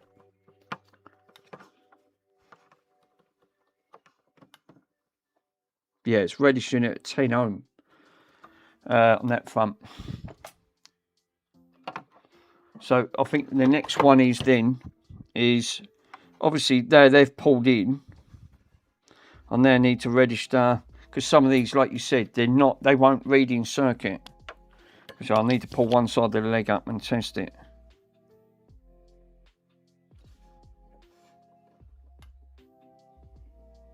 Like that one there is a 10k ohm, obviously. What is that, a 4-band or a 3? That looks like a 4-band. That's a 4-band. Alright, let me check the 4-band one. Good thing is I've got the chart. Actually, no, that's actually, I mean, schematics. Yeah, it's for the correct component. So I'm going to go for a 4-band. I'm just going to check this next one on here. On that front. Oh, there's a gold. So that's not 4. That's 5-band. Right, okay. So gold is going to be for the left hand side. Then it's got red, black,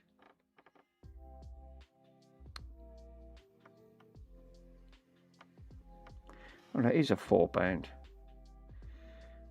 Orange, red, that. So black. And the other one is a browns.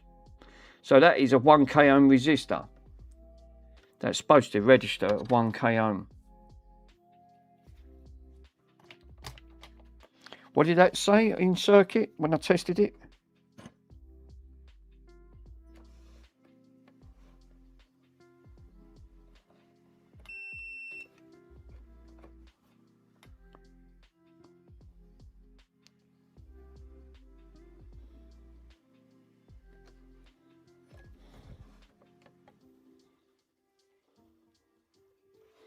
What? Now I'm not getting no meter reading. Yeah, 1k ohm. So I can test these in circuit. It is registered at 984. So I don't have to take these out. I can actually register these. GB, it's taking me ages. Yeah. So it's actually stopped leaving the traces in the dark. Gospel, yeah, Andy he has learned so much.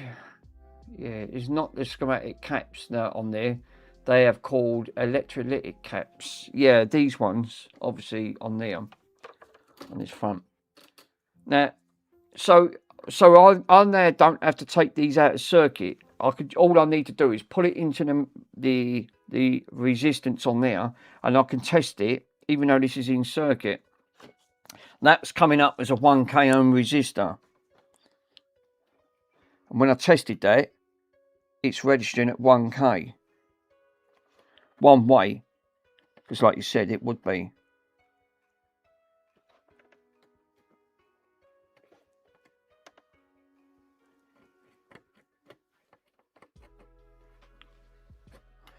I thought you had to keep saying that you're on your ceramic caps earlier. See, that's registering. Let me show you. Sorry, guys, because I'm not showing you. So, 1K ohm. And it's saying on that phone as a 1K. So, that's near enough the value on that phone. I thought I'll keep hearing you say that there is a ceramic caps earlier. Yeah, there was there ceramic caps? No, I don't think there was any on the end. Not on there. They won't have ceramic capacitors. Electrolytic, yeah, the ones that's on there, which are these type. Glass bowls, usually a short path on both ends of the resistor is a fault as a resistor, so it can almost be tested in circuit. Yeah. So obviously this meter helps because now I don't have to take these out. This will be quicker to diagnose a problem and read it as what it should be reading. So which should speed up the issue because I've got to do the. If this is reading right, I've pulled all these out. Check the resistance on these. That front.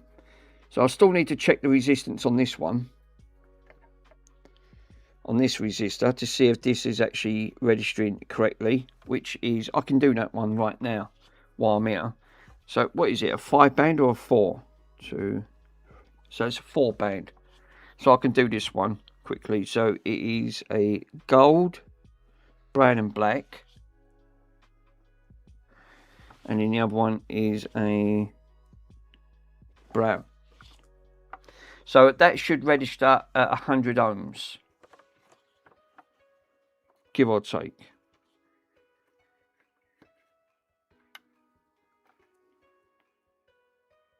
Well, it's actually registering at 191. Unless I'm reading that right. That's the correct value. I'm putting that on.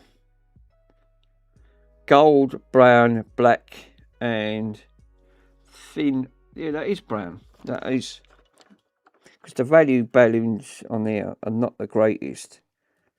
It's a very thin. It looks like a very thin brown. Because again, it's correct. But this is registering in circuit.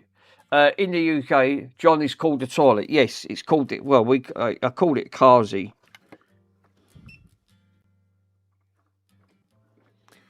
So this one's obviously registering at.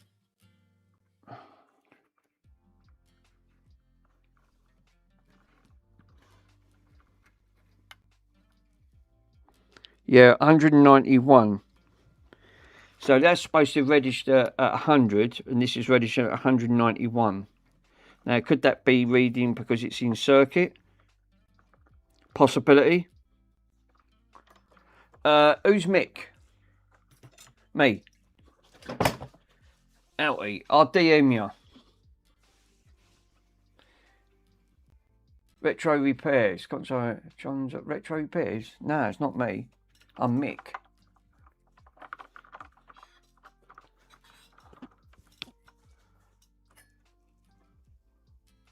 Who's John? Don't know. Couldn't tell you. Sorry, Ace. Not me. I'm Mick.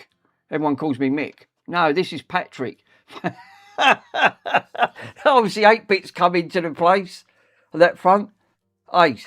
See, obviously, Mr. 8-bits in there. Yeah, I'm Patrick. I'm from Ireland. You thinking, oh, nice one. No, I'm Steve today. Yeah, nice one. Yeah, 100%. I'm Steve. Who's on first? Hang on a minute. Who's Mick? Is he the best? Yeah. Thanks, Grass Puddle. Yeah, Mick is the best here. Definitely, 100%. Right, well, obviously that meter helps. Putting this in reading a bit.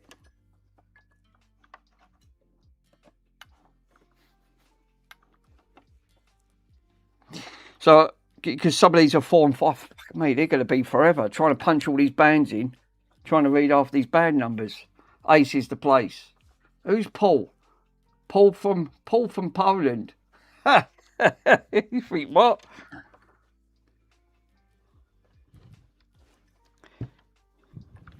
I've pulled every freaking component out of here except for testing these resistors. And how many band is that? That's 2, 3. That's a 4 band. Oh, God, there's 4 or 5 fucking bands in there. Who's Reg? Who likes veg? You think old O? Gold, hold up. Gold, frankincense. Earlier on, you would have cracked up, Mace. I went to the Kazi and I was having a leak, and I forgot to take the microphone off. Here's me taking the leak, and I forgot to switch the microphone off. So it's me having a Jimmy Riz. Yeah, that's one's registering at a 1K ohm. Yeah. 993. So yeah, some of these are actually there. Can't believe I've done that. What a banana. Well, I'll tell you what, that makes it a lot easier, because then I don't have to bloody pull them all out of circuit. Just by counting the bands, because some of these are 5. Do they actually do some of these at 6 bands? I'm pretty sure I did. If I remember, some of these resistors have a 6 band equalizer.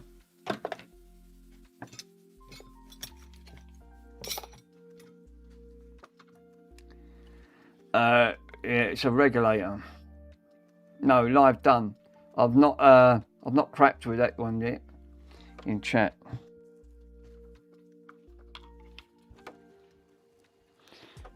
I can't see with half these components in a way. I've got to count the bloody bands there. 2, 3. That's a 5 band. Got 2 silvers here. Let me test this one. Brown. 2 browns and a yellow. So it's a 5 band.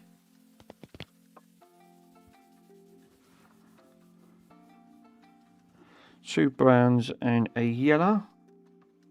That's registering at 4.111 ohm resistance. Now I might have to pull that one up. In 2 silvers, it don't. Obviously, this is pulling at 93. So some of these could actually still be in the means they're reading in circuit. Some are. No, pulling resistor. I'll have to take that one up.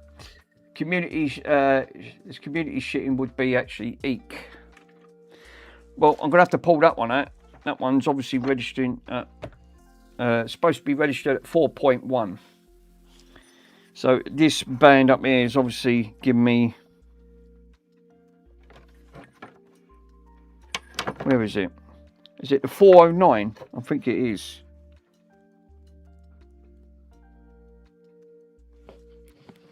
No, it's actually the 401. I've got to pull the 401 out. There's the 401. It's 401s here. Freaking hell.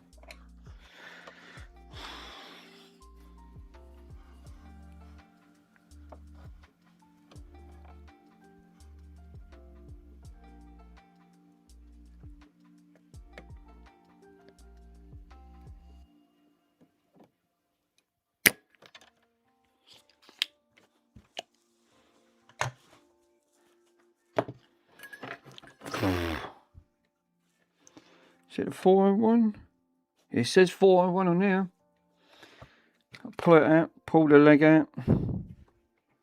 Wiggle test.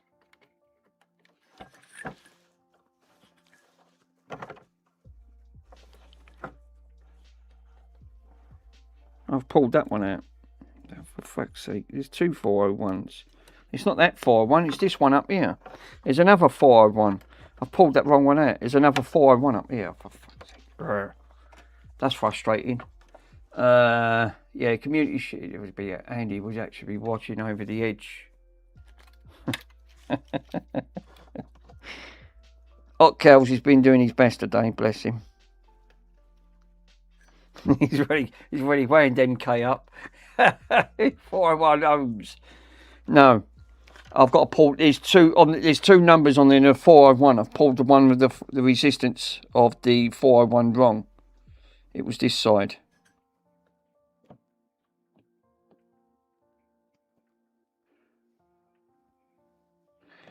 One said R, one says C. I was supposed to press the C.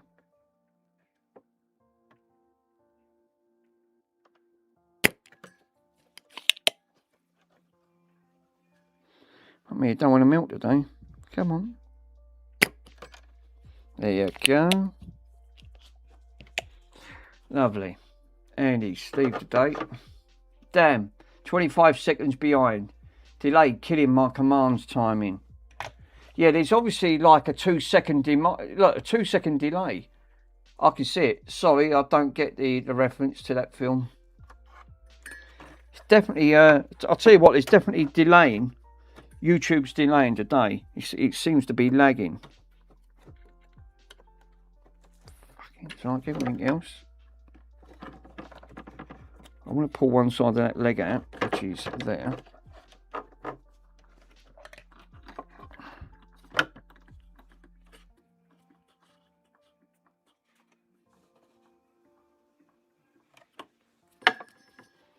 Oh, you bastard.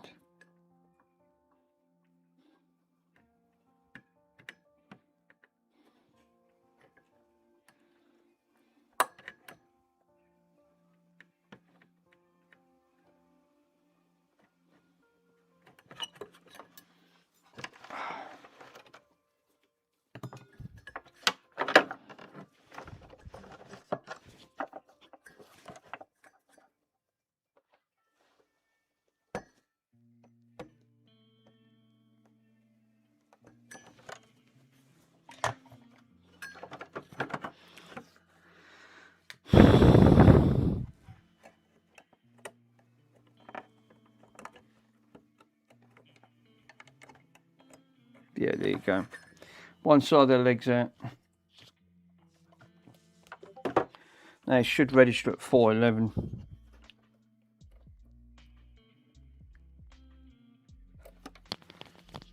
Guarantee one of these fucking resistors have gone shot. I'm not getting no meter reading. Dead on short on there. Nothing. I'm getting nothing from this capacitor. This resistor. Andy, check your server Discord. Well, that ain't a great sign, is it? I'm not getting no reading at all from this resistor. None. It's supposed to register at 4.11 with one side of the leg up. Pico, zap. He's done me a zap command. That was quick. Now it's Mr. Pico. Me and Pico on private chat.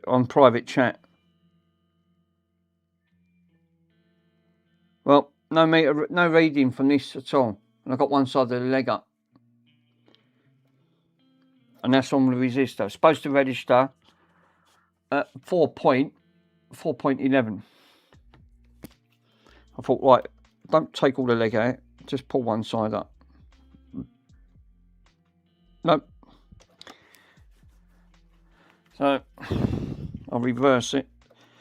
Just double check. So we've got one dead. We have definitely got a dead component here. Well, if that's one, then how do I know if I've got more than one? And there's got to be at least over what? Over 25 of resistors on there, at least on this board. You've only got to have one or two of these gone dead, and it won't be enough to get the 36 volts it need. Right, well, okay. Okay, it's just as well I've got spares. I can pinch one off that. That one looks like it's not. I've got that out of circuit. Again, it's not registering. Now, let me double check. Is the yellow? The yellow's at the top. Okay.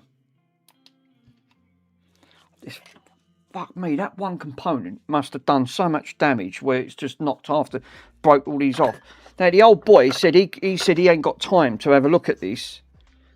He said, like, when I give it to him.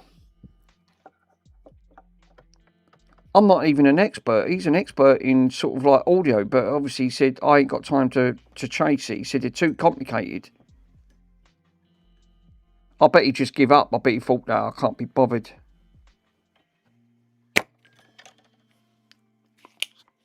Should have just done it myself and saved a 20 quid.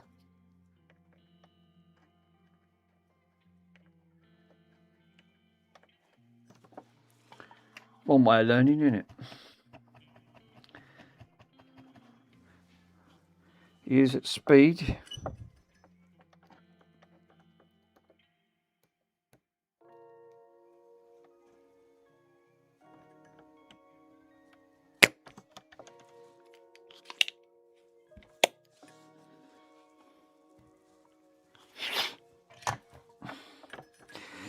Have you reduced the stream down to 480? For me, it's saying it's sync. It's sad times. What on my stream? Shouldn't be hot cows. I've never had any problems. No, it's me. I was going to say. Right. Well, this one here. This one here is supposed to register 4.11.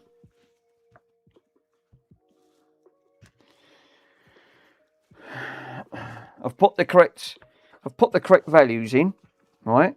2 silvers. Let me double check. You see 2 silvers. I'm going to put it under the scope. Let me grab the scope.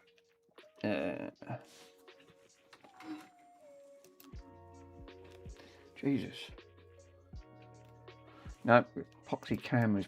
Fucking.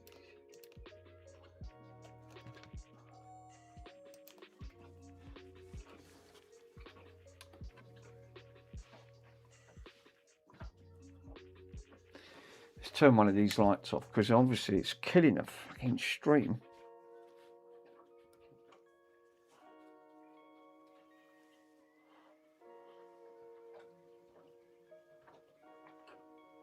No, it is silver. Oh, for fuck's sake. I'm not getting no meter readings from this now. That's the only thing. So, I can see it a lot clearer now. Let me punch in the correct value. It looked like, yeah, 2 silvers, a brown. The other one, oh, it's not a black. It is a purple. It's supposed to register. The other one's a yellow. It's supposed to register at 4.71 plus 10%. Yeah, that's a purple or a blue. If it's a blue, it probably would be 4.6. 4.6, at least a 4.6. Let me test this. I'm not getting a meter reading out of this at all. This component is completely gone. It's completely fried. Oh dear. Well, meter reading is, I'm getting 0, both sides. No detection, there's no life in that, Jim. It's completely gone. I've reversed it. I can't get no reading out of that. So we have found the very first component that is actually now shorted, and it's that. I'm not getting nothing on the meter readings, nothing under the scope. The scope is obviously to make sure that this is registering on that front, so I can see that like the colour value, and it is a purple. Is it a purple? Because the other one's a pink. It looks like a purple, or that's a very dark blue. It looks like near enough a purple. But even so, if it was a purple, it'd be 4.7. If it was a pink, it would be a 4.614 purple, or the pink one would be 4.71. Even so, that's not reading anything. I'm not getting no meter reading from this whatsoever. So, very first component to actually find out, it is now completely gone. On that front.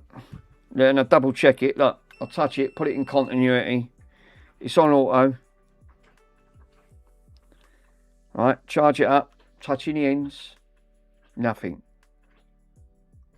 No power in this at all. So yeah, the gold and blue. So this component this is the very first one on the board that I've pulled off. That this is a completely dead component. So try it in a tester. Actually, good shout, Mr. Swindon. I have got a tester because it does do resistors. Well, the multimeter's not reading it.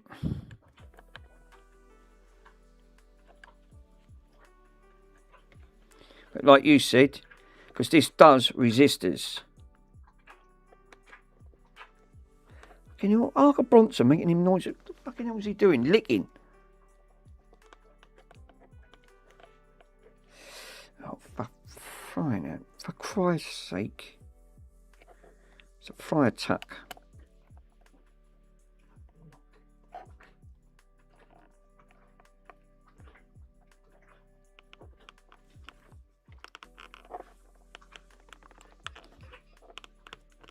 Right.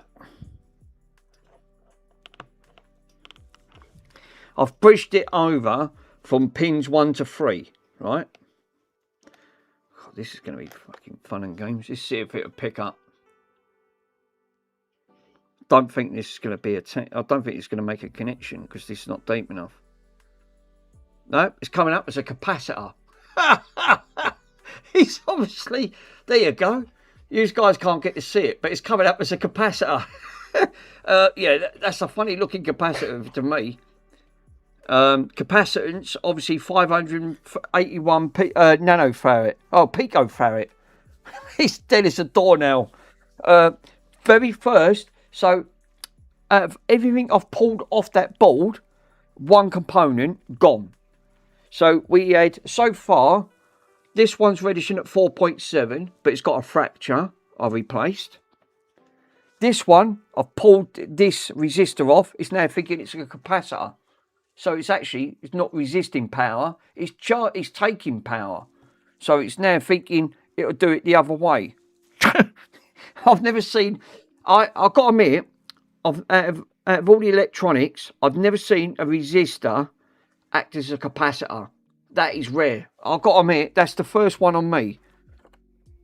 I've got no meter readings on that at all. None.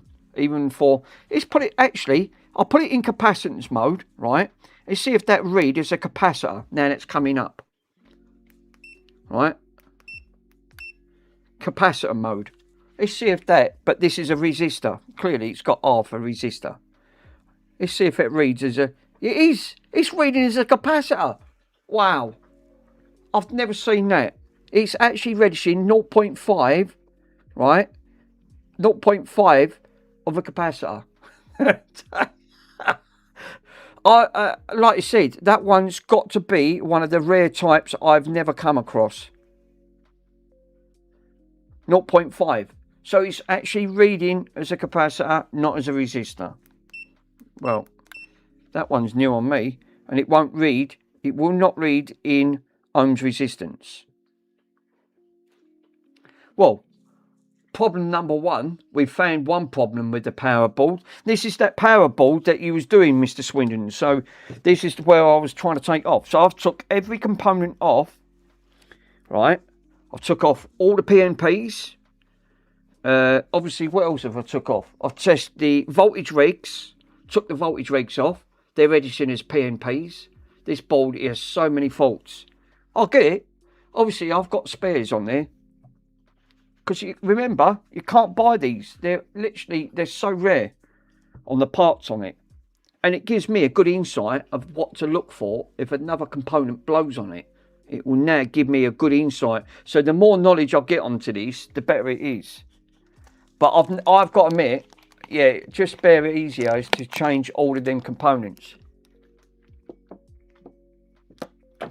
The trouble is, Mr. Pico, I tried swapping that board over, and because that board was a later board, it wouldn't operate that record player. It wouldn't operate it. It did, but then it won't put power properly to it. Well, that's one good aspect. We can take the resistor, we nick another resistor. I've nicked so many resistors. That's 2 resistors I've actually took off that board so far. So now I've got to take the part off that one.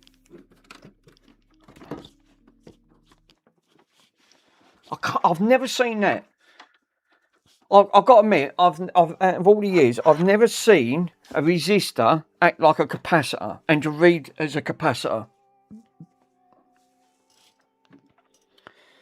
So I've got to take the, what is it, the yellow one? Yeah, it's the yellow one, which is this one down here. So the silvers go at the bottom, the yellow goes at the top. Right, okay. I've not even got to the record player yet. That just makes a list of components to buy new ones and replace them like for like. Well, lucky enough, Mr. Carforce and Pico, that I can actually just take and resist. I can take these components off. Yeah, I think that might. I can't use this board, right? Because obviously, for obvious reasons, this board is a later model, slightly later model. Because you know that I swapped this board over, right? I did take this off and swap it, and it won't work it. It partly worked it. It didn't fully work it on that front. On that, so obviously now all I'm doing now is nicking components off it, trying to get the bits off. And it looks like now I've got to, because remember, these values, I suppose, and you probably would, you'd be able to get resistors, but for the time being, I might as well just pinch them off here.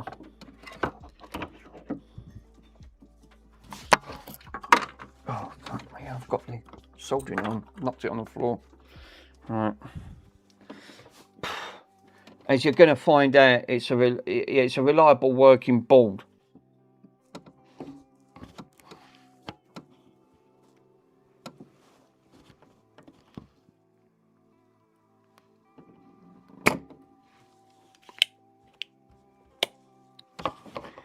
Obviously, there's loads, like you said. If I found one now, the chances are you're gonna find more.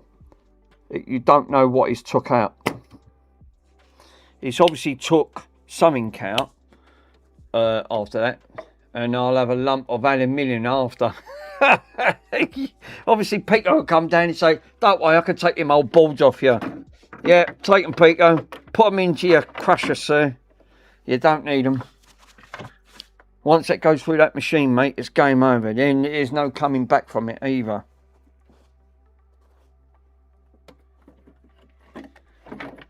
That machine sounds a right beast. I like to see that in operation. Especially watching all their faces. Mick, I was near a diode that actually got, yeah, it was near the diode that we got replaced. Well, that is true. Yeah, definitely there. It's like you said. So it was near the diode that actually got replaced. Wasn't far from it. Obviously, like you said, it obviously did have. So this, obviously, it's multiple issues with this. But looking at how long I've spent, I've pulled every frigging component off on that front. And obviously, the one thing I didn't test was the resistors.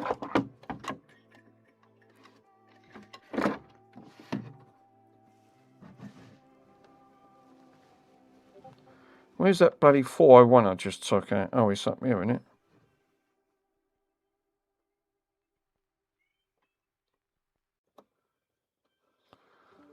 Fuck me, no wonder this is a donut board. You can't wonder at it.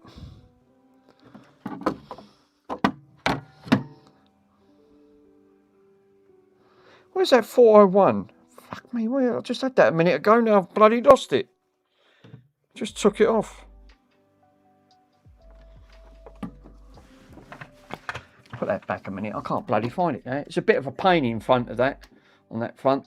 It is, because obviously you can't, there's no, when you're trying to work on these, you're you've got no room. Obviously I need this one up here. So I'm trying to work where the 401 is. It should say C401.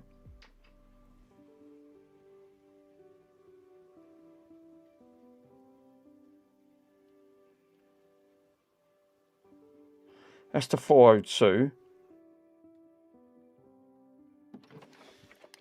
Don't help because I can't frigging move this thing. It's fucking... They are right pain to work on. Mr. Swindon found that out.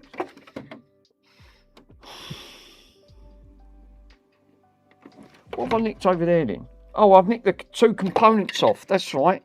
This is the one I took off. I took components off this. Because obviously we took them off the other board. And when I got back, I swapped these. I took these 2 out and replaced them. Because again, you can't buy some of these components. You have to get alternatives. Here they are. They're up here. Fucking looking at the wrong place. Jesus, what a dick. They're up this end. Alright.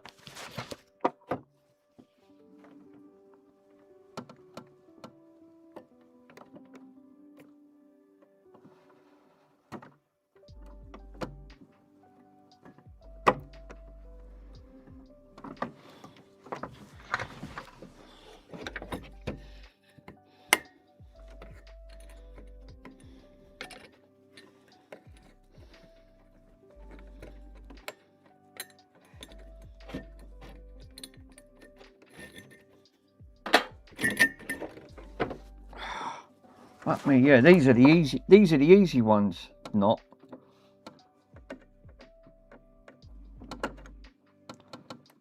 Well, at least I found a resistor that acts like a capacitor. Oh yeah, these are easy to work on. Yeah, right, okay. Fuck me, they're really difficult. Right, that one's off. Obviously, this is a donor board, so this one had tons of faults with it. It was just endless. To get this up and running, I've nicked so many bits off this, is astronomical. And I ain't finished yet. I'm still pinching parts off it. And this is just a revive. I've not even looked at the other one yet. Right. Where's that component? Oh, it's over here. Right. That should register 4.6 to 4.7. Right. Not as a capacitor.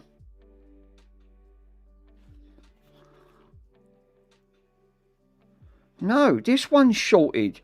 No. It can't. This one can't have gone as well. Oh, no. No, that's insane. The donor board. No, this one. Don't tell me this one's gone. This one, I've just took this off the board. You just see it, right?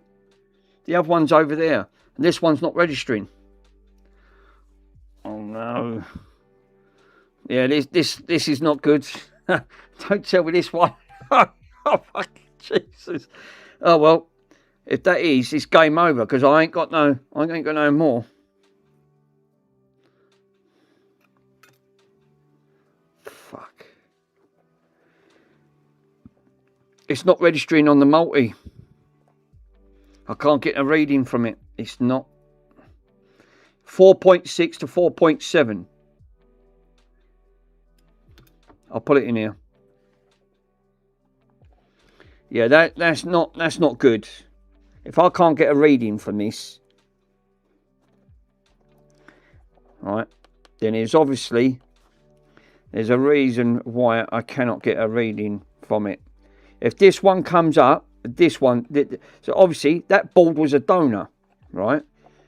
It had multiple issues on that board. But obviously you just see me take it out. Have you got leads for that tester? I have. Let me cut that leg off. That leg's stopping it from going in. Let's trim it up.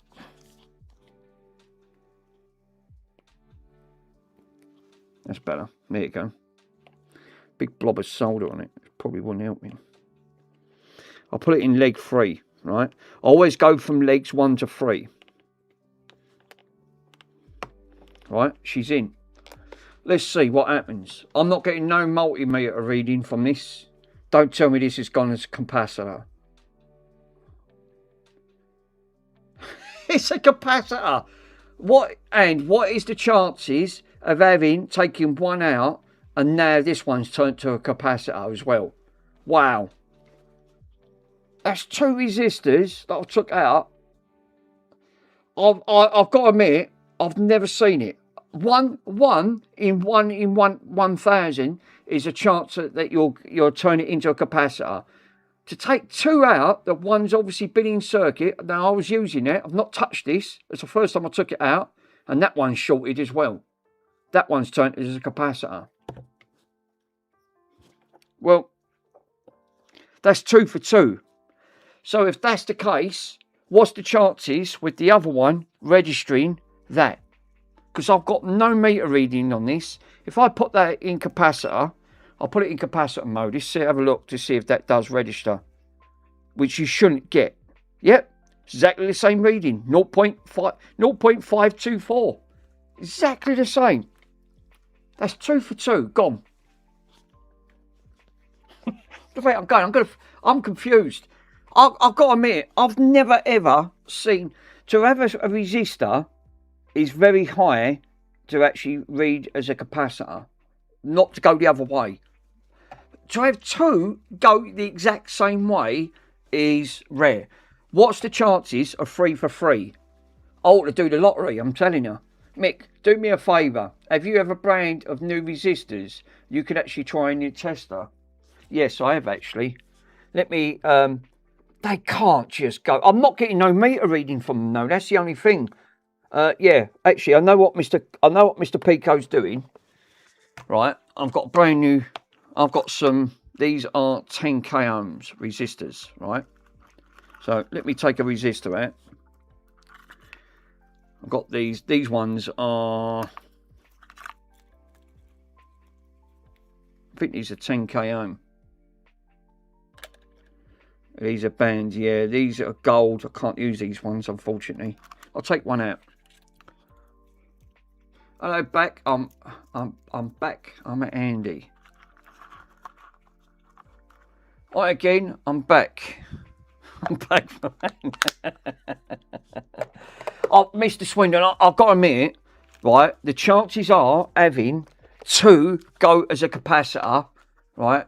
Do you research or do you go to the toilet? I actually do both, sir. Actually, obviously, if I go to the carsy, that obviously I must turn off in future. Turn off my microphone. I'm glad I didn't do a Brad Pitt, because I would have been in trouble. I'm back. He's back's back. Right. So I'm going to do what Mr. Pico said. Test this in that resistor. That can't be. That can't register as a capacitor, but it is. It's registering as a capacitor, unless it's this multimeter, this transistor tester. No, it's actually coming up resistor. So it is registering, and this is a 468k ohm resistor. So it's a 500k ohm resistor. Unbelievable. What's the chances? 2 going identical. And it was right next to what you said. Right next to when you took the components out.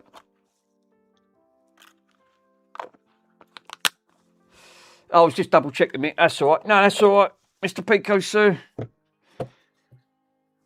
Well, I'm going to take the other one out, the other machine, and double check. If this comes out, I haven't took this resistor out yet. I'm going to take it out right now. If this resistor comes out as a capacitor, I'm going to do the lottery, because I've never done the lottery. You cannot have 2 identical that have never been taken out uptime. Right? I've got to admit, to have 2 identical act as a capacitor, you don't need to take it out. You can just test it in circuit. Well, you're right, but I did test them and they wasn't getting no fault. So it's Andy's fault. He turned them into caps. God, I've never seen a resistor turn into a capacitor. That's the first for me. And I've got to admit, that one shocked. Absolutely shocked me. Right, let me grab this one. Now this one, obviously, I've not got round to testing. Right, I'm going to test this one still in circuit, which I can see. Where is it? You know, it's hiding behind here. Right, which is this one here. Right. No, Peter, it's a blown diode that went into a transistor. It did. It was right, because I remember him taking it out and testing it. So, fuck me, hold up a minute. I'm all tangled up. Jesus. It's the only thing with these leads. Right. So, I'm going to put the multimeter on. This one here should register 4.6 to 4.7. Right? 4.6 to 4.7. Let's test this one to see if it does. I can't read. It's not reading in circuit. Oh no, don't say this one's gone bad.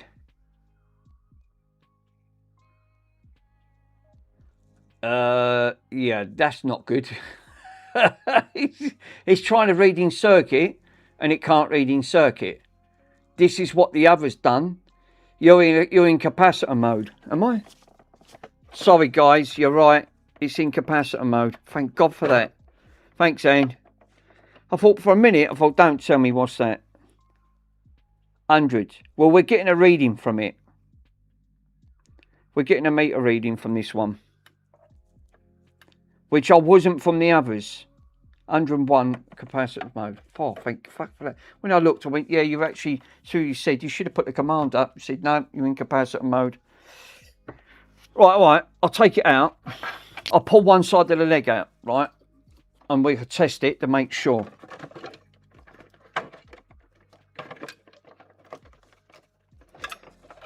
Now, obviously, I've had to put these components back because this was the one we nicked the components out of to put in the other machine. Because these two, Andy pulled out. Alert, you're in capacitance mode. Thanks, Andy. Yep, lovely. Thank you, my friend. So, yeah, this is the one, because I've took both of these down to Mr. Swindon. So, these are the ones we pulled out that he did take out and tested, and they tested short. One tested the diode rest. I forgot what the diode wasn't testing as a diode, and the other one, which was like a diode mode, it registered as a resistor. So what we done, we nicked them off this, and when I got back, I nicked them off the donor board and put them back. So this one still ain't got no power. It's still having power rail issues. So it's having the exact same problem. So if this one's gone, they don't tell me that's 3 for 3 that's gone bad. So I'm going to have to pull this off to have a quick look. I'll pull one side of the leg up. If this is gone in capacitor, I'll be shocked. Absolutely shocked. You can't have 3 for 3.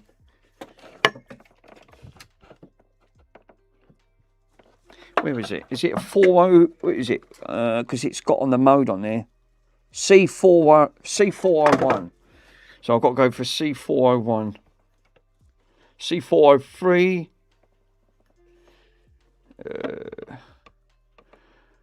C407. C401. Here we go.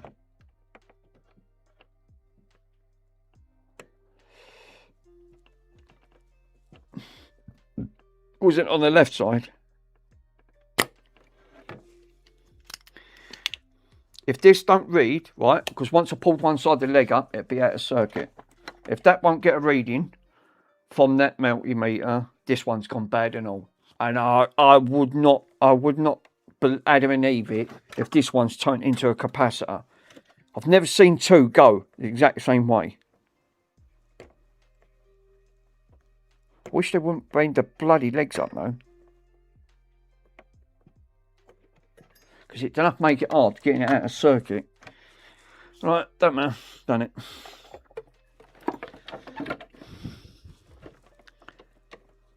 Right, out of circuit, right?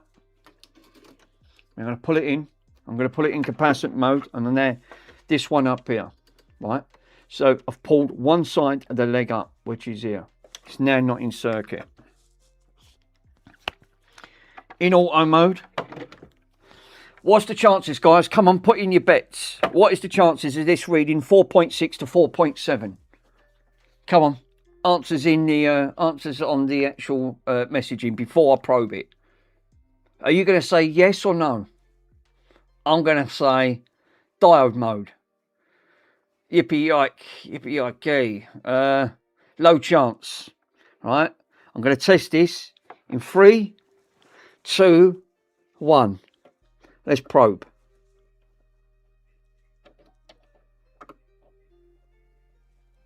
And we got no reading. Uh-oh. This one's gone bad, my friend. We're not getting a reading from this. I'll double check it.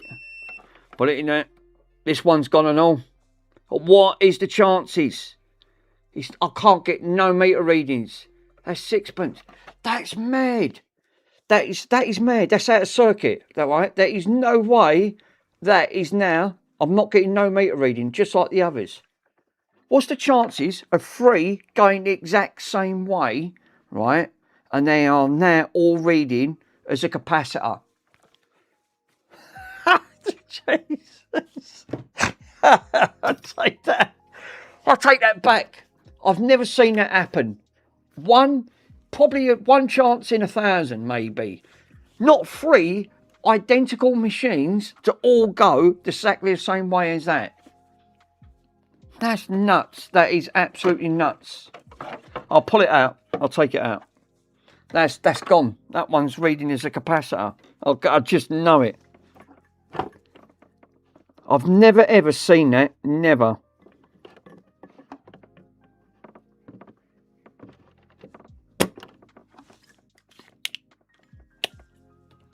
Must be a common on these machines. Peter, I've never seen it. I have never ever seen that happen. Never. Right? Now, obviously, the yellow has got to go to the top. Right? So, I'll pull this away. This is the other machine I've not looked at yet. I've not had the time to have a look at it. I'm trying to do one at a time. I'll pull this over here. I've not got to the other components yet. I've only what's the chances of that? I've never seen that happen. Maybe a very slim chance of one component going. That is a design for a capacitor.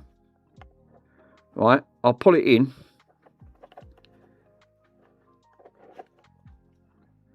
Before I put it in, I'll put it back in, right?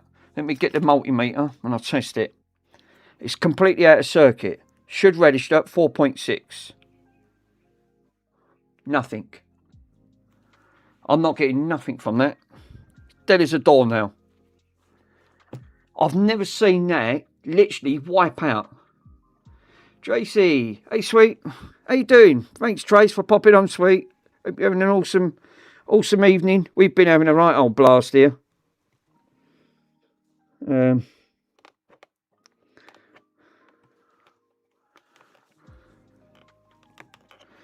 Right, Mr. Swindon. What's the chances it's going to read as a capacitor? I'm going to say a very high reading as a capacitor. Capacitor. That's 3 for 3. No, I've never seen that. So I have now got 3 components identical, all reading as a capacitor. Look at the board. That's nuts. Careful, I've never seen that. So it's a capacitor. That's mad. A resistor reading as a capacitor. One chance in a very high probability, but never ever seen 3 fail identical in the same way. What markings are they on the board? What on the board? Oh yeah, let me show you. It should register at 4.461. That's what the capacitor should read when it comes to that. Obviously, this is a 5-band capacitor. I'll double check, just double check, make sure. So we've got 1, 2, 3. Yeah, these are registering at 5. So these are should register at 4.61 ohm resistor. Every single one of them is failed. Alarm. No, actually on the board. But sorry, Pico. Let me double check. I've never seen 3 fail as a capacitor. 1 maybe, never 3. So the other board has obviously got multiple issues. Let me bring the board back up. Obviously, I'm not getting no meter readings from them because obviously it's reading as a capacitor. It's under the scope would be better. Right, okay. Where did I take it out? Oh, I took it out over here. Let me double check. Yeah, that's what she said. Enjoying your sandwiches? I am. Well, I didn't eat them. Bronson did. Bronson had half of it. Obviously, once he glued me up. Oh, sorry, friends. Oh, we have got, bloody hell, it's working.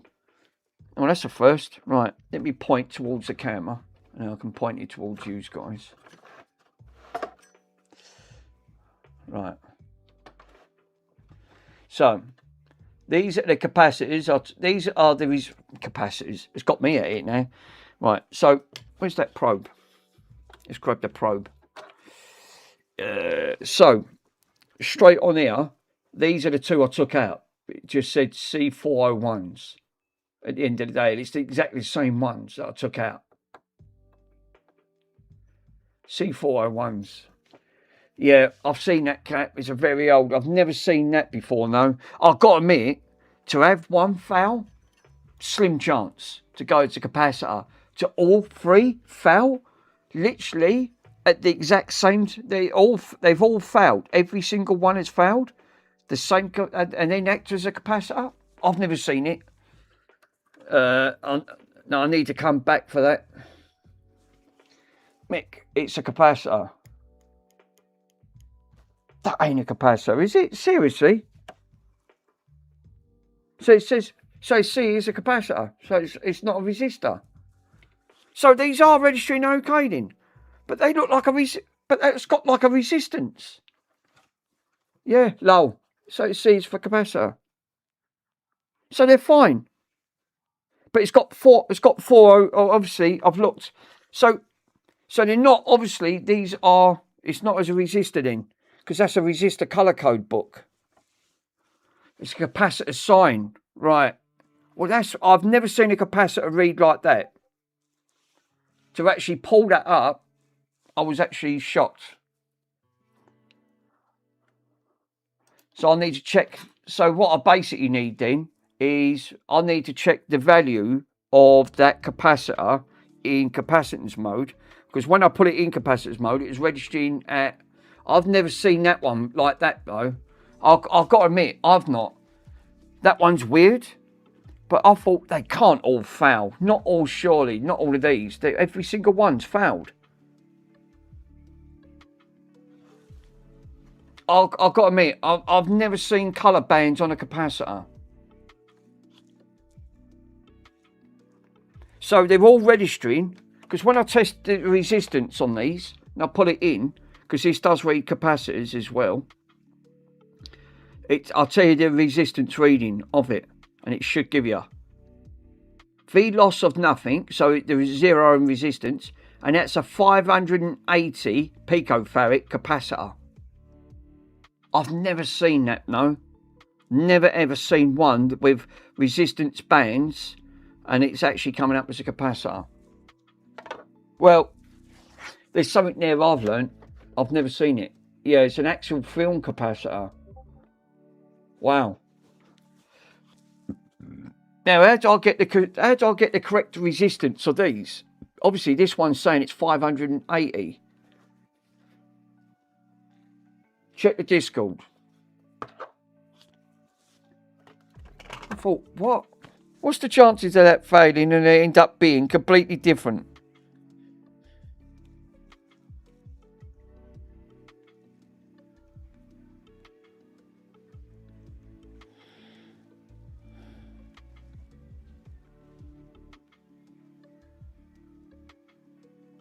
Oh no, Hot Cows is off.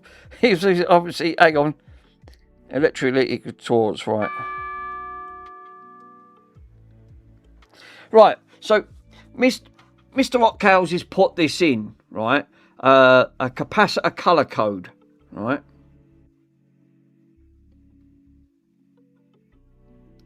And there's a chart. There we go. So what we need to do, we need to add the values up to on here. and then you multiply it, and then it should give you. I've never seen that, no, Cows. I've got to admit, that one's obviously new on me. So the resistance is more bone-shaped.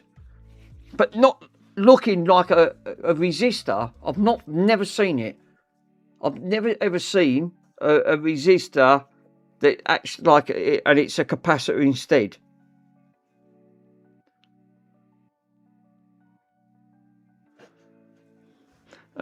On that front, Mr. Pico's actually put axial film capacitors are most common. These are the sneaky ones. They look identical to resistors. They have a cylinder side body, and they have lead coming out on each side, so they're like colour bands, just like a resistor. But instead of resistance, the colour bands indicate the capacitance value.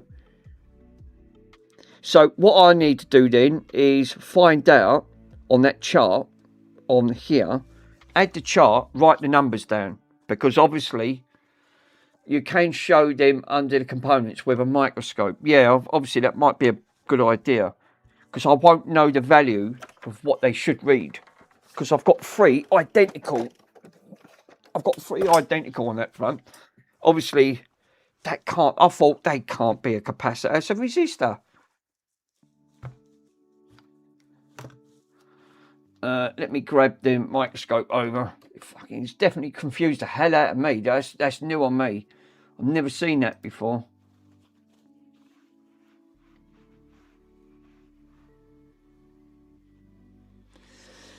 Let me pop the...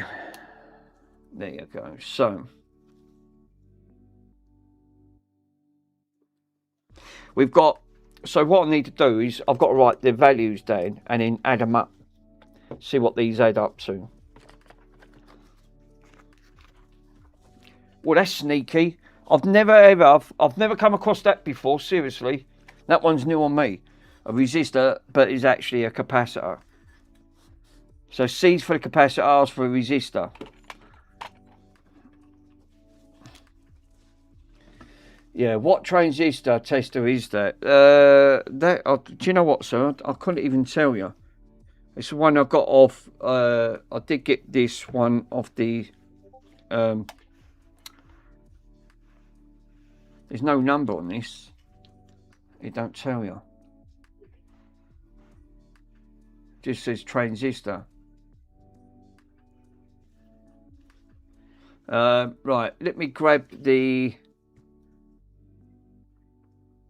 yeah, is there any more though that you need to know? Well, of capacitors, yeah, there's loads on there. They got C for capacitor and R for resistor. Well, now I know on that front. Now I know what to look for once I get the value. So the first thing I need to do is grab two silvers. Silvers have got no value, right? The capacitor voltage colour table. So I'm just having a look to see if it's on there. Right, we have. So we've got the brand, right? So silver is going to be, yeah, because a silver has got a multiplier times 1. Now this is going to be tricky. How the bloody hell do you actually do this? It's maybe 4B7 on that front. Yeah, this is what I've got to work out, because obviously I haven't got a chart for a capacitor. On that front, is there a way of testing online to actually punch this in? Because this is going to give me a wrong reading, because you've got to multiply this. There's multipliers on there, and you've got to times it. So it's like times 1 million on there on the blue, and then you times that one by 100,000. That one is there times by 10,000. Oh, that's going to go straight over my head. I'm crap at maths, absolutely crap. It's got to be a better alternative. They're actually trying to put that in.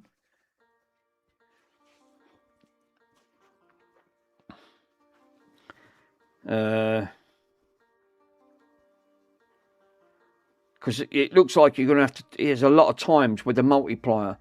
You've got to times the multiplier, and then there's a tolerance level. That's your tolerance, what you can go over and go under, on that front. and then there's another tolerance if it goes over 10. One's under 10 picofarad and the other one's over 10 picofarad. One's under, one's over. So that's your tolerance. That's your 20%, I suppose. That probably does make sense.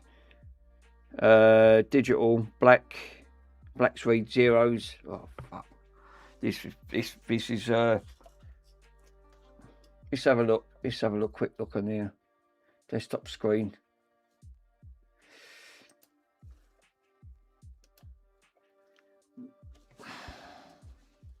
See if I can punch it in. The only thing is I can't see the bloody messages. Oh, I can. Just about make it out. Online. What is it?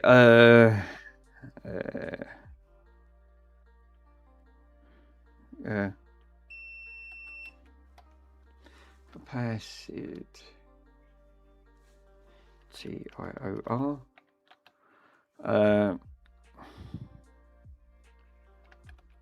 Band chart. Well, I've got it near enough.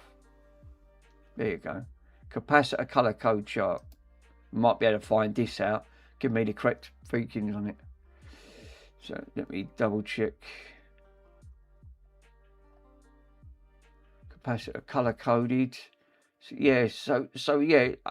I would actually say that is that. It looks like more like that one. Set the type of component it is, which I would say it's that. Right, so how many colours has that actually got? I think it is 6. And then select your band colours. Right, okay. So, band colour and the value.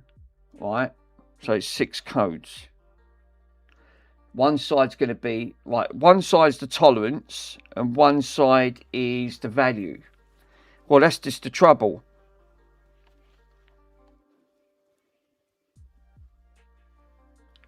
I think one side is actually going to be reading. See, I won't know what's the value and what's the TC. Let's just see. Let's wing it. So we go silver. Well, it's grey. Grey. Right, I'll follow it, and then we'll do brown. This could be wrong. And the other one is like a purple. Violet. That's it. Violet. So, no, it's the other one's a 5 band. It's not 6 band. Oh, for ship. That one is then brown. Violet. Oh, it ain't got violet on there.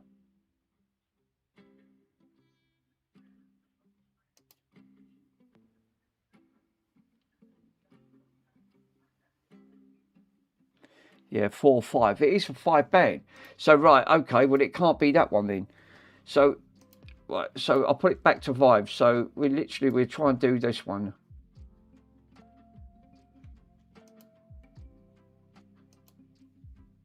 Right, so I'm going to go grey,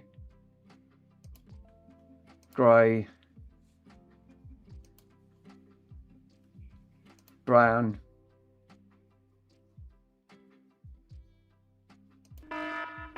hold up, guys.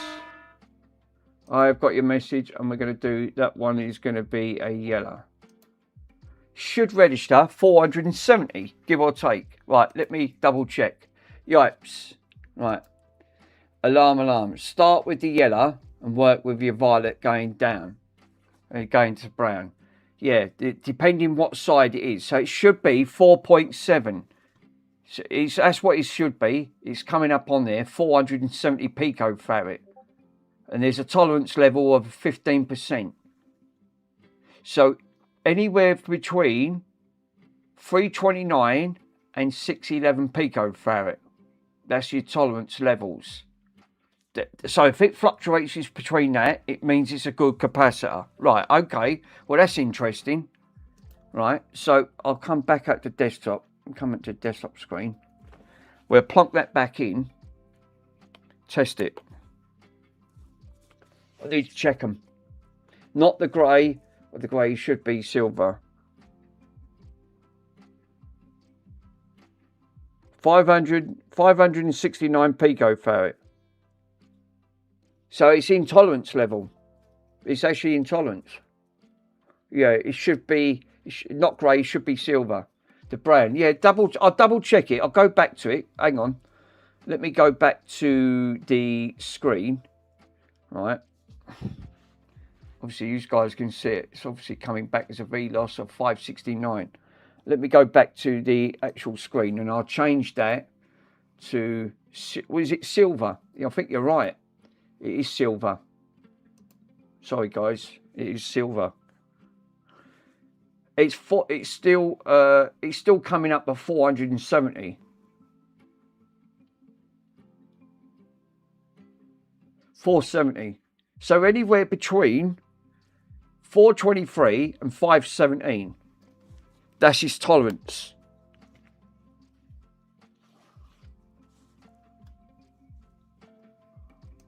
Stu. Message retracted. No, I've just changed it. So 591. It's still registering a bit high.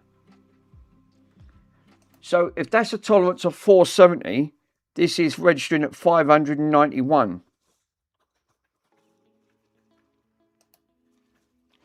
Yeah, I asked to change the chat BTV. Yeah, I Mick. Stu's in the ass. Mr. Stu. Yeah, change the chat BTV. I said 470. No, I was actually, I'm watching and lurking. No worries, my friend. You keep butchering them bloody boxes. Obviously, they'll love that on that front. So, even if there's a tolerance level on these on this part here, is that actually a good? Is that still a good? Really, come think about it. Is that still a good? That's not still. I mean, obviously, if this is registering at 500 and what? 560. It is a bit high for a resistance. 592. And it's supposed to be at 400. There's a tolerance level of 20% either way. So it should register no more between 423 and 517. Well, that's 592. So it is a little bit high, isn't it? On that level, give or take. And it should register at 470, give or take, with the two silvers. Do you have a schematic? No, that's one thing I haven't got.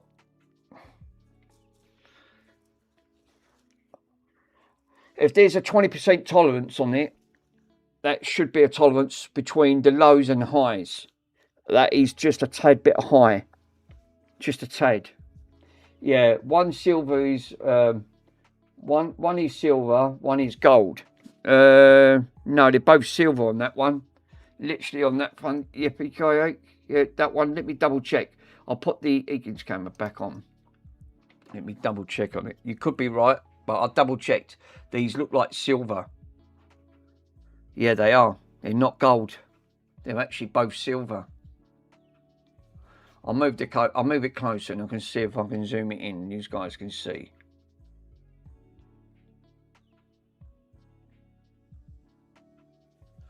Unless I am reading it wrong.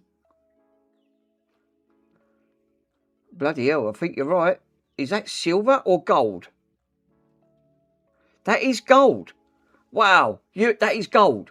What is? Do you know what? I read that wrong. That obviously looks so like silver.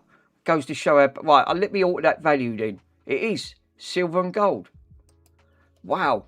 So it's not two silvers. So the last one is gold. So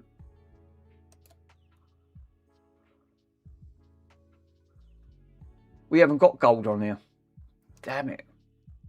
Gold is not on. I cannot see. It's just got white, silver, grey, violet, yellow, orange, brown, and black. We haven't got the gold tolerance. Wow. So I can't even get the result on that. But it's going to be near enough the same value anyway.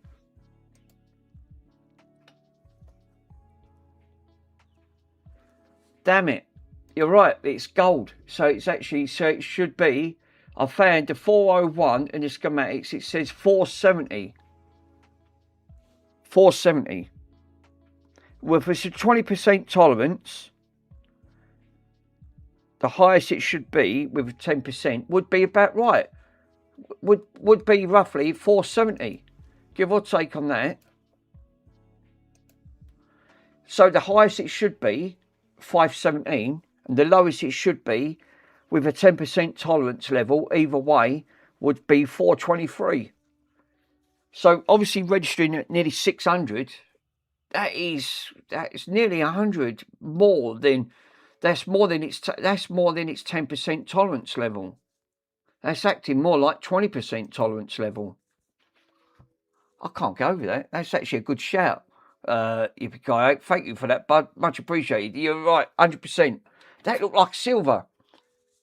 But it would have made no difference. It would have still been enough to the correct value. So that is shocking. So obviously that's still a little bit high. I registered the others. So I am looking, the highest it should be is about 517, give or take, with its 10%. Right, that's a little bit on the high side. I'll plonk this one back in and I'll test this one again. What's the chances that, I honestly thought that was a resistor. Didn't even look at that. It was actually a capacitor. I posted it to schematics on Discord. Thanks, Carfor. I'll read this one then and I'll test it.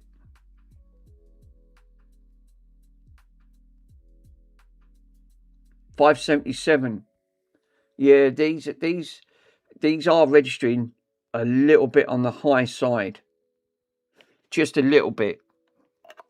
They're more than its 10%. Even if you had the gold,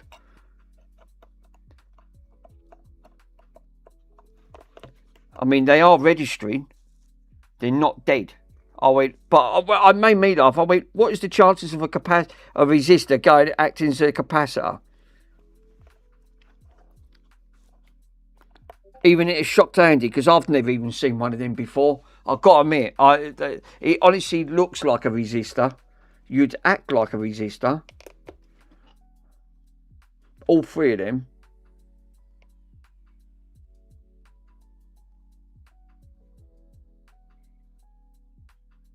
That one's registering even higher. The capacitor on that is actually registering at 607. It's actually even higher, which is not great. Yeah, that's not great. You really don't want it to be that high. That's actually going up in value. So, not great for a capacitor. This one was the lowest. I think it was 400 and... I think this one was 400 and something. No, 500 and... Was it 500 and what? I've never seen one. No, I've got to admit, I'm it's the first on me. I've never seen one. I've never seen a capacitor look like that. That one's now registering at 623. It's actually gone up in value. These are supposed to be 470. They look like these have, you know, they're going up in value, and they shouldn't. They should be going. They shouldn't never be. They never should be that high. That sounds about right. 470, 500. No, that's registered now at 602. Yeah, it doesn't really matter. They're a bit high, but they're filter caps. Yeah, you're right. So I should really just put these back because they are reading. But I've got to admit, I've never seen one register that. Never ever seen one. I honestly thought that was a resistor. Took it as a resistor.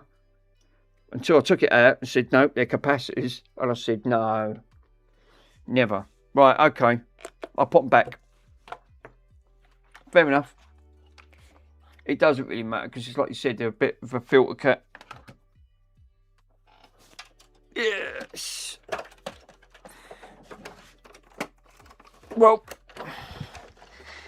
if you ever do get one of them, Mr. Swindon, now you know. If it looks like a resistor, it could actually be a capacitor. So don't run away with the idea to thinking that when you do a repair, that you're obviously thinking, bloody hell, yeah, that's not, and thinking getting away with it. Obviously, you can learn from me that obviously this is.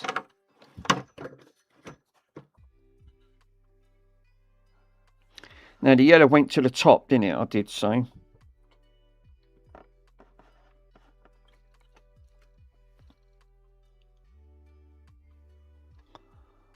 So bear that in mind when you do, if you ever do come across vintage stuff and you have to do it for a customer, right? Learn from it, because obviously that's learnt from me. I honestly thought that was a resistor, looks like a resistor, never seen that as a capacitor. So there's a rule there. I've never seen that before.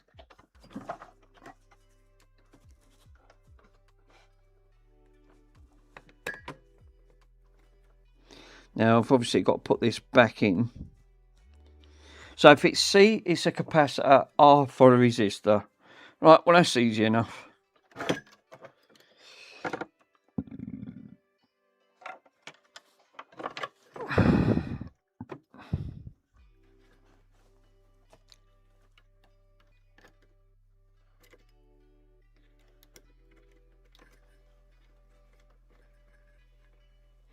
Yeah, that thing's no way they're down. It's all somatic SMDs.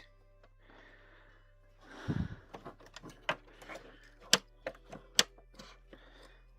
mean, it's something you learn when it comes to like doing electrics, because you obviously don't think about, you're thinking, no way. I mean, I've spent more time trying to diagnose that, thinking, why is that a capacitor when it should be a resistor? Because your brain's telling you. Until you look at it, and you're right. It's obviously not.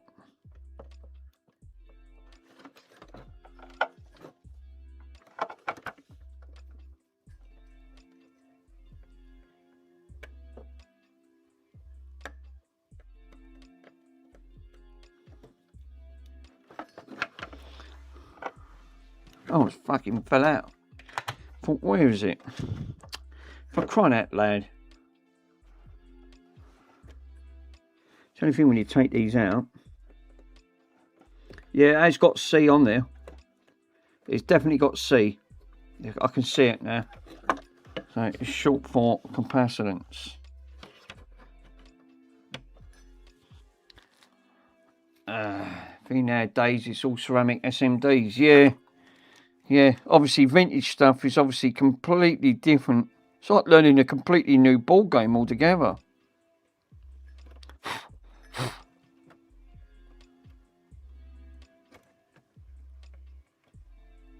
It's like you when you had that customer's record player. You know, because like you said, taking all that wire out.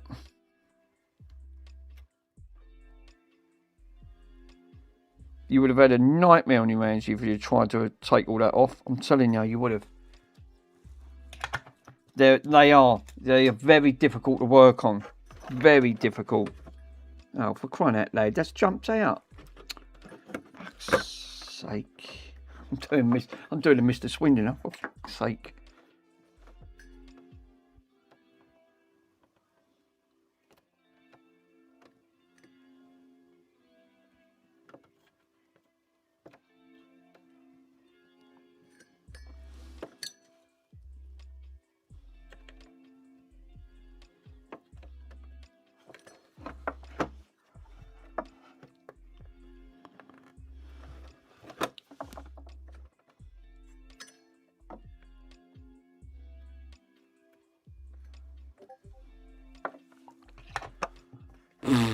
Stinks.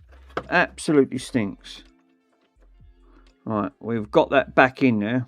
Right, I've put it the right way. The yellow's at the top. And there is a few. Some of them are capacitors. They've got C for capacitors. So the R for the resistance and C for the capacitors. obviously I can always resume this like tomorrow. So I think what I'll do, I'm gonna leave it here because I didn't know it was 10 o'clock on that front. Obviously I've got to be up in the bloody morning, but I'm gonna leave it here. I've put it in the right way anyway, and but that one's a bit of an nerd curve for me on that one. It's definitely well worth. Now I've put it back. So yeah, guys, I'm going to leave it here because obviously it's getting late here in the UK. I didn't realise pulling components out of all these bloody machines on that front. But it's an ed learning from me because obviously we're still not diagnosed this problem yet. I now know what to look for is to test the capacitors and the resistors. So, JFix, as usual, thank you, sir, for popping on and with your knowledge, and as well as Mr. Car 4. Rick, Rick's in. Rick, I didn't know he was in, my friend. Mr. Swindon, we will be catching you tomorrow in your stream, sir, so looking forward to that. Hope we've got some nice, interesting things to fix. That front. Pico on that front. Car 4. And all the lurkers lurking in the background. So, as I was going to say, I'm going to wish you a good night, good morning, and a good evening. So, obviously, we'll wait until we're catching that one to the next one. So, yeah, be good to actually go to. We're bombard Mr. Swindon stream tomorrow. So, we can share on that front. But I'll be lurking and probably be fixing this at the same time. So, I'm going to be going through here. So, yeah, maybe. So, that front. No, I will. I know, Mr. Swindon. You're going about near enough about what 10 o'clock, 11 o'clock. I think you do. I think you normally stream about that time. Give you time to have a coffee and a bit of a puff on that front. So yes, thanks guys for popping on. As always, it's a learning curve for me and a bollocks, and as bollocks up as usual. Obviously taking components out and misunderstanding exactly what I said. Thinking it's a resistor, and it's not. It's actually a capacitor. Well, we get there in the end. And on that one, yeah, it's probably like he's 11. About 11, give or take. Later. Thanks, Chris, for popping on, my friend. And I will catch you guys in the next stream. Have a good one.